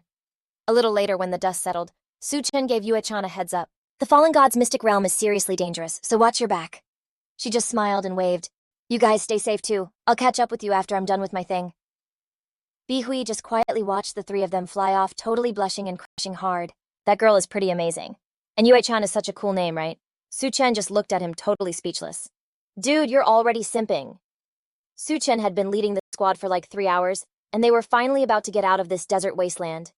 Then all of a sudden, Yue picked something up. There's something moving over there. Turns out it's another squad and they're totally surrounded. Leilay saw that one of them was actually fighting the monsters, and they looked like they were from Sky Whale Academy. Bi-hui crossed his arms and was like, I bet they're here for that pool of water. And that monster is obviously guarding it. The Sky Whale crew was in a pretty tight spot too. These things were unkillable, so there was basically no way to even get close to the pool. One of the members told their captain, Lin Jiao, just standing here isn't gonna work. Sooner or later, these things are gonna wear us down and finish us. She clenched her jaw and made a call. Let's dip for now. We'll find more people and come back to snag the glazed divine water together. Right then, they saw Su Chen's crew. Hold up, Captain, there are people coming this way. Leilay looked to Su Chen. Su Chen, should we go see what's up? Lin Jiao called out to them. Su Chen, how about we team up? He was a little surprised and asked, You know who I am? She said without a doubt. The freshman who's been making all kinds of noise at the academy. Of course I know you. Let me introduce myself. I'm Lin Jiao, a 3rd year at Sky Whale Academy, and the captain of the Radiant Light Squad. This is my crew. Su Chen frowned a little and asked, So what are you guys up to? So she broke it down for him. See that pool behind those monsters? That's a divine spring, and it's full of glazed divine water which can power up a class user's body. Before, a treasure like this has only ever shown up in like a 9-star mystic realm. It's super valuable, you can't even buy it with money. We could work together to snag the glazed divine water. He was listening, kinda interested. So what's the plan? Lin Jiao laid it all out. It's easy. These monsters are unkillable, so you guys help us keep them busy, and we'll use that chance to grab the divine water. Leilay just busted out laughing. Figured they were shady. They must think we're a bunch of idiots. We do all the work fighting the monsters, while you guys get the loot. Yeah, right. One of the Sky Whale guys got all cocky and threatened them. We're giving you a shot here, so you better take it. If it wasn't for Su Chen being kinda strong, you think we'd ever team up with a bunch of first years. He wasn't fazed at all and shot right back, like we'd ever team up with you guys. We can just get it ourselves. The Sky Whale crew just scoffed. So cocky. You have no idea what you're up against. Lin Jiao jumped in with a reminder too. Su Chen, these monsters are a nightmare to deal with. There's no way you're getting that divine water with just one squad. But he didn't back down an inch. We can team up, but you guys keep the monsters busy and we'll go grab the divine water. To his total shock, she agreed right away. He was completely thrown by her answer.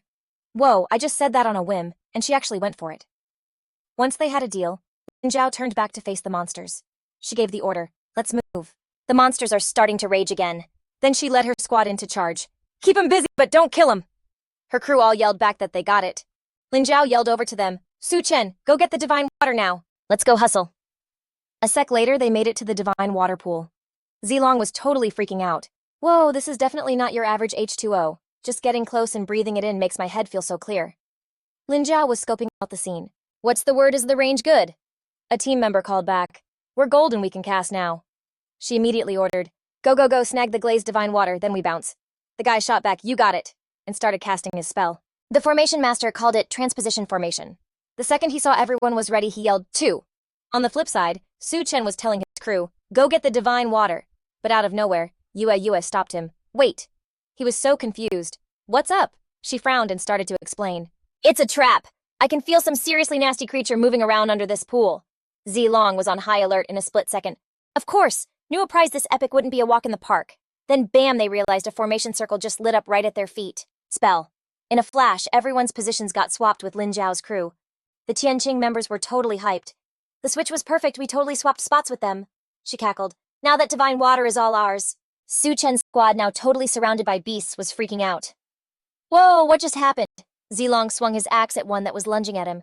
Leilay was sweating bullets. How did we just get teleported here? He instantly knew it was a setup by Lin Jiao's team. They position swapped us. He was so ticked off. Freaking snakes, you backstabbing lowlifes, you really want to mess with us, I'll wreck your whole crew. A member of Tianqing just smirked. You total noobs. Did you seriously think we were going to be your bodyguards while you snagged the divine water? You're so clueless. Today we're going to teach you a lesson about how messed up people can be, Lin Jiao told her crew. Forget about them. Let's grab that divine water stat. The longer we wait, the sketchier this gets. The Qianqing team hyped up grabbed their buckets, thinking with these drops of divine water, we're gonna get a major level up, and our power levels are gonna double. But just as they got close, the divine water was totally gone, like it just evaporated. They were all shook their jaws on the floor. What Lin Zhao was also completely baffled. What's going on? Why is the pool empty? Lin Zhao's team watched in total horror as the ground started to bubble up. A terrified team member yelled, "Something is about to pop out!" And just like that, a giant monster that looked like a flying centipede erupted from the ground. The group screamed, "It's the flying heavenly centipede!" She furiously yelled. The flying heavenly centipede must have chugged all the divine water. If we take it down, it'll drop the goods. But in a blink, the beast just snacked on one of their teammates. The group looked ghost white. Asan got insta-gibbed, that's insane. Seeing that, Leilay just started cracking up. That's what you get. Instant karma right there. Lin Zhao's crew was scrambling to bail.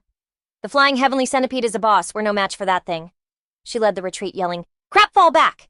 He angrily yelled after them, "You cowards don't run if you've got any guts. Weren't you guys so hyped to fight for this chance?" Lin Zhao shot back, furious. "Wipe that smirk off your face. You're trapped here too. You're basically toast, and they won't even find your body." And she wasn't wrong. Their group was still boxed in. Su Chen was like, "Let's just clear out these mobs first." Zilong was the first one in with his axe. Swoosh, he pointed to the dead monsters. "We can blow up these corpses." He immediately waved his team back, everyone back up. The explosion from all those bodies was insane. Then he made a hand sign, corpse explosion. Instantly the bodies went boom, sending a huge shockwave across the desert. Tat Hoi ducked out of the dust cloud. "Dude, that was wild. The power from that many corpse explosions is off the charts. So it looks like the explosion effect stacks." But when he looked up, the boss monster was diving right for them. Yue quickly shouted, "Watch out!" They didn't have time to dodge and got totally decked. The huge beast roared, menacing the whole crew. Zilong got super serious.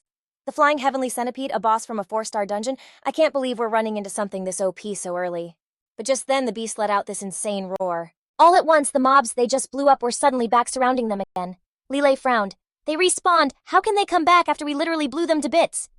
Zilong observed, "It's gotta be the flying heavenly centipede's special ability. It's already a beast on its own, and now it can respawn its minions. We're so screwed."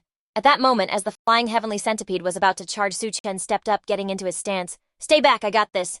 He threw a punch at the beast's power-storing fist, but plot twist, the attack totally whiffed, leaving Su Chen just standing there shook. "What, it dodged it?" Tat Hoi reminded him. "The flying heavenly centipede is crazy fast. A basic attack is never gonna land." Zilong jumped in for a strike, but the beast was way too quick, and he missed by a mile. Leilay was watching the whole thing go down. It's dodging everything we throw at it. Even Zilong can't land a hit. The beast just swatted him out of the air with a flick of its tail. Zilong landed on his feet and said, "We gotta bail, this boss is way out of our league." But they were still totally boxed in. Yue's face was pale. There are way too many mobs. And with how fast that centipede is, there's no way we can escape. Just then, Tat Hoi got slammed to the ground and he screamed, "Help me!" Leilay rushed in to save him. "Get off him!" Tat Hoi yelled, "You son of a—" "What are you just standing there for? Use your class ability and fight back." He scrambled up. "I can't even counter." "It's not the right time for my class ability yet." Zilong looked at his buddy, Su Chen. "You gotta get out of here. It's better if one of us survives." But Su Chen wasn't about to do that. "Zilong, can you keep the flying heavenly centipede busy for me? We'll clear the mobs and then regroup." Zilong didn't even hesitate. He just shot up into the air, and in like a second they were done. All the mobs were toast. Over on the other side, Zilong was still in a serious face-off. Su Chen looked over and shouted, "Zilong, kite the flying heavenly centipede over to these bodies." He instantly started baiting it and took off. "Got it." The beast totally fell for it and got right next to the corpses. Su Chen popped his skill. "Now's my chance, corpse explosion." This time the flying heavenly centipede wasn't so lucky and got caught in the blast. Su Chen said, totally confident, "No way you're dodging an explosion that big." And just like that, the monster hit the deck, reeling in pain. Leilay was so hyped, it couldn't dodge the blast, got it. They saw the flying heavenly centipede was still thrashing around like crazy. Yue yelled, "Finish it now, it's healing super fast." Su Chen didn't waste a second and charged forward, power-storing fist. He slammed a punch right in its face. Tat Hoi was watching, super tense. Is it down for good? Zilong walked over and was like, "Su Chen, blow up its corpse just in case it tries to respawn." He nodded. "Oh yeah, almost forgot about that. Everyone clear out." Meanwhile, in some ancient courtyard, some dude was meditating. This thing had a man's body but a bird's head with crazy sharp talons for hands and feet. It suddenly shot its eyes open. "I have been awakened. I really didn't expect these human players to put up such a crazy fight. Looks like the newbies this round are pretty decent. Excellent. After all these years of feeding on humans, my body is almost fully restored. Only 3 more fingers to go and I'll be back at full power. You should all be shaking. I will be the first god to show up on Earth in my true form. You will all bow down to me, and when I arrive, it's gonna be lights out for humanity." Back with Su Chen's crew, they got a new notification. Yo, for taking down that boss mob, the sky-piercing centipede, you scored 5 military merit points and got some insane loot, a resurrection token glazed divine water, and an instant win skill scroll. When the rewards dropped, Leilay was totally losing it. That sky-piercing centipede was a total beast, but scoring this much loot made it so worth it. Bi Hui got all serious, adding, "The resurrection token can bring back a player who dies inside a dungeon?" Dude, that's a super rare drop, and we actually got one. Even top-tier 9-star players wish they had this, Zilong said with a grin. Su Chen, you smoked the boss, so all this loot is yours. Yue jumped in. Totally. It's all for Daddy Su. But Su Chen wasn't about to hog it all. I'll hang on to the resurrection token for now, just in case. This skill scroll instant wind is basically a speed boost. It's perfect for you, Zilong. You take it. Zilong took it totally stunned. This is an A-rank scroll. The ability is a game changer, it's way too valuable. Su Chen got serious. Just take it and use it. The fallen god's secret realm is no joke. We all need to get stronger. Hearing that, he couldn't argue. The second he used it, Zilong felt a rush of power. Leilay asked, "So how is it?" He showed them by blasting past everyone like a total blur. Zilong was hyped. "Whoa, my speed just went up like 10 times. If we fought that sky-piercing centipede again, I could totally dodge its attacks now." Seeing that, Su Chen reminded everyone, "All right, let's use the glazed divine water." But he was a little confused. "So, how do we even use this?" Bi Hui explained. "You drink it and use it on the outside. Drink a little to boost your insides with the glazed divine water, then you soak in it. It'll seriously level up your strength from the inside out." Instantly, his whole vibe changed. Leilay stared in awe. "No way, one sip and you start glowing. Is this stuff for real?" A second later, he grabbed his stomach. "Ugh, I'm stuffed." Bi Hui just laughed. "Same here." "All right, time for a dip." As they all soaked, Leilay was like, "Can you guys feel your muscles getting denser? My body feels way more limber." Zilong had to agree. "This glazed divine water is the real deal. I bet our physical strength has at least doubled. This is totally on par with that king's elixir we had." Yue winked and flipped her hair. "And I feel like my skin is glowing. Don't you think I'm prettier now, Daddy Su?" Bi Hui jumped out onto the shore. "My body's maxed out. After being juiced up on that glazed divine water, I could go toe-to-toe with a regular warrior using just my raw strength." After a bit, everyone was done soaking. "This whole thing was insane. The God-slaying squad's overall firepower just at least doubled." Leilay clenched his fists, feeling confident. "In this fallen god's secret realm, we're leveling up like crazy. I can't wait to see what's next." Suddenly, Su Chen stopped everyone. "Hold up, there's still half a pool of this stuff left. We can't let it go to waste." So he brought out his pack of donkeys to drink the divine water. They knew it was the good stuff and just chugged it. Then suddenly one of them had a major breakthrough. It shot into the air as wings just popped out of its back. A system notification said the donkey unlocked its innate skill evolutionary power. 10 donkeys grew wings and could now fly. Su Chen smiled satisfied. Giving them the glazed divine water was definitely not a waste. The donkeys leveled up again. Just then, another one started growing horns and weird patterns. He shouted, "It's the donkey, my donkey's evolving again." It then totally morphed, getting a dragon's head, a body of fire, and its 2 horns were literally ablaze. Bi Hui couldn't help but be amazed. "Whoa, that is one sick-looking pet." Leilay nodded, feeling the intense vibe. "Looks like Brother Su's donkey had a major power-up." Then Su Chen got a notification from the system. "Your donkey has consumed the glazed divine water and has been upgraded, evolving into a tier 1 spirit beast." He was totally floored.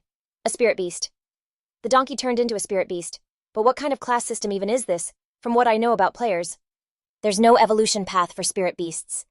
Then out of nowhere, he heard the pet beast call out, "Big bro." Su Chen just stared at it horrified. "Holy crap, this thing can talk!" Leilay was just as shocked.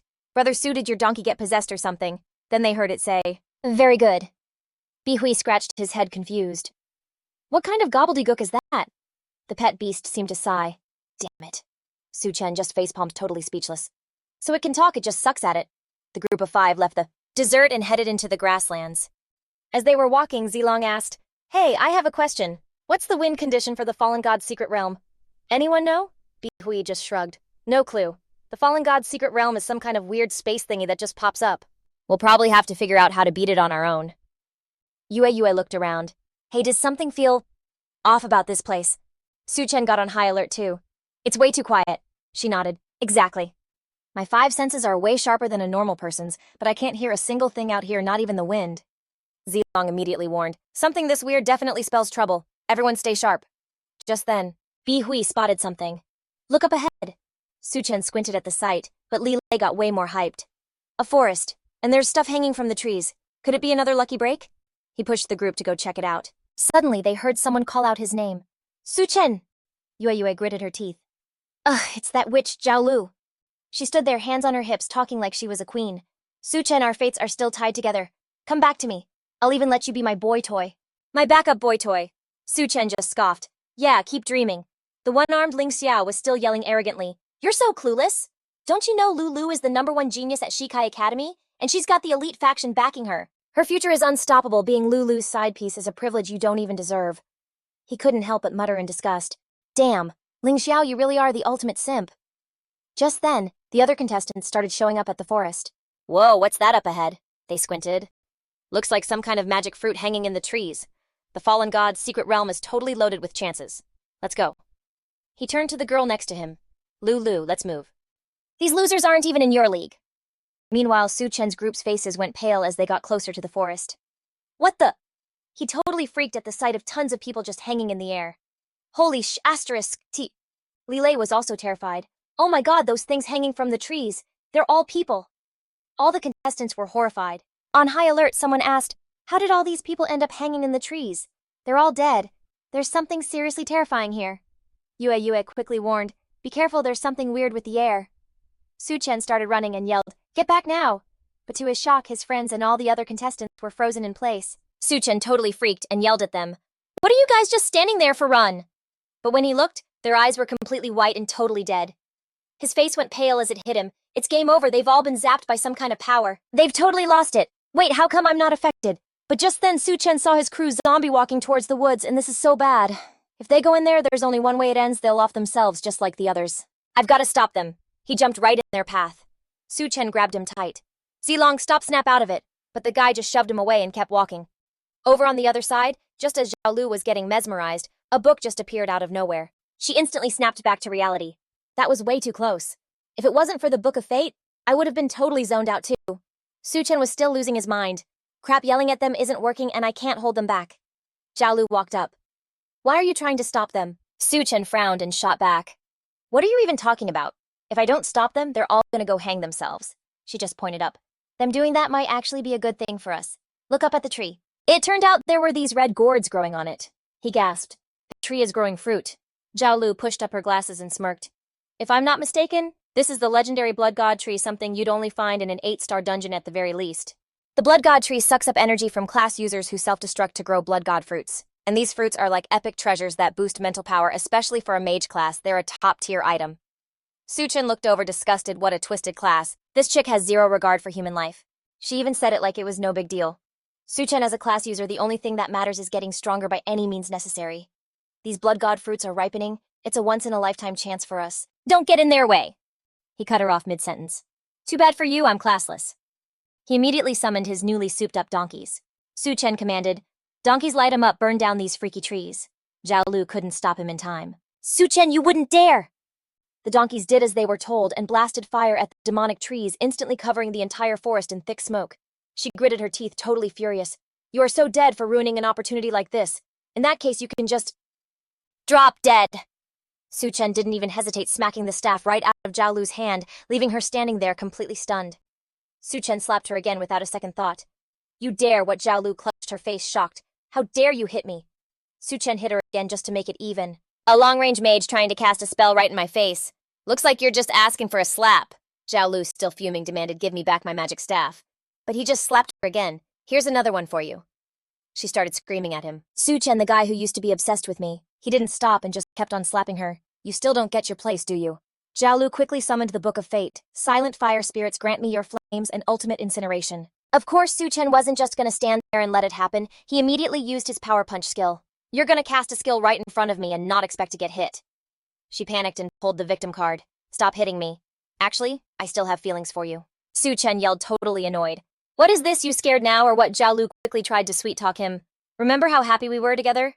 Don't you miss that I might have done some messed up things, but that doesn't mean I don't like you. Can we get back together? Su Chen was disgusted and super suspicious. Something is seriously off with this girl. And yep, just then 2 hands shot up from the ground and grabbed his feet.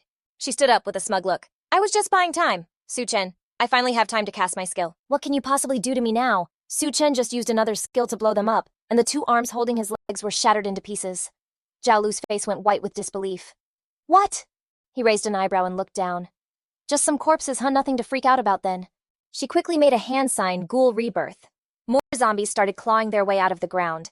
Su Chen thought it was ridiculous and asked, Zhao Lu, you took out all these people, didn't you? She didn't even try to hide it, using their fate to power herself up.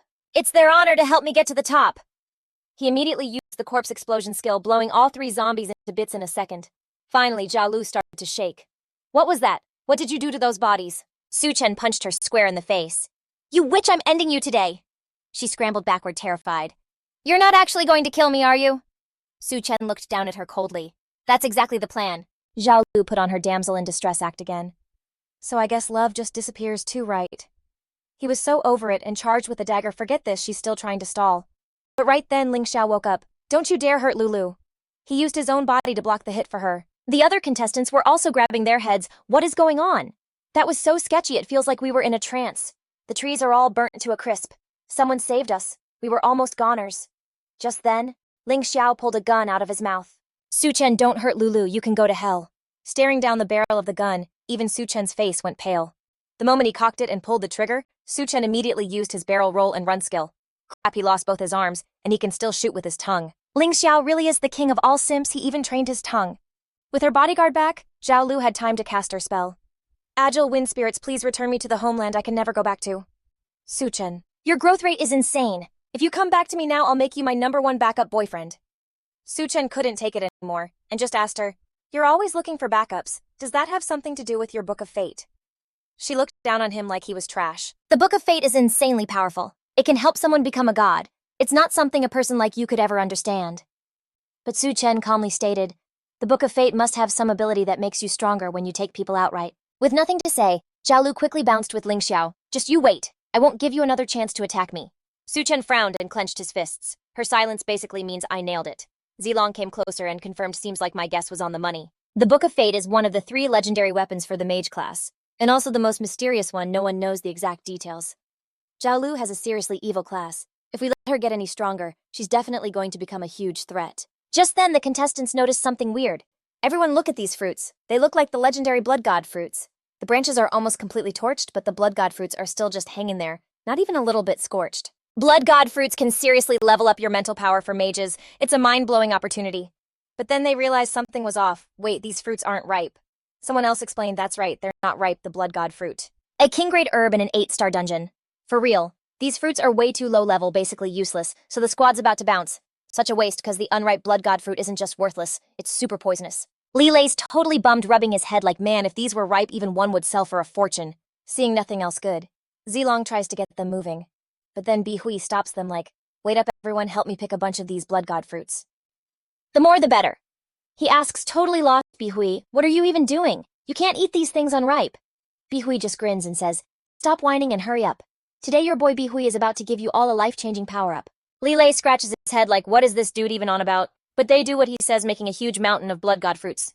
He gives him the side-eye and warns, Bi Hui, we busted our butts picking all these blood god fruits. If you're messing with us, I swear I'll make you regret it. Then Bi Hui scoops them up and laughs. And now it's time to witness a miracle. He uses his skill to merge them, and Yue totally freaks out. Whoa, 2 blood god fruits just became 1. What is happening? Zilong's eyes are wide with excitement. Not only did 2 fruits become 1, but the blood god fruit's grade totally leveled up. Or more like the fruit is getting closer to being ripe. Bi Hui laughs all confident. You've got a sharp eye. Su Chen figures it out instantly. Is your talent synthesis? Bi Hui nods and explains, Yep, that's my hidden talent. I've never told a soul. I can fuse 2 identical items into 1. Leilay is just blown away. A skill like that actually exists. That's the first I've ever heard of something so insane. Yue is even more hyped. So that means with your synthesis skill we can make a fully ripe blood god fruit. He gives a firm nod, grabbing 2 more fruits. Exactly. He successfully creates a semi-finished blood god fruit. Zilong says real fast, the fruit is starting to smell amazing, it's almost ripe. Bi Hui grabs 2 more and keeps going, finally making the finished product. A crazy light erupts and Zilong yells with joy, it's ripe. This is a ripe blood god fruit. He holds it out for the group. Who's first? Leilay puffs out his chest.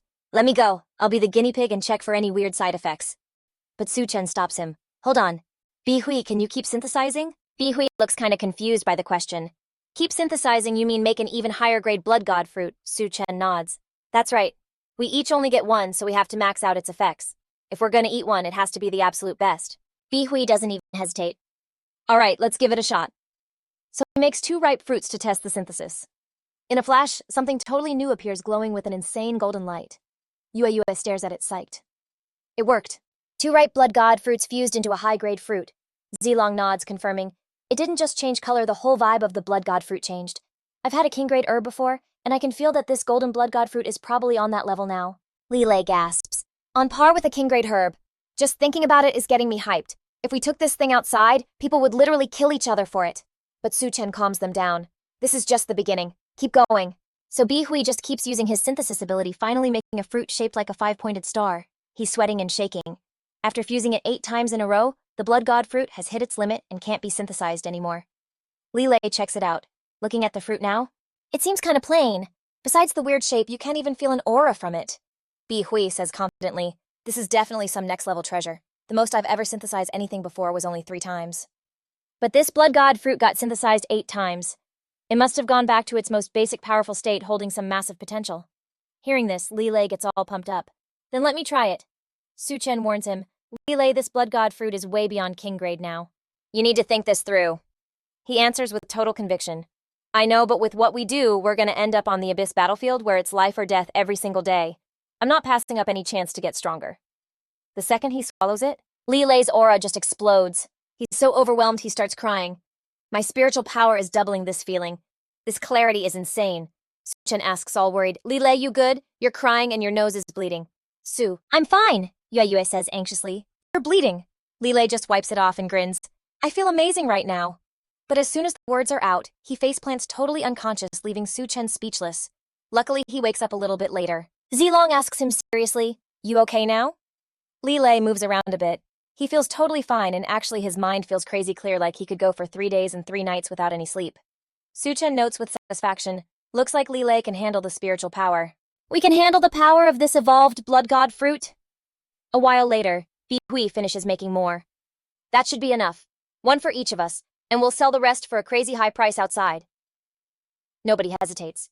They all down the fruits at the same time. And just like that, everyone drops except for Su Chen.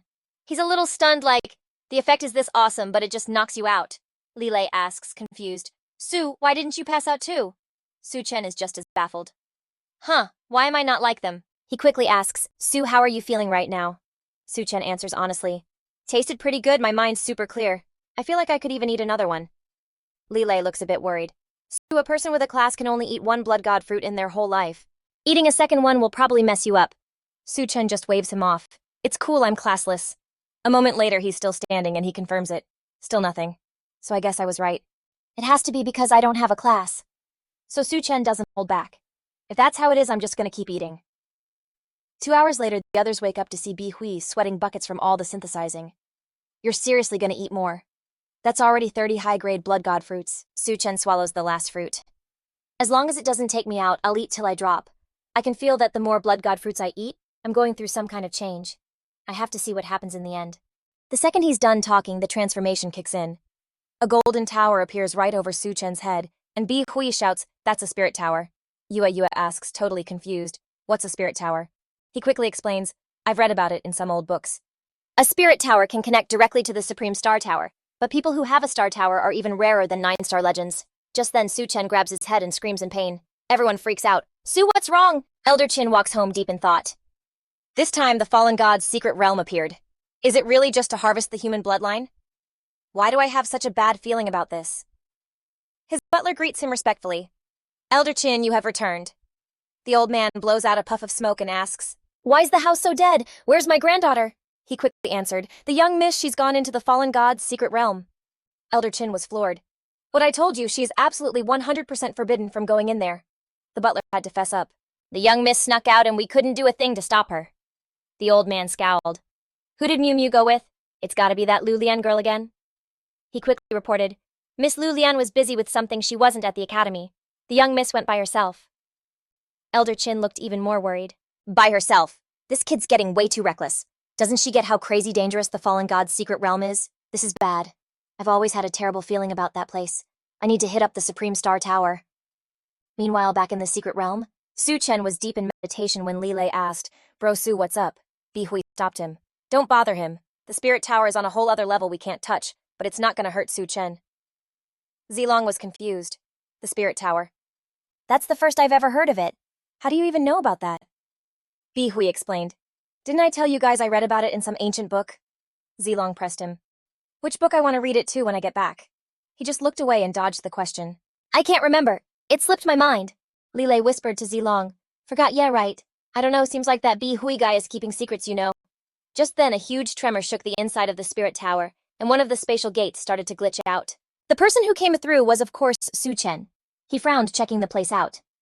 Where is this? Su Chen walked over to a chair, muttering to himself, trying to figure out if this was his own mind space, or if his consciousness got teleported here.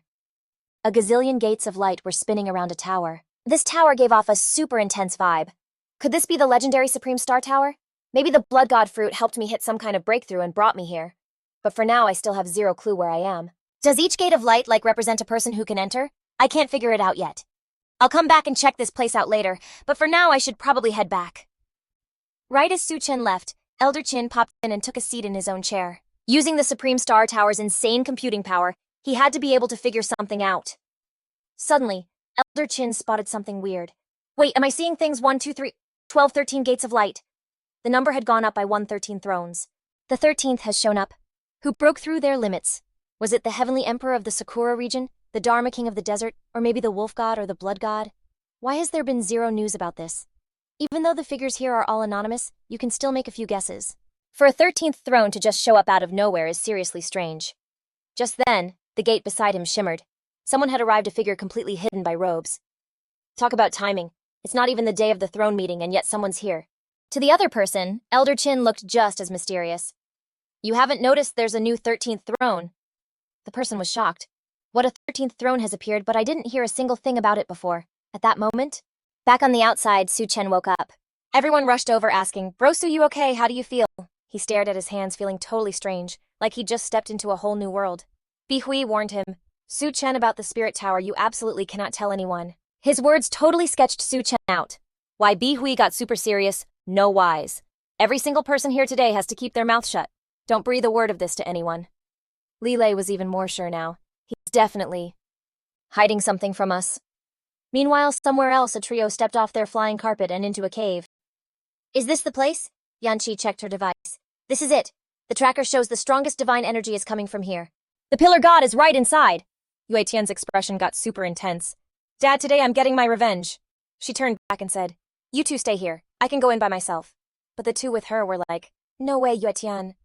We're going in with you, she warned them. There's a god in there. He's the one who took out my father and I barely made it out alive, Pan Tu said with total determination. General Longxiang sacrificed himself for the human race. We're here to carry on his mission just like you. Yue Tian was still hesitating, but Yanqi said with conviction, Everything for the human race. Hearing that, she finally agreed.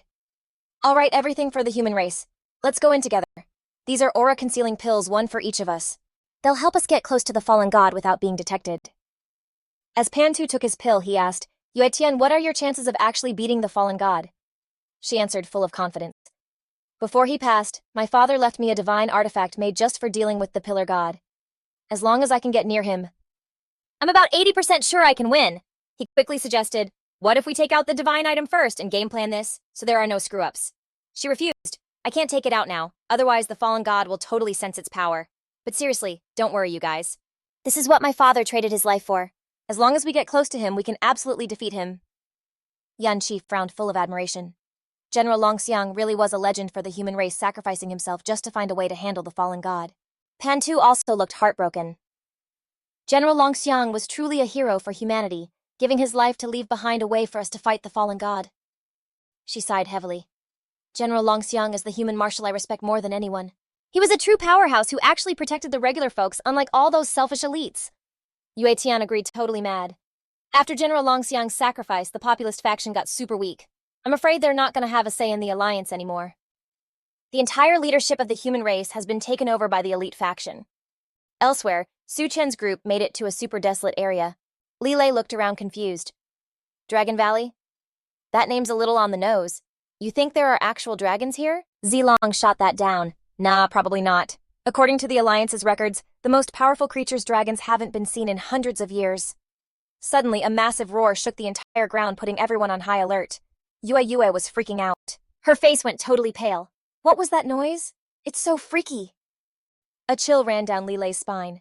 A sound that huge, Could it actually be a dragon? Just then the squad saw a massive crowd of people just booking it. Run for it! And of course they spotted a familiar face in the chaos. Su Chen's jaw dropped when he saw it was Xing Xing. Someone screamed, "Look out, it's catching up!" They watched a swarm of nasty beetle-like creatures go after the slowest runner. He was completely swarmed by them yelling, "Help me!" One of them popped his diamond armor skill. "Bring it on! There's no way you disgusting bugs are getting through my diamond armor." But there were way too many of the creatures, and they ate right through it, causing the guy unbelievable pain. "No, how is my defense not stopping them?" He couldn't even fight back. Get off of me." And just like that, he was buried under a tidal wave of bugs. Leilay couldn't believe what he was seeing. What the heck even are these bugs? This is beyond terrifying. It can literally chew through a defense warrior's armor. Tathoi was the first one to clock them as iron worms. He looked back totally confused. Ironworms too long chimed in from the side. "Yo, I heard ironworms are basically symbiotic partners with dragon beasts. Wherever you find ironworms, you find a dragon." Tathoi got totally hyped. "So that means there's a legit dragon here." Duyet scoped out the scene and was like, "The ironworms are headed for us. We gotta dip. Like now." Just then, Tin Tin got swarmed by a horde of demonic beasts. "This is so not good, but then 2 fireballs just blew him up. It was Tram coming in clutch. Get over here fast." She booked it over without a second thought, and luckily once the crew was off the cliff, the demonic beasts didn't even follow. Too Long let out a huge sigh of relief. "Okay, I think we're safe now. Looks like those ironworms are too scared to charge into the valley." Tin Tin walked up to them like, "Thanks for saving my butt back there." Tram asked all curious Captain Tin for real, "Is there actually a dragon in this dragon valley?" She explained, kind of bummed. "I haven't used the dragon's saliva herb, and I haven't seen it with my own eyes, so I can't be like 100% sure. But the odds of the dragon's saliva herb being here are super high. After all this time hunting for the dragon beast, we finally got a real lead today." Hearing that, he was like, "So what's the deal in there? Is it crazy dangerous?" But just thinking about it made Tin Tin shiver. It's beyond dangerous. The number of ironworms is just insane. And what we just saw, that was nothing. Just then another crew rolled up. "Yo, I heard there's a dragon beast here. Is that legit or not? Once a dragon beast grows up, it's basically unstoppable. So snagging one is your ticket to the big leagues." Leilay watched them like, "Tons of class users are flocking over here." Tathoi frowned. "Once word gets out about the dragon beast, everyone's gonna be drawn in. I mean, it's a real shot at making it big." But before anyone could charge in, a blast of fire stopped them in their tracks. "What's going on? Where's all this heat coming from? Why did it suddenly get so hot?" Then someone pointed like, "Yo, look over there. Some crazy powerful fire element user is coming this way." Everyone saw this girl with fiery red hair. It was Hong Qiu. Tin Tin knew who she was, a fire attribute battle mage, one of the top students at Tianqian Academy. Tian Phi was up front, clearing a path like, "Everyone move it, we're from Tianqian Academy, and a legendary pet like the dragon beast isn't for some random weaklings." Hong Qiu glanced at the crowd and was like, "Why isn't anyone going in?" Some underclassman from the academy explained, "Senior Hong, the valley is crawling with iron worms we can't get through. A bunch of class users have already died in there." Without even blinking, she just let loose a fire spell. It was like this giant blazing fireball that just torched the whole swarm of iron worms. Everyone was totally floored. She really lives up to the name Flame Mage. Hong Qiu is no joke. A mage's attacks are already OP, but with the fire attribute, it's next level. That's when Tian Phi spotted him. "Tram, you little punk, can't believe I found you here." He gave this awkward wave back like, "Eunuch Hong, been a while." The dude totally freaked out and started screaming, "Tram, you had the nerve to get me fixed, and I'm gonna wreck you today." He looked at Hong Qiu, totally begging. "'Cause that's him. He's the one who took away my manhood. Get him for me." Her eyes immediately locked onto him. "So you're Tram?" He just shot back. "Yep, that's me," Hong Qiu said, totally disgusted. "You have this gross vibe. I'm not a fan." Tram just shrugged. "Sounds like a you problem. I'm not exactly dying for you to like me, so you do you." She was totally speechless after that comeback. Tian Phi crossed his arms all smug. "Damn, you're a real piece of work. What makes you think you're even on my cousin's level jumping on it?" Hong Qiu added with a smirk. "Lu Liam picking you as a boyfriend is the most embarrassing thing she's ever done." Tram shot back, totally chill. "Look, who's talking? If you picked me, wouldn't that mean you have like zero self-respect too?" Totally pissed, Hong Qiu fired up her magic. "Today I'm doing her a favor and taking out the trash, which is you." He didn't back down and got ready to throw down with this psycho. But right then, the ground started shaking like crazy. Tian Phi stumbled and yelled, "It's an earthquake. What's happening?" One of the underclassmen confirmed the shaking was coming from inside the canyon. And then boom, this huge spiked tentacle shot out of the ground. "Whoa, what is that thing?" The other people there were all sure. What else could it be? A tail that big has got to be a dragon's tail. The dragon beast. It's right here in the valley. There's for real a dragon beast. But it was only there for a second before the tentacle vanished back into the cliff. Everyone was shocked like the dragon's tail just disappeared. "Oh, I get it. This is the legendary world-shaking dragon. This dragon is totally asleep." Tian Phi nudged his cousin. "The dragon beast is dead asleep. This is our chance to tame it." Hong Qiu didn't waste a second and flew right in like, "Let's go." With his cousin covering him, he shot a threat at Tram. I'm warning you. If you even think about following us, my cousin will end you. He just smiled, stuck his hands in his pockets and was like, chill, I'm not going in, which made Thien Phi sneer all cocky, good know your place. Inside the cliff, Hong Q was going nuts just yelling, earthly fire scorch, and all the iron worms got totally fried by her fire magic. Thien Phi yelled to the other Tien Keen students, charge in after me. The underclassmen all cheered and followed. Let's go follow Senior Hong with a fire mage up front. Those worms are toast. Outside, Leilay was like, bro, are we for real not going in? He just smiled all chill. What's the rush? The captain already said the number of worms in there is insane, so let them go in first and be our meat shields. And what do you know, a second later, there were just screams, help! The Thien Keen Academy students came running out totally terrified, yelling, save me! But they got completely mobbed by the swarm of beasts. Hong Q had to drag Thien Phi out as she flew away. Cousin, go faster. It wasn't until they were way clear of the cliff that he finally let out a sigh of relief. That was insane. The monsters in there just keep coming. How are we supposed to fight all of them? Duye couldn't help but say. That's terrifying. Over 100 class users went in, and only 2 came back out. The totally useless Thien Phi leaned on his cousin and asked again. Cause what's the plan now? There's no way we can get near the dragon beast. There are just way too many monsters, Hong Q said with total confidence. We're going to find Thien Than. He was shocked. Thien Than, he's strong enough to wreck this whole place, but is he gonna agree to team up with us? She took off on her fire wings again. No one can say no to the dragon beast. Seeing that the coast was clear, to Tram was like, all right, everyone's gone. It's our turn. Tin still looked super nervous. To Tram, they barely made a dent in the monsters. Isn't it way too dangerous to go in now? He shot back. Captain Tin, can the dragon's saliva herb actually lure the dragon beast out? She just shook her head, looking defeated. The dragon's saliva herb gives off a scent, but it's way too far, and we literally have nothing to bait the dragon beast out with. So Su Chen dropped this genius plan. If we can't pull the dragon beast, let's just pull the minions. Xing was shook, saying, pull the minions. That's even more impossible. They only care about the dragon beast. They'll never leave the canyon. He just smirked and pointed at Leilay. Don't sweat it. He's an even better mob magnet than the dragon beast. A second later, Leilay comes bolting out with a whole freaking army of beasts. OMG, there's so many Su, you gotta save me. Su Chen instantly summoned a freshly evolved beast with wings that landed right in front of him. Leilay scrambled onto its back, cackling as he soared into the sky. I can fly now. Come get me, you losers. Xing's jaw was on the floor. Back in the canyon, the entire mountain of minions was actually gone. I've never seen a power like that before. She snapped out of it and rushed ahead. This is our shot. Let's go find that dragon beast. A little later, the crew showed up in this super creepy empty area. Yue was like, we're definitely here. I can feel a seriously intense aura. Bi Hui's face went pale as he pointed. Guys, look over there. It's gigantic. They spotted a massive dragon totally passed out. The dragon beast is legit majestic. He couldn't help but whisper. This is insane, right? Seeing the dragon beast for real, I finally get it. It's totally unbeatable. Zilong was stunned too. It's not even awake and the pressure is making it hard to breathe. Su Chen turned to Xing. You're a dragon knight.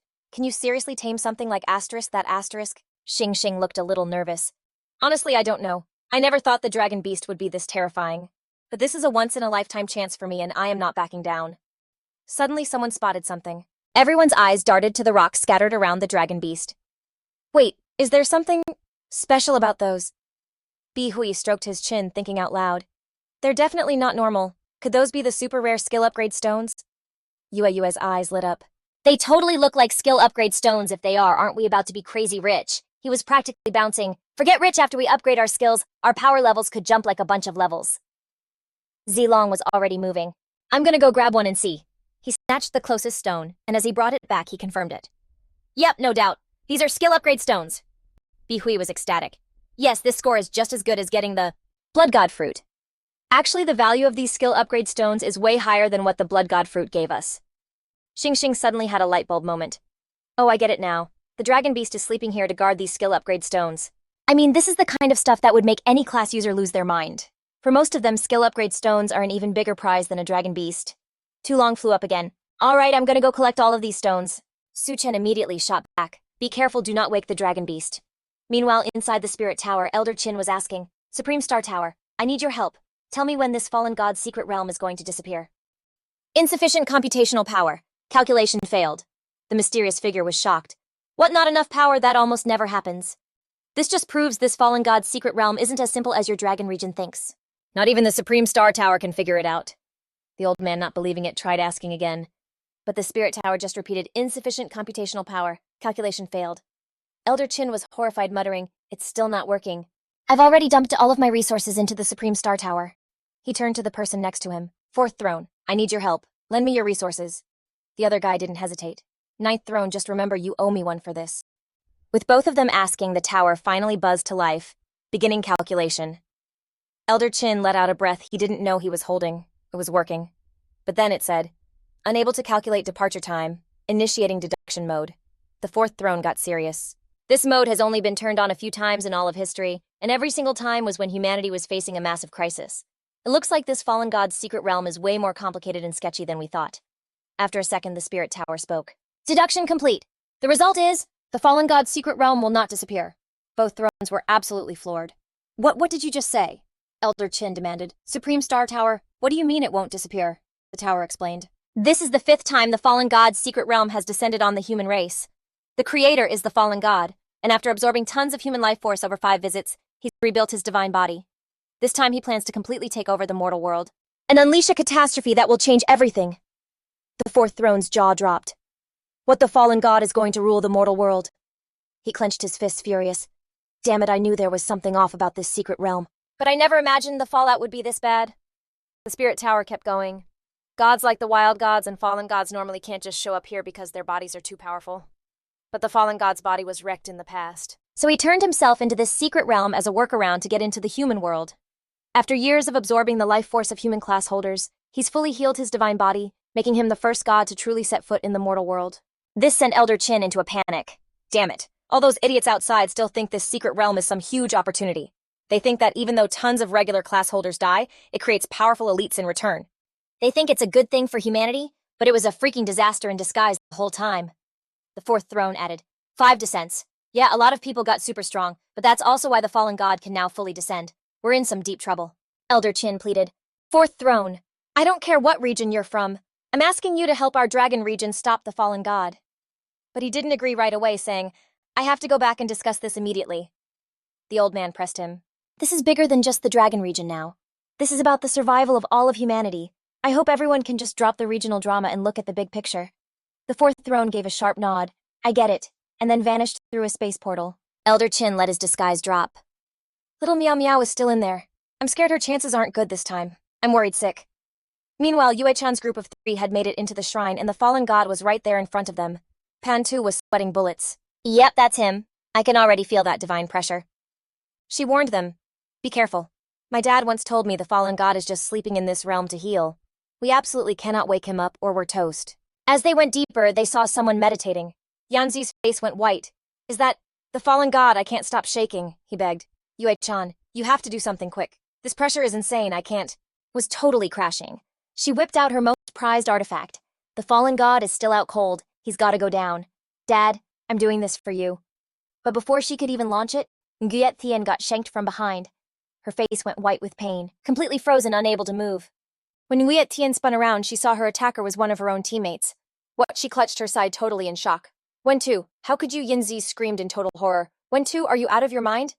He just laughed and snatched the treasure. "And Nguyet Thien, a pathetic nobody like you, actually dares to take on the fallen god. That's hilarious." Wen-tu dropped to his knees and started praying. "Oh, great fallen god it is. I, Wen-tu, a member of your fan club, the Cult of the Fallen God, here to say what's up." It let out a super creepy laugh. "You did good, my little puppet." Yinzi went ballistic and charged. "So you're part of the fallen god's messed up cult, you're dead."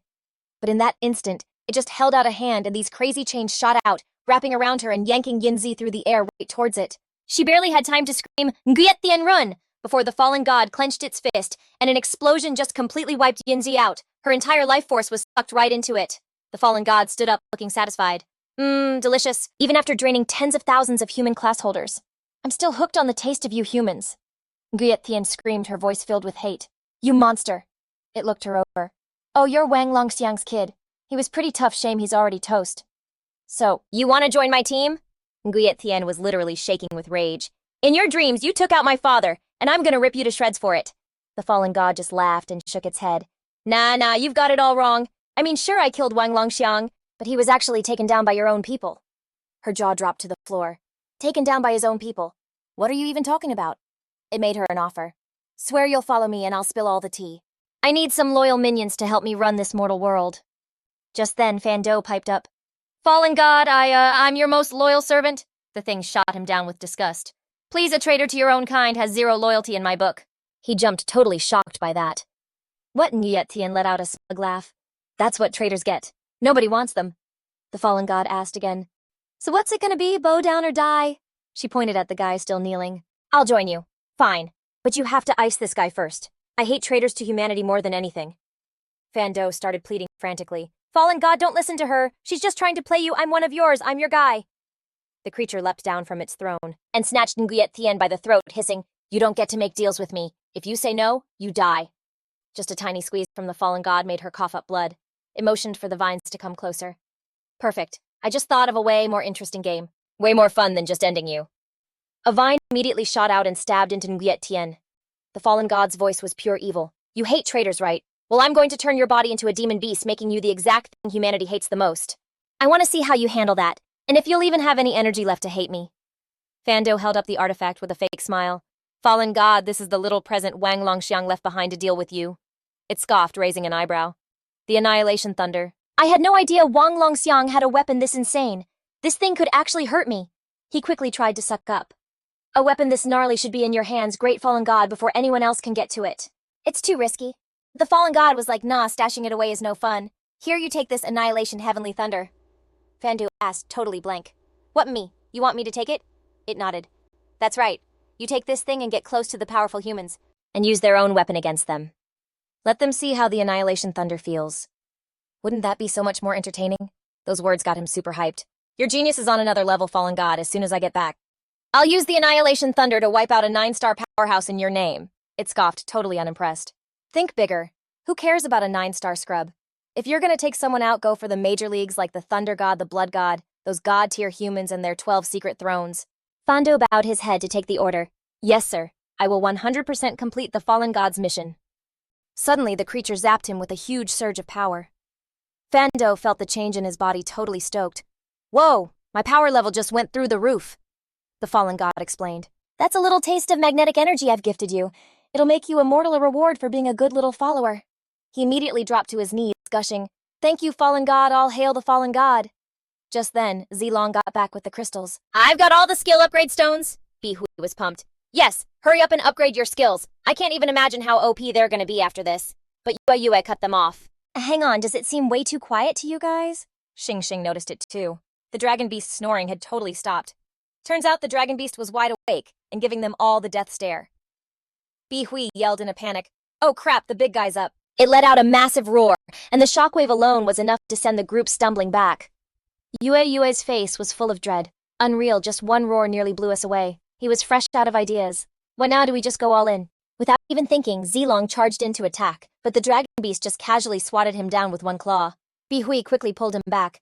The power difference is insane, we can't fight this thing head on. Zilong got back on his feet and nodded. Let's bail. This thing's power is on a completely different level. Yue was sweating buckets. I knew it was strong, but I never imagined this kind of power.